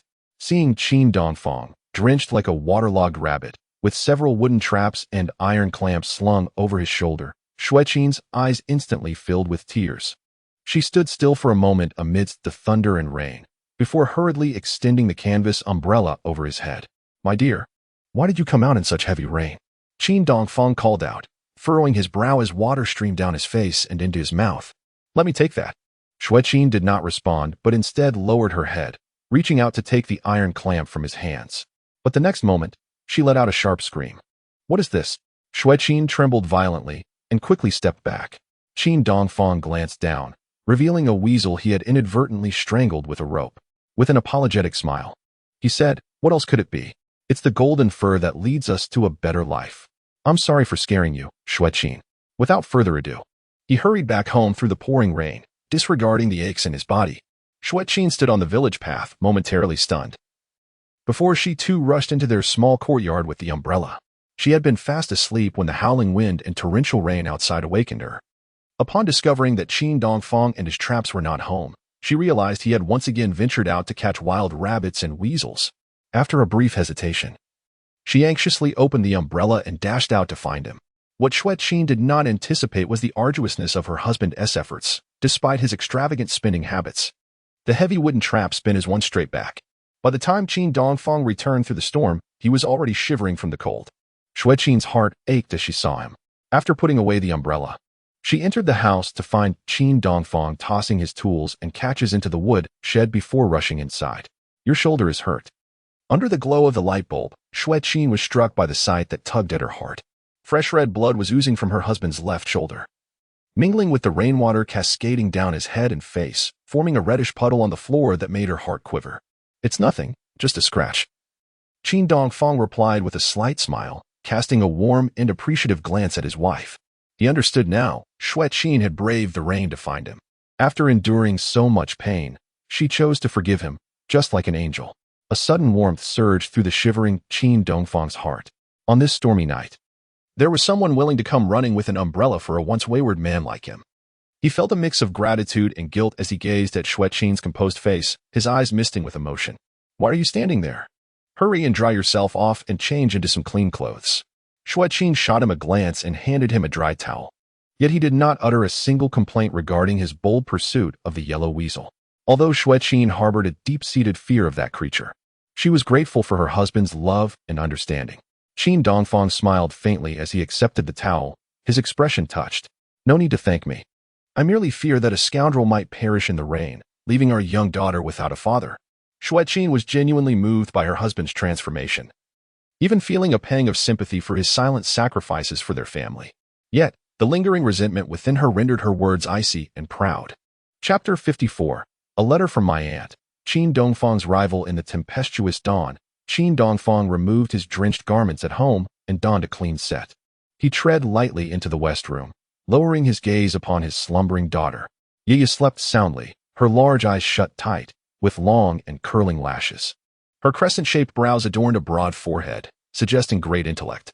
At that moment, a faint smile graced her lips, indicating she was lost in a beautiful dream. Just as Qin Dongfang intended to quietly depart, he inadvertently caught sight of an opened letter resting on the small table beside Xue Qin and their daughter's bed. The return address was from Jiangnan City. Qin Dongfang furrowed his brows in surprise and instinctively picked it up for a closer look. Xue Qin, already nestled under the covers, instinctively tried to stop her husband from reading her correspondence. However, she merely raised her hand with a soft sound, then gently lowered it, her slightly parted lips hesitating to speak. After all, there was nothing particularly secretive. He could peruse it at will. Qin Dongfang turned in astonishment, disbelief etched on his face. "Love me? How unexpectedly delightful. I am utterly unprepared for such a declaration from the aloof beauty, Xue." Xue Qin retorted, "Go. What a dream you are having." This registered letter was from her aunt, sent from 1,000 miles away, addressed to his wife. "Dear Qin, as I pen this letter, it is the early autumn night in Jiangnan, with the silver moon casting its glow outside. Yet I know that by the time you receive this in that remote mountain village, it will likely be nearing mid-autumn, during festive times. one feels the pang of homesickness all the more. The thought of my dear Qin enduring hardships in such a desolate place, sacrificing her bright future for a man so unworthy, brings tears of regret to my eyes. If only time could rewind, I would never encourage my youthful niece to leave her homeland for teaching in Yunyang village. How did it come to this? Your parents, my beloved sister and brother-in-law, view me as the architect of your misfortunes, rendering me a stranger to them. They, however, remain in good health, living well as a family. My dear Qin, I know you and Qin Dongfang live in poverty, so I am sending you 80 yuan to help you and your daughter regain your strength and celebrate a mid-autumn devoid of tears. Additionally, please take some mooncakes and visit Teacher Han in Weibei County on my behalf. Do remember to take time to bring Yaya back to Jiangnan for a visit. If only for my sake, would you? Though my sister and brother-in-law are stern and no longer mention you, I am aware that your departure has left a profound void in their hearts. As Qin Dongfang read this letter, he felt an increasing sense of shame. A heavy sense of melancholy weighed upon her heart. The letter, received yesterday, contained a remittance slip from her aunt, which she declined to accept, instructing the postman to return it instead. Lying beside her daughter, Xue Qin gazed vacantly at the ceiling, softly expressing her thoughts. Though their impoverished household desperately needed funds to celebrate the Mid-Autumn Festival and harbored the splendid dream of acquiring a cart, Xue Qin could not bring herself to accept her aunt's money. 80 yuan represented 2 months' wages for her aunt, a sum she could not bear to take. Were it a remittance from her parents or brother, Xue Qin would have gratefully accepted it, as they were significantly more affluent than her aunt. Unfortunately, the only family from Jiangnan with whom Xue Qin maintained correspondence was her aunt, while her parents and brother, in their lack of ambition, seemed to have forgotten that Xue Qin existed as a blood relative. Although my aunt holds a respectable job, her income is not substantial. We cannot accept her money, Qin Dongfang said, neatly folding the 2 sheets of paper and returning them to the envelope, offering his wife a warm smile and a nod. Xue Qin turned to him, her expression revealing a flicker of confusion and surprise. Indeed, Qin Dongfang had changed. In the past, faced with the temptation of 80 yuan, he would have rejoiced, not only supporting her decision to keep the money, but also berating her for returning it, even resorting to violence over the perceived loss of wealth. Now, Qin Dongfang lay on the single bed outside their partition, resting his head on his hands, listening to the soft patter of rain outside. Xiao Qin, if it doesn't rain tomorrow, shall I accompany you to the county to visit Teacher Han? I also need to go to the Foreign Trade Bureau to sell rabbit pelts. Did you catch rabbits? I just checked, and all 4 are yellow weasels. Xue Qin's voice carried a chill. She still feared the weasel, an animal cloaked in mystery and terrifying legends. As they spoke, Xue Qin reached for the long pull cord of the switch on the wall, gently tugging it down.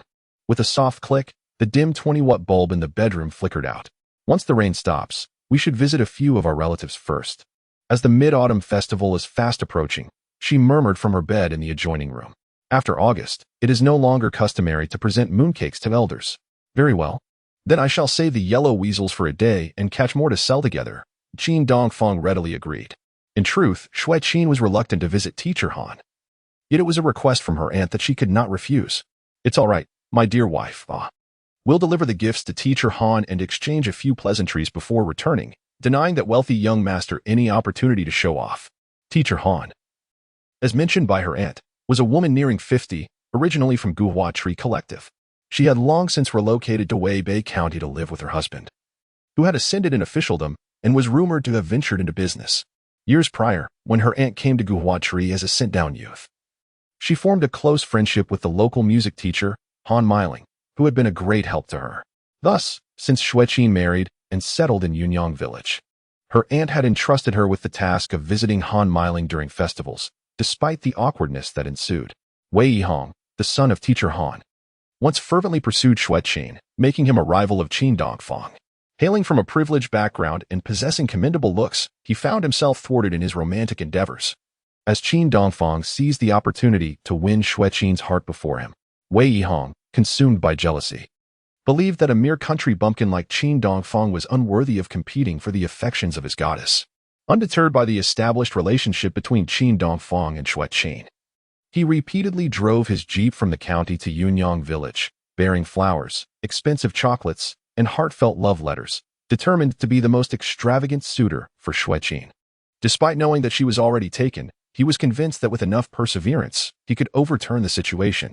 However, he underestimated the loyalty of the intelligent and beautiful Xue Qin and the tenacity of Qin Dongfang. Each time he arrived in Yunyang with friends, his tires would be deflated, and he would face the enthusiastic encirclement and intimidation from Qin Dongfang as companions. His attempts to intrude as the third party were met with hostility, and he narrowly escaped physical confrontation. Ultimately, Wei Yihong retreated in defeat, never daring to pursue Xue Qin again. He later married a well-to-do daughter of an official, but remained haunted by memories of Xue Qin's beauty and harbored a deep resentment towards the impoverished Qin Dongfang. With such a history lingering, Xue Qin was disinclined to visit teacher Han's family. She feared encountering Wei Yihong, who would undoubtedly flaunt his wealth and express pity for her and Qin Dongfang's modest lifestyle. Yet, out of respect for her aunt, she resigned herself to delivering mooncakes to Han Meiling. Lying in bed, she sighed softly, contemplating their visit to relatives the following day, while suggesting to Qin Dongfang that they should head to the county together the day after. Chapter 55. Please, Tree God. Xue Qin shows calligraphy upon rising the next morning. The skies began to clear, yet the chill of autumn lingered. Both adults and children dressed warmly. Xue Qin washed her daughter's face and applied moisturizer, smiling as she announced, "Today we can visit Grandma to see relatives." "Yay, Mama. Let's go visit our relatives," the little girl exclaimed, clapping and jumping with excitement. She then tugged at Qin Dongfang's hand, whispering, "Daddy, I really want to taste the mooncakes at home." Xue Qin overheard her and turned to her daughter, reminding her sternly, "Quickly hide those dangerous thoughts, you little glutton. Those are for visiting relatives." Pouting her lips in discontent, the little girl protested, "Humph, so stingy." Xue Qin chuckled as she approached and gently ruffled her daughter's golden hair, reassuring her, "Mama has ordered some special ones. When the 8th month arrives, we will celebrate the moon god together with Grandma and Aunt." She had chosen not to purchase the expensive ready-made mooncakes, but instead sought out a local artisan for affordable, custom-made treats, including crystal sugar fillings and red bean pineapple cakes, ensuring they were plentiful and reasonably priced. The taste is absolutely on par with those packaged mooncakes. Recently, Xue Qin had contemplated working at the market, specifically to knead dough for a family that specializes in mooncakes and pastries. Not only would she earn some money to contribute to her household, but when it came time for her family to order mooncakes, they would also enjoy a considerable discount. However, Qin Dongfang forbade her from going, for Xue Qin was the dream goddess of countless local men. In the past, Qin Dongfang was reluctant to let her expose herself too much at the market. "Wait at home for now. I will borrow a cart. It's over 10 miles to my grandmother's house, and we need to take my mother and Yaya along," Qin Dongfang said with a smile as he turned to leave the courtyard. "Oh?" Xue Qin responded softly, surprised. "Weren't you always asking me to borrow a cart from the female neighbors, never wanting to ask for help yourself?" The transformed Qin Dongfang was indeed a different person now. Xue Qin and Yaya went to the backyard to inform their grandmother about the plan to deliver mooncakes to their maternal home. Qing Yuji had already spoken to her daughter-in-law yesterday. Today they would visit relatives together. As the mother and daughter hurried to the backyard, they discovered Qing Yuji and 2 other elders standing by the large puddle behind their house, observing the carpenter couple felling trees. Xue Qin approached, greeted her mother-in-law and the others, and smiled at the carpenter's wife, saying, "Sister-in-law, cutting trees? It seems they're not fully matured yet." The carpenter couple turned to her with a nod, their faces showing a bittersweet smile as they replied, "Being close to the puddle, the roots aren't secure. Better to remove them before they lean into the pit." At that moment, the old couple silently cursed Xue Marin. "Your mother-in-law just asked the same question. And now little Xue is rubbing salt into our wounds? What is wrong with your family?" Early in the morning, they had come to cut down their unripe tree. All because of the pressure from Qin Dongfang, who demanded a cart to be made for free, with a delivery deadline of 1 week. "Humph." Qing Yuji and the 2 village elders chuckled, "Though it hasn't fully matured, this tree is thick and straight. It's good timber." Indeed, once processed by the skilled hands of the carpenter, it could fetch a handsome price. The carpenter couple sighed deeply upon hearing this. Could you all refrain from discussing this? They were well aware of the value of the tree. The usually proud carpenter understood the worth of his exquisite craftsmanship, but today was different. Not only was he obliged to make a new cart for Qin, but he also had to sacrifice a tree, lest he conjure up the spirit of the deceased little Yu to haunt this unfeeling pair of parents. The others, puzzled, frowned at their sudden bluntness. Seeing that the carpenter showed no signs of ceremony and was ready to chop down the tree, one eager elder rushed forward to stop him. "Jiao Jin, the towering carpenter. Affectionately nicknamed Nine Jin, likely earned this name due to his robust physique at birth. You two must not break the old customs. What about the ceremony for the tree spirit? Cheng Yuji and another elderly woman furrowed their brows in unison. Such significant actions as felling trees must be conducted according to tradition, Jujin. Disturbing the spirits could lead to dire consequences. The carpenter couple paused, halting their intention to directly chop down the tree, exchanging glances filled with trepidation. They turned to the village elders, their faces a mask of despair. What a plethora of complications you bring upon us. Alas, go procure incense, red paper, and salt. The carpenter kicked his wife's backside in frustration, venting his ire upon her. Just buy it. Why are you taking it out on me? You can't win against the master. Mrs. Luo retaliated with a playful jab to his lower back, nearly sending him tumbling into a puddle. With a huff, she dashed towards the village store. Master? What master? Xue Qin and the others furrowed their brows in confusion, utterly unaware that Mrs. Luo was referring to her own husband. As Sister Jujin ran towards the shop, she muttered under her breath, cursing Qin Dongfang, a good-for-nothing drifter. Yet he has the audacity to call himself a ghost exorcising master. The threshold for becoming a demigod is plummeting. Old Luo squatted by the pit, indulging in a fine smoke. Equally grumbling, he had intended to save on incense and red paper money today, and hastily fell the tree that Qin Dongfang had unjustly claimed. Little did he expect to encounter a few traditionalists among the overseers. What a nuisance. Before long, his wife returned with a bundle of loose incense, a sheet of red paper, and a generous handful of coarse salt. With a bright smile, she turned to Xue Qin and humbly requested, Sister Kai, since you are here, could you assist us in writing a few characters? We are not well versed in literacy. Of course, sister. I recall there are brushes and ink at my mother-in-law's, replied Xue Qin with a gentle smile, accepting the red paper. Let us go, Xiao Qin, we'll write it at home. Cheng Yuji enthusiastically added. In the local mountain village, such rituals have been passed down for centuries.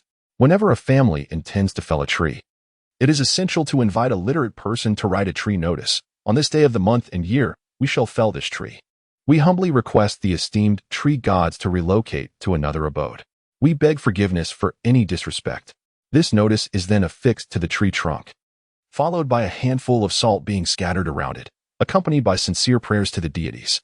It is said that the tree gods will see and hear these entreaties and will willingly depart.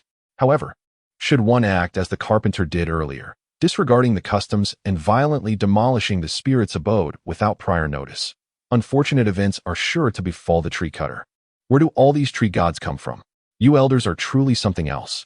Old Luo grumbled, begrudgingly following the ritual. The elderly man had just patiently explained to him. As trees age, they absorb the essence of the sun and moon, ultimately gaining spiritual power. The tree gods require this power to enhance their own cultivation. Jiojin. As a carpenter, you should understand this. At that moment, Cheng Yuji joined Xue Qin, who was demonstrating her elegant calligraphy, drawing admiration from the neighboring villagers.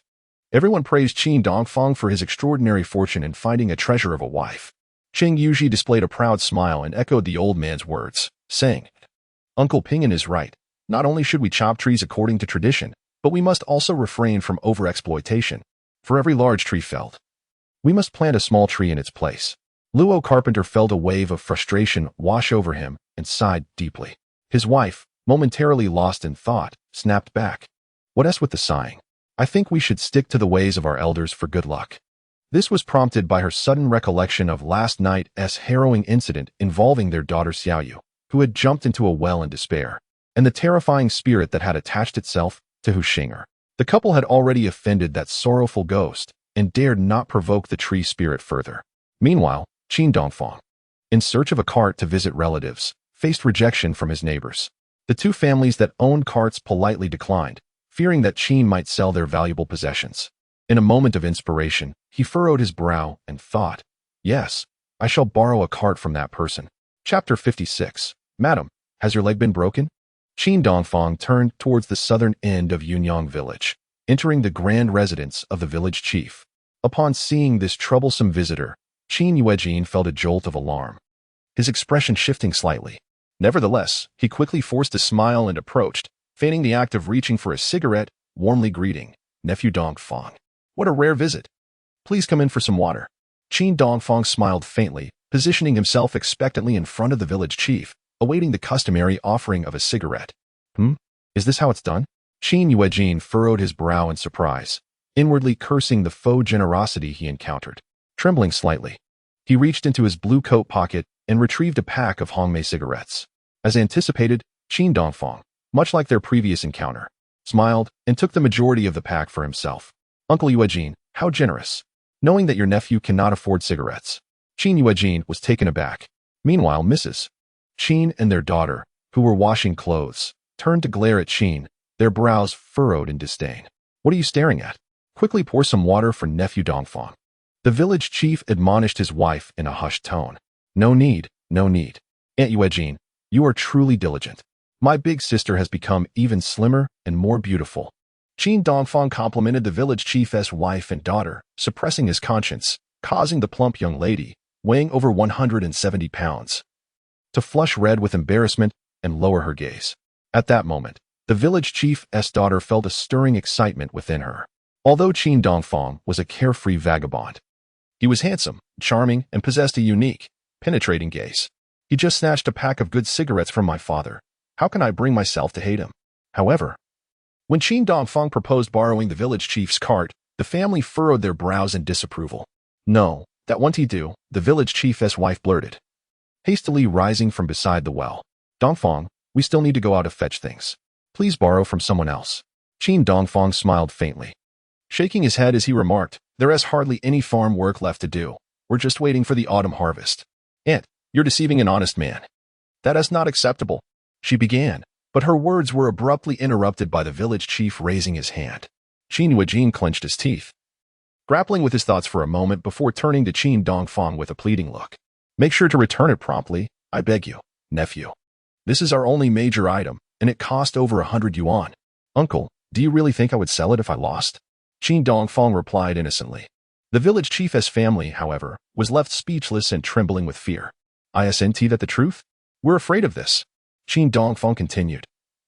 You're just a drunken gambler, fully aware of your own shortcomings. As he spoke, he stepped into the village chief's shed, bending down to retrieve several farming tools from the cart. It was then that he noticed a diesel engine and water pump belonging to the village collective tucked away in the corner. Qin Dongfang furrowed his brow, contemplating for a moment. I suppose I shall have to borrow these two tools next time. They might pave the way for a new source of income. With a cheerful demeanor, he grasped the cart and prepared to leave, only to be halted by the village chief's wife, who grabbed the cart handle. With a worried expression, she cautioned him. Now, Qin Dongfang, remember to return it in good condition, or the next borrowing might prove difficult. If anything happens to that cart, your uncle Xue Qin will surely seek vengeance. Indeed, I shall return it in good condition. Qin Dongfang nodded in agreement. He then flashed a knowing smile at the village chief, winking as he added, as for vengeance, I doubt uncle would go that far. Right, Uncle Xue Qin? Qin Qin shivered slightly, responding hesitantly, Yes, that is right. But do return it quickly, nephew. As Qin Dongfang pulled the cart out of the village chief's courtyard, he heard the muffled protests of the chief's wife and daughter behind him. Old Qin, how dare you lend the cart to him? Don't you know who he is? Dad, you used to look down on my brother Dongfang. Why are you being so generous today? The chubby girl seemed to believe that the village chief, who had been worried about her not finding a suitor, had suddenly taken a liking to Qin Dongfang. The village chief, however, bore his own burdens.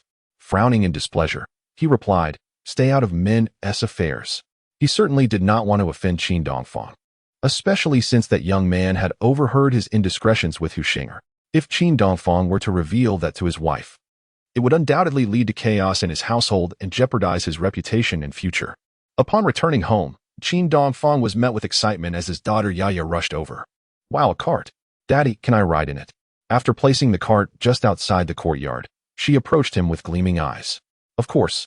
Otherwise, walking over 10 miles to visit relatives would surely tire out my little girl's legs. Qin Dongfang smiled and crouched down, affectionately kissing her forehead. He then turned to Xue Qin, asking loudly, Have you and Mom finished packing? Are we ready to set out, my dear wife? All right, off you go. Xue Qin playfully responded, shyly mumbling. Just then, his mother emerged from the house, saying, All right. A family of 4 dawn-worn yet clean garments, each carrying several bamboo baskets as they stepped out. The baskets were filled with mooncakes, egg cakes, sesame candies, and horsehoof pastries, all procured in advance by Xue Qin. Additionally, There were several neatly packaged boxes of fruitcakes, crafted by a master from the ancient locust tree village. The simple packaging, folded from thick burlap paper, was secured with environmentally friendly twine in a crisscross manner. Each box of fruitcake bore a square piece of red paper on top, exuding a festive charm. These delicacies, made from flour, sesame oil, eggs, and sugar, were rich and fragrant, tender and delicate, a true delicacy of the day. Whenever someone built a new house, relatives would bring along 2 packages of fruitcakes as a congratulatory gift on the day of the beam raising. Today, however, Xiaoju was working at the textile factory and could not accompany her mother and aunt to deliver mooncakes. Meanwhile, Qin Dongfang had prepared the cart, having also retrieved a tattered cotton quilt from home, carefully laying it in the cart's compartment. "Mother, come sit on the bunk. I'll pull you along." Upon hearing her son's cheerful call, the petite elderly woman, Cheng Yuji, in her 60s, furrowed her brow in surprise. Although the boy had always treated her kindly, she doubted he could be so filial. "No need, let Yaya sit instead. I'll wait until I'm tired to say otherwise." The old mother waved her hands with a flustered expression, feeling slightly anxious. Just then, a woman's sharp, cold voice drifted from the village path to the south. Clearly just a good-for-nothing, pretending to be a dutiful son while visiting his grandmother's home. "I reckon he fears punishment from his uncles." Qin Dongfang and the others frowned and turned to see that the speaker was his sister-in-law, Qiang, who was limping along the road with a long stick. In a good mood on this festive occasion, Qin Dongfang was disinclined to resort to violence. A smirk played on his lips as he mockingly remarked, "Oh, did that disabled lady suffer a broken leg due to her greed and lack of filial piety? Huh, only she knows the sins she has committed." Qiang, filled with indignation, quickened her uneven gait and scurried away with her head down. Qin Dongfang turned back and instinctively glanced at Xue Qin's knee, which bore a bruise. "Does your leg still hurt, my dear? I can carry you all." No need. My leg is fine now." Xue Qin's beautiful eyes fluttered, blushing with surprise and embarrassment. She bent down to place the bamboo basket for visiting relatives atop the cart and secured it with hemp rope, joining her mother-in-law as they made their way toward the nearby stone road. I want to sit, Daddy." Yaya joyfully climbed onto the cart, swaying her little body and calling out brightly, "Giddy up." Qin Dongfang was just about to start moving when 2 local youths, cigarettes in hand, strolled over. "Heading to visit relatives, Dongfang? I heard you've struck it rich lately and stopped hanging out with the brothers, huh?" "Dongfang, my brother-in-law brought 2 bottles of fine liquor today. Come over to our place and entertain guests. Let the elder and my sister-in-law visit relatives." Qin Dongfang tossed the remaining half-box of Hongmei cigarettes from his pocket to his companions wandering the streets. After all, he had just secured another pack from the village chief today, and his own supply of fine cigarettes was still ample. One must share blessings with old comrades. Noticing Yaya's anxious gaze, he exchanged an awkward smile with his 2 friends and said, "No thanks, third brother and Ziyuan. I have already quit drinking. I nearly lost my wife and child due to drunken antics that angered Xue Qin. I must walk the straight path from now on." As he spoke these words, Qin Dongfang instinctively swallowed hard. His youthful body had already developed a slight dependency on alcohol. Observing the disappointed expressions on his friends' faces, he quickly reassured them with a smile. "My legendary life is just beginning. Once I find a good opportunity to prosper, I will surely lead you all to wealth." He understood that their families feared the yellow weasel. His current path to fortune was not suitable for the average person. "You call that a legendary life, Dongfang?" Third brother, slightly older than him, chuckled while bending over, the cigarette in hand. "Hongmei? Impressive, brother Dongfang. That's on par with what our village chief smokes." Ziyuan, the younger brother, gave a thumbs up. However, they had also heard about Xue Qin leaving home with the child a few days prior, prompting a sigh from third brother. He turned and affectionately patted Yaya on the head, smiling as he said, "Little beauty, call me third uncle." "Shall I?" Yaya lifted her small face and sweetly exclaimed, "What should I call you?" Ziyuan pulled out a large shrimp candy from his pocket to entice the little girl. Yaya, eyes fixated on the candy, swallowed softly. Then, with her long, fluttering eyelashes, she beamed and called out, "Good uncle." "Ah, good niece." Ziyuan placed the candy into Yaya's small pocket, clapping his hands in delight. Xue Qin and her mother-in-law stood along the village path, watching this whimsical scene, unable to suppress their smiles. At that moment, both women shared a common hope. If only Qin Dongfang could truly achieve what he had just promised and remain committed to it. He waved goodbye to his friends with a smile, pushing a cart with the beaming Yaya, As they made their way onto the main road, exiting Yuyang village, they turned onto a gravel path heading south towards Qingzhuang to visit relatives. It had been decades since Qin Dongfang had touched a cart filled with such cherished memories, and it felt incredibly familiar, especially with his adorable daughter on board, accompanied by his mother and wife. At this moment, his heart was grounded and warm, brimming with happiness. He glanced down at the village chief's specially designed cart, which was quite well constructed. Made of sturdy wood, it featured sideboards and handrails, with 2 tires below that were much thicker than bicycle tires. At the front, there were 2 long, straight handlebars with a climbing rope in between. For rural folk, such carts were indispensable transportation tools. In an era devoid of motor vehicles, they were essential for carrying loads that would otherwise be borne on shoulders or in hands, hauling fertilizers to fields and transporting wheat, corn, cotton, and more back home. Constructing a house requires the transportation of earth and bricks, as well as the ability to carry grain for milling and to push children to markets or visit relatives. Even the majority of grooms who cannot afford bicycles must personally pull a cart to bring home their brides, veiled in red. However, the frail little figure of Yaya was so light that Qin Dongfang did not need to use a harness. Instead, he bent slightly, supporting his daughter as he walked. He had adopted a different method of driving, gripping the long handles of the cart with both hands, facing forward as he pushed her along. "Hurry up, Daddy. Let us fly together," the little girl urged, her voice sweet and innocent, eager to experience the thrill of the ride. Vroom vroom. Qin Dongfang mimicked the roar of his armored vehicle, twisting the handles and accelerating. He quickened his pace, jogging a few steps as he pushed his daughter. "Off we go. To Great-Grandma Yaya's house, to find that toothless old lady," he said, attempting to cheer his daughter while contemplating how he would earn more money to buy his grandmother a set of dentures. The tumultuous thunderstorm of the previous night had long since passed over the fields and distant mountains, leaving no trace behind. A lazy rainbow draped itself in 7 vibrant colors, gracefully floating over the verdant hillside. That magnificent arch of a rainbow was perhaps the most splendid display of colors in the world, woven from the red of the sun, the golden yellow of the fields, the deep blue of the ocean, the lush green of the leaves, the orange of dawn, the purple of the morning glory, and the vibrant green of the grass. How enchanting it was! Yaya tilted her little head back, awestruck by the wonders of nature. The mountains, houses, and trees, cleansed by the rain, appeared fresh and vibrant. The air was crisp and humid, making every breath a delight. Fortunately, the gravel path beneath their feet absorbed the water well, preventing it from becoming overly muddy after the rain. Otherwise, each step would have stuck to their shoes, and mud would have clogged the tires and frame of the cart, rendering it immobile. However, the frail, ailing mother had recently undergone surgery and her strength was waning. After walking a short distance, her breathing became labored. Qin Dongfang insisted that both his mother and Yaya sit in the cart. As they approached an uphill stretch, he did not allow them to disembark. Instead, he turned the cart around, facing away from the vehicle, and secured the sturdy harness on his shoulder. He extended his arms, grasping the wooden handles, bending at the waist and knees as he pulled forward, step by step. As Qin Dongfang struggled up the slope, Xue Qin hurried to assist, pushing the cart with her hands from one side, bending her back and swaying her ponytail to lend him support. Reminiscing about the times when his mother borrowed a cart from the village to take him to the county for medical treatment, Qin Dongfang felt a surge of emotion. What is filial piety, after all?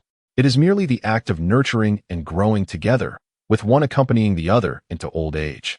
True filial devotion does not require grand gestures, but is reflected in the minutiae of daily life. At this moment, Chairman Qin, bending low, used a borrowed cart to carry his gray-haired mother back to her family home, delivering mooncakes to her elders. Ultimately, whether in love or familial bonds, companionship is the most enduring declaration of affection, and steadfastness is the warmest promise. The Qin family of 4 joyfully visited their grandmother and 2 aunts, stopping by 3 relatives' homes. However, their grandmother's health had been declining recently. Today, Mother Qing usually temporarily stayed at her maternal home to care for her elderly mother. On their way back, Qin Dongfang asked Xue Qin to purchase some nails by the roadside. Upon returning home, he busily crafted 2 wooden traps, expanding his hunting tools for capturing the elusive yellow weasels from 4 to 6. That very night, Qin Dongfang took the village chief's cart into the fields and caves to set traps and arrange the wooden devices, resulting in what could only be described as a night of extraordinary fortune. He managed to capture 5 yellow weasels, bringing his total to 9 when combined with the few he had caught the night before. The following morning, after finishing breakfast, Qin Dongfang packed the game into a burlap sack, shouldering the heavy haul of several dozen pounds and heading into town with Xue Qin and Yaya. Upon their arrival in Weibei County, Qin Dongfang carried the worn sack and calmly said to Xue Qin, "First, we shall sell the wild rabbits. Then deliver the mid-autumn gifts to that teacher Han for your aunt, and perhaps encounter my wealthy rival." In front of Yaya, they refrained from disclosing their intention to sell the yellow weasels. Chapter 58. Qin Bolt's ancestral medical formula in the bustling streets of Weibei County. Qin Dongfang led Xue Qin and Yaya in search of a traditional Chinese medicine shop named Jirantang. With a sack filled with dozens of pounds of game slung over his shoulder and a small note in hand, he navigated the city, asking passers-by for directions. "Excuse me, sir, could you guide me to Shuku Road's Zayushu Alley?" Qin Dongfang wiped the beads of sweat from his brow as he inquired. The address on his note was left by a bearded man who had previously purchased yellow weasel meat. Head east through the alley, cross 2 main streets. Then turn right for about 50 meters. "Young man, are you looking for Jirantang?" "Yes, how did you know?" "Every day, people come seeking the esteemed Mr. Bai for remedies and consultations. He is truly a good man." Through the warm introduction from the kind stranger, Qin Dongfang learned of the admirable character of his trader.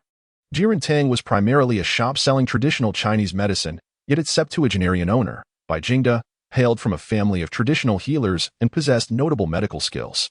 Not only did he sell authentic medicines, but he also offered free consultations to the impoverished, providing the most affordable prescriptions.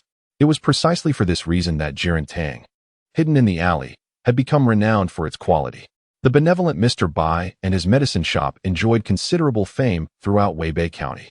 Many who felt unwell did not need to rush to the hospital but could directly approach Bai Jingda for inexpensive remedies that would suffice. The guiding uncle cheerfully shared, "He truly is a great man." "Thank you, sir." Qin Dongfang nodded with a smile, bidding farewell to the kind elder. After navigating through the streets for a while longer, the family finally arrived at the entrance of Jirantang. "Xue Qin, why don't you take Yaya to play nearby and buy her some treats? I will go sell the rabbit meat." "All right," his wife replied, pressing her lips together in agreement. "We will wait for you across the street." "Okay, off to shop we go," little Yaya exclaimed, licking her lips and dancing with delight. "Mother, can I drink it? Is it all right to buy urine to drink?" Xue Qin's delicate face flushed slightly. "Cough, that is called a beverage, not something else." Yaya has arrived, mother. Let us hurry to buy it." Qin Dongfang sighed lightly, placing a hand on his forehead as he took his daughter's little hand and turned to walk down the bustling street. He smiled as he watched the mother and daughter depart. He then hoisted the heavy, tattered burlap sack onto his back and entered the thriving traditional medicine shop. He approached the pair responsible for dispensing medicine and explained his purpose. "Greetings. I was sent by the bearded Zhang to sell some goods." Before they could respond, a kind-eyed, white-bearded elder approached Qin Dongfang with a smile, saying, "Young man, please have a seat in the backyard. I will summon Xiaozhang." With 9 yellow weasels on his back, Qin Dongfang entered a spacious courtyard behind the medicine shop. Bai Jingda soon followed, politely pouring him a cup of tea and smiling. "You've worked hard. Are all these yellow weasels?" "Yes, you must be the esteemed Bai, right?" Qin Dongfang inquired, holding the teacup with a smile. "Indeed. Please take a seat." Bai Jingda gestured towards the chairs in the courtyard. He then bent down to open the tattered burlap sack, enduring the pungent odor as he peered inside. At that moment, the bearded man returned to the backyard of the shop. "Goodness, what a haul. Qin Darren truly lives up to his name. You are indeed impressive." Both he and Bai Jingda displayed expressions of delight as they peered into the sack. During their first meeting near the Foreign Trade Bureau, Qin Dongfang had been wary of the bearded man, casually telling him his name was Qin Darren. "The meat of the yellow weasel is a valuable medicinal resource," Bai Jingda exclaimed as he straightened up, clapping his hands in joy. "However, many fear this creature and refrain from capturing yellow weasels, leading to a shortage in my shop." The elder settled into a chair beside Qin Dongfang, observing as the bearded nephew prepared to skin and butcher the 9 thieving weasels. As they chatted, Bai Jingda continued, "Your name is Qin Darren, correct? I hope you can provide us with a steady supply in the future so that Jirantang can treat more patients." "Certainly, esteemed Bai." Qin Dongfang readily agreed, then curiously inquired, "The meat of the yellow weasel has such a strong odor. It truly has medicinal value? Consuming it one tea cause poisoning, will it?"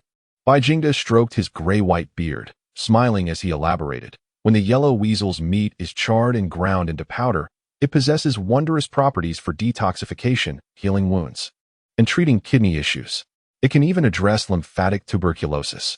The organs of these yellow weasels do contain mild toxins. However, when consumed in small quantities, they are not harmful and are, in fact, excellent for alleviating abdominal pain.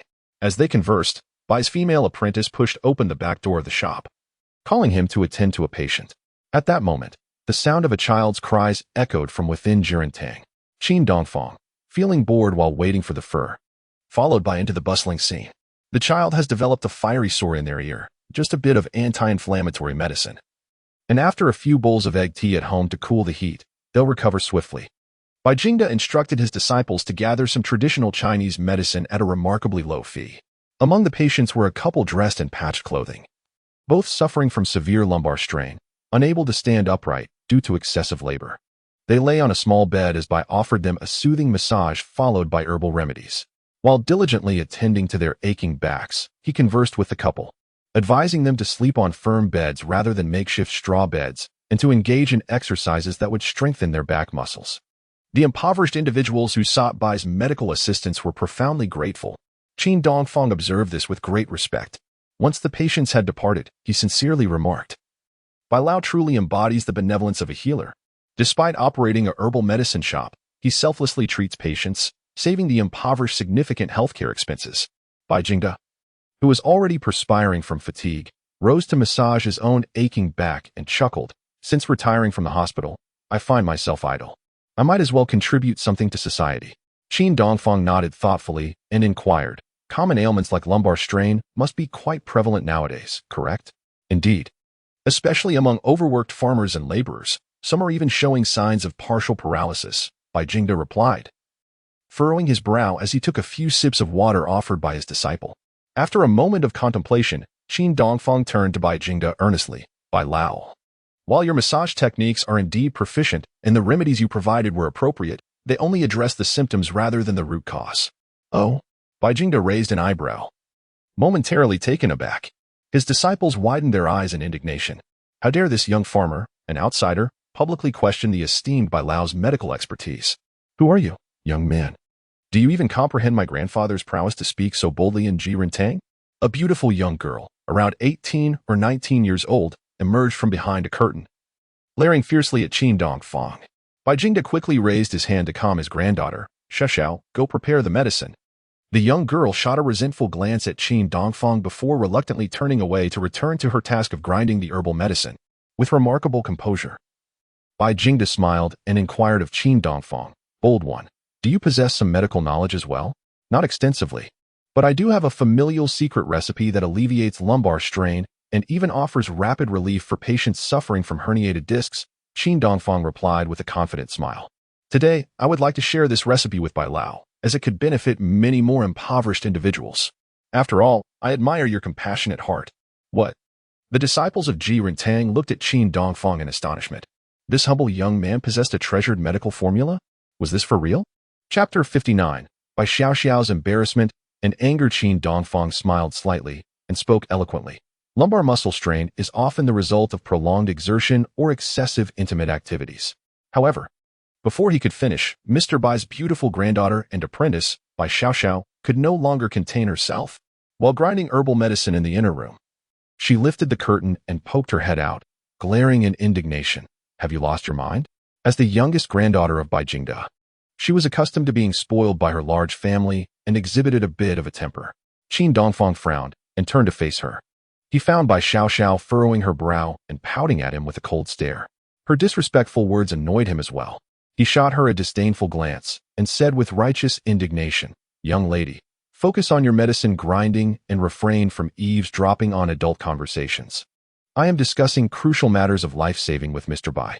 Hey, you're only a few years older than me, and yet you dare to act so superior? Bai Xiao retorted, her smooth face instantly flushing crimson as she raised her bright voice. She found Qin Dongfang's audacity appalling. This peasant, who came to sell yellow weasels, had the gall to openly belittle her grandfather's medical skills.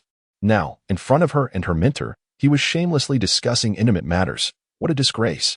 Sheshao, focus on your medicine. Bai Jingda shot a stern look at his granddaughter, admonishing her. He then turned to Qin Dongfang with an apologetic smile. She is my little granddaughter. Spoiled as you can see. Please, continue with your discussion. Qin Dongfang brushed off by Xiaoxiao's overreaction with a smile and nodded, resuming his conversation with the elder, Mr. Bai. As you know, lumbar muscle strain is primarily caused by prolonged fatigue or excessive intimate activities. Bai Xiaoxiao, the female pharmacist of Jiren Hall, thought to herself, is this rascally fellow truly shameless? How could he repeat such things in front of us ladies and clients? He continued. This leads to local stagnation of qi and blood, manifesting as aching lower back and difficulty in standing. In severe cases, it can even compress the cauda equina due to lumbar disc protrusion, resulting in paralysis. As for treatment, the focus should be on invigorating the circulation and relieving blockages. Am I correct, Mr. Bai? Indeed. I didn't expect you to have such knowledge of medicine. Bai Jingda's eyes sparkled with interest as he looked at the young farmer who had come to Jiren Hall to sell yellow weasels. My family's ancestral recipe primarily functions to invigorate blood circulation, dissolve stagnation, relieve pain, and strengthen the kidneys and bones. Applying this ointment to the lower back can swiftly alleviate pain and enhance blood circulation, coupled with Mr. Bai's massage and acupuncture treatment.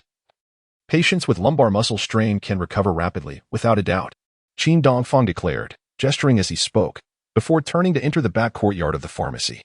He wanted to check on the big bearded fellow to see if he had properly handled his 9 weasels, not wanting to keep Xue Qin and Yaya waiting anxiously outside.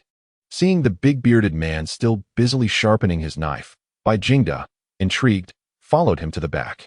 Qin Dongfang sat on a chair in the courtyard, took a few sips of water, and resumed his conversation with the elder. This is an ancient remedy passed down through my family since the Qing dynasty.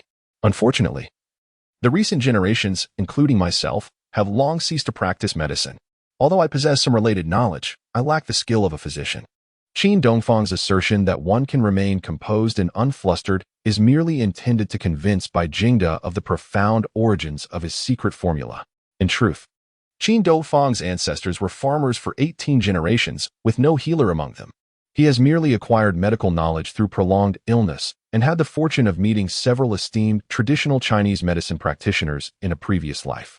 In earlier years, while striving for a livelihood in a bustling metropolis, Qin Dongfang suffered from a chronic ailment due to overwork, resulting in persistent lumbar discomfort. This torment plagued him for many years, nearly leading to paralysis. It was not until he moved to the capital and his career began to flourish that he met the esteemed physician, Mr. He, who employed a time-honored remedy passed down from the Qing dynasty, ultimately curing his back pain.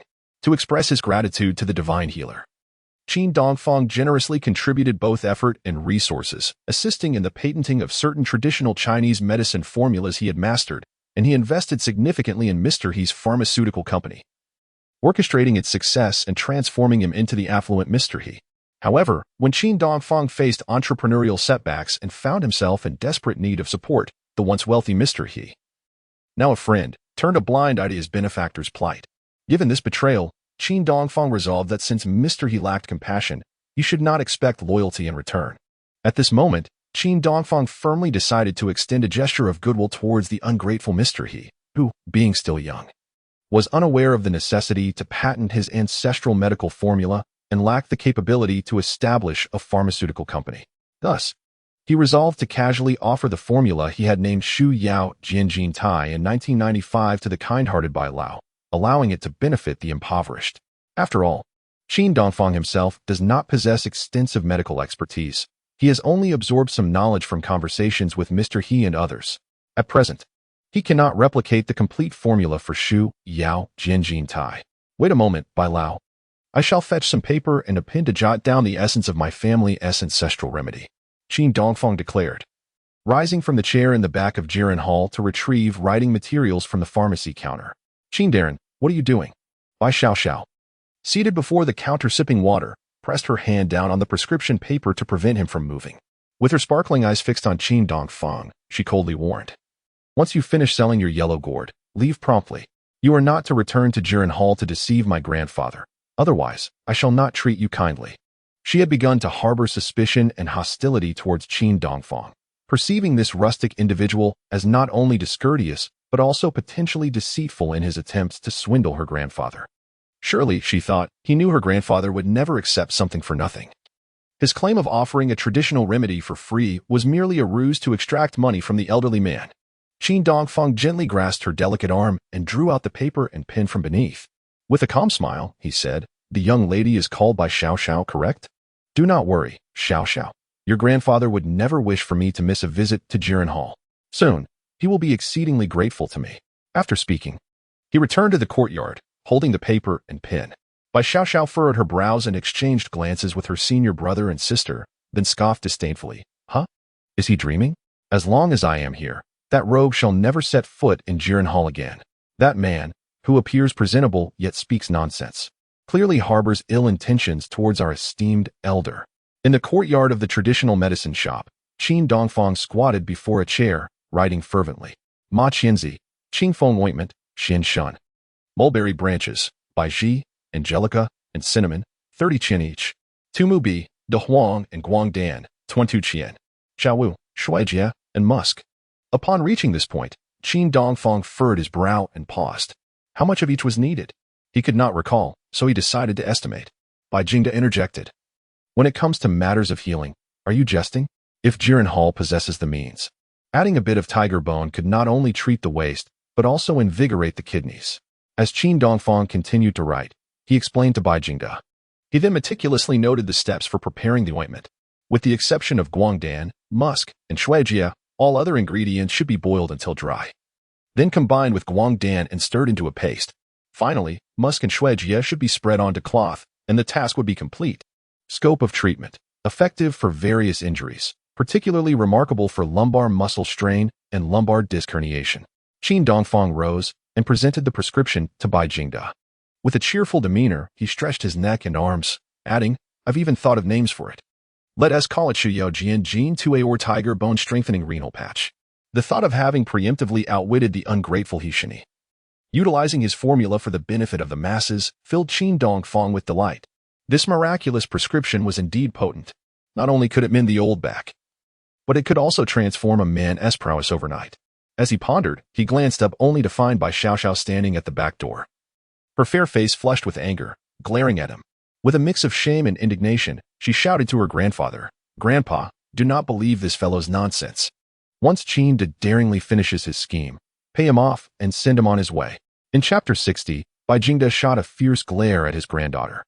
Holding Qin Dongfang's ancestral medical prescription, his eyes gradually widened with astonishment. His withered hands trembled slightly as he involuntarily lowered his gaze to the prescription. Excitedly pacing in the courtyard of Jishir Hall. As he walked, he murmured in awe, Tumu Bi combined with De Huang, along with Chao Wu and Shuijia. Remarkable. This formula is audacious in its use of ingredients, breaking away from the conservative notions of traditional Chinese medicine. It is truly innovative. Bai Xiao Xiao and her senior brother and sister, overhearing this, felt a wave of anxiety wash over them. This is bad. Grandpa is genuinely falling for that rogue's trick. The esteemed elder is indeed an expert in the field of medicine. How could he possibly be deceived by a mere country lad? At this moment, the venerable Bai Jingda, the elder, gazed increasingly at the secret formula he held, finding it undeniably remarkable. Overcome with excitement, he approached Qin Dongfang, his eyes shining as he regarded this extraordinary young man. He patted his shoulder vigorously, exclaiming, My bold child, you truly possess a grand vision. Although I have yet to try it, I firmly believe that your ancestral ointment recipe can undoubtedly cure lumbar ailments. Of course, Bai Lao, Qin Dongfang replied with enthusiasm. A good person does not deceive another good person. We are like kindred spirits. Seizing this opportunity, Qin Dongfang sought to forge a closer bond with the venerable elder, hoping to establish connections in the county for future endeavors as a humble villager. Bai Jingda stroked his gray-white beard, casting several more glances at the Qin family's secret formula, yet furrowed his brow slightly. However, I cannot shake the feeling that a few more herbs may be necessary to perfect the prescription. Qin Dongfang awkwardly scratched the back of his head, candidly admitting, that may be possible. After all, the original formula has been lost, and I can only recall roughly 80 to 90% of it. Although he had perused related materials while assisting the renowned healer, How, in operating this patented medicine, the passage of years had made it challenging for him to retain all the details. Well, I shall dare to give it a try.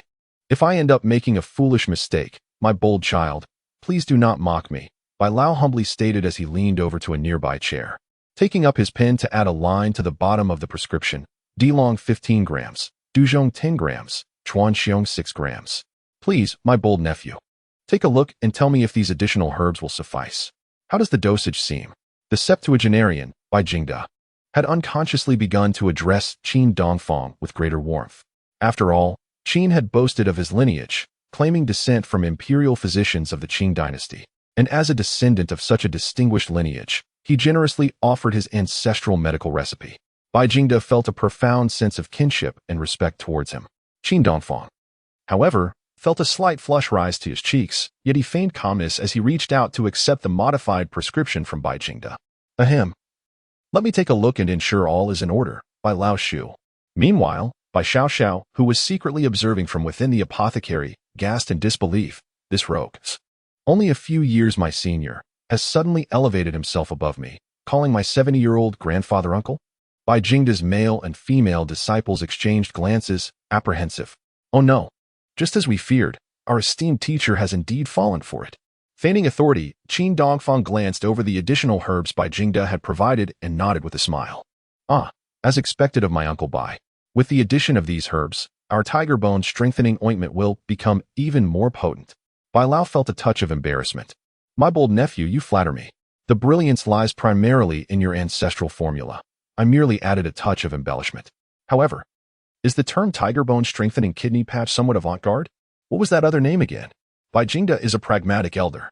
He believes that the primary efficacy of Qin Dongfang's plaster recipe lies in treating the waste, and it should not be overly embellished.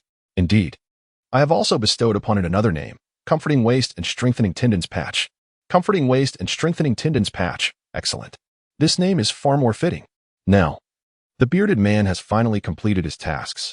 He washed his hands thoroughly and approached from a corner of the courtyard, counting a handful of money. He smiled as he handed it to Qin Dongfang. All right, brother. This 5 yuan is for the fur of the yellow weasel. He then turned around and pointed to the tattered burlap sack that Qin Dongfang had brought, saying, I have already flattened and dried the 9 pelts you prepared and packed them into the bag. A pleasant cooperation. Pleasant cooperation. Qin Dongfang replied, eager to accept the money. However, Bai Jingda raised his hand and addressed his nephew. Liberation. We can no longer collect the bold yellow weasel meat at the price of 5 yuan each. The bearded man was taken aback. Then how much will it be, uncle? The elderly Bai Jingda, already flushed with excitement, waved his hand decisively. Double the purchase price for my nephew, 3 yuan each.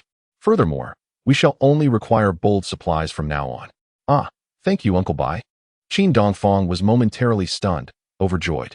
The elder, however, stroked his beard and chuckled. This is nothing. Once I produce the comforting waist and strengthening tendons patch using the secret recipe, if it truly benefits those suffering from, then Uncle shall provide you with a long-term dividend. We must not undermine the generous spirit of the bold. Qin Dongfang was again taken aback. This prompted him to give a thumbs up, exclaiming, Uncle Bai, you truly are a person of integrity. To be honest, I hadn't even considered accepting money. Huh? Bai Xiao could no longer contain herself and interjected. This time, she brought along her master, coming to the backyard. Enough, Qin Darren. You hypocritical fraud. You claim you weren't thinking of accepting money? I see you're merely using a fake recipe to flatter my grandfather, so he would raise the price of the yellow weasel. Bai Jingda's female disciple, in her 30s, frowned and shot a glare at Qin Dongfang, weakly supporting Bai Xiao's sentiment. Elder, please be cautious. This person clearly seems dubious. Before trying out his secret recipe, let us stick to the original purchase price.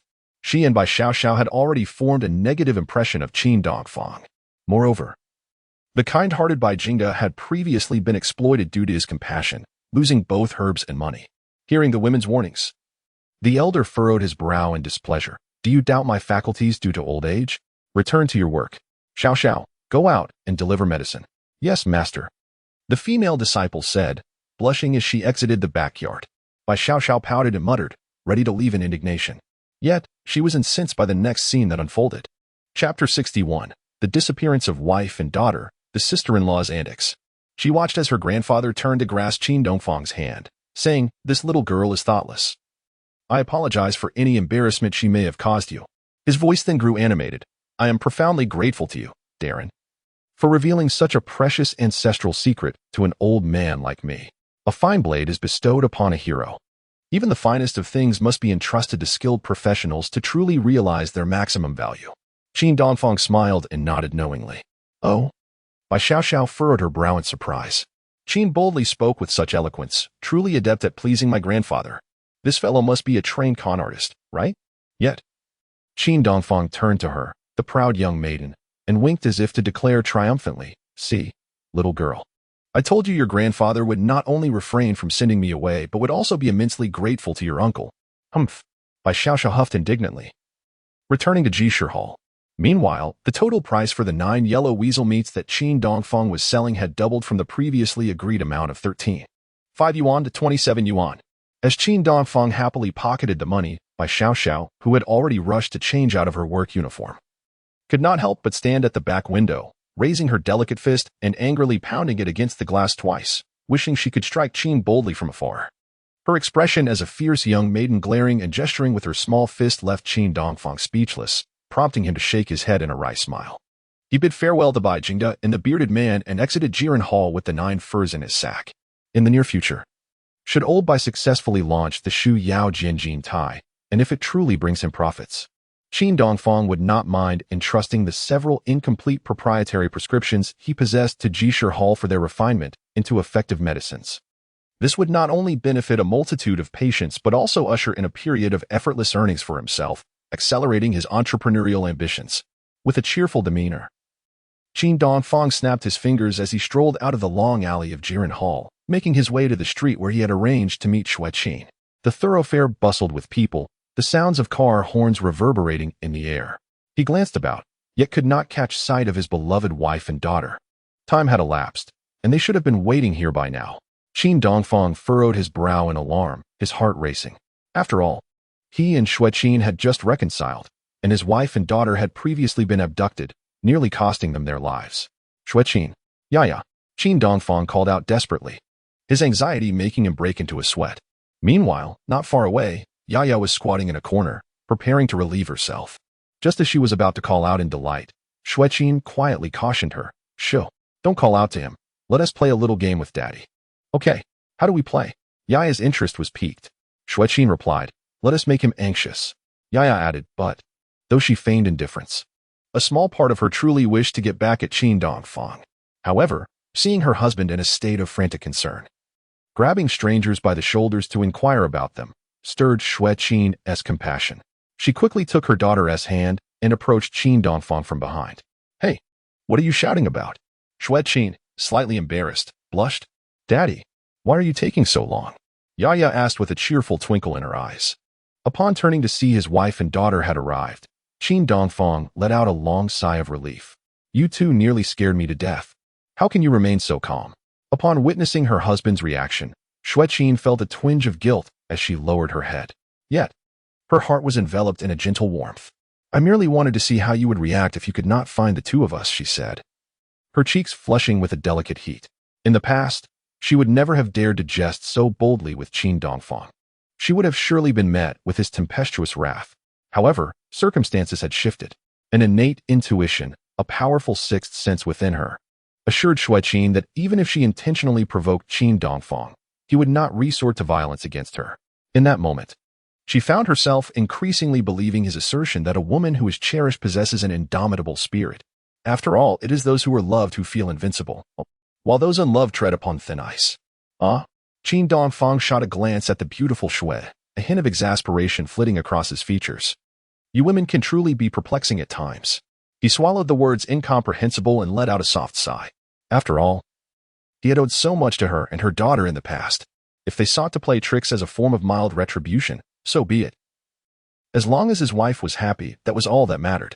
"Yaya and I had actually been plotting to frighten you to tears. Is that what you were about to do?" Xue Qin raised her gaze to meet his, her lovely eyes trembling as she replied softly, "How could that be?" With a forced smile, Qin Dongfang responded, "Am I truly the kind of man devoid of charm, incapable of playful banter?" Xue Qin delicately pressed her lips together, a faint smile of appreciation gracing her features. "Qin, you have truly undergone a transformation." Unexpectedly, Qin Dongfang added with a mischievous grin, "Next time, I shall play a game of hide and seek with my wife, taking Yaya away for 6 months without returning. You wouldn't dare." Xue Qin quickly cradled her daughter in her arms, her eyes wide with alarm. "It's merely a jest," Qin Dongfang said, momentarily taken aback. He contemplated reaching out to comfort his beloved wife, but was distracted by an unpleasant odor emanating from himself. His arm, once poised to embrace her, fell gently to his side. "Mama, look, I have a delicious drink that you bought for me," Yaya exclaimed, clutching a small bottle of inexpensive soda. With only a bit remaining, the thin, transparent plastic bottle was shaped like a gourd and contained pink soda, priced at merely 5 cents. The dutiful Yaya offered the bottle to Qin Dongfang, eager for him to taste it as well, but he hesitated, feeling it was insufficient for a proper sip. Yaya eagerly finished the soda herself, yet was reluctant to discard the bottle. "Mama, can you save the bottle for me? We can use it to make urine drink when we get home." In the neighboring household, young Liang had already mastered the art of concocting elaborate urine drinks using saccharin and food coloring mixed with well water. He would bottle his homemade soda in a cleaned liquor bottle, utilizing a hollow straw to sip it with delight. Typically, only close friends like little Maya could share a sip for free, while those less acquainted with Liang were not even permitted a taste. This distinction gradually solidified his reputation among the children of Yunyang village as an inventor, the king of urine drinks, and a man of considerable standing. Thus, Yaya is also preparing to return home to engage in her inventive pursuits, much to the astonishment of her social circle. Indeed, Yaya is exemplary in her frugality and household management, even reluctant to discard a small plastic bottle carelessly. Xue Qin, smiling, praised her as she placed her daughter on the ground.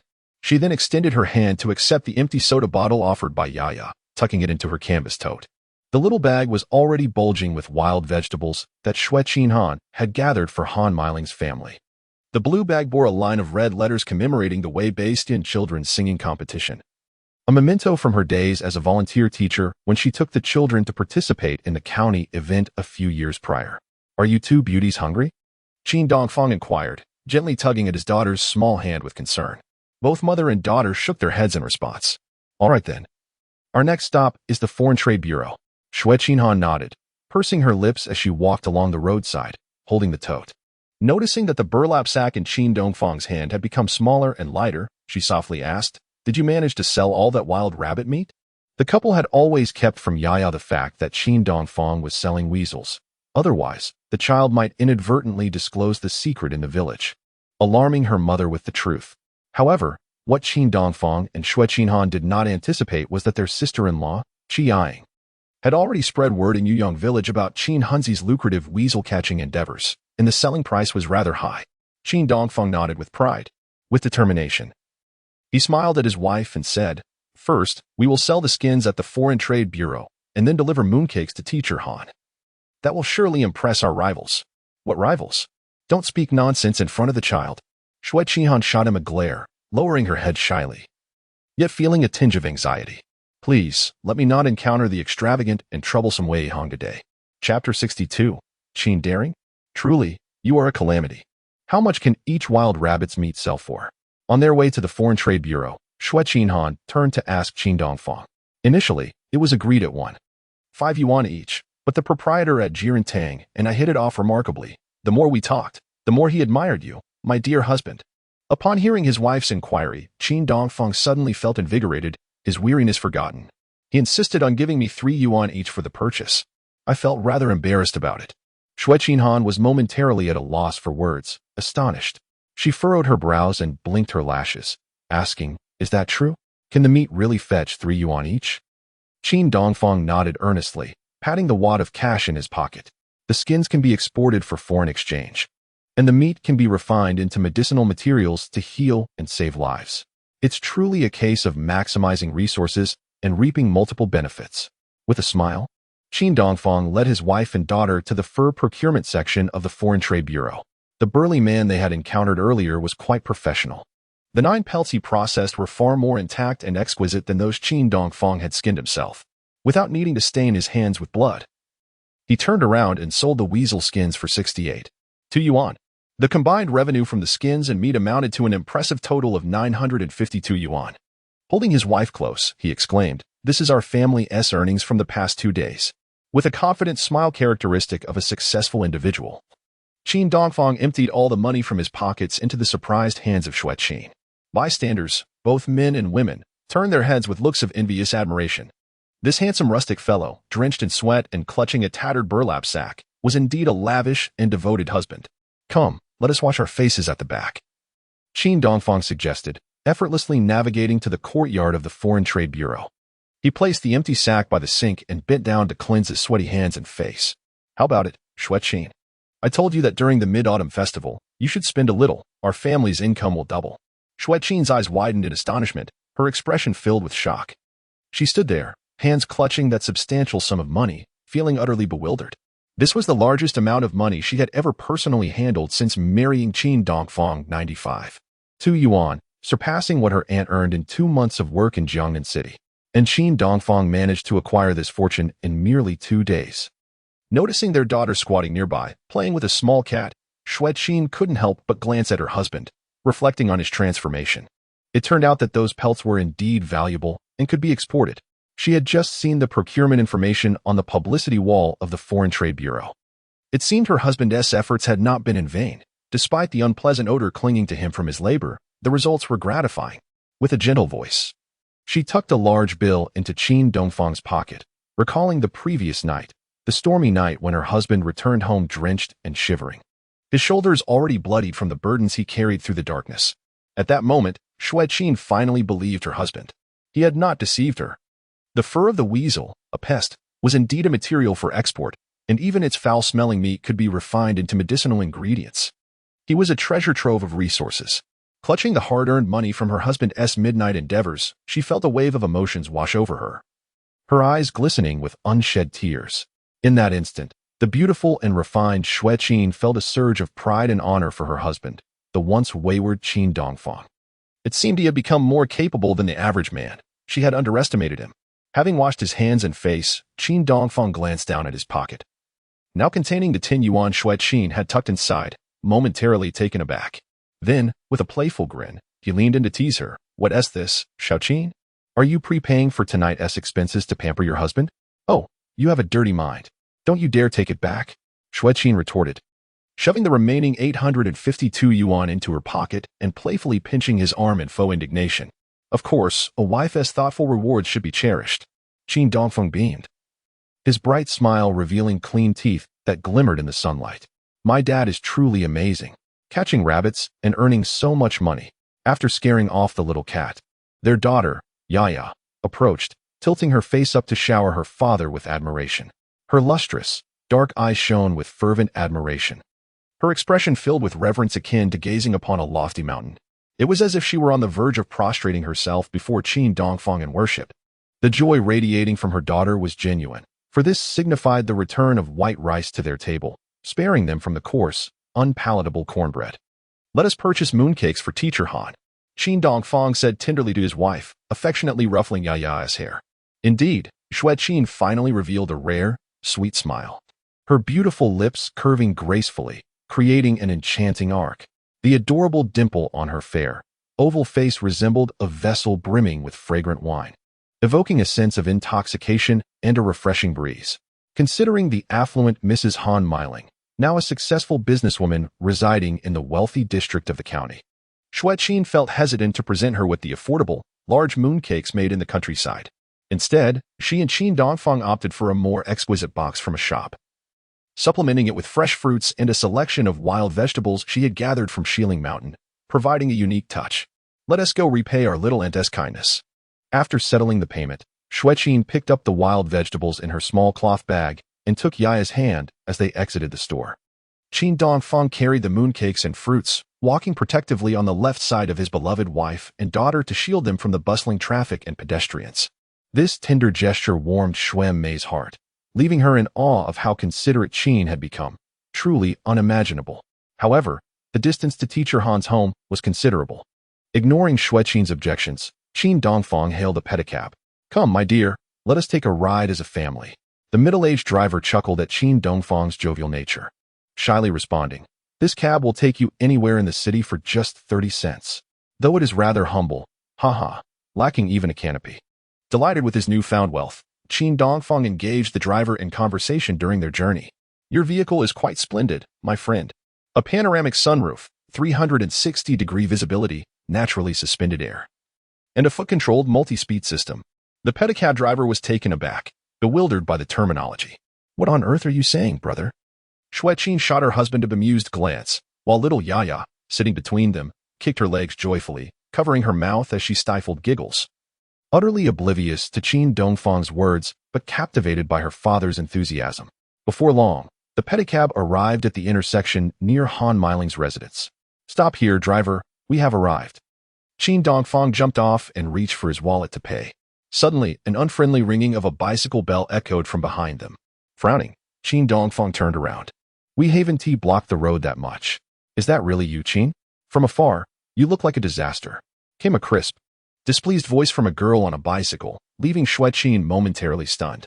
The beautiful girl riding towards them had a bundle of herbs hanging from her bike handle, none other than Bai Xiao from Jirantang Pharmacy. Why is this fellow everywhere? She, donning a pair of exquisite phoenix shoes akin to those of the charming widow Bai Liping, scoffed and uttered this remark before brushing past Qin Dongfang. Her words dripped with resentment and disdain. "Hey, you little imp, how dare you speak to your elder in such a manner?" Qin Dongfang frowned, casting a glance at Bai Xiao's retreating figure. Internally, he cursed. "Who among us is the real troublemaker? Bah, and who do you think you are, the silver-tongued swindler?" Bai Xiao, mounted on her bicycle, called out coldly without looking back. Xue Qin was about to lift Yaya off the tricycle when she halted. Taken aback by the peculiar exchange between the two, "Qin Dongfang, who is that lovely young lady?" she inquired, her brow furrowing, her tone growing somewhat frigid. "And she even knows your nickname, Qin Darun. What exactly have you deceived her about?" With a soft sigh, Qin Dongfang first lifted his daughter down from the tricycle. Once the tricycle driver had turned away, he bent down to pick up the gift bag. A wry smile gracing his face as he remarked, "That charming girl is the granddaughter of Mr. Bai from Jirantang," further affirming another truth. "Really?" Xue Qin's dark brows knitted tighter. "So you've already struck up a rapport with the boss's granddaughter on your very first visit to Jirantang? Children shouldn't be overly indulged. The more they are, the more unruly they become. She has clearly been spoiled by her parents." Just as Qin Dongfang concluded his assessment of Bai Xiao, he noticed the young girl cycling into a grand mansion ahead. Indeed, it was the residence of Han Miling. Qin Dongfang's brow furrowed slightly, a hint of perplexity crossing his features. As Xue Qin pressed for further details, he explained to his wife, "I just went to Jirantang to sell some wild rabbit meat and found myself in delightful conversation with the owner. Old Mr. Bai didn't give us special treatment. He doubled the purchase price. Well, and then?" Xue Qin turned to scrutinize his face, trying to discern if he was being truthful. "Then that young lady thought I was merely sweet-talking to swindle her grandfather's money, which is utterly unreasonable." "Oh. However, your eloquence has indeed improved since the past," Xue Qin replied, a look of relief washing over her features as she mused. Internally, she exhaled a sigh of relief. "I was worried you had deceived that young lady's feelings." A little over 100 meters ahead stood the villa belonging to Han Miling, a private courtyard exuding elegance. With a fish pond at the rear and a garden in front, the impressive 3-story Western-style house, alongside the red Xiali car parked at the entrance, signified the owner's extraordinary status. In an era where even bicycles were considered significant possessions, cars fetched astronomical prices. A small Hongqi could cost around 200,000, while an ordinary Santana was about 180,000. The cheapest models like the Alto and Xiali still commanded prices between 70,000 to 80,000.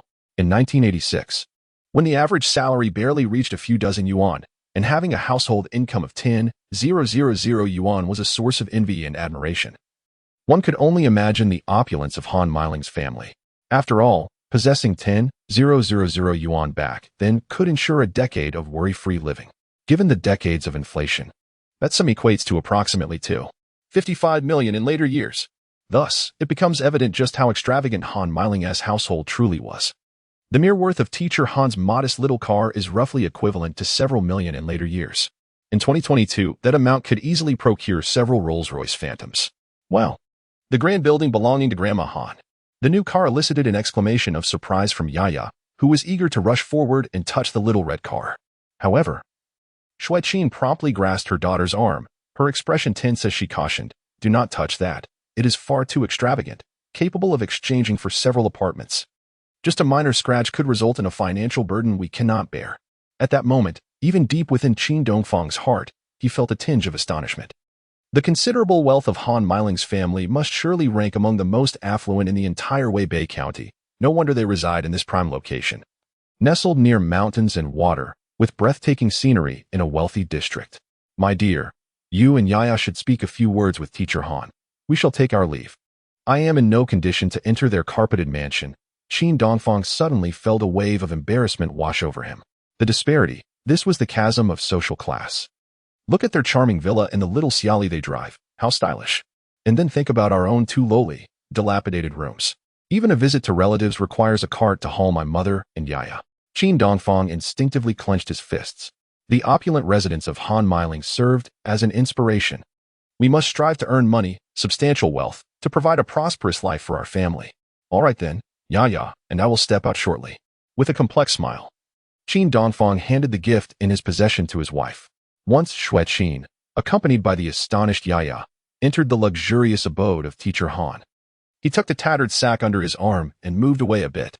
He raised his gaze to admire the nearby mountains and lakes, contemplating a smoke. Oh, little fellow. Are you not coming in now that you've reached the door?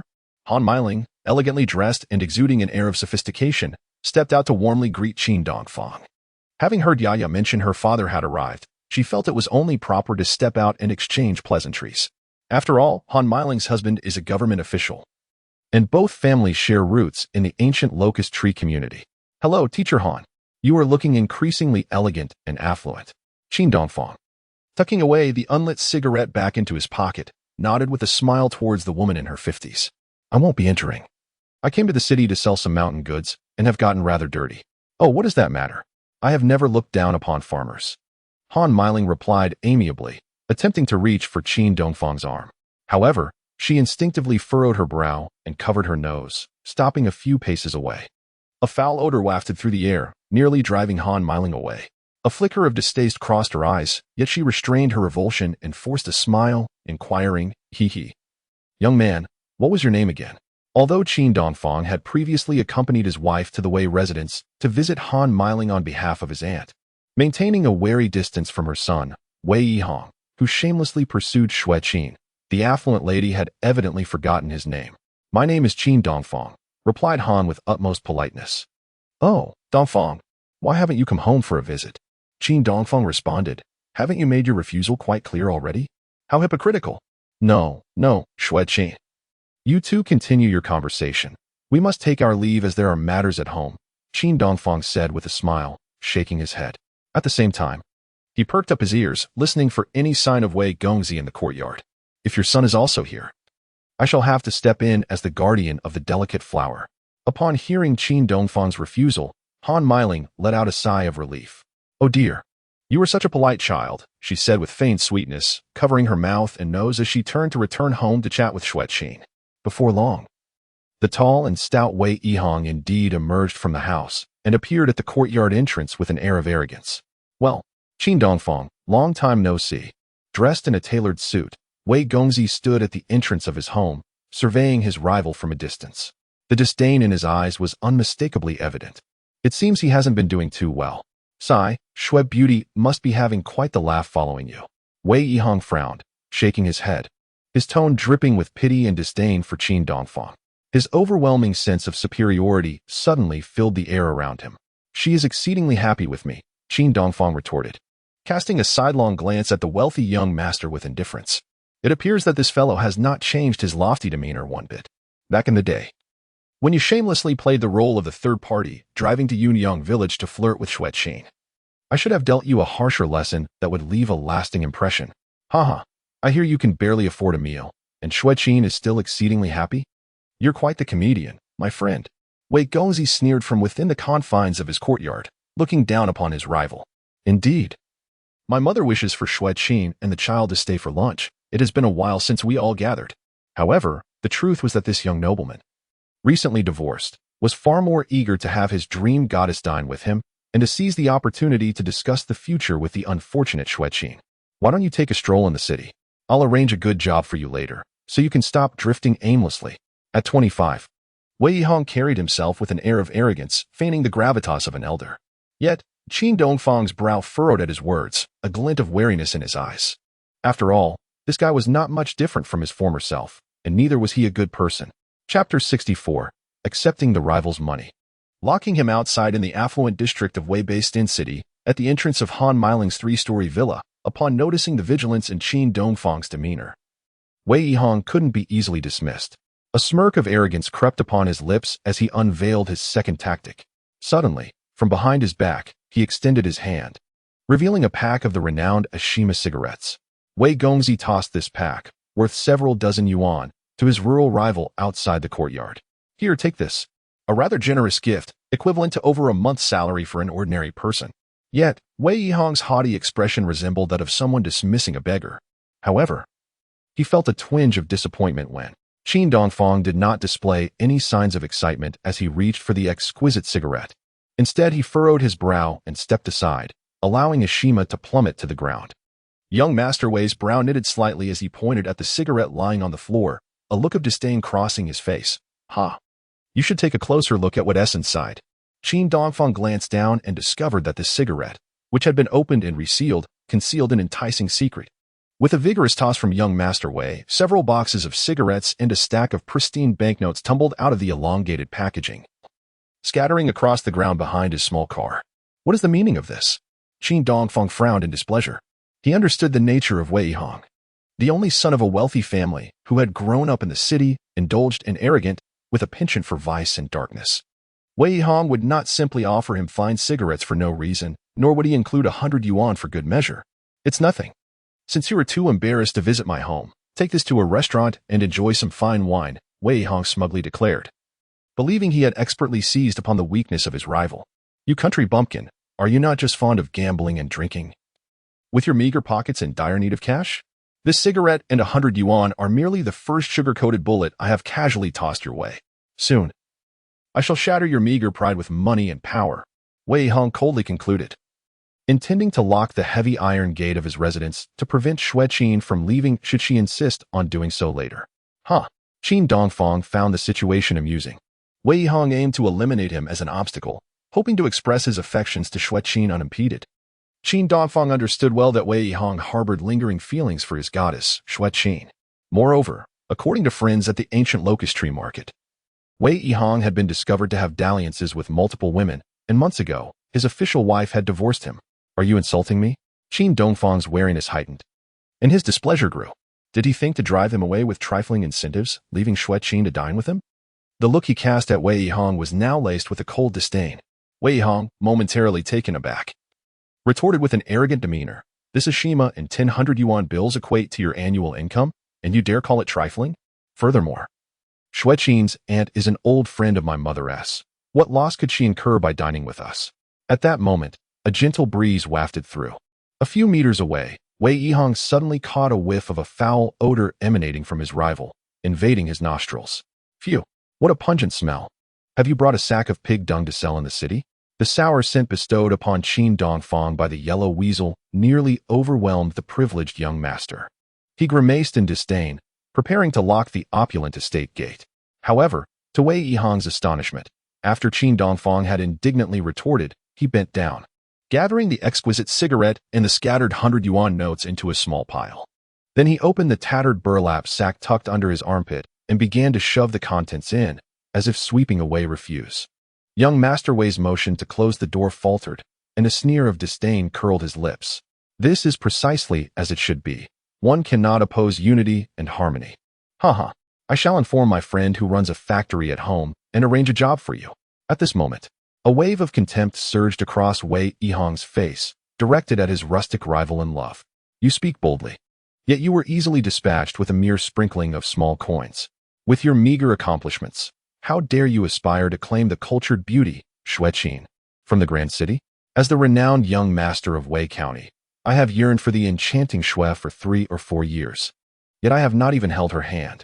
Damn, why should a simpleton from a mountain village snatch my goddess away? Xue Qin ought to have been mine. Wei Yihang's heart swelled with jealousy, yet he also felt a sense of triumph. Fortunately, Qin Dongfang, lacking ambition, had soon been subdued by him. This meant that the aloof and graceful Xue Qin was drawing ever closer to him. However, just as Wei Yihang's heart burned with fervor, he observed that after Qin Dongfang placed the cigarettes and money into the tattered sack, he showed no intention of leaving. Instead, He stepped forward through the imposing iron gate guarded by the stone lion of the Wei residents and called out joyfully, "Xue Qin, Yaya, it's time to go home. My treasures." His voice resonated with happiness and warmth, hinting at unabashed displays of affection. Wei Yihong staggered in shock. "Hey, wait a moment, Qin Dongfang. I need to make a call to my aunt." Xue Qin's sweet voice floated down from the second-floor window. The Han family had a telephone, and it was Han Lao Shi who had suggested that she and Xue Qin call her aunt in the distant Jiangnan. "What do you mean, Qin scoundrel? Get out of my way," Wei Yihong roared, his anger rising as he attempted to shove his rival back out the door. Seeing young Master Wei's flustered state, Qin Dongfang shifted slightly to the side at the entrance. Wei Yihong, unable to halt his momentum, stumbled and charged right out of the great iron gate. "Ah, damn it," he muttered indignantly as he landed on his own red Xiaoli car. Just as he was about to turn back and instruct his friends at home to expel Qin Dongfang, he witnessed his rival's audacity once more. After brazenly entering the courtyard, Qin Dongfang casually locked the great iron gate with a resounding clang, leaving Wei Yihong stranded outside, alone in the wind, bewildered. Young Master Wei's face turned a shade of green with rage. "How shameless. You receive my money and fine cigarettes, yet you won't allow my wife to join us for a meal." Clenching his fists and stamping his feet, he trembled slightly with fury, then began to pound on the door. "Qin Dongfang, you bastard, open up." His two wealthy friends emerged from the living room upon hearing the commotion. "What is going on? Why is Yihong locked outside?" "This lowlife Qin Dongfang, you remain as destitute as ever, haha." One of the noble scions, a few years prior, had accompanied Wei Yihong to Yunyang in pursuit of Xue Qin, and had also suffered at the hands of Qin Dongfang. The two elegantly attired young gentlemen turned and glared at Qin Dongfang, stepping forward to open the door for Wei Yihong. Just as Qin Dongfang arrived at the entrance of the grand hall on the first floor, he was met with the sound of a pitiful sob emanating from within the room. "I won't touch it anymore. Please don't hit me." Without a thought for the tattered shoes upon his feet, which were hardly fit to tread upon such a luxurious carpet, Qin Dongfang rushed into the opulent living room of Han Miling's residence. Chapter 65, forcing Qin and I to play the piano. There he beheld a chubby boy clad in leather shoes and suspenders, glaring fiercely as he pushed his daughter away. The little rotund boy was of a similar age to Yaya, yet his robust frame dwarfed her slender figure several times over. Hey, stop fighting." Qin Dongfang's heart raced, and he hastily called out to intervene, but it was already too late. With a thud, Yaya was sent sprawling to the ground, tears streaming down her face. "Daddy," she cried, her voice choked with sobs. Qin Dongfang hurriedly bent down to lift his daughter, gently wiping her tears as he soothingly whispered, There, don't cry. Daddy's here." "What happened between you two?" The little boy was relentless, pointing an accusing finger at Yaya as he indignantly proclaimed, "This country bumpkin sister wanted to touch my grandma's piano. It's extremely expensive, do you understand?" Qin Dongfang frowned in annoyance. What did he mean by wanted to touch? How dare this little rascal be so audacious and rude? Recognizing the child's resemblance to Wei Yihong, he couldn't help but raise his voice in a thunderous roar, causing the chubby boy to tumble to the ground, his eyes welling up with tears. It was then that Qin Dongfang felt a sense of balance restored within him. "After all, I too am quite skilled at dealing with bullies."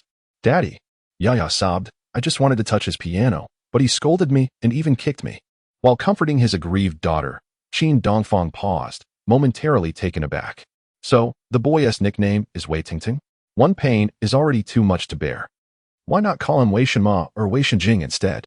Looking down at the young master Wei Tingting, and then glancing at Wei Yihong, who had entered the room with a stormy expression, he couldn't help but shake his head in exasperation. No wonder the little chubby boy's rough pushing seemed so familiar. It was clearly inherited from his father. Just moments ago, Wei Yihong had displayed his own boorishness in a similar manner. Truly, like father, like son. Yet, upon reflecting on the fact that Wei Tingting's parents were divorced, Qin Dongfang, though sympathetic towards his daughter's plight, could only offer a wry smile as he consoled her. "All right, Yaya, don't cry. Let us wipe those tears away." He then casually reassured her. "You want to play the piano, right? In the future, Daddy will get you a big, beautiful piano just like this one." "Really? Is that true?" The little girl's eyes, brimming with tears, sparkled with delight. "Of course, let us make a promise." Meanwhile, Wei Yihong and his companions were thoroughly amused by the tender exchange between father and daughter. Someone could no longer contain their laughter, turning to snicker. "That Yamaha piano imported from Japan could buy several of your families." The young Master Wei, clad in patched trousers and exuding an unpleasant odor, truly possesses an audacity akin to a toad yawning. Qin Dongfang lifted his gaze to a group of unfamiliar individuals, only to discover the enchanting Bai Xiao from Jiren Hall, standing outside, concealing her laughter behind her hand.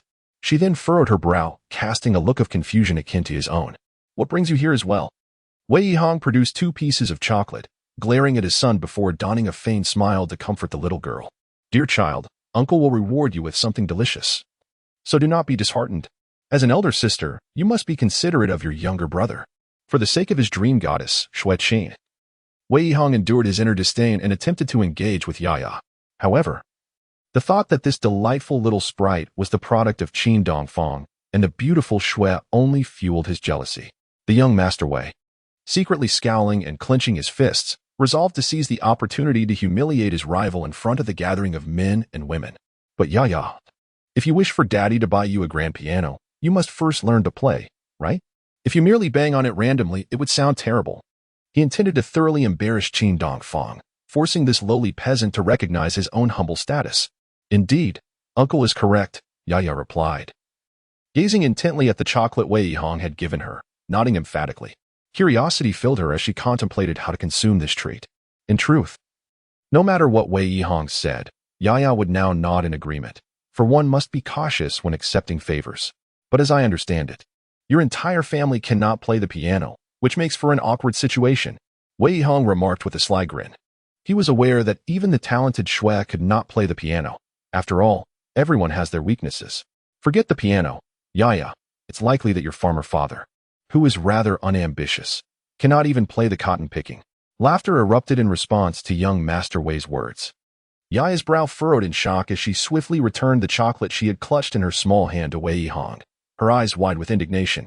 This strange uncle seemed rather unkind. So, even if Qin Dongfang manages to scrape together 20,000 yuan to purchase a grand and beautiful Yamaha piano like the one in my home, are you planning to simply display it without playing? Wei Yihong's jibes aimed at his rival grew increasingly piercing as he recalled past grievances with Qin Dongfang. Damn it. Back when I drove a jeep to your Yunyang village, hoping to get closer to Xue Qin, as soon as I parked, you and your thuggish friends would let the air out of my tires and threaten me with your fists. Today, on his territory, he aimed to humiliate Qin Dongfang thoroughly. At this moment, Bai Xiao gasped in astonishment. My goodness. Teacher Han's piano costs 20,000. Wei Yihong's mother, Han Miling, had once worked as a music teacher in their hometown for 2 years, although she had long since transitioned to business. Becoming the CEO of a company that sells health products, everyone still referred to her as Teacher Han. Upon hearing Wei Yihong publicly ridicule his entire family, Qin Dongfang was provoked. He gently set his daughter down and, with a faint smile, said, Yaya, be cautious as you ascend the stairs and check if your mother has finished her call.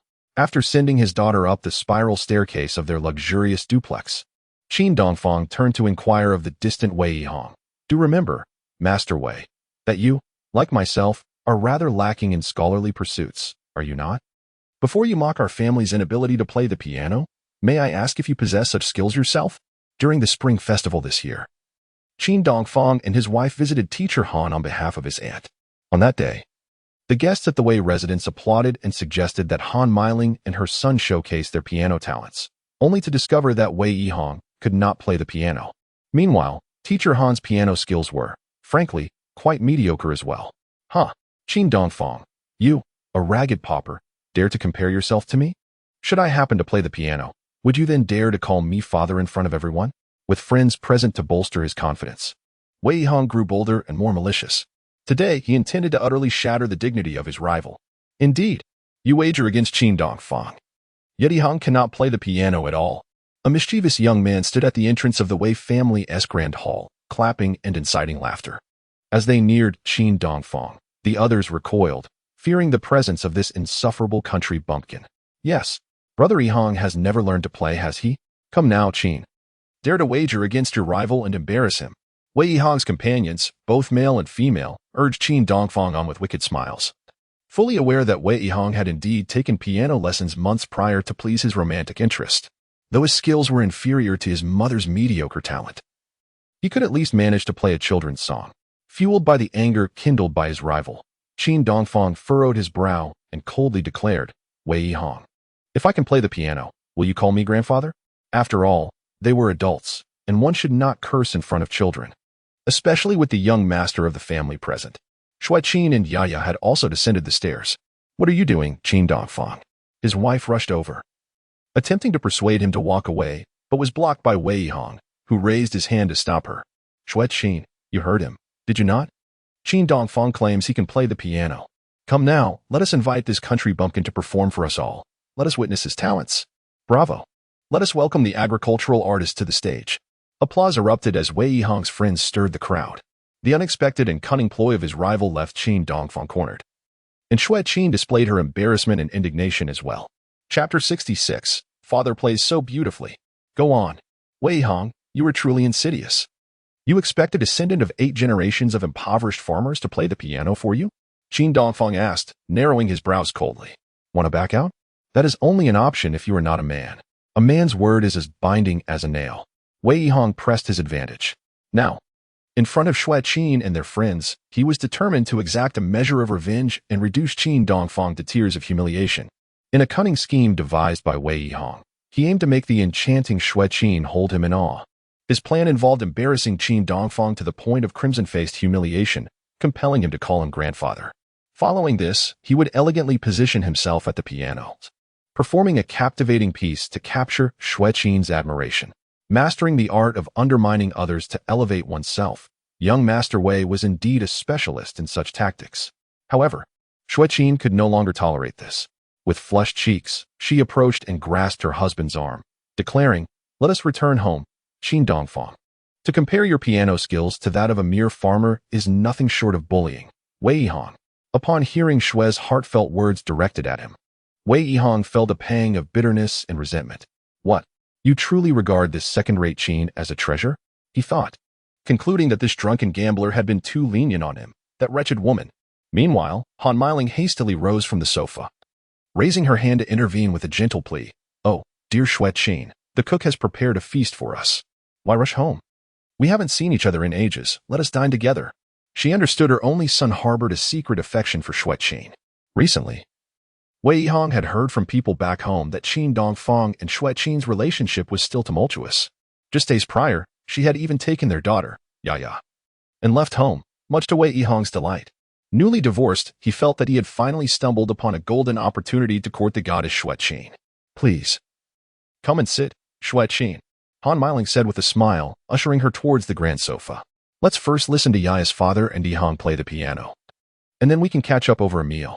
Qin Dongfang grimaced, casting a sidelong glance at Han Meiling, realizing her intentions were to assist her son in undermining him, seeking to render him a laughingstock.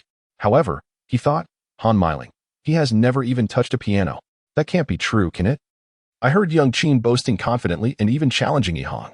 Qin Dongfang interrupted Xue Qin's awkward pleas with a clenched jaw, then coldly reminded his rival, all right. Don't forget the wager you just made. Wager? What wager? Wei Yihong scoffed mockingly. Unexpectedly, the straightforward Bai Xiao, standing outside, interjected with unwarranted enthusiasm. Oh, Manager Wei. What poor memory you have. If Qin is capable of playing the piano, you'll be calling him grandfather. Otherwise, he will call you father. Wei Yihong, serving as a department manager in the health supplement company established by his mother, felt the cold stares of those around him directed at the rather gleeful young girl. All right, Qin Mudlegs, commence your performance. Wei Yihong shot a glare at Bai Xiao before gesturing towards Qin Dongfang, insisting, but it must be a complete and respectable piece. If you succeed, I shall call you grandfather. If not, you shall call me grandfather. Qin Dongfang frowned, glancing at the gleaming black Yamaha piano not far away, before returning his gaze to Wei Yihong and making a hand gesture.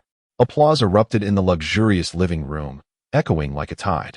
Wei Yihong, his mother, and their friends all wore expressions of mocking amusement. Xue Qin stood beside Yaya, positioned at the front of the couch, embarrassed and flustered. Her heart raced as she gazed at the disheveled man before her, a ragged figure with a sack tucked under his arm. In stark contrast to Wei Yihong and his affluent companions, Qin Dongfang appeared strikingly out of place and impoverished. Yet, he was the very man whom Xue Qin had once cherished deeply and also loathed fiercely. Known as Qin the Bold, he was a man who would go to great lengths to uphold the dignity of his fellow men, even if it meant engaging in a knife fight. At that moment, Amidst the derisive and mocking gazes of Wei Yihong and his entourage, Qin Dongfang slowly approached the grand piano. Everyone, including Han Meiling, wore expressions of disdain and contempt as they scrutinized him. Clad in worn shoes with small holes, Qin Dongfang made his way to the piano, studying it for a considerable time before awkwardly bending down to lift the lid. Xue Qin's eyes brimmed with tears, a tempest of anxiety and anger swirling within her. How could this man, a mere peasant, dare to challenge the wealthy young gentlemen and ladies? Was he not humiliating himself in front of her and Yaya? The multitude of keys, both black and white, dazzled his senses. Standing before the Yamaha, Qin Dongfang furrowed his brow, murmuring to himself in confusion. Suddenly, laughter erupted from a group of young men and women, including by Xiao Xiao, who doubled over in mirth. Xue Qin bit her lip, her legs giving way as she sank onto the sofa, embracing her daughter and shutting her eyes in despair. Her face flushed with a mix of urgency and embarrassment, tears nearly spilling forth. Yet, she understood Qin Dongfang's temperament. Once he engaged in a bet, there was no stopping him. "Daddy, play," urged Yaya, her voice trembling with anxiety as she clutched her collar, cheering for her beloved father. She believed that if he bravely seated himself at the piano and struck the keys with fervor, he could triumph over the unpleasant uncle. But this child, raised in Yunyang village, was blissfully unaware of the challenges posed by the 52 white keys and 36 black keys, which could produce a myriad of beautiful melodies, yet had consumed the lifeblood of countless piano masters and musicians. "All right, let us give it a try," Qin Dongfang said, turning to his daughter with a gentle smile. He bent down and lightly pressed a finger onto the keys. A resounding, melodious note filled the air. With another press, the tone deepened and resonated. "Wow, Daddy plays so beautifully. Keep going." Yaya clapped her hands timidly. At that moment, Wei Tung, a chubby boy in suspenders, shot her a scornful glance and derided. "You're just a silly country bumpkin. Anyone can play like that." His father, adopting a similarly haughty tone, furrowed his brow and taunted his rival. "I say, Qin the peasant, if you can't play, come over here and shout for my grandfather to take the stage." Wei Yihong's friends exchanged whispers of contempt, viewing Qin Dongfang as nothing more than a pitiable, laughable fool from the countryside. Xue Qin's delicate face flushed a deep crimson, reaching her ears, while Qin Dongfang paid no heed to the onlookers, murmuring to himself, "This wretched piano needs tuning." Undeterred by the disapproving expressions surrounding him, he placed the tattered sack tucked under his arm onto the carpet beside him and boldly took a seat at the piano. Today he was resolute. As he began to play, the melodious notes of the piano filled the air, resonating like a joyful chime. The audience gasped in astonishment, eyes wide with disbelief, hardly able to trust their own ears. In that fleeting moment, Qin Dongfang seemed to embody Beethoven himself. His long fingers, which previously seemed incapable of producing even the simplest sound, suddenly danced with dexterity across the keys, as if flowing effortlessly like water. The crisp and delightful piano melody emanated from the hands of the rustic Qin Dongfang, weaving a gentle stream of sound that flowed into the hearts of everyone present. A refreshing and serene sensation washed over them, reaching deep into their souls, evoking a sense of tranquility and beauty in life, as all their troubles seemed to dissipate. "How beautiful!" the audience whispered in hushed tones, their voices tinged with awe. Every listener felt as if they had been touched by a miraculous force. Wei Yihong and his companions were left utterly dumbfounded. "This is impossible." Wei Yihong's lips quivered in agony, yet in this inexplicably sacred atmosphere, he dared not raise his voice. Cradling his head in his hands, Wei Yihong felt as though his very hair might be electrified by Qin Dongfang's transcendent piano skills. His gaze toward his rival was one of sheer shock, as if he had encountered a ghost. Suddenly, his trembling legs buckled, and he collapsed like a rag doll before the coffee table, nearly banging his buzzing head against it. Seated on the sofa, Han Meiling was about to exclaim in surprise, but quickly covered her painted lips with her hand, unwilling to disturb Qin Dongfang's performance. In that moment, it felt as though the one seated on the piano bench was not the humble Qin, the impoverished vendor from the county, but rather the world-renowned composer, Beethoven, the original creator of F or Elise.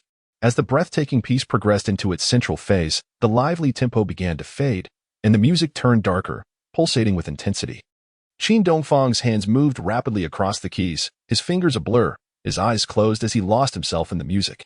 He reminisced about the youthful days when he first met his wife, the radiant smile of Xue Qin etched vividly in his mind. He recalled the tears he shed upon cradling his newborn daughter, the emotions of becoming a father overwhelming him. He also thought of his father, who had passed away unexpectedly. Yet, the poignant and heavy notes were merely a fleeting interlude within F or Elise. The melody soon returned to its overarching theme. A blend of exquisite beauty tinged with a hint of sorrow, a refreshing vivacity intertwined with an enigmatic power. The melodious chimes resonate with an invigorating spirit, casting aside all sorrows and rekindling a profound sense of confidence and hope in life. The sound of Qin Dongfang's piano flows like a crystal-clear spring, cascading from his fingertips. It meanders like a winding mountain path, full of twists and turns, yet it also surges forth like the mighty Yellow River. Majestic and enchanting as if it were a celestial symphony. As he struck the final note and rose slowly, the lingering echoes danced through the air, gently reverberating in the hearts of all present, creating a beautiful tremor. As the performance came to an end, a tranquil silence enveloped the room, so still that one could hear their own heartbeat. The audience, already entranced, found themselves on the brink of tears. Qin Dongfang bent down to retrieve the tattered burlap sack, once again tucking it under his arm. "This piece, F.R. Elise, is dedicated to my wife and daughter," he said, his lips curling into a smile that belied his years, gazing affectionately at Xue Qin and Yaya. It was only at that moment that Xue Qin, taken aback, furrowed her brow and rose from the sofa, tears glistening in her beautiful eyes as she looked at Qin Dongfang with astonishment and disbelief. How could he play the piano, apart from my small harmonica? He had never touched any instrument before. Xue Qin's mouth fell slightly open, her face etched with astonishment, while Yaya's cheeks flushed with admiration as she gazed up at her tall, slender father, clapping her small hands in excitement, momentarily at a loss for words. Han Meiling, Bai Xiao, and Wei Yihong, along with their elegantly dressed companions, all stood up, clapping in awe for Qin Dongfang. They had been utterly captivated. His piano performance had sent shivers down their spines and stirred their very souls, especially Bai Xiao and another fashionable girl in a lovely dress, whose faces were already streaked with tears, despite her prior disdain for Qin Dongfang. When the music reached its zenith, the emotional resonance between the performer and the audience transcended any notions of rivalry. "You can play the piano, Qin?" Han Meiling gasped, struggling to contain her overwhelming surprise. Though the excitement in her expression was unmistakable, this country boy was not merely a pianist, he was a hidden master of the craft. Han Meiling realized that Qin Dongfang's exceptional skill far surpassed her own as a former music teacher. Suddenly, Wei Yihong tumbled out the door in a panic, trembling as he stumbled over himself. "Hey!" Qin Dongfang called out, rushing to the entrance, but the rival had already vanished from sight. Bai Xiao watched him flee, pouting in frustration. Is he running away after losing a bet? What kind of person is that? Seeing Wei Yihong dash away faster than a rabbit, Xue Qin scoffed disdainfully. With a tattered burlap sack tucked under his arm, Qin Dongfang turned to Han Meiling and declared loudly, "Teacher Han, your son still owes me a call of Grandpa. Please inform him that a man must honor his bets. Otherwise, for every week he delays, I shall impose an additional charge of 7 yuan in interest." "Ah!" Han Meiling's well-maintained visage instantly flushed with a mix of crimson and ebony. "Oh dear Qin, young people can't be serious about such things in a fit of pique." Qin Dongfang merely scoffed disdainfully at her and chose to ignore her further. Instead, he bent down to lift Yaya into his arms, offering a gentle smile to the astonished Xue Qin. "Come, my dear wife, let us return to the village." With the astonished and admiring gazes of the onlookers upon them, he departed the Wei residence with his wife and daughter. Han Meiling, pouting, glared at Qin Dongfang's retreating figure, awkwardly following to see Xue Qin off. After a moment's hesitation, she picked up the exquisite candies she had prepared for Yaya in advance. When she escorted them to the roadside, Qin Dongfang's heart softened. Sighing softly, he cautioned, "Teacher Han, considering how well you treated Xue Qin's and in the past, and our shared roots in Guhua Tree, allow me to solemnly remind you of something." Han Meiling's brow furrowed slightly. "You must promptly cease your company's deceptive health product, the nourishing turtle essence, or you will soon face grave consequences." Recalling memories from his previous life, Qin Dongfang had pieced together the situation. The astute Han Meiling had concocted a fraudulent health supplement, the nourishing turtle essence oral solution, and had invested heavily in promoting it with glamorous star endorsements, launching a relentless advertising blitz on television. Over the past 2 years, it had sold like hotcakes both within and beyond the province, filling her coffers to overflowing. After all, the product she touted as enhancing beauty, prolonging life, and boosting immunity was, in truth, nothing more than overpriced red sugar water mixed with malt extract. Despite its exaggerated claims of being derived from wild turtle essence, it bore no relation to turtles whatsoever. This once prominent businesswoman of Wei Bay County would soon find herself imprisoned for fraud, her assets confiscated. Are you out of your mind, kid? In response to Qin Dongfang's well-meaning warning, Han Miling's eyes widened in fury, resembling a cat whose tail had been stepped on. Who dares to call me a fraud? You insolent country bumpkin. Just because my son failed to fulfill that trivial bet, you would dare to curse me with impending doom? Han Miling, who had always prided herself on her grace and elegance, was now blushing furiously, pointing an accusatory finger at Qin Dongfang. Transformed into an indignant and scornful woman. Qin Dongfang, what nonsense are you spouting? Xue Qin quickly tapped her husband on the back, frowning as she rebuked his impetuousness. Teacher Han and her son are thriving in their business. Earlier, while chatting at home, Han Miling had subtly praised her son, Wei Hong, to Xue Qin, boasting of how effortlessly he had sold the nourishing turtle essence throughout the province, making money as easily as raking leaves. Little did Xue Qin realize that the path to wealth for those two was already strewn with the blood and tears of deceived consumers. Faced with Han Miling's indignation, Qin Dongfang shook his head with a bitter smile. Teacher Han underestimated him. His curse was not born of a petty quarrel with anyone from her family. In truth, she was more aware than anyone of whether her health products had any genuine benefits. Accusations of fraud are indeed grave offenses. Before he could solemnly convey this warning, Han Miling violently hurled the bag of candies she had prepared for Yaya onto the ground. Goodbye. My home shall never welcome a country bumpkin like you again. Just because you can play the piano, you think you've achieved greatness. As she turned coldly to return to the courtyard, she added disdainfully, how could such a fine Jiangnan girl like Xue Qin marry a rural wastrel? A jealous fool who cannot stand the sight of others' wealth. How pathetic. Qin Dongfang sighed helplessly, shaking his head. Alas, if it rains from the sky, let her mother wish to sit in jail. Let her be. With that, he clutched the bag containing cigarettes and money, lifted Yaya, and departed. Xue Qin followed him, her brow furrowed. What is wrong with you today, Qin Dongfang? Teacher Han is, after all, a friend of my aunt, and she is from your hometown. Unable to restrain herself, she chastised her husband for his earlier rudeness. You can't just curse someone's company with calamity and accuse her of fraud. Do you think you possess the ability to predict such things? At that moment, Xue Qin too felt a pang of doubt. Could it be that Qin Dongfang's heart was truly so narrow? Just because that shameless Wei Yihong had run off after their bet, Qin Dongfang had turned his ire towards Han Miling and her son? She understood that her husband was utterly clueless when it came to the business world. Now, they had come to repay her aunt's favor from years past, only to provoke teacher Han's ire. Hearing Xue Qin's complaints, Qin Dongfang replied with a wry smile. It was precisely because of your aunt's favor that I wished to help Han Miling avert this disaster, but she refused to listen. How could you presume to know that she sells fake health products? You speak without thinking. Just as the three of them had walked a short distance, a clear female voice rang out behind them. Hey, Qin Dongfang. Wait for me, you country Chopin. It was by Xiao Xiao from Jirantang Pharmacy. With red-rimmed eyes, she pedaled her Phoenix bicycle, having chased after them from the Grand Way residence. Qin Dongfang, would you teach me to play the piano too? For the sake of my grandfather. Even at that moment, her fair, lovely face bore traces of tears. Bai Xiao Xiao was already filled with admiration for this young piano master. Huh, did you not call me a fraud? How have I suddenly become Chopin? Qin Dongfang, holding his daughter, turned in surprise. And no. Bai Xiao Xiao's cheeks flushed crimson as she steadied her bicycle, shaking her head vigorously. Since you can play such beautiful piano melodies, you must not be a bad person. I must have misunderstood you. I'm sorry. The sensitive beauty blushed and lowered her head in embarrassment. In this era devoid of internet celebrities and live-streaming influencers, it was abundant in artistic youth. Currently, the young men and women were enamored with poets, writers, and musicians.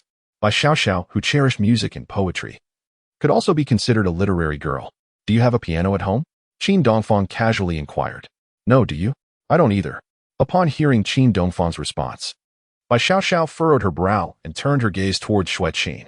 Yet, both women's expressions reflected the same bewilderment. How could Qin Dongfang have honed such astonishing piano skills without even possessing a piano? I have one. A young lady in her 20s, adorned in a dress and wearing high heels, stepped out of the Wei residence, calling out sweetly. With a bob haircut and carrying a red leather handbag, the fashionable woman gazed at Qin Dongfang with sparkling eyes and shyly greeted him. Hello, Brother Qin, I am Anshi, Wei Yihang's cousin. I have a zhujiang piano at home, and I would love to have you as my mentor. Let us discuss it later, Qin Dongfang replied curtly. Just a moment ago, you and your elegantly dressed companions were mocking me alongside Manager Wei. Now, you wish to curry favor with me? It's too late. After uttering these words coldly, he embraced his daughter and turned to leave with Xue Qin. Anshi watched his tall, slender figure retreating, clenching her delicate fist and murmuring, I understand that masters are often solitary, but I shall not give up on you. Qin Dongfang. By Xiao Xiao, her cheeks flushed, hastily pedaled after the family. Hey, Qin Chopin. Since we're on the way home, do you want me to give your beautiful sister-in-law a ride? Qin Dongfang, without turning around, replied, It's not on the way. You need to turn left ahead to return to the pharmacy.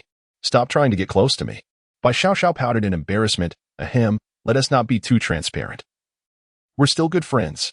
As she pushed her Phoenix bicycle alongside them, she curiously whispered, So, you and Wei Yihang are both relatives and rivals? Qin Dongfang glanced at the young girl but refrained from answering her question.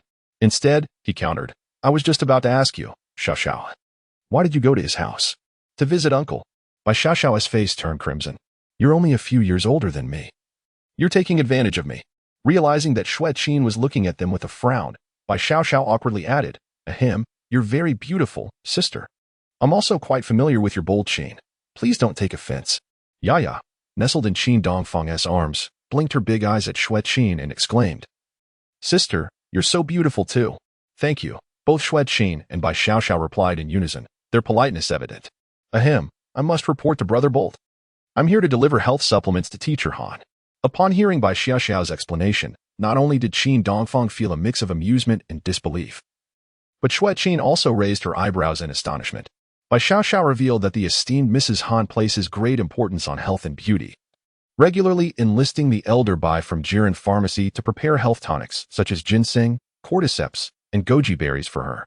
I bring these exquisite health supplements to Teacher Han periodically. Otherwise, how could her complexion and vitality be so radiant? Bai Xiao Xiao said with a smile, proudly lifting her chin. She then bid farewell at the intersection and rode back to the Jiren Pharmacy. How about it, my dear? I told you that the health supplements marketed by Han Meiling are merely deceptive products, didn't I? Qin Dongfang scoffed disdainfully. Xue Qin paused in her steps. Furrowing her brows and parting her lips, she fell into a state of astonishment. Chapter 69, Xue Qin's Vigilance. She must not allow him to pursue art. Indeed, Han Meiling and Wei Yihang, the mother and son duo, are themselves engaged in the production of health supplements. They even marketed that turtle essence oral solution as a miraculous elixir for beauty, vitality, and longevity. Yet, it is deeply ironic that even Han Meiling secretly consumes the precious traditional Chinese medicine from Jiren Tang for her own beauty and wellness. The truth is self-evident. Qin Dongfang must be correct. But how do you know that Teacher Han's company is on the brink of collapse? Xue Qin, bewildered, hurriedly caught up with her husband, her brow furrowed in inquiry. Because the mother and son have swindled too many people with their counterfeit health products, the consequences are inevitable. This is what is known as the cycle of cause and effect, with a predetermined outcome. Upon hearing Qin Dongfang's words, Xue Qin couldn't help but feel astonished and melancholic. Observing Teacher Han, who appeared so graceful and refined, it was shocking to realize that her family's quality of life was built upon the exploitation of consumers. With a soft sigh, she murmured, If it were me, I would rather live in perpetual poverty than build a life of wealth upon the suffering of others. Qin Dongfang. We shall not visit Teacher Han's family again. Indeed, we shall not, Qin Dongfang replied, his eyes gleaming as he nodded earnestly at his wife. On their way back from the affluent district to the county town, Xue Qin scrutinized her husband from head to toe, her expression filled with astonishment. But how is it that you suddenly know how to play the piano today? And your skill is quite astonishing. Upon hearing his wife inquire about this, Qin Dongfang straightened his chest and raised his head, his posture becoming more erect. Ahem. He cleared his throat and began to speak formally. It seems that my talent, akin to that of Qin Xiaobang, can no longer remain concealed. Xue Qin's heart-shaped face flushed slightly as she pursed her lips. Cease with the pretense and confess honestly. Now, the aura that Qin Dongfang exuded felt increasingly unfamiliar and enigmatic to her. You all think I have merely been indulging in wine, gambling, and frivolities in the past. Do you not? Xue Qin scoffed, shooting him a disapproving glance. Isn't that the case? Not entirely, he replied. I have a drinking buddy who is a music enthusiast from the neighboring county, and I often seek him out to discuss art. We have played on several cheap, dilapidated pianos that we purchased from the second-hand market. Really? Is that true, Qin Dongfang? Xue Qin expressed her disbelief. She found it hard to connect this rustic man with a passionate piano aficionado, much like the wealthy individuals who had just visited to deliver mooncakes to Han Meiling. Yet, in the depths of her husband's watery, bright eyes, there was already a glimmer of brilliance. The excuse that Qin Dongfang casually offered was, of course, far from the truth. In his previous life, after achieving great success, he sought to alleviate the pain of missing his deceased wife and daughter through cultivating hobbies as a means of distraction. Most of his leisure time was devoted to reading, learning the piano, and engaging in charitable work. The piano tutor hired at a high salary by Chairman Qin was a globally renowned musician. The piece he cherished, Elise, was played repeatedly, thousands of times, as it allowed him to express his longing for his wife and daughter. When his rival, Wei Hong, dared to challenge him to a wager on piano skills, it was akin to courting humiliation, a foolish endeavor. After all, young Master Wei could barely manage to play Twinkle, Twinkle, Little Star.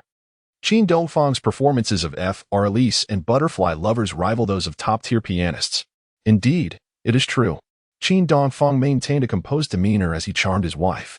My affection for the piano can largely be credited to my wife's musical influence. After all, you used to enjoy listening to music, and even played the harmonica.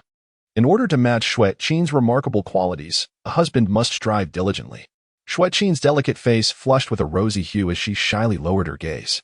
However, her heart could not help but regard Qin Dongfang with newfound admiration.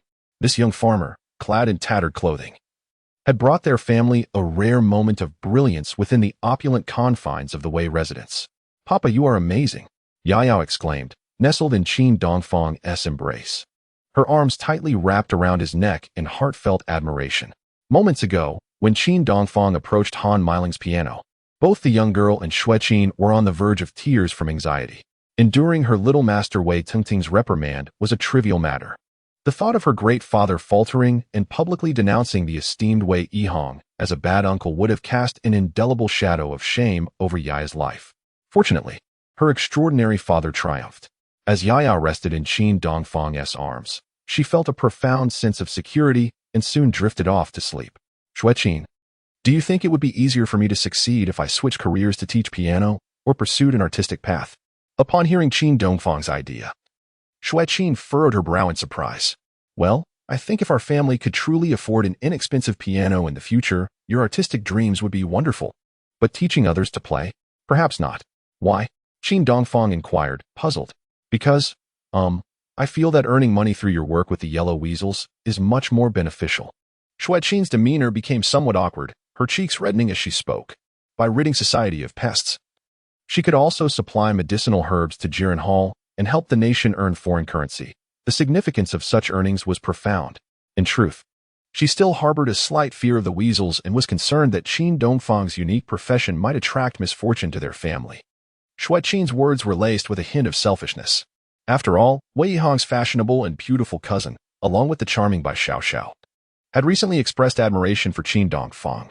The glimmer of fervor in those young heiresses' eyes as they gazed at him was unmistakable. Although Xue Qin, in her worn attire, was certainly not lacking in beauty or talent, she feared that should Qin Dongfang take on young and attractive female students, rumors would inevitably ensue. It was wise to guard against this rogue, for he was no paragon of virtue. Reflecting on this, Xue Qin couldn't help but shake her head, a self-deprecating smile gracing her lips. "Is it possible that I am now worried about him being taken away by another girl? This man, who had recently caused me such pain." She chuckled softly, finding humor in the absurdity of her concerns. Qin Dongfang turned to her, puzzled by her peculiar expression. He quickly deduced his wife's underlying thoughts from her flushed cheeks. Having just been reunited with his wife and daughter after his rebirth, he was reluctant to leave the warmth of Yunyang village and venture into the city. With a gentle smile, he pressed his lips together and said, "All right. Let us continue our journey home to hunt the pests, amass wealth, and purchase a grand piano for my daughter." His heart raced with excitement as he thought. If he could capture the elusive yellow weasel that had frequented Hu Xinger's home, he would indeed strike it rich. Earlier that day, the venerable Mr. Bai from Jiren Hall had mentioned that such a creature was a true treasure. Upon returning to the county town with his family, Qin Dongfang resolved to take his wife and daughter to a quaint little restaurant to celebrate. Today, he had sold the yellow weasel for 95 yuan, and had also earned 100 yuan and a pack of premium Ishima cigarettes from a wealthy rival. This trip to the county was truly worthwhile. At that moment, a voice of surprise erupted from the roadside. Dongfang? How come you were in town? Qin Dongfang furrowed his brow and turned, wondering who would speak so disrespectfully, as if he were unworthy of entering the county town. In a small noodle shop, amidst whispers about Xue Qin, he recognized the voice calling him. It was Uncle Duzzy. Xue Qin, a shoemaker husband. At that moment, Qin Duzzy stood at the corner of a vegetable market, wearing a soiled canvas apron, enthusiastically waving at him. The expression on Uncle Duzzy's face was a blend of excitement and a hint of shyness. Qin Dongfang promptly turned to embrace his daughter, Yaya, and walked towards his little shoe repair stall. Uncle, so you are repairing shoes here, he said. Xue Qin also approached with a smile, greeting Qin Duzzy with a nod, and directed her attention to their now awake daughter. Quickly, call him Grandpa. Little Yaya, having been set down by Qin Dongfang, beamed as she observed the shoemaker, who was in his 40s. Grandpa, you are so dirty. Xue Qin shot a disapproving glance at her daughter. Although somewhat grimy, Uncle Dizzy's teeth were remarkably white. Yaya, possessing a modicum of emotional intelligence, added, Oh, my beautiful granddaughter knows just what to say. She is quite charming. The frail Qin Dizzy bent down to gaze at Yaya, revealing a genuine smile and a set of pearly white teeth. He wished to stroke the little girl's cheek, yet hesitated, knowing his rough hands were far too grimy. In his left hand, he held a half-eaten bun made from a mixture of cornmeal and white flour, stuffed with dark, salty pickled vegetables. The yellowed, cold bun appeared quite hard, likely prepared by Xue Qin as his rations. This grandpa title must come with a reward. Here, little granddaughter, take this to buy some candy. Qin Dizzy said with a smile, pulling a few coins from his coat pocket and bending down to offer them to Yaya. It was a couple of crumpled 1 mao bills and a 5-fin note adorned with an image of a large ship. This modest sum represented the entirety of Qin Dizzy's earnings for the morning, as there was considerable competition among cobblers in the town. Having passed the age of understanding without children of his own, he harbored a genuine affection for children, especially since Yaya was both beautiful and sensible. The little girl longed for the 2 mao, yet hesitated to reach out for it. Instead, she looked up with her round, sparkling eyes toward her mother.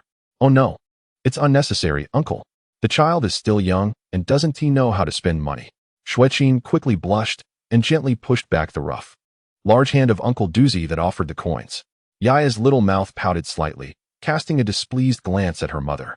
Naturally, Xue Qin was well aware of this. Her greedy daughter would rush to the small shop to buy a piece of candy, even if she had but a single cent. Yet, she could not bring herself to take the hard-earned money of Uncle Duzzy, a kind-hearted neighbor from Yunyang village, who spent his days under the sun, earning barely a few coins. Take it, do not disdain its smallness. It is not every day I encounter your family in the city. The honest Qin Duzzy, his face flushed with urgency, insisted on giving the child some pocket money. Qin Dongfang settled onto a small stool in front of the shoe stall and turned to his daughter with a smile, saying, Then accept it, Yaya, and quickly thank Uncle Duzzy for his generous gift. The little girl paused momentarily, timidly accepting the handful of coins dampened with sweat, tightly gripping them in her small hand. Thank you, Uncle Duzzy, you are truly generous. Oh, this little mouth is indeed sweet. Qin Duzzy smiled broadly, genuinely pleased. Generous? I lack the means to earn a fortune. Otherwise, I would gift little Yaya a red tractor. Uncle Duzzy was referring to a 1 yuan bill, adorned with the image of a dashing female driver operating an Eastern red tractor. He spoke with a smile and then took out the small stool behind him, inviting Xue Qin to sit and rest. I'm not tired, Uncle. You should sit down. Is this how you manage your lunch?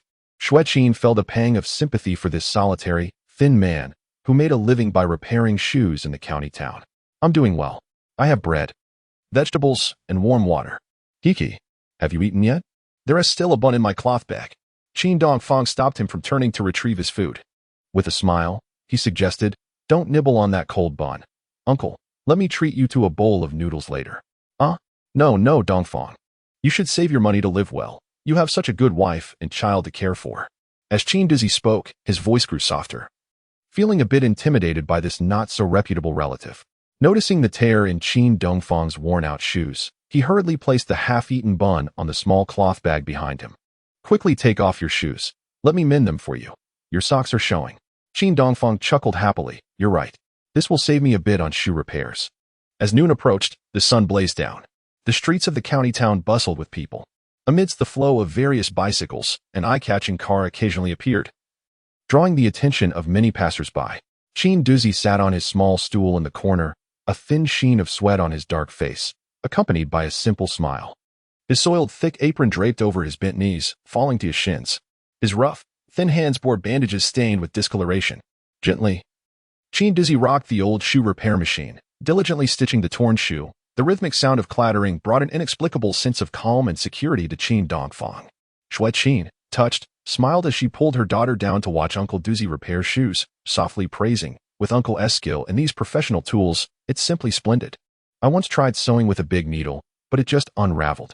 Once the shoes were repaired, Qin Dongfang sat on a small stool to put them on, insisting on treating Uncle Dongfang and his family of three to a meal. When the latter expressed reluctance, he glared at the shoemaker, threatening, "Do you not show respect to your nephew?" Ultimately, the timid Uncle Dongfang acquiesced to Qin Dongfang's command. His face flushed with embarrassment as he entrusted his shoe repair stall to a familiar lady selling peanuts nearby. With that, Qin Dongfang seized his arm and led him to a nearby noodle shop. "Today, Uncle treats you all to noodles," Qin Dongfang declared earnestly, his teeth clenched. "You dare." Qin Dongfang's retort caused the man's lips to twitch nervously. Soon, they ordered 3 bowls of fragrant shredded pork noodles, accompanied by a plate of scrambled eggs with tomatoes. As Qin Dongfang lowered his head to eat, he could not help but gently persuade the earnest neighbor sitting across the small table. "Uncle Dongfang, I believe it would be better for you to stay home. How much can you truly earn?" He understood that the financial situation of Uncle Dongfang and Xue Qin was rather modest within the village, especially since they did not have children to raise. Their once beautiful fields lay fallow, cultivated by others, and he questioned how a man like Uncle Dongfang could feel satisfied with such a state. In this moment, as he looked at Uncle Dongfang, Qin Dongfang recalled memories from his past life. The couple, who were unable to conceive, desperately yearned for a child to avoid leaving their lineage extinct. Thus, they resolved to borrow the seed of another man. However, their family faced a tragic fate. Xue Qin's attempt to secure a good seed failed, and the scandal soon spread throughout Yunyang village. She endured scorn from the village head's wife, as well as abuse from her in-laws. Ultimately, in her shame and anger, Xue Qin took her own life. Uncle Dongfang, succumbing to mental distress, vanished from Yunyang village without a trace. The traditional belief that having no heirs is the greatest disgrace ultimately led to their destruction. Having been reborn, Qin Dongfang now foresaw the future of this family and felt compelled to intervene and prevent the impending tragedy. However, his well-intentioned advice left Uncle Dongfang in stunned disbelief. "What? Our land is fallow." Sitting at the rickety table, Uncle Dongfang trembled in shock, nearly toppling from his stool. Xue Qin was equally perplexed. She turned to glare at her husband, reproaching him softly. "What nonsense are you spouting? Aunt Dongfang tends to the land splendidly. Moreover, during busy farming seasons, Uncle always returns to help." Little did she know that when Qin Dongfang referred to the fallow land, he was alluding to the hidden plight concerning the beautiful Xue Qin. Uncle Dongfang gasped in horror, his dark, gaunt face turning crimson. Truly, there are no walls that do not let the wind through. The scandal of Xue Qin seeking a child through another healthy man had surfaced far too swiftly. After all, he was acutely aware of the absurdity that had been agreed upon between the shoemaker and his wife. As he furrowed his brow in astonishment, an unsettling realization dawned upon him. Uncle Dongfang, overwhelmed by shame, lowered his head. Qin Dongfang, while urging Uncle Dongfang to enjoy the delicious noodles while they were still warm, whispered, "But rest assured, some matters are best kept between us. Cough, we are exceedingly grateful to you, nephew Dongfang. However, there are certain things I find too embarrassing to discuss," Uncle Dongfang replied. Starving, Qin Dongfang slurped up the delectable meat noodles while encouraging him. "What is there to be ashamed of? If there is an issue with your land, seek out an expert for prompt treatment. If that disgraceful method were to spread, you and Aunt Xinga would never hold your heads high again, and it could lead to dire consequences." Uncle Dongfang buried himself in the fragrant meat noodles, his expression more sorrowful than one taking medicine. His face flushed crimson as he sighed and shook his head. "Alas, how do we even address such a problem? Besides, we lack the funds to consult an expert." Xue Qin furrowed her brow. Her actions of feeding Yaya momentarily halted. She turned, puzzled, to the two men. Is there truly a need for exorbitant fees to seek expert treatment for a problem with the fields? Were they exchanging some secret signal? Qin Dongfang, devouring a bowl of noodles, helped himself to a few bites of egg. recalling the amicable relationship between his father and Uncle Dizzy's father during his father's lifetime. Qin Dongfang made a decision that would inevitably alter the fate of the Duzzy family. He bent down to pick up the foul-smelling, empty burlap sack beneath him. To the astonished gazes of Xue Qin and her mother, he pulled out a brand-new bundle of cash. Then, placing the money on the worn-out little dining table, he spoke with deep emotion. "Uncle, when I married Xue Qin, I was financially strained, and Aunt Xinger kindly came to lend me 8 yuan. I understand this was a heartfelt decision made by both of you. I won't bother with further thanks. Today, I lend you 100 yuan to see a doctor. Oh, and do visit the Jiren Hall in our county to see Old Master Bai. Mention my name for a discount." Uncle Duzzy's eyes turned red. His nose tinged with emotion, his voice trembling. Suddenly, he leaned over the small table, his shoulders gently shaking. "I never expected you to be such a kind-hearted person. Just like my brother Yuliang." Qin Dongfang replied, "I cannot accept your praise. My reputation as a second-rate scoundrel is already well known. When his father, Qin Yuliang, was alive, Uncle Dizzy held him in great esteem, constantly addressing him as brother. Qin Dongfang's father had a strong temperament and was genuinely upright, serving as a protective figure for the timid Uncle Dizzy in the village. Moreover, Uncle, if anyone dares to encroach upon your land, do not hesitate to tell me boldly. No matter who it is, I will help you deal with them." At that moment, Xue Qin grasped what her husband was referring to regarding the land. Although she seldom paid attention to village gossip and did not engage in idle chatter like other energetic women, she had heard of the infamous reputation of the elegant Aunt Xinger. Her fair and delicate oval face flushed crimson. "Cough, Yaya and I are full now. You and Uncle Dizzy take your time to chat. We'll go buy some candy," she said softly, feeling awkward, as she reached out to take Yaya from the small stool. "All right, Mama." The daughter was filled with exuberance as she exited the small noodle shop with Xue Qin. "Uncle, I am immensely grateful to you, Dongfang. What a fine nephew." Qin Duzzy wiped his tears with his sleeve, his eyes reddened. "But such a large sum. I truly hesitate to borrow it. Let me take just 50 for now. If that is insufficient, I will seek you out again. It is imperative that you receive proper treatment, Uncle. This matter profoundly impacts the future of your family. Indeed, were it not for the fear of extinguishing our lineage, my wife and I would not dare to take such a drastic step." Qin Duzzy nodded earnestly. Tears of shame, frustration, and heartfelt gratitude streamed down his gaunt face. He never anticipated that the generous benefactor extending a helping hand to him and his wife would be none other than Qin Dongfang, the well-known heir-to-well from Yunyang village. "But Dongfang, where did you acquire such wealth?" Qin Duzzy inquired with a furrowed brow, scrutinizing his altruistic neighbor, whose patched clothing mirrored his own. He had been away from his hometown for several days and had not heard of Qin Dongfang's newfound prosperity. "This is money I earned from a wealthy young master. Consider it a form of wealth redistribution. You need not worry, Uncle, I have plenty more." Qin Dongfang replied with a smile, placing 5 crisp bills into Qin Dizzy's pocket. He tucked the remaining 50 yuan into his own pocket before leaving the noodle shop. Subsequently, he retrieved a pack of Ashima cigarettes, a tribute from Wei Hong, intending to offer a pack to Qin Dizzy. No, Uncle does not smoke. You keep it for yourself." Qin Dizzy hastily declined, his face flushed. He marveled at how his nephew had truly turned his life around, now indulging in fine cigarettes. If only my elder brother Yuliang could see this, he would finally rest in peace. Your son, who was once prone to gambling, drinking, and fighting, has shown such loyalty and has now become quite capable. My dear nephew Dongfang, you are truly worthy of our utmost respect and loyalty. You will always stand by us in times of need." Qin Duzzy felt a torrent of mixed emotions as he bid farewell to Qin Dongfang and Xue Qin, watching the 3 of them depart. "Dongfang, where did you procure that 100 yuan today?"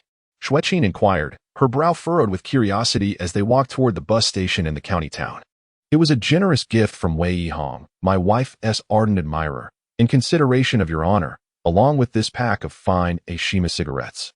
Qin Dongfang replied with a smile, gesturing toward the burlap sack tucked under his arm. Now that they were far from Wei's residence, he felt emboldened to reveal the truth about the money and cigarettes to Xue Qin. Otherwise, given her disposition, she would undoubtedly insist he return the items. "You truly have some nerve." Upon understanding the origins of the money and cigarettes, Xue Qin's face flushed with embarrassment. She rolled her eyes at him, realizing that such lavish gifts from the wealthy were not to be turned down. "I just have 10 yuan on me, which is just enough to buy new wheels for the cart. I hardly know what to say to you." In Xue Qin's heart, she had initially felt quite moved. Her husband, having turned his life around, had even thought to repay the kindness shown to them in the past by generously assisting Uncle Duzzy. Upon realizing the source of the awkwardness stemming from that 100 yuan, she now found herself in a state of distress and helplessness, caught in a situation that left her both amused and exasperated. This man of hers always seemed to tread unorthodox paths, a source of constant worry. As the family of three passed by a department store in the county town, Qin Dongfang, without hesitation, sold the Asmara cigarette tucked under his arm for a mere 40 yuan in cash. With a relatively low craving for nicotine, and given their current financial situation, Qin Dongfang was reluctant to indulge in such premium cigarettes. After all, transitioning from frugality to extravagance is a simple feat, but the reverse is a daunting challenge.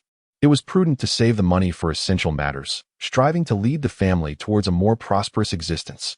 Chapter 72. The younger brother goes to relieve himself. Bai Liping weeps on their way to the county bus station. Darling, here is the 40 yuan for you.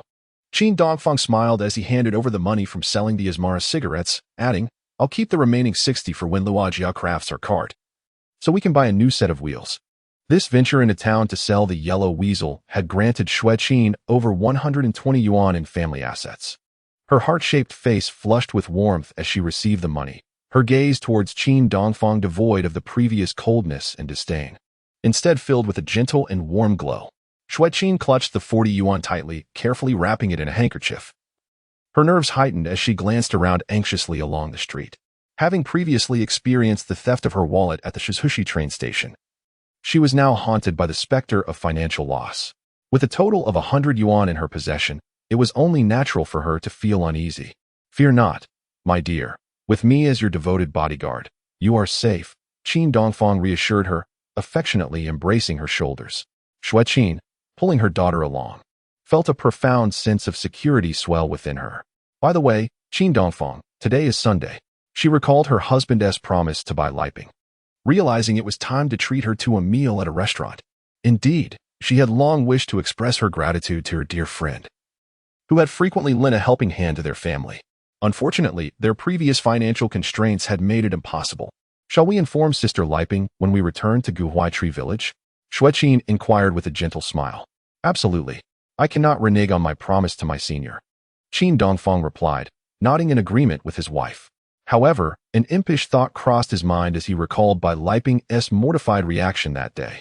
Unable to resist, he wrapped an arm around Xue Qin's slender waist and, with a playful grin, whispered, So, dear wife, do you have any free time this week?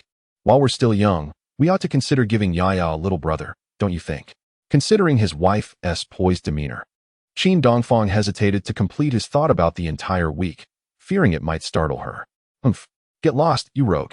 You can barely support one daughter, Xue Qin retorted, playfully pushing her husband away, her fair, heart-shaped face flushing a deep crimson. I warn you, Qin Dongfang, if you dare harbor any improper thoughts under the guise of jest, I'll have Sister Liping wield her scissors against you. Why not let you take direct action? You are, after all, too fond of him, aren't you? Qin Dongfang teased his wife. You're incorrigible. I could just strangle you, Xue Qin shyly scolded, playfully twisting her husband's arm. At that moment, her cheeks flushed with embarrassment. Suddenly, she realized her blunder. How could she allow her best friend to wield scissors and sever her husband's vital essence? Oh, how shameful. Qin Dongfang felt a sharp twinge in his arm. Yet, inhaling the delicate fragrance of his 21-year-old wife, a warm ripple of desire stirred within him. While Xue Qin was still youthful and beautiful, it was indeed time to embark on the journey of happiness and summon a blood-related companion for their child. Unlike Uncle Dizzy and Hu Xing'er, who lacked the means to procreate, the trio returned to Guhua Tree Village. As the Mid-Autumn Festival approached, Xue Qin, finally with a bit of money in hand, decided to purchase some fruit for her friend in the market. Xue Qin, you two should buy your things first. I need to find a restroom quickly. Qin Dongfang, after a long journey, felt the urgency of nature and gently pressed his legs together, frowning slightly. Go ahead to Li Ping's house then, she said, her cheeks flushing as she shot a glance at her husband. All right. Qin Dongfang turned and sprinted towards East Street, veering into a narrow alley. The tailor shop of the White Widow had its door ajar. Her female apprentice must have gone home for lunch and had yet to return to work. Qin Dongfang, ignoring the need to greet his senior sister, hurried straight to the restroom in the backyard of Bai Liping's home. As he hastily relieved himself, he turned his gaze toward the main room. only to find the two red-painted wooden doors adorned with images of Qin Xiong and Wei Qiji tightly shut. "Ah, Sun Jianxi, you bastard. Let me go. I'll scream for help." Bai Liping's voice, filled with indignation and a hint of tears, faintly drifted from within. Qin Dongfang was taken aback, the powerful stream of water abruptly ceasing. "I've liked you for a long time, Liping. Be smart about this. Today, you either submit to me or get out of my house." A coarse, slurred voice threatened coldly. The sounds of a struggle echoed from within the room. "I'm your sister-in-law, you beast." Bai Liping cried out, her voice tinged with desperation. "Ouch. How dare you kick me?" A sharp slap resonated, accompanied by Bai Liping's sobs. Yet, her mouth was soon covered, muffling her desperate cries for help. With the apprentice still absent from the tailor shop, the drunken brute Sun Jianxi's overpowering assault left her feeling humiliated and helpless. Just as despair enveloped Bai Liping, a deep, commanding voice suddenly resonated from her courtyard. "Open the door." Qin Dongfang, having hastily pulled up his trousers, reached the red-painted door. Bang, bang. He furiously kicked the door twice, nearly toppling the sturdy wooden barrier. "Who the hell is looking for death? Get out." The notorious thug Sun Jianxi shouted in exasperation from inside. But in that fleeting moment of distraction, Bai Liping, disregarding everything, dashed out from the bedroom and flung open the door latch. At that moment, her hair was disheveled, her clothing askew. Her tall, voluptuous figure trembled violently, tears streaking down her oval face, marred by a vivid red handprint. Behind Bai Liping, a bald man in his 20s rushed over. His countenance was fierce, his breath reeking of alcohol, and his wrists marred by burned scars. "Who do you think you are? Get lost." Before Sun Jianxi could finish his furious tirade, Qin Dongfang had already reached out and pushed aside his senior. With a resounding thud, he landed a punch squarely on Sun's brutish face, sending him crashing to the ground. "Dongfang." Bai Liping, her cheeks flushed and teeth chattering, exclaimed in surprise upon seeing her first love unexpectedly descend like a guardian angel. Overcome with relief, she could not help but shed tears of joy, trembling as she covered her delicate skin and the neckline of her red cloak, where 2 buttons had already come undone. Still in shock, she hid behind her former boyfriend, feeling a strange comfort in the faint, unpleasant scent emanating from Qin Dongfang, which she strangely found to be the most masculine fragrance in the world. This enchanting widow, who usually feigned boldness, realized today, in the face of her formidable brother-in-law, that she was merely a fragile and helpless woman. "Liping, does this scoundrel intend to force himself upon you?" Qin Dongfang's voice was cold with fury. She trembled, biting her red lips, and as she nodded in humiliation, tears of indignation streamed down her cheeks. "He is my deceased husband's younger brother, Sun Jianxi. I refuse to let him take advantage of me. This scoundrel is trying to drive me out of this home." Chapter 73, a duel between 2 scoundrels a few months into her marriage, Bai Liping's husband, Sun Tao, who came from a well-off family and was a man of great character, tragically passed away from tetanus after injuring his hand. Qin Dongfang had heard from Xue Qin that Bai Liping had always been treated well by her in-laws, who regarded her as a daughter. These 2 kind and open-minded elders even wished to invite a suitor for their beautiful widowed daughter-in-law, having no daughters of their own and appreciating Bai Liping's filial piety. However, amidst this family of good-hearted individuals, Sun Jianxi was a notorious scoundrel. His dreadful reputation far surpassed even that of Qin Dongfang. With a penchant for drinking, gambling, and fighting, he dared to engage in any misdeed. Sun Jianxi was also surrounded by a gang of ruffians and had spent time in prison. Due to his notorious reputation and his cold, menacing appearance, he had yet to find a wife at the age of 25. Today, emboldened by liquor, he dared to entertain lewd thoughts about his alluring sister-in-law. "Do not be afraid, Liping. First, go report this beast to the authorities. I will keep him restrained," Qin Dongfang urged as he pushed her toward the door. "Oh, don't." Bai Liping clutched her chest, tears streaming down her face in desperation. She was apprehensive about leaving her junior to confront the formidable Sun Jianxi and was conflicted about whether she should report the incident, exposing the family's shame. "Report it? Huh. I haven't even removed Bai Liping's clothing yet. How long could they possibly keep me locked up?" Sun Jianxi, clutching his injured face, struggled to rise from the ground. Spitting blood, he coldly threatened, "If I end up inside, my dozens of sworn brothers will ensure you pay dearly. And the moment I am released, I will annihilate both your families." Upon hearing the harsh words of her brother-in-law, Bai Liping trembled in fear, her tears cascading as she collapsed into the courtyard. She understood that Sun Jianzheng was a ruthless individual, and his beastly threats were not merely empty intimidation. Hey, Sun the Hoodlum, you truly are audacious. Qin Dongfang felt a surge of anger. He promptly slammed shut the wooden doors with a resounding bang and secured them with a bolt. Liping quickly called the police. I will handle this scoundrel. He resolved to mete out a severe punishment to Sun Jianzheng, aiming to quell the audacity of this wretch. Sobbing, Bai Liping struggled to her feet and fled the courtyard. Meanwhile, Sun Jianzheng, consumed by rage and humiliation, seethed at the audacity of her suggestion to report him. I'll make you pay, you foolish girl. Before Qin Dongfang could fully lock the door, Sun Jianzheng clenched his fists, hurling curses as he launched a ferocious assault against him. The air was filled with the sounds of fists and feet colliding. A cacophony of violence ensued as the two impetuous youths engaged in a fierce battle behind closed doors. Yet, this confrontation within Bai Liping's home was both intense and fleeting. The outcome was as follows. Qin Dongfang suffered 2 blows, one to the back of his head and another to his chest. The first was a sneak attack by Sun Jianzheng, while the second came about due to his eagerness to subdue his opponent, neglecting to evade the strike, fearing for the well-being of his wife and daughter. In stark contrast, Sun Jianzheng found himself on the receiving end of Qin Dongfang's relentless onslaught, his face becoming bruised and battered in mere moments, with his ribs nearly fracturing. He had prided himself on his nimble prowess, but today it proved utterly ineffective. After exchanging only a few moves, he was already being soundly thrashed. Qin Dongfang's righteous fists fell upon Sun Jianzheng like a torrential downpour, each strike resounding with purpose. Finally, he seized Sun Jianzheng's arm, executing a deft elbow strike followed by a shoulder throw. With a resounding crash, Sun Jianzheng was hurled to the ground, shattering the small dining table in the process. He coughed up a mouthful of blood, his head spinning, and pain coursing through his body, rendering him breathless and on the verge of death. Although Sun Jianzheng and Qin Dongfang were acquainted, and both were known miscreants, they had never exchanged words. Living in the town, Sun Jianzheng had always looked down on Qin Dongfang from the village, believing himself to be of a far superior caliber. However, after today's confrontation, he was compelled to re-evaluate his perceptions of Qin Dongfang. Despite having regained his senses from the effects of alcohol, Sun Jianzheng found that no matter how hard he fought, he could not best his adversary. As he lay on the ground, groaning in pain, fury surged through him, his face contorting red with rage.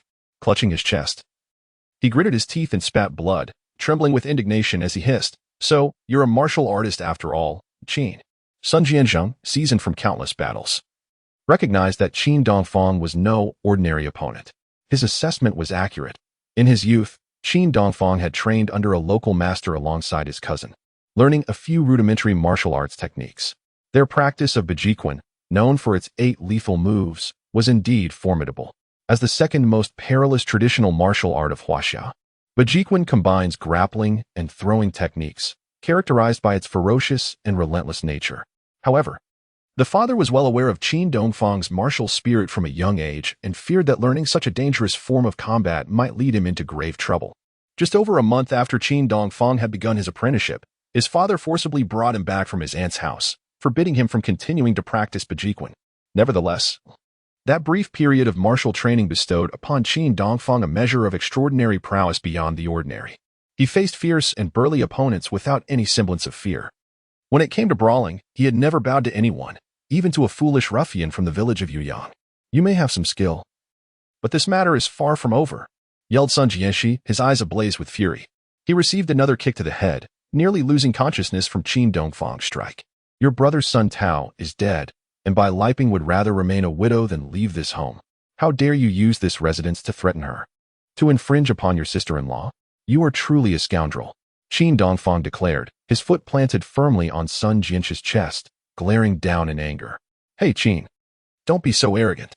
I've had a few drinks today. How about we each bring our brothers and settle this in a showdown? If you manage to defeat me, the boss of East Street, then you can have your way. Otherwise, you and Bai Liping's family will never know peace." The ruffian from the market exhibited his audacious and domineering attitude. At that moment, Sun Jianshi began to realize he had encountered a formidable adversary. But what did it matter? If he could not triumph in a one-on-one fight, he had his gang of delinquents to back him up. Sun Jianshi was acquainted with several outlaws, some of whom had martial training.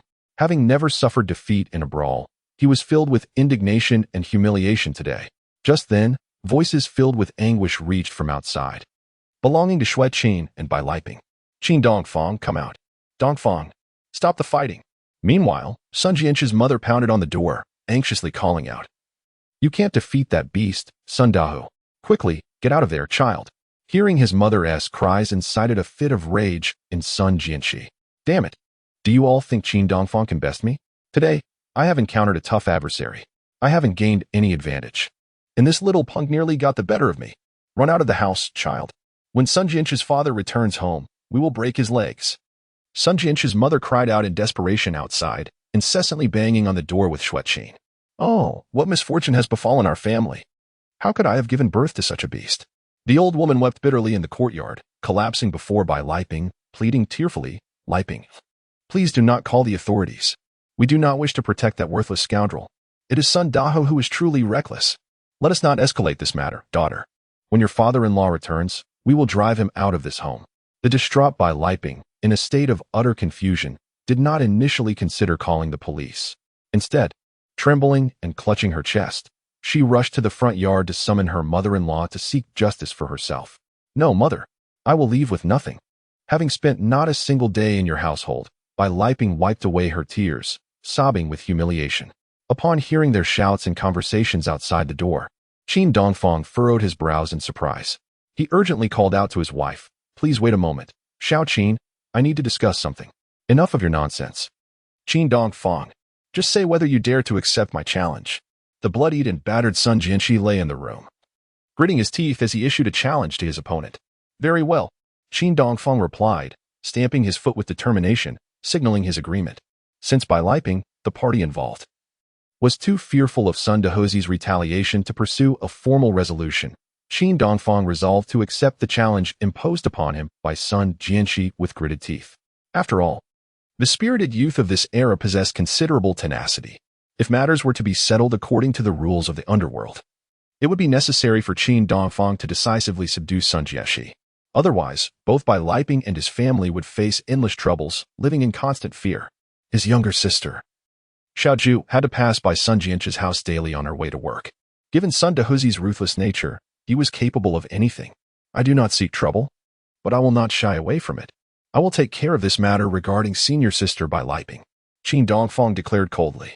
Although he had resolved to turn over a new leaf, wishing to spare his wife and daughter from anxiety, he understood that confronting the enemy's brazen threats was imperative. One must strike the first blow to avoid being overwhelmed by a flurry of punches. As you, Sun Dahu, suggested, let's arrange a time for a proper fight. I will make you submit. Should you dare to bully your sister-in-law again, I will end you. Qin Dongfang's voice was low but laced with menace, his gaze fierce and his demeanor chilling. As he spoke, he delivered another kick to Sun Jianchi, causing him to writhe in pain on the ground. At that moment, the murderous glint in Qin Dongfang's eyes and his icy aura made Sun Jianchi's expression tighten. This impoverished lad from Yunyang village was indeed formidable. All right, Qin Dongfang, I will remember you. Let us see who brings more brothers and who can endure till the end. Sun Jianchi gritted his teeth, enduring the pain coursing through his body. At 11 p.m. the night after tomorrow, we will gather our men at the boundary marker for a decisive battle. Those who do not dare to show up will be dealt with by my people. The ancient Huai tree gathering place lay at the junction of Weibei County and Dakong County, with the two counties belonging to different regions. When local toughs arranged fights, they would often venture to the neighboring territory to evade the local police's crackdown. After listening to this, Qin Dongfang pondered for a moment before shaking his head coldly. There is no need to run so far, you fool. We shall fight at the riverside northeast of the ancient Huai tree gathering place, in the sandy area of Water Ghost Hollow. It will be convenient for a watery grave. Qin Dongfang did not wish to be led by the nose by his adversaries, avoiding falling into their ambush. He needed to choose a battleground that favored him to increase his chances of victory. After all, he had resolved to distance himself from his former ruffian friends and could not muster many allies. Meanwhile, the opponent boasted dozens of sworn brothers, all capable fighters. Very well. You have your bravado. We shall see who ends up in Water Ghost Hollow. Qin Dongfang nodded arrogantly, turning away to open the door to Bai Liping's house. He emerged unscathed, yet Sun Jianchi lay on the ground, clutching his chest in agony, blood streaming down his face, leaving everyone utterly astonished. His mother approached and struck Sun Jianchi across the face, berating him as a beast, only to be met with a furious kick that sent her sprawling to the ground. Wailing in despair, how could he dare to strike his own mother? This was the scum pulled from the furnace of the corpse. The outrageous conduct of his adversary once again shattered Qin Dongfang's worldview. Unable to endure any longer, he stormed into the room and delivered 2 swift kicks that rendered son Jianxi unconscious. Qin Dongfang, have you lost your mind? Cried Xue Qin and Yaya, tears streaming down their faces. Qin Dongfang held their trembling forms, offering a gentle consolation. Meanwhile, Bai Liping organized her belongings, placing her bundle onto her bicycle, a Phoenix model. She then pushed the bike alongside the couple as they departed from this sorrowful abode. She intended to stay temporarily with her close friend to reflect on her future path. Since the demise of her parents, the ancestral home had been inherited by her elder siblings. As the youngest daughter, she found no suitable refuge upon returning to her family home. This was also one of the reasons why the widow, after losing her husband shortly after marriage, had not immediately distanced herself from this unfortunate household. When parents are alive, one has a place in life. When they depart, one is left with only the journey back. Qin Dongfang and his wife quietly comforted Bai Liping as they returned her from the market to the tranquil village of Yuyang. However, they were perplexed to find that the villagers, upon seeing them, kept their distance. Unlike the usual warm greetings extended to teacher Xue and playful interactions with the charming Yaya, those who had previously commissioned Bai Liping for clothing offered her polite nods but turned away from Qin Dongfang's family as if they were lepers, their faces cold and unwelcoming. What was going on? Qin Dongfang, Xue Qin, and Bai Liping exchanged puzzled glances, all wearing expressions of confusion. Under the shade of the great tree at the village entrance, Granny Xingli and others noticed Qin Dongfang's return and shot him a resentful glare, murmuring disapprovingly before departing. The one who slaughtered the yellow-skinned foxes is back. Keep your distance. That troublemaker, Qin Dabin, is bringing calamity upon our Yunyang village. They spat. Their whispers of indignation reached Qin Dongfang and the 2 women, leaving them stunned. It seemed that news of his lucrative fox hunting had spread throughout the village with alarming speed, igniting a fierce clash of old and new ideologies. Xue Qin, contemplating the potential isolation her family might face from their neighbors, furrowed her brow and sighed, her expression tinged with unease. Bai Liping, her face streaked with tears, pushed forward while turning to her former boyfriend. So, you made money from catching the yellow foxes? Yes, but I only hunted those thieving vermin for their fur, which is beneficial, not harmful to the villagers. Qin Dongfang replied, raising his hands in a gesture of innocence. Only Sister Xue Qin from the village, gritting her teeth, approached Xue Qin. Xue Qin, is it true that he killed hundreds, even thousands of yellow foxes to get rich? Oh dear, that could lead to great trouble. Sister Xue Qin furrowed her brow and whispered a reminder, her face etched with fear and anxiety. What? Who is spreading such exaggerated rumors? Xue Qin was taken aback, exchanging a look of dismay with her husband. Qin Dongfang has only caught a few yellow weasels, hardly more than 10. Even Bai Liping was startled by Sister Xue Qin's words. You killed over 1,000 yellow weasels? Qin Dongfang, you truly live up to your nickname of Daredevil. Chapter 75. Circling, circling, circling. I've already finished with your mother and Aunt Ping. Sister Xue Qin asked, who said I've killed hundreds or thousands of yellow weasels. Qin Dongfang furrowed his brow. After a moment of hesitation, she lowered her head and quietly revealed, your dear sister-in-law, Yaya. Now the entire village was abuzz with this tale, with some claiming that you, Dongfang, had cruelly slaughtered so many yellow weasels that you would face retribution. Qin Dongfang's expression darkened with indignation. That wretched, gossiping woman is tarnishing my reputation. He protested, I merely used a wooden cat to lure rabbits, if I happened to catch a few yellow weasels. It was solely to avenge the chickens that died in our village, to protect little Yu's grave. He spoke with an innocent demeanor, fully aware of the dangers of rumors. He desperately needed Sister Xue Qin's assistance to clarify his name and alter the public perception of him in his hometown. However, his sister-in-law already harbored animosity towards him. Just the other night, she had tried to steal his wooden cat and prey, only to injure her foot in one of his traps.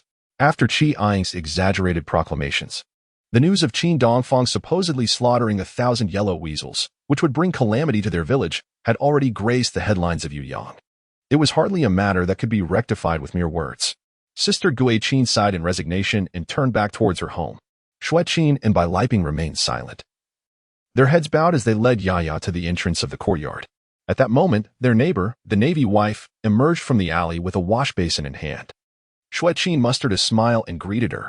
Are you off to wash clothes again, sister? The Navy wife stopped at a distance, managing a strained smile.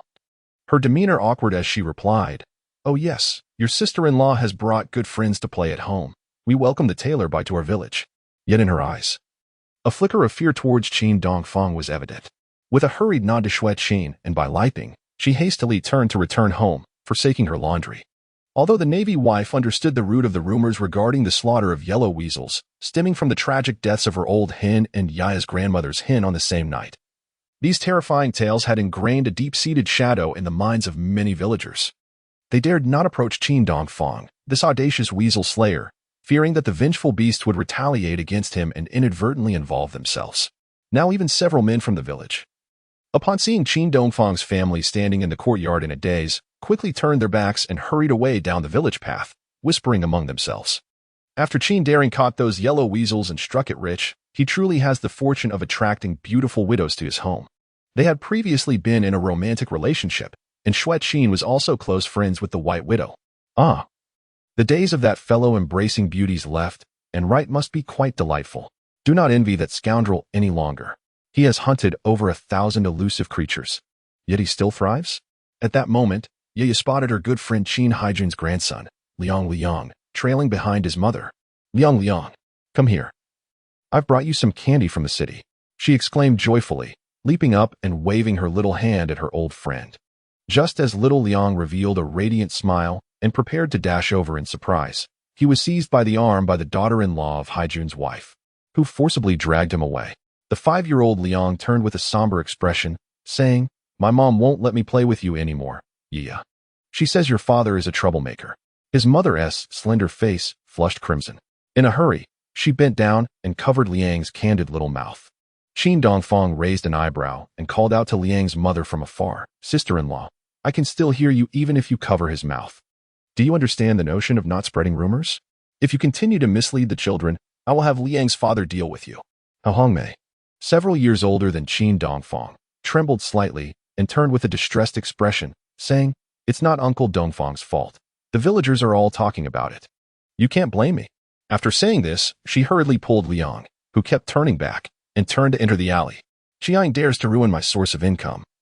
Just wait and see how I make that limping woman weep. Qin Dongfang muttered in frustration, unlocking the dilapidated courtyard gate with his keys. He understood the traditional mindset of the villagers, who rarely ventured far and found it difficult to accept new concepts of prosperity. Their heedless gossip may alienate my family, but that matters not. Yet, my mother will soon return from her mother's house, and this news will inevitably reach her ears. Leaving her bewildered and accompanying me in facing the neighbor's neglect, and given her staunch defense of old traditions, I can foresee that my unique path to wealth may now be interrupted. Enough of this. Her leg has been injured by a mouse trap. Why bother with such people? After all, she is still your sister-in-law. Xue Qin frowned and admonished her husband in a low voice. Qin Dongfang gave a wry smile but did not respond, instead opening the rickety door of the dilapidated courtyard, beckoning to his senior. Please come in, Li Ping. We had intended to invite you out for dinner tonight, but this troubling matter has arisen. The White Widow entered the courtyard, pushing along Heir Lu Fenghuang, her eyes red-rimmed. What dinner? A waste of money. I merely agreed to that casually the other day. I cannot thank you enough for today, Qin Dongfang. However, that brute Sun Jianjia is not to be trifled with. You hit him? It's nothing, Qin Dongfang replied with a calm smile, hastily reassuring the anxious Li Ping and Xue Qin. What goes around comes around. I have dealt with Sun Jianjia thoroughly. Fortunately, they did not overhear the arrangement for a duel with him the night after tomorrow. Otherwise, these two beautiful friends would have been even more terrified. Xue Qin sighed softly, feeling sympathy for Li Ping's plight, and forced a smile, saying, Sister Li Ping, come in for some water. The two friends settled into the living room, beginning their heartfelt conversation. Daddy, want to play a game? Yaya sat upon the woven cot in the courtyard, waving her small hands to summon Qin Dongfang. The blazing sun overhead rendered it nearly impossible to open one's eyes, and only the shade of the parasol tree provided a modicum of relief. Qin Dongfang approached, helping his daughter, whose cheeks were flushed with heat, remove her tattered outer garment.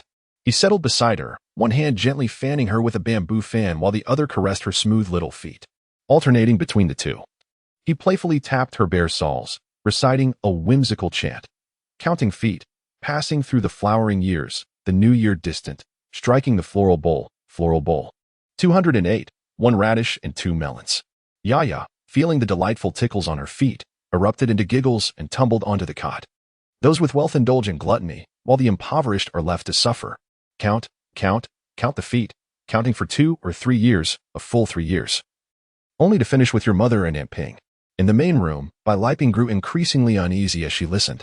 Her fair, dewy complexion flushed slightly as she turned to scold the man in the courtyard. Bah! Shameless Qin Dongfang, how dare you drag us into your nonsense? He responded with a playful wink at his academic peer, revealing his neat white teeth, then nonchalantly continued to amuse Yaya. Qin Dongfang was well aware that the widow was feeling melancholic, and thus he sought to tease her. Before long, he had lulled the yawning little girl into slumber. Qin Dongfang gently covered her with a light blanket, then approached the door, speaking softly. Ladies, please carry on your conversation at home. I shall head to the river for a bath and perhaps catch a large fish for our dinner. I've been reeking of the yellow weasel all day and must wash thoroughly with sulfur soap. Chapter 76. Hiring the 7-year-old uncle to tame the shrew, all right. Just a moment, Qin Dongfang. Xue Qin rose from her chair in the living room, fetching her husband a fresh set of clothes, a towel, and sulfur soap, all bundled in a cloth bag which she handed to him. You should also give that messy hair of yours a good wash. Qin Dongfang smiled and nodded. Thank you. Beautiful. He then turned to leave, playfully calling out, Welcome to the Huiji River Sauna and Bathhouse, esteemed guest. Sir, please proceed to the river. Xue Qin and her friend Bai Liping exchanged puzzled glances, furrowing their brows. What is a bathhouse? Qin Dongfang chuckled as he exited the courtyard, taking a left into the depths of a narrow alley. He passed by the earthen wall of his mother's yard, which was secured with a lock, then turned right onto a small path heading northeast. Just a few steps further, he spotted his sister-in-law Qi eyeing a peering in the nearby grove. Her feet were bandaged in medical gauze, and she leaned on a long stick, limping toward the shade beneath the swaying trees. The neighbors, who had been chatting and enjoying the coolness, hastily sought excuses to avoid her presence upon her arrival. Oh dear, I must return home to do laundry. My shoe sole is finally mended. I'm off to prepare dinner. They all exclaimed, hastily departing. Even the elderly woman who had been reclining on a stone, squinting in slumber, rose with surprising agility and left, feigning that her back and legs were not sore at all. The troublesome Chiang was already a source of disdain. Yesterday, in a foul mood after an altercation in the grove, she found her neighbors even more intimidated by her presence. At this moment, however, the old Qi felt no shame. Rather, she took pride in it. With a smug smile, she murmured, they all seem quite perceptive. They know their matriarch has come to bask in the shade and ease her weary back. Beneath the expansive shade of the trees lay 2 small soft beds belonging to the neighbors, alongside a stone roller that had sunken into the earth over the years, its surface polished smooth from wear. Villagers with aching backs would recline against the stone, their legs stretched out on the ground, bellies protruding as they lowered their heads, seeking relief for their weary bodies. This stone, known as the divine stone for back relief in Yuyang village, was akin to modern fitness equipment found in parks. Upon spotting the loathsome sister-in-law, Qin Dongfang frowned and halted his steps towards the river and bathing center. He quickly sidestepped to a corner of a house, evading the gaze of Chiang and the others. With his chin in hand, he pondered how to deal with the old Qi and silence her malicious tongue that spread rumors. His plan needed to be subtly aggressive yet profoundly insulting. Chiang's foot, now crippled by her own weasel trap, made it impossible for Qin Dongfang to strike her physically. Otherwise, the scorned woman would not only cry out in the streets, but would also smear his reputation to anyone who would listen. Returning home to vent her frustrations on her ineffectual brother.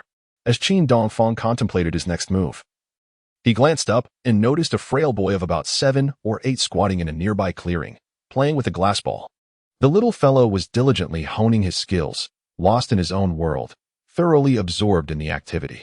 Observing the long stream of mucus dangling from his nose, Qin Dongfang furrowed his brow, yet the boy remained blissfully unaware, having reached a state of utter oblivion. Hey, isn't that ding-dang? Qin Dongfang's eyes lit up as he slowly approached the ragged child. At that moment, Ding-dang knelt on one leg, resting his hand on the other knee, intently aiming at his target before suddenly flicking the glass ball with his thumb. A crisp sound echoed as the ball obediently rolled into the hole. Ding-dong's posture was remarkably suave, and the force with which he struck was commendable. Qin Dongfang paused for a moment, silently applauding the boy's impressive skill. The young lad inhaled the long mucus that had been carried by the wind, a hint of pride curling at the corners of his mouth. He then wiped his remaining nasal residue with the shiny sleeve of his shirt and prepared to strike the second ball, his movements seasoned and precise. At just 7 or 8 years old, Ding Dang was already a legendary figure in Yuyang village, coming from a large family with 6 or 7 siblings. Life was undoubtedly harsher than for most. Not to mention, Ding Dang didn't even have the luxury of white flour or oil. He often struggled to fill his belly at home. Qin Dongfang had never quite understood the origin of Ding Dong's nickname. Perhaps it stemmed from the fact that both he and Ding Dang shared the commonality of impoverished backgrounds. Yet, as is often the case with the less fortunate, resourcefulness flourished. Lacking the means to indulge in the meats of their dreams, Ding Dang found ways to create opportunities for himself. He often took his ragged younger siblings to neighboring villages such as Qilajing or Era Village, the home of Qin Dongfang's sister, as well as numerous other hamlets within 10 miles, to partake in feasts for both joyous and solemn occasions. Naturally, the impoverished Lao Ding Dang could not afford to present gifts to the hosts. Instead, he would directly bring his siblings, mingling among the bustling guests, and indulge in the abundant food and drink. A few destitute children seeking a hearty meal would easily evade the notice of the hosts, and even if discovered, the hosts would be reluctant to turn them away. This only served to embolden Lao Ding Dong's audacity. It was rumored that he had even begun venturing into other townships for his escapades. After all, his palate had grown accustomed to better fare, making the meager meals at home nearly inedible. Lao Ding Dang would not hesitate to roam to other villages in search of a feast, satiating his hunger in his own manner. The tattered shoes on his feet, with 3 toes exposed and soles worn thin, were a testament to his relentless expeditions. Qin Dongfang had always believed that Lao Ding Dang was a person of talent, in pursuit of a few good meals for himself and his siblings. Lao Ding Dang dared to think outside the box, willing to cast aside the pride that the villagers held dear. He was undeterred by the hardships of long journeys. In a previous life, after Qin Dongfang had achieved success, he had once taken Lao Ding Dang under his wing, entrusting him with 2 small factories. To his surprise, Lao Ding Dang managed them with remarkable flair. Eventually, he even married a model. Now, as they met again, Qin Dongfang felt a wave of nostalgia and excitement. "Uncle Ding Dang, your skills at juggling are impressive." The 22-year-old Qin Dongfang squatted down before the 7-year-old child, who had a runny nose, flashing a bright smile and giving a thumbs up. Lao Ding Dang glanced over, his expression unperturbed. "Heh, Dongfang." He returned his gaze to the glass ball he was juggling. "Uncle, you are rather ungrateful. I changed your fate." Qin Dongfang chuckled awkwardly, inching closer. Lao Ding Dang furrowed his brow, casting a wary glance his way, and reminded him with indifference, "I am still a child." He was evidently aware that Qin Dongfang was not known for his virtuous deeds. "But you are no ordinary child, uncle." Qin Dongfang reached into his pocket, pulling out 50 cents and waving it in front of Lao Ding Dang. The boy's eyes sparkled, and his frail body trembled with excitement. "Look at Xiang over there." She asked, nearly dozing off in enjoyment. Dongfang, what do you need?" Lao Ding Dang wiped his nose with his sleeve, his eyes fixed intently on the 50 cents in Qin Dongfang's hand, and asked directly, "Remember not to waste your snot again, uncle." Qin Dongfang replied, "All right, rest assured." Lao Ding Dang confidently declared as he gently snatched the coin from Qin Dongfang's hand. The reason for collecting payment up front was, of course, due to Qin Dongfang's poor reputation, making Lao Ding Dang hesitant to trust him. Chapter 77. Sister-in-law consumes sheep droppings. He plans a last-ditch effort. After entrusting a small agent, Qin Dongfang, heading northeast, he ventured a bit further, squatting in the shadows to observe the unfolding scene. Old Ding Dang searched the surroundings briefly. He bent down to scoop up a handful of sheep droppings, bringing it to his nose for a whiff. "Ah, still fresh." "Humph," following his employer's instructions. Old Ding Dang lowered his head and sneezed onto the sheep droppings in his hand, then stirred it a few times as one would prepare a salad. With that, he stealthily approached the small grove, sticking close to the wall. At that moment, Xiang lay comfortably on the stone, her eyes half closed in contentment. The verdant shade of the trees enveloped her, rendering the scorching autumn sun powerless against her. A gentle breeze wafted by, refreshing her entire being. She thought of Qin Dongfang, whom she had branded as the greatest scourge of Yuyang, and how his entire family would now be shunned by the villagers as if they were harbingers of disease. Even Qin Hunzi's pursuit of weasels for profit would be forcibly interrupted. A chilling smile crept across Qiang's face. "Oh, what a relief." The once dreaded cacophony of chirping cicadas and croaking frogs now sounded particularly delightful to her. Soon, she comfortably closed her eyes and drifted into slumber. Old Ding Dang waited until her snores echoed before quietly approaching his target. Seeing Qi sprawled on the stone, her head tilted back and her sharp mouth slightly ajar, the little rascal felt a surge of delight. No need to pry open her foul mouth after all. He scanned the area cautiously, then glanced at his premeditated escape route. Before crouching down in front of Qi, raising his dark, claw-like hand, expressionless and composed, Old Ding Dang poured the sheep droppings mixed with his homemade concoction into Qi mouth. Then, without hesitation, he turned and fled. Qi breath caught suddenly. She felt something lodged in her throat. Just as she was about to cry out, a series of specially made snacks slid down her esophagus, catching her completely off guard. With a gasp, Qi toppled over, attempting to expel the foul contents filling her mouth. However, the droppings, coated with Old Ding Dong's thick mucus, made it impossible to spit them out cleanly. What on earth is this putrid mess? It's sticky. When she discovered that the black objects spilling from her mouth were indeed sheep excrement, she retched violently. EW, EW, EW.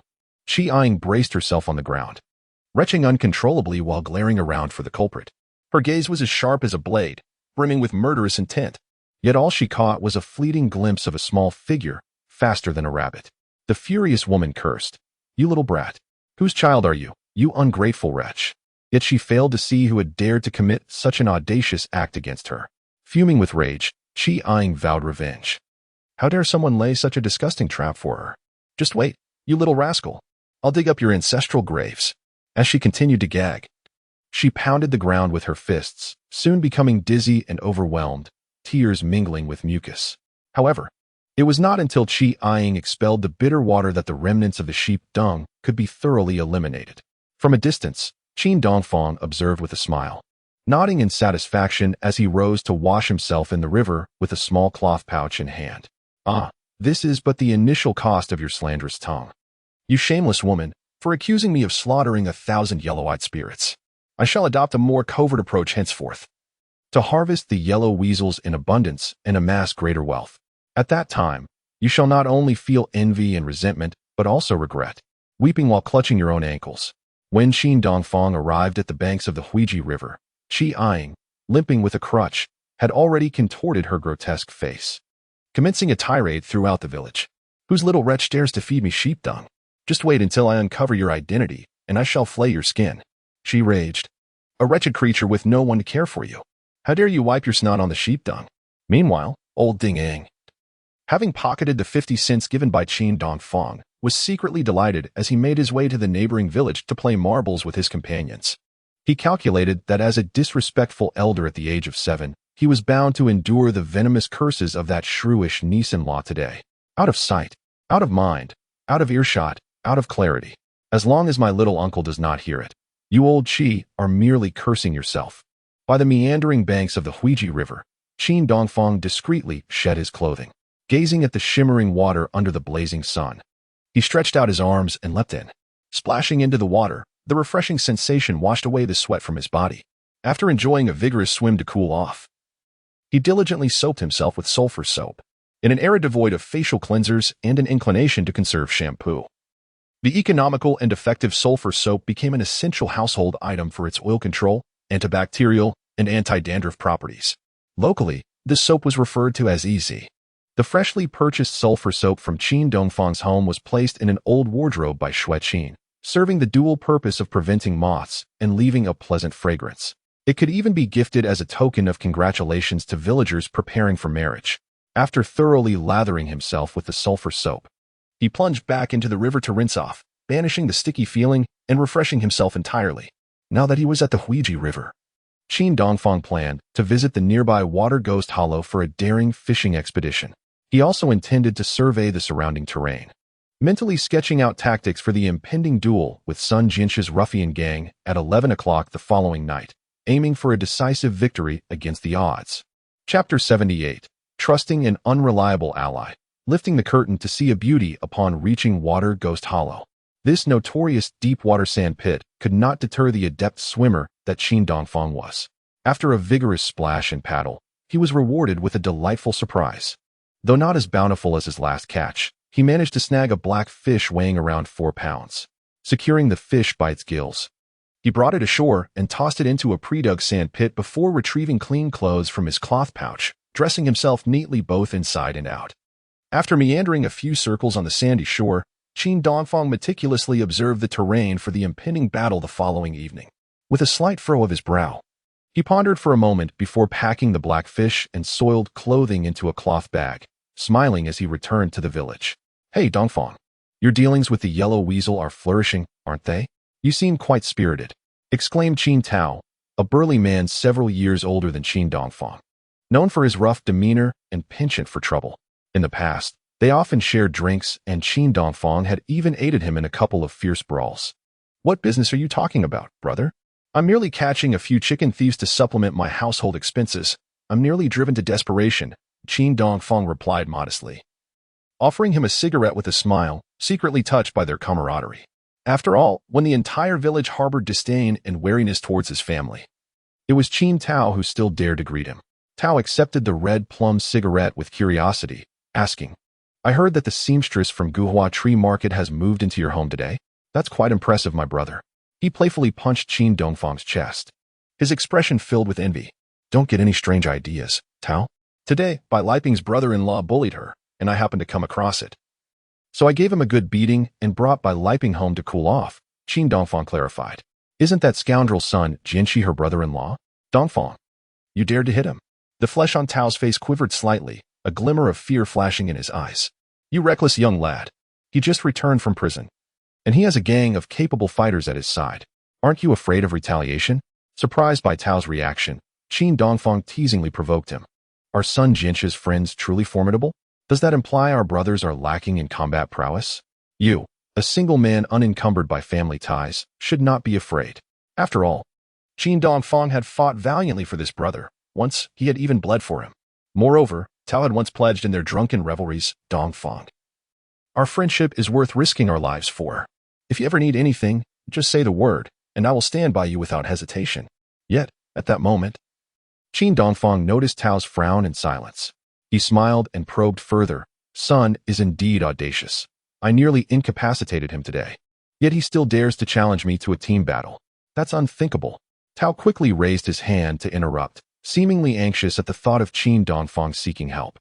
"Sun Jianxi is notorious for his ruthlessness at Guhua Tree Market. Given how close Yunyang Village is to the market, it's best to tread carefully. I advise you to show him some humility." Qin Dongfang's brow furrowed slightly. What happened to the promise of standing by a brother in times of need? Where is that fearless Tao I know?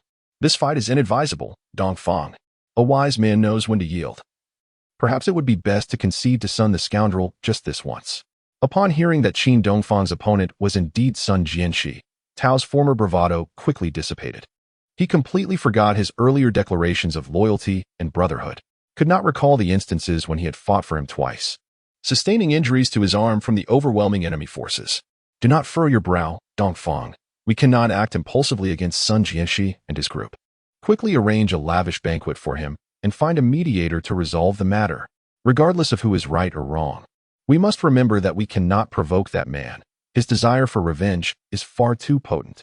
If you doubt me, consult with Sangu and Ziyuan about the duel. The brothers will undoubtedly agree with my sentiments." A faint smile of bitterness appeared on Qin Dongfang's face as he raised his hand to halt his friend's seemingly pleasing, yet ultimately futile, counsel. "Is this your grand strategy? Does Tao Ge not understand the principle that the benevolent are often taken advantage of? This will only embolden Sun, allowing him to dominate over both my family and Bai Liping's. Do not be agitated, Tao Ge. I never intended to call upon you for a brawl. I was merely engaged in idle conversation." He offered a self-deprecating smile, seeking to extricate himself from the situation. Sangu and Ziyuan, being family men, were never part of his plan to involve friends in such matters. Seeing Qin Tao's current demeanor, he was even less inclined to burden anyone else. "That is not what I meant." Tao Ji's gaze faltered, his expression betraying embarrassment. "If your opponent were anyone else, we would certainly go all out against him." Qin Dongfang smiled slightly. "Well then, farewell, my friend." With that, he turned and departed, his mood somewhat heavy as he walked along the familiar path home, tinged with a hint of melancholy. Ultimately, seeking benefit while avoiding harm is an innate instinct within each individual. The camaraderie of those ruffians is selective, dependent on timing and adversaries. Reflecting on his past life, where he had recklessly defended these friends without regard for his own safety, he found the memories somewhat absurd. Very well, I shall simply refrain from calling upon any of you. The day after tomorrow, I will confront Sun Jian's gang alone. Upon returning home, he found Yaya still peacefully sleeping on her small bed in the yard. He quietly placed the little cloth pouch beside the water well and turned to head to the bathroom to draw water. To his surprise, as he lifted the tattered curtain, he was met with the sight of a beautifully rounded backside. Oh! Bai Liping, caught in the act, blushed crimson as she hastily stood up, exclaiming, Qin Dongfang. You lecherous scoundrel! You do not even announce your presence before barging in. The charming widow's eyes widened in shock, her face a mixture of indignation and embarrassment. My apologies, fair lady. Please, continue.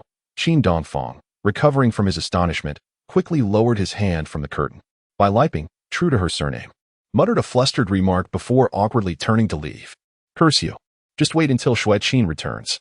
I will certainly report your misconduct, you shameless ruffian. For I see. Clear voice carried an undercurrent of a desire to strangle the younger man. Chapter 79. Oh, Daddy. Do not harm Aunt Ping? Wah. Mama. The little Yaya, awakened by the commotion in the yard, rubbed her eyes and began to cry. Oh, Daddy is here.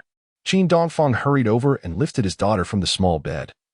His voice gentle as he cooed, Don't cry, don't cry. Come here. Look at what Daddy has caught for you. A big black fish. At that moment, the pale widow, having lowered her head to arrange her clothing, emerged from the bathroom with a flushed face. She lightly tapped her high-heeled shoes, allowing the black trousers to fall naturally. Yet, she walked with her head bowed, feeling utterly embarrassed. Qin Dongfang shared in her discomfort, chastising himself for his thoughtlessness in forgetting that Senior Bai was staying at his home. It seemed he would have to cough while walking to the restroom in the future. Li Ping, where has your friend gone? Qin Dongfang inquired, feigning calmness. Bai Liping lifted her gaze, her lips pursed, shooting him a cold glare, her expression rife with indignation. She ran off with some wild man, she retorted. Qin Dongfang replied, I didn't intend to look at you. Can't you be a bit less petty, Senior? Bai Liping exclaimed, You scoundrel. Is that what you call being petty? I am being generous by showing myself to you, aren't I? Her cheeks flushed with anger, and she rolled her eyes dramatically. Qin Dongfang maintained a nonchalant demeanor, remarking, It's just a bit of that. Isn't it? Who hasn't he seen it? He hesitated to utter the word, but considering he was still cradling his daughter in his arms. After all, Bai Liping was not only his senior but also his first love during adolescence, although she had been innocent and traditional back then. Refusing to engage in deeper discussions before marriage, they had shared sweet moments as young lovers, holding hands while strolling by the river, sitting on the grass, and embracing one another. Thus, he did not find it particularly remarkable that he had glimpsed her alluring figure. Be quiet. I do not wish to scold you in front of Yaya. Bai Liping warned, her delicate fist clenched momentarily in silence. She then fixed a cold stare on Qin Dongfang, saying, Xue Qin went to the market to buy meat. She said tonight she is counting on your unreliable fish, which seems dubious. Well, it seems I am indeed the reliable one now, Qin Dongfang scoffed. Oh, so reliable, indeed. She retorted, unable to suppress a smile as her anger diminished slightly. With a flushed face, she shot him a glance before taking Yaya's small hand to the water well to view the big fish. Qin Dongfang hurried to the bathroom to fill the tub. Your father is indeed quite reliable this time. He went for a swim in the river and managed to catch such a grand black fish. Yes, yes. My daddy is amazing, Aunt Ping. Yaya exclaimed excitedly, stretching her slender arms wide to gesture in the air. What do you mean by that, little beauty? Bai Liping playfully mimicked her tone, feigning confusion. My daddy is just that incredible. No, even better than the sky. Bai Liping rolled her eyes, speechless. All right. You've certainly inflated your scoundrel father's reputation. She murmured softly, turning to the kitchen to retrieve a basin. She carefully caught the struggling fish, gasping for air, and placed it into the basin. Then, bending down, she lifted the water pump handle, pressing water into the basin. With a rhythmic sound, the long iron rod connecting to the pump creaked slightly. As Qin Dongfang emerged after his moment of privacy, he couldn't help but be momentarily taken aback. With the graceful bending of her waist and the lift of her hips, the water cascaded before her, revealing the fashionable, wavy locks of Bai Liping, whose bosom swayed in a mesmerizing rhythm. The senior was now even more exquisite than in her youthful days, exuding an added allure of maturity. One could only wonder which fortunate man would eventually win the affections of this youthful and charming widow, reminiscent of a ripe peach. Noticing Qin Dongfang's furrowed brow as he scrutinized her, the serene expression on by Li Ping's oval face was soon replaced by a blush. "How dare you stare?" she exclaimed, indignantly straightening her tall, voluptuous figure. "Do not direct that gaze at me, it is rather awkward from this angle." Qin Dongfang promptly turned his head away, behaving decorously as he waved at Li Ping. Observing his feigned disdain, the charming widow scoffed. "Huh, how hypocritical. You men are all the same. Feasting at one table while eyeing the pot. What pretense?" Qin Dongfang chose to disregard her jibe. He turned and entered the kitchen, retrieving a somewhat rusty iron cleaver, preparing to sharpen his blade for fish. However, this sight caused Yaya to widen her eyes in surprise. "Daddy, please don't kill Li Ping." Li Ping raised an eyebrow, equally perplexed by Qin Dongfang's daughter's unusual thought process. Rolling up his sleeves, he brandished the cleaver towards the senior. "Now I feel embarrassed not to end on Li Ping. Get lost with that nonsense, you old lecher." Li Ping kicked him playfully on the backside. Seeing her swiftly regain her former spirited demeanor, Qin Dongfang felt a sense of relief. This unfortunate, yet charming widow seemed to have momentarily escaped the shadows cast by the disgraceful behavior of Sun, the scoundrel. Squatting before the water well, Qin Dongfang began to handle the 4-pound black fish. "Li Ping, I'll take care of the fish. You can cook later, all right?" "Why should I?" she retorted. "I am a guest in your home." The senior rolled her eyes defiantly. "I heard from Xue Qin that you've turned over a new leaf and even improved your culinary skills. I must taste for myself if that's true." She settled onto a small bed in the courtyard, casually flipping through Yaya's comic books, her voice ringing clear. "Besides, weren't you planning to invite me to dinner? You best perform well tonight. Only if you satisfy me will I consider persuading Xue Qin to spare you from being cast aside, you two-bit rogue." Qin Dongfang smirked. "Huh? Do you really think your friend would abandon me now? I wager after she's had her fill, she'll be buying incense to thank the heavens for having encountered such an extraordinary man." Li Ping's eyes widened in disbelief, her mouth forming a pout that could tether a donkey. "You narcissistic man, how shameless." At that moment, Xue Qin appeared at the courtyard entrance, elegantly carrying a vegetable basket. Her heart-shaped face flushed as she glared at her husband, her tone icy. "Ahem, what a thick skin you have. Can you lower your voice when praising yourself?" "I have to go burn incense in gratitude." Both Qin Dongfang and Li Ping turned in astonishment. Had Xue Qin returned earlier? Was she lurking just outside the courtyard to eavesdrop on them? "What else did you hear?" Li Ping blurted out to her friend. Xue Qin furrowed her delicate brows. He first placed the basket of vegetables in the kitchen, then emerged with a meaningful smile, deliberately responding coldly. "I've heard everything that should and shouldn't be heard." Chapter 80. The enchanting beauty of the countryside. In truth, Xue Qin had just entered the house, having only caught a glimpse of Qin Dongfang's boastful words. However, she felt the need to intimidate both Qin Dongfang and Li Ping, the former sweethearts of springtime romance. "Quick, come and see. My father caught a tremendous fish." Upon hearing her daughter's joyous exclamation, Xue Qin exhaled a sigh of relief. The flicker of unease within her dissipated, for she knew her little soldier was still at home. Surely they would not behave too absurdly in front of the child. Qin Dongfang entered the kitchen, tying on his wife's flowery apron. He placed the clean black fish on the cutting board, wielding the knife to remove its head and tail. He then sliced the fish into 2 sizable pieces, revealing the tender, white flesh within. Carefully, he made incisions along the belly to extract the coarse bones, achieving a separation of flesh and bone. Finally, he placed the filleted fish into a small basin, adding salt, pickled vegetables, pepper, and white wine, mixing it all with his hands, while the black fish fillets marinated. Qin Dongfang retrieved the meat that Xue Qin had bought, rinsing it briefly before slicing. His knife skills were adept, and his focus unwavering. He cut the marbled meat into a small pile of evenly thin slices, ensuring it would stir-fry well and absorb the flavors. Li Ping stood at the kitchen door, captivated by the scene. My goodness, he is quite the culinary professional. Could it be that Qin heir is truly transforming into a considerate gentleman? Xue Qin, holding a blue enamel basin adorned with a bright red double happiness character, approached the well to fetch water for washing her hands. With a slight furrow of her brows, she sighed. Alas, I fear that a rabbit's tail cannot grow too long. Let us see how long he can maintain this. Qin Dongfang offered an awkward, bitter smile. Who do you look down upon, Teacher Xue? After finishing with the meat, he noticed the water tank in the kitchen was nearly empty and went to fetch more. Upon stepping into the yard, He was momentarily dazzled by his own wife. Xue Qin was reaching up to grab a towel draped over the clothesline. Her slightly shrunk top lifted with the motion, revealing a glimpse of her slender waist, smooth and fair, delicate enough to be grasped in a single hand. Xue Qin's petite waist was clearly more slender than the slightly fuller by Li Ping. Yet, her curvaceous bosom was notably smaller than that of her voluptuous friend. As Qin Dongfang filled the bucket with water, he could not help but admire the two stunning beauties in the courtyard. It is said that feasting one's eyes on beautiful women is beneficial for health, prolonging life and resisting aging. One was graceful and gentle, exuding a subtle fragrance, while the other was tall and voluptuous, with a spicy and lively demeanor, brimming with allure. Qin Dongfang gazed at his wife and her friend, unable to suppress a low murmur of admiration to tease them. With the advent of reform and opening up, some compatriots, enamored with foreign cultures, often express envy and admiration towards American-born Chinese.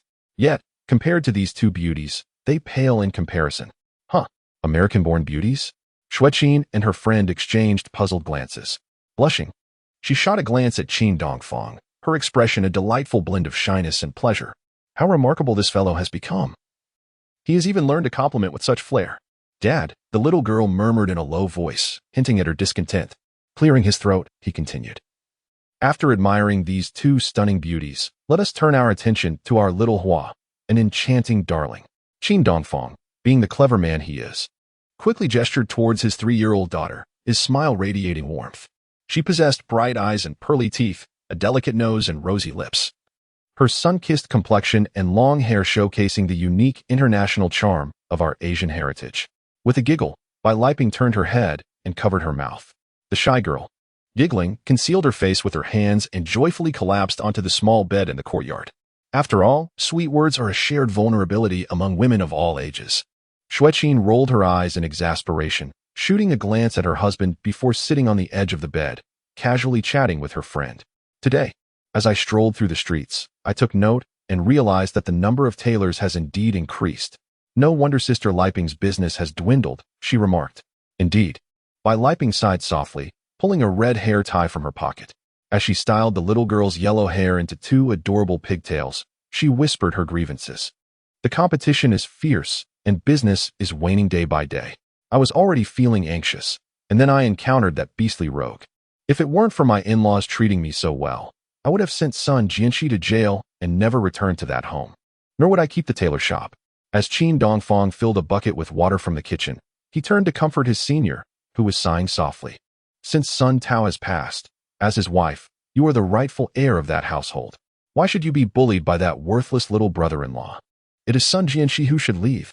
Rest assured, Liping, I have already instilled enough fear in that scoundrel. Once he recovers from his injuries, he will vacate the ancient Huaitree community. After uttering these reassuring words, Qin Dongfang couldn't help but grit his teeth, thinking to himself, I must completely subdue that ruffian, Sun Dahu, the day after tomorrow.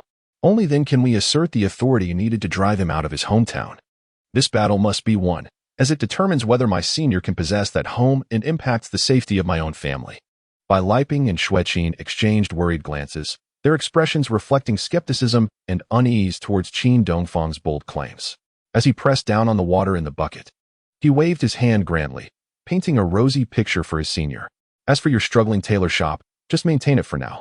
Once we accumulate some capital, I will guide Liping in establishing a small garment factory. Having been a former chairman, Qin Dongfang had the vision and experience to make money. Now, he merely lacked the necessary startup capital. After all, profit is hard to come by without investment.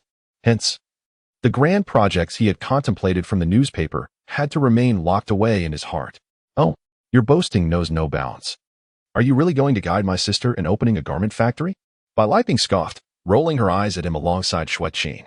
Qin Dongfang, undeterred by their mockery, carried the water into the kitchen. First, a bucket of water was used to fill the large vat, after which I jumped into the corner cellar of the courtyard to fetch several sweet potatoes for a delightful soup. Xue Qin then ventured into her small vegetable garden, bending down to gather some fresh greens. All right, Qin Dongfang, take a breather.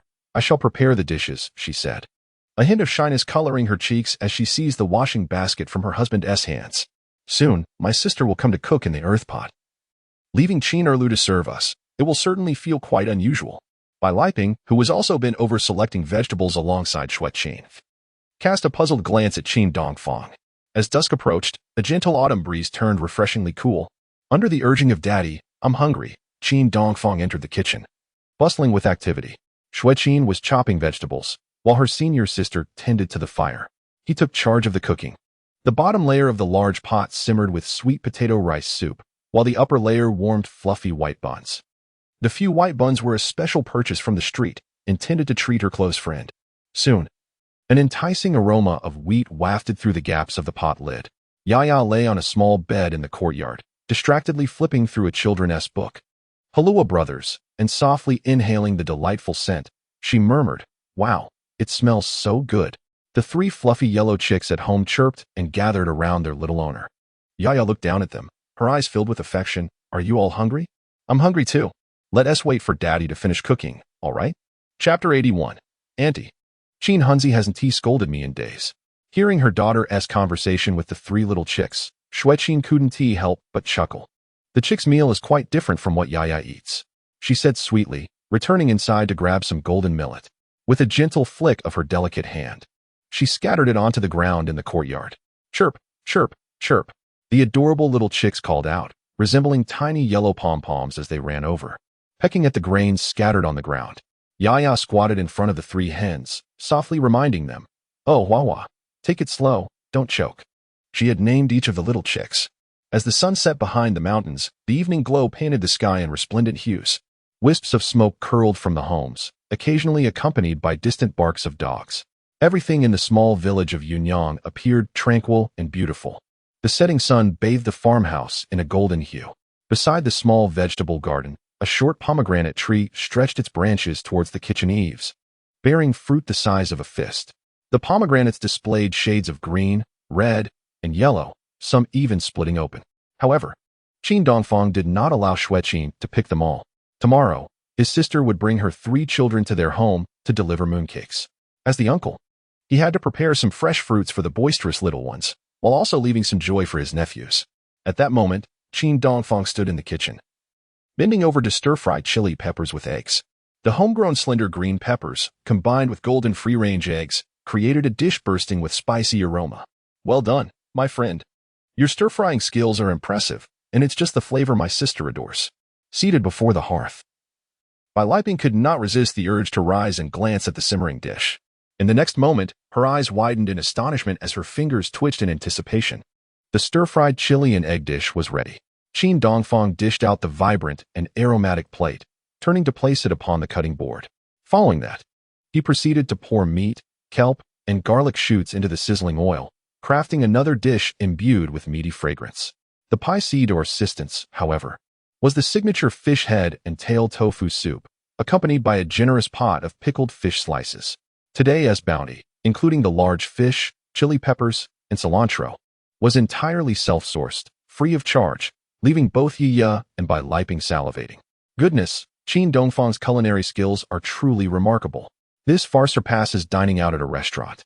Even professional chefs cannot rival him.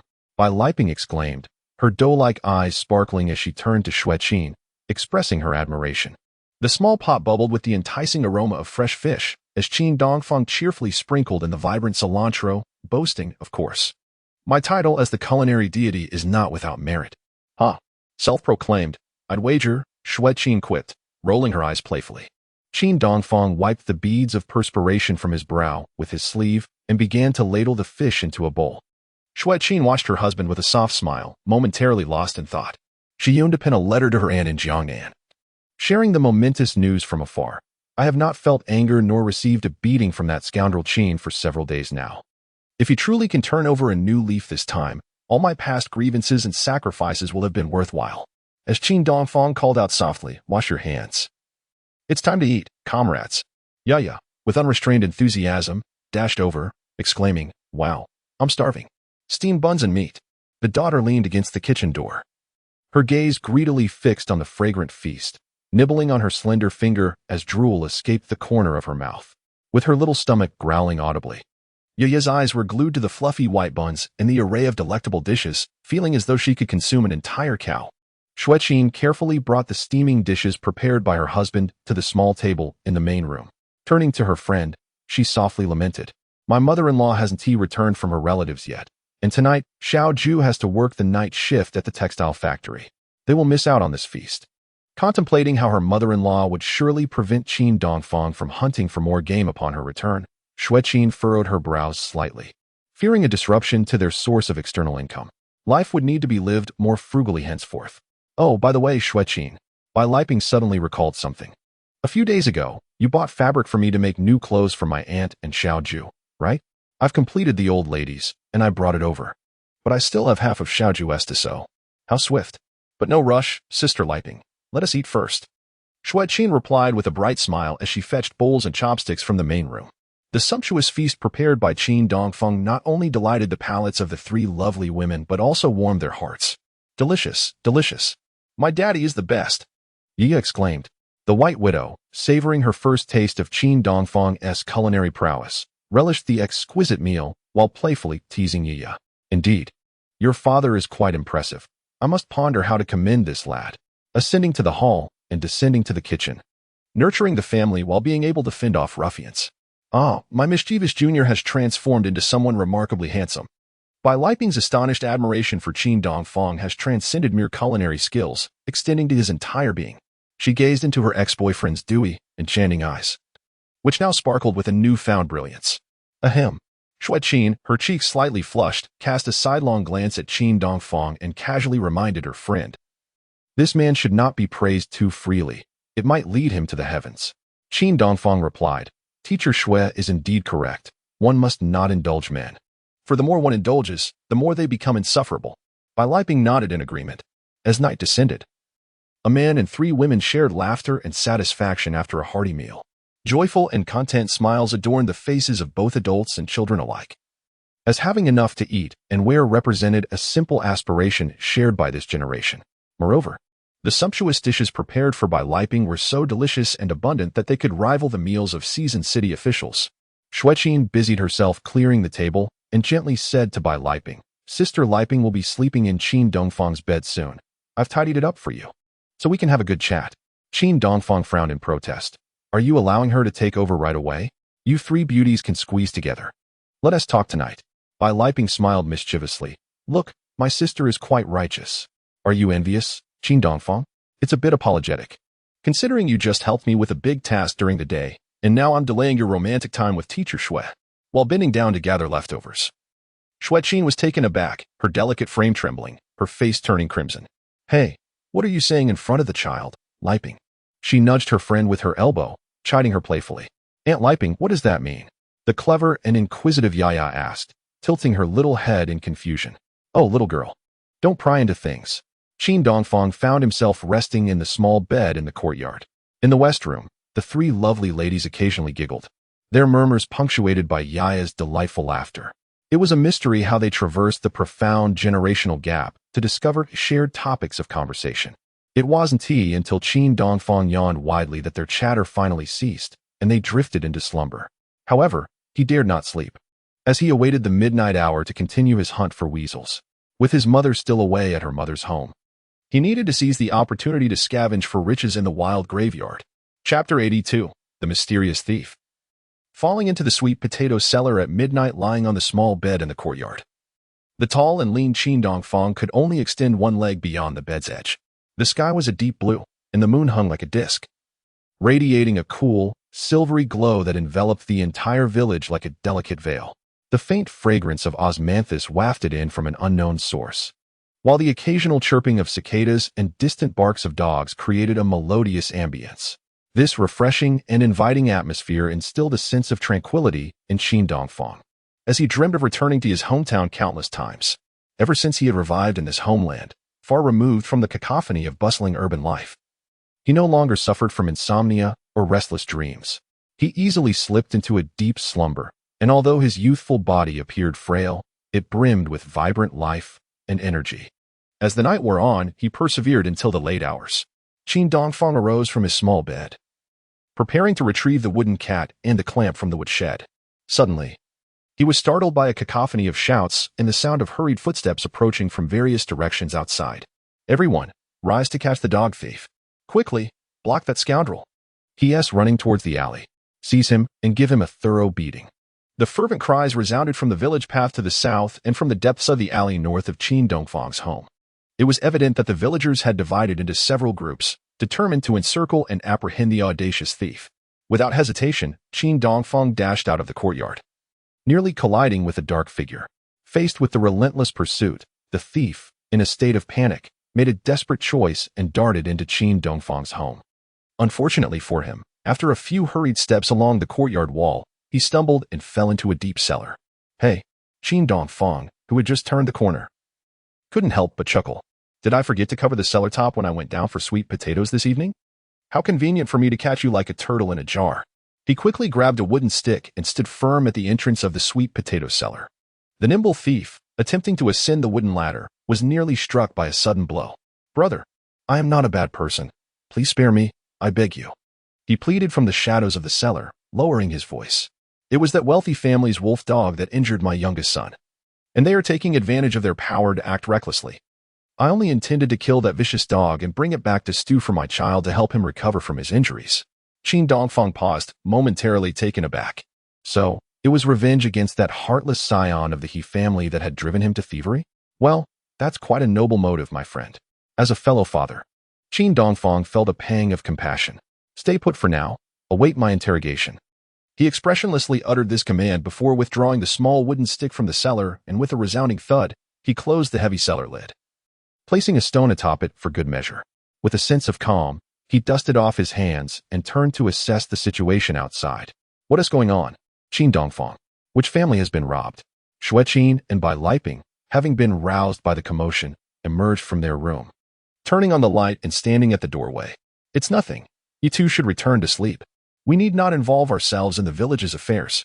Qin Dongfang replied calmly to his wife and sister-in-law. Indeed, Xue Qin, the people of Yuyang are quite hostile towards your family at present. It's best we refrain from interference, Bai Liping softly suggested, urging her friend to close the door once more. Qin Dongfang turned away from home, casually shutting the courtyard gate behind him. However, he was met with a chaotic gathering of people at the entrance to his home. Hey, did you see that dog thief from earlier? A well-dressed young man asked Qin Dongfang with an air of arrogance. He was Yaya, the son of the wealthiest family in Hejiazhai, a businessman in his 20s. Wielding a thick iron pipe and flanked by a group of He family members armed with sticks and farming tools. At that moment, some well-meaning neighbors from Yunyang, also carrying clubs, approached the scene, but the villagers, including Navy Brother, dared not come too close to Qin Dongfang. After acquiring the notorious title of the Killer of Thousand Huang Daxian, he became a calamity that everyone sought to avoid. Observing the arrogant demeanor of He Shofu's son, Qin Dongfang felt a surge of displeasure. Firstly, I refuse to be addressed as He. With his hands shoved into his pockets, he arched an eyebrow and wore a frigid expression. To avoid alarming the children and wives nearby, Qin Dongfang spoke in a low tone and stepped aside a few paces. Furthermore, what is the meaning of your He family's armed pursuit of thieves in the dead of night, only to end up in our village? The He family, possessing a modicum of wealth and influence locally, held an air of arrogance, frequently ostracizing the relatively impoverished villagers of Yunyang. Qin Dongfang had long harbored a strong aversion towards them. When he finally spoke coldly, he brazenly extended a hand towards Yaya's face. You wealthy fool. Your raucous howls frightened my daughter. Compensation is in order. What? Yaya's face flushed crimson, his neck thickening as his small eyes widened in disbelief. Hey, Qin Dongfang. You. He raised a finger to point at Qin Dongfang, his lips quivering with rage. Yaya had heard tales of this troublesome ne'er-do-well from Yunyang. Yet he had not anticipated Qin Dongfang's utter audacity. What do you mean? You come from Hejiazhai with a team to apprehend thieves, and you surround my doorstep? Who do you think you are insulting? As tensions escalated, their neighbor, Navy Brother, gritted his teeth and hurriedly pushed through the crowd, feeling awkward. Oh, Yaya. Why are you wasting your time squabbling with Dongfang? Hurry and pursue that dog thief. I think I just saw that shadow leave our village. The typically honest and straightforward Qin Haijun found himself compelled to fabricate a lie, gesturing towards the village entrance to the west. Although he felt somewhat apprehensive of Qin Dongfang, he was even more fearful that this troublesome neighbor might provoke a conflict with the He family, leading to a disastrous confrontation, given their overwhelming numbers and weapons. Quickly, Yaya. We must catch the thief. The He family members quickly urged the wealthy heir, seeking to create an exit for themselves. Humph, Yidawei scoffed, shooting a disdainful glare at the impoverished Qin Dongfang. He then divided his group into several directions, rushing off to different locales in pursuit of the dog thief. Dongfang. Qin Haijun observed his troublesome neighbor with a furrowed brow. He sighed deeply, feeling a sense of helplessness rising within him, before turning to return home. Qin Dongfang gazed at the elderly neighbor, who, at just over 40, had already become somewhat stooped from the burdens of life, and felt a pang of sympathy. Navy Brother was a simple man who understood the value of closeness. He wished to impart some wisdom, but knew it would be in vain. Indeed, I wish I could. He thought to himself, if only you, the weary head of the household, could liberate yourself from the constraints of traditional thinking and seek my guidance on prospering through innovative means, you wouldn't have to endure such a meager existence. Day in and day out. Furrowing his brow, Qin Dongfang returned home and locked the courtyard gate. He then approached the entrance of the sweet potato cellar. Removing the stones and cover, he softly beckoned to the man inside, come out. However, the cellar was deep. The small wooden ladder, which had been accessible moments before, had been pulled away by Qin Dongfang, clearly intending to embarrass the other party. Regardless of the circumstances, petty theft would never hold any significance. My brother-in-law has been incarcerated due to such matters, leaving my sister unable to hold her head high in their village. Brother, your name is Qin Dongfang, is it not? I am deeply grateful. A man in his 30s stood in the cramped cellar, bowing with clasped hands towards Qin Dongfang, his words imbued with heartfelt gratitude. The sweet potato cellar was constructed alongside the courtyard wall. Moments ago, he had faintly overheard the conversation between Qin Dongfang and Yidawei outside the gate. In the next instant, the man suddenly sprang from the cellar. He grasped the edge of the cellar and effortlessly leaped out of the deep pit. Goodness! Qin Dongfang furrowed his brow in surprise. It turns out he is quite the skilled individual. He couldn't help but reassess this extraordinary dog thief. Chapter 83. The brother's spirit is fierce as a wolf, his fervor beating against his chest. Under the bright moonlight of the deep night, the dog thief, in his 30s, leaped out of Qin Dongfang's cellar. With keen insight, he bent down to retrieve a small ladder, gently placing it inside and even assisting Qin Dongfang in covering the sweet potato cellar. This man was not particularly tall or robust, yet he exuded a sense of efficiency and agility. Judging by his earlier movements, he must possess genuine skill. Qin Dongfang stood with his arms crossed, silently observing the dog thief. The moonlight illuminated the man's dark, resolute face. If one believes that appearance reflects the heart, this fellow truly did not seem like a villain. The people of Hejiazhai are still wielding clubs, blocking several nearby intersections, so let us not venture out just yet. Come, allow me to share a few words with you. Qin Dongfang spoke softly as he walked towards the small bed in his courtyard. Together with the man, they quietly moved the bed far away and placed it at the door of the firewood room in the southeast corner, where they sat down. I am immensely grateful to you for tonight's events, brother. The man produced a Jiangnan brand cigarette and offered it to Qin Dongfang. His expression filled with embarrassment as he lowered his head, his voice thick with emotion. Upon closer inspection, Qin Dongfang noticed a poorly crafted dragon tattoo on the man's arm. It was evident that it had been painstakingly done with a sewing needle dipped in ink, a true handmade artifact. The man, noticing Qin Dongfang's gaze on his arm as he accepted the cigarette, quickly lowered his arm, his demeanor awkward as he said, I apologize for the display, Brother Qin. Although I bear tattoos, I assure you, I am not a bad person. In the 1980s, the general public held a far less tolerant view of tattoos than today. People believed that those adorned with ink represented degeneration and crime. I understand that not all tattooed individuals are ruffians. Qin Dongfang accepted the matchstick offered by the man, igniting the cigarette, and replied nonchalantly, Yu Fei had tattoos as well. The man's slight, yet sturdy frame trembled unexpectedly. The small bed beneath them creaked in response. Indeed, how did I overlook this aspect? The man's voice, now tinged with excitement, involuntarily straightened his posture. It turns out that as a descendant of 8 generations of impoverished farmers, I share a commonality with the great hero who bore the tattoo of loyalty to the nation against the Jin. In that instant, he felt that the somewhat unsightly dragon on his arm had transformed into something remarkably prestigious. Brother Dongfang, I am Hui Yunlong from Shirley Ford on the other side of the mountain. I am truly grateful to you for tonight's events. The man spoke emotionally, rising to bow deeply to Qin Dongfang. Should you ever require my assistance, please do not hesitate to call upon me, brother. I work as a bodyguard for a boss in the city. While I may lack other skills, I am quite adept at fighting. Hui Yunlong clenched his fist in frustration, the joints cracking audibly. Tonight's turmoil arose from the mobilization of dozens from the He family village, armed and menacing, which left me in such a dire predicament.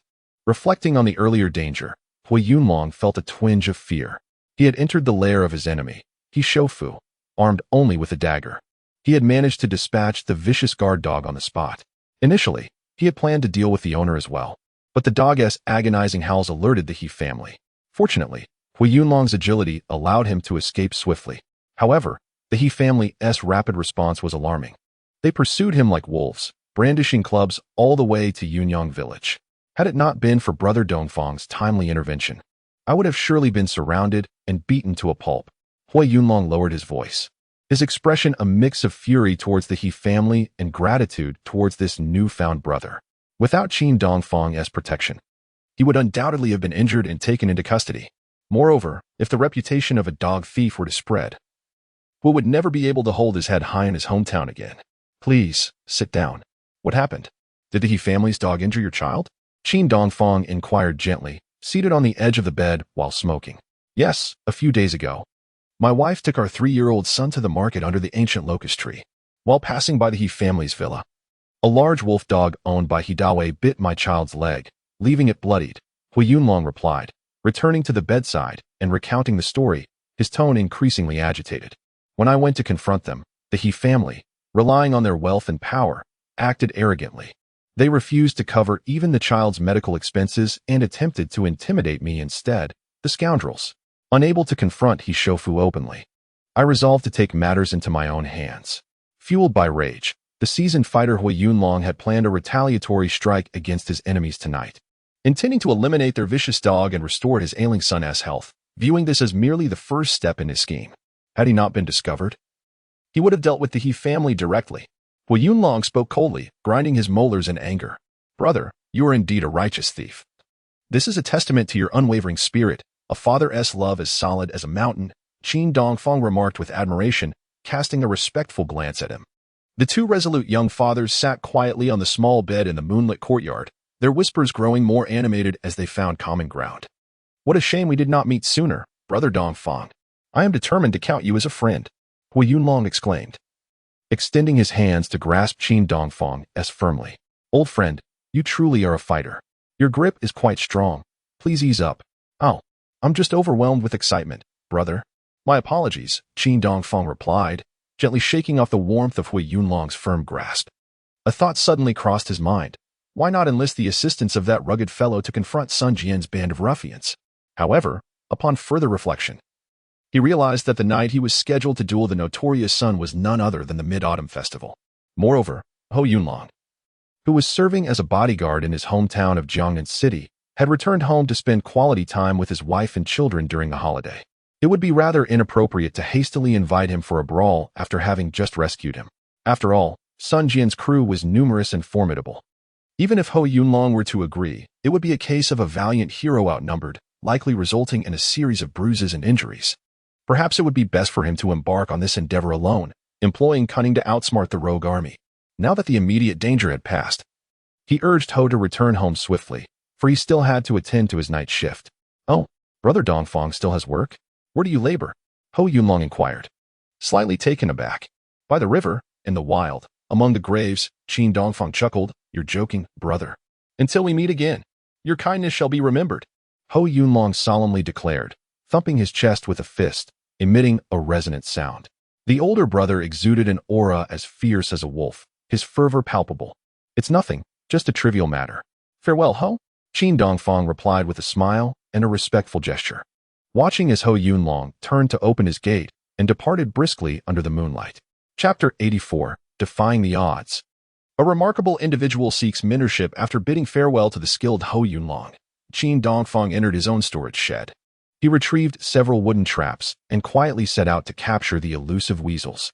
Utilizing the long cart from the village chief's household, which had already been taken by the village's plump girl, he recalled her relief when she saw the cart intact, exclaiming, "Oh, you scared me to death, Brother Dongfang. As long as the cart is here, my mother didn't sleep a wink all night worrying." Thus, Qin Dongfang found himself once more like the previous nights, shouldering heavy tools as he ventured into the fields and graveyards for his night shift. By the time he exited the moonlit confines of Yunyang village, his arms were sore and weary. Fortunately, it would not be long before the labor eased. The carpenter, Luo, was diligently working overtime to construct a new cart for his family. In the dead of night, he set the traps and collected his nets at dawn. This time, however, he only managed to capture 3 creatures, a yield lesser than the previous nights. It was uncertain whether it was a matter of luck or if the weasels had become more cautious after their encounters with him. Upon returning home, he concealed his tools and catches. Today marked the 14th day of the 8th lunar month. He had relatives coming over to deliver mooncakes.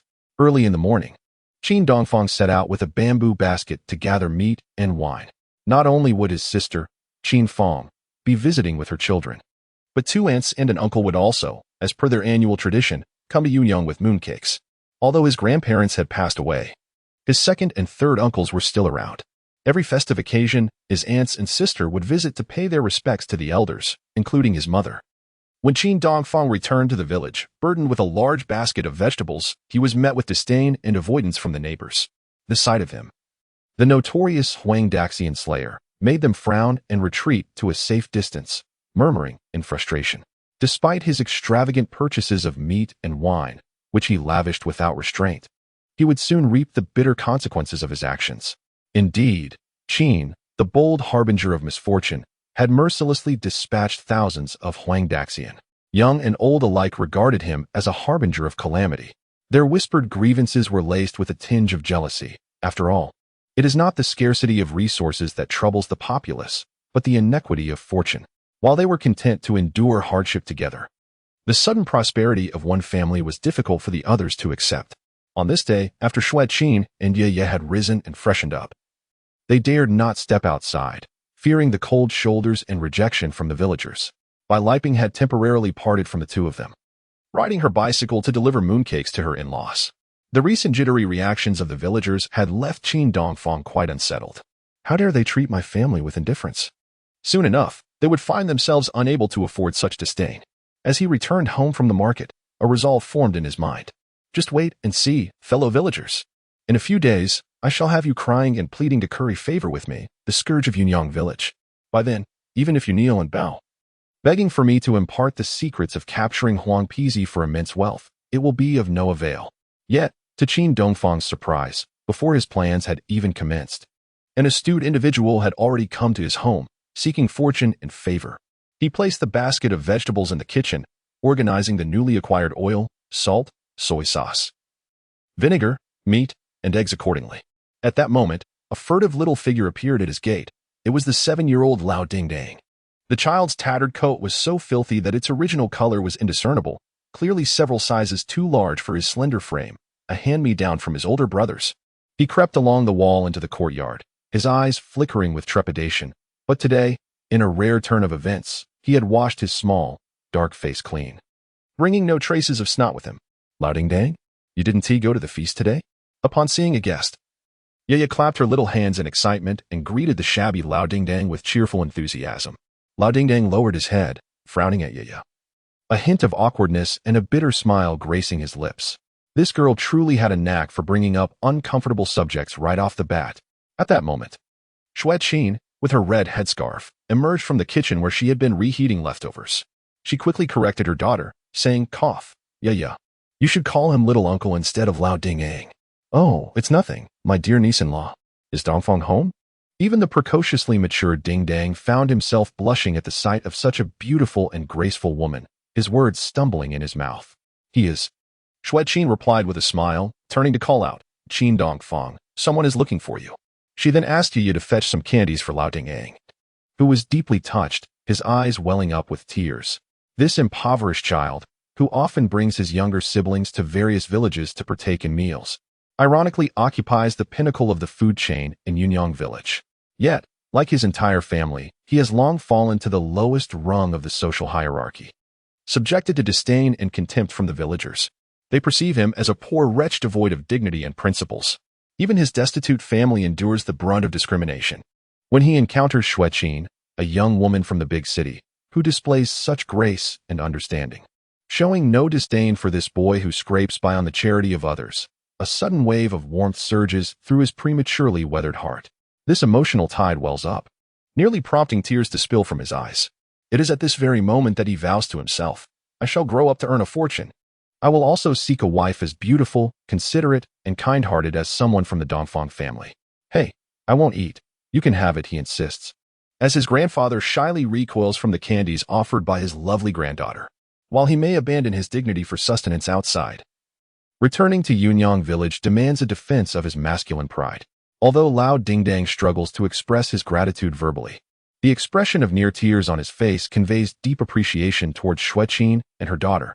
Having emerged from the kitchen, Qin Dongfang smiles warmly. Take it. It's a gift from your lovely granddaughter.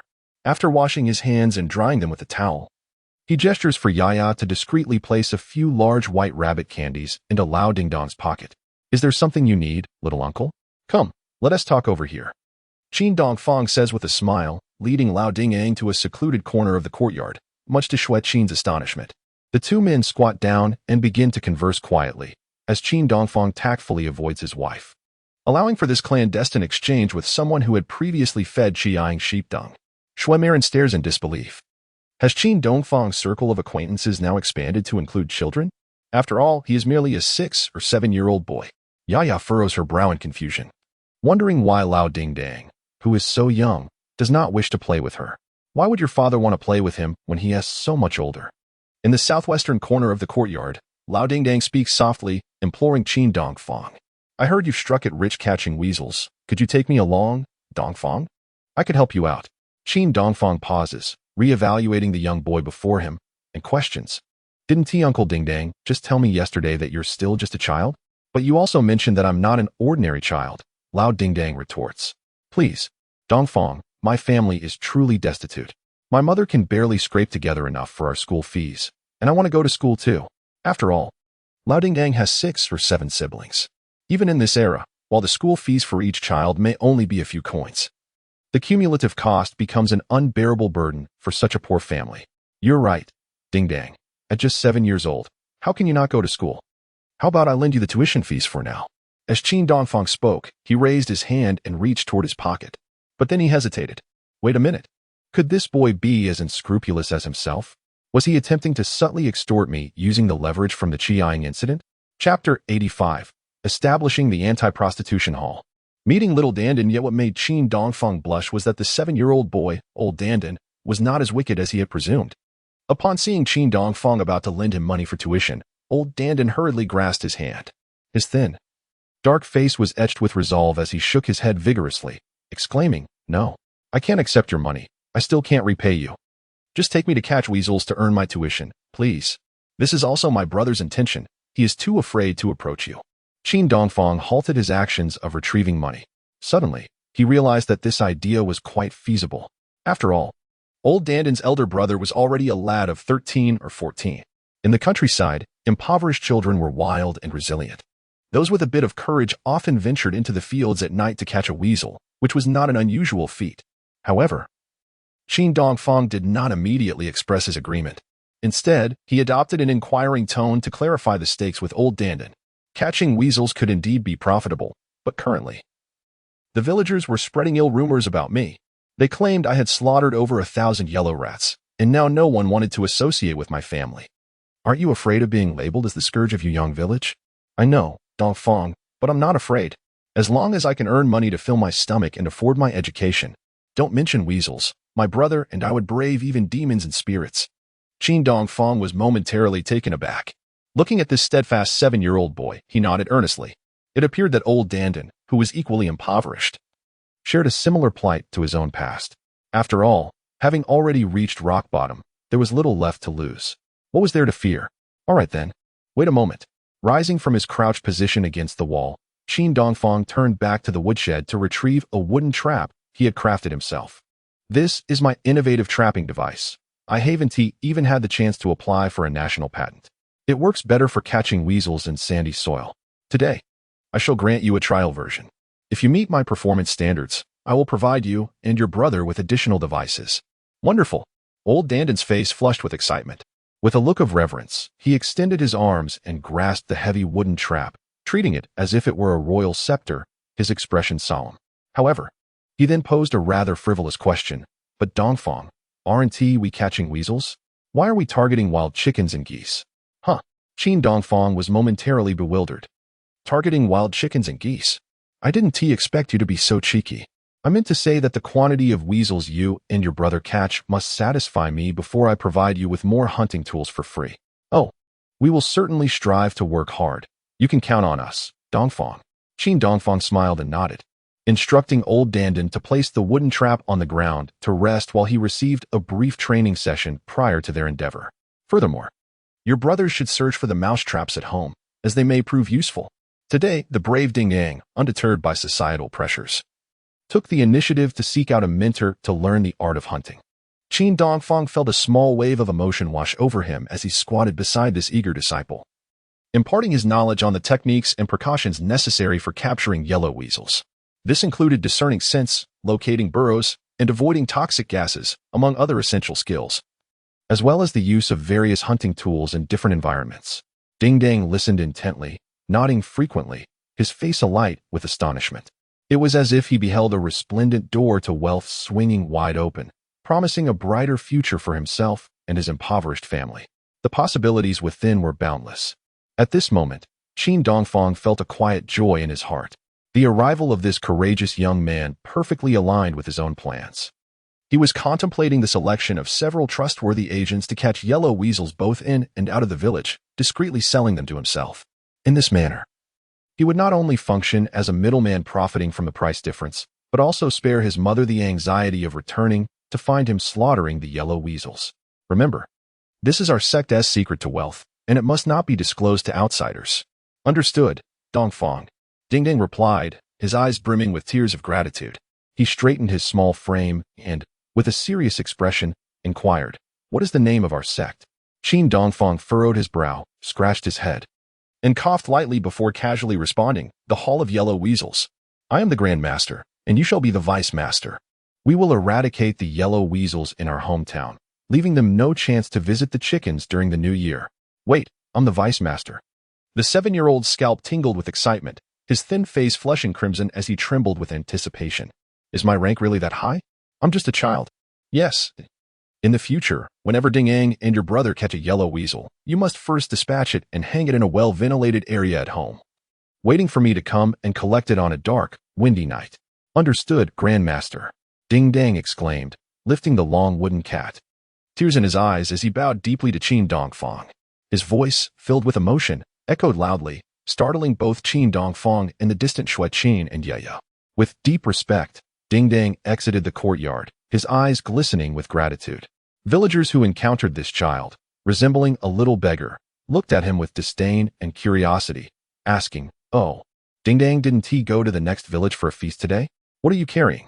Recalling the Grand Master's earlier teachings, Ding Dang chose to remain silent, trudging along with the wooden cat clutched tightly, ignoring everyone around him. "Ding Dang, what are you holding?" Not far along the path, he was approached by his own aunt. Unable to keep silent any longer, he grinned mischievously. "Guess." At this moment, Qin Dongfang's home saw the arrival of his sister, who had walked from Eru village. Qin Fang, with a large bamboo basket tucked under her arm, bore a gift covered with a patterned towel.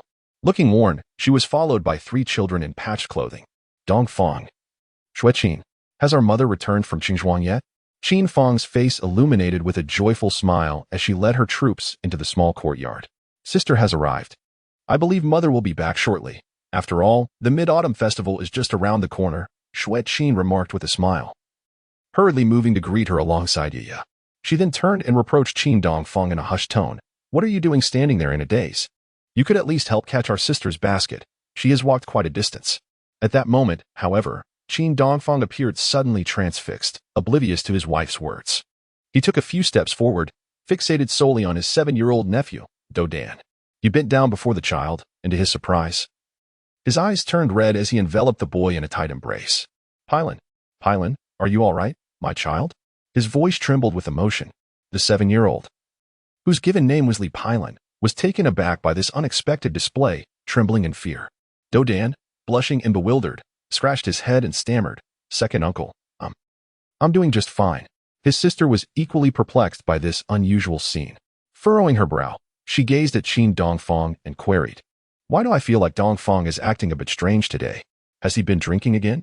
Xue Qin took the heavy bamboo basket from her hands. Her expression filled with confusion as she shook her head. No, he hasn't touched alcohol in several days. Qin Fang looked at her brother, a bemused expression crossing her face as she remarked, "What do you mean, Pilon? We have always called him Do Dan, haven't we? Why is his uncle suddenly being so formal with a little kid?"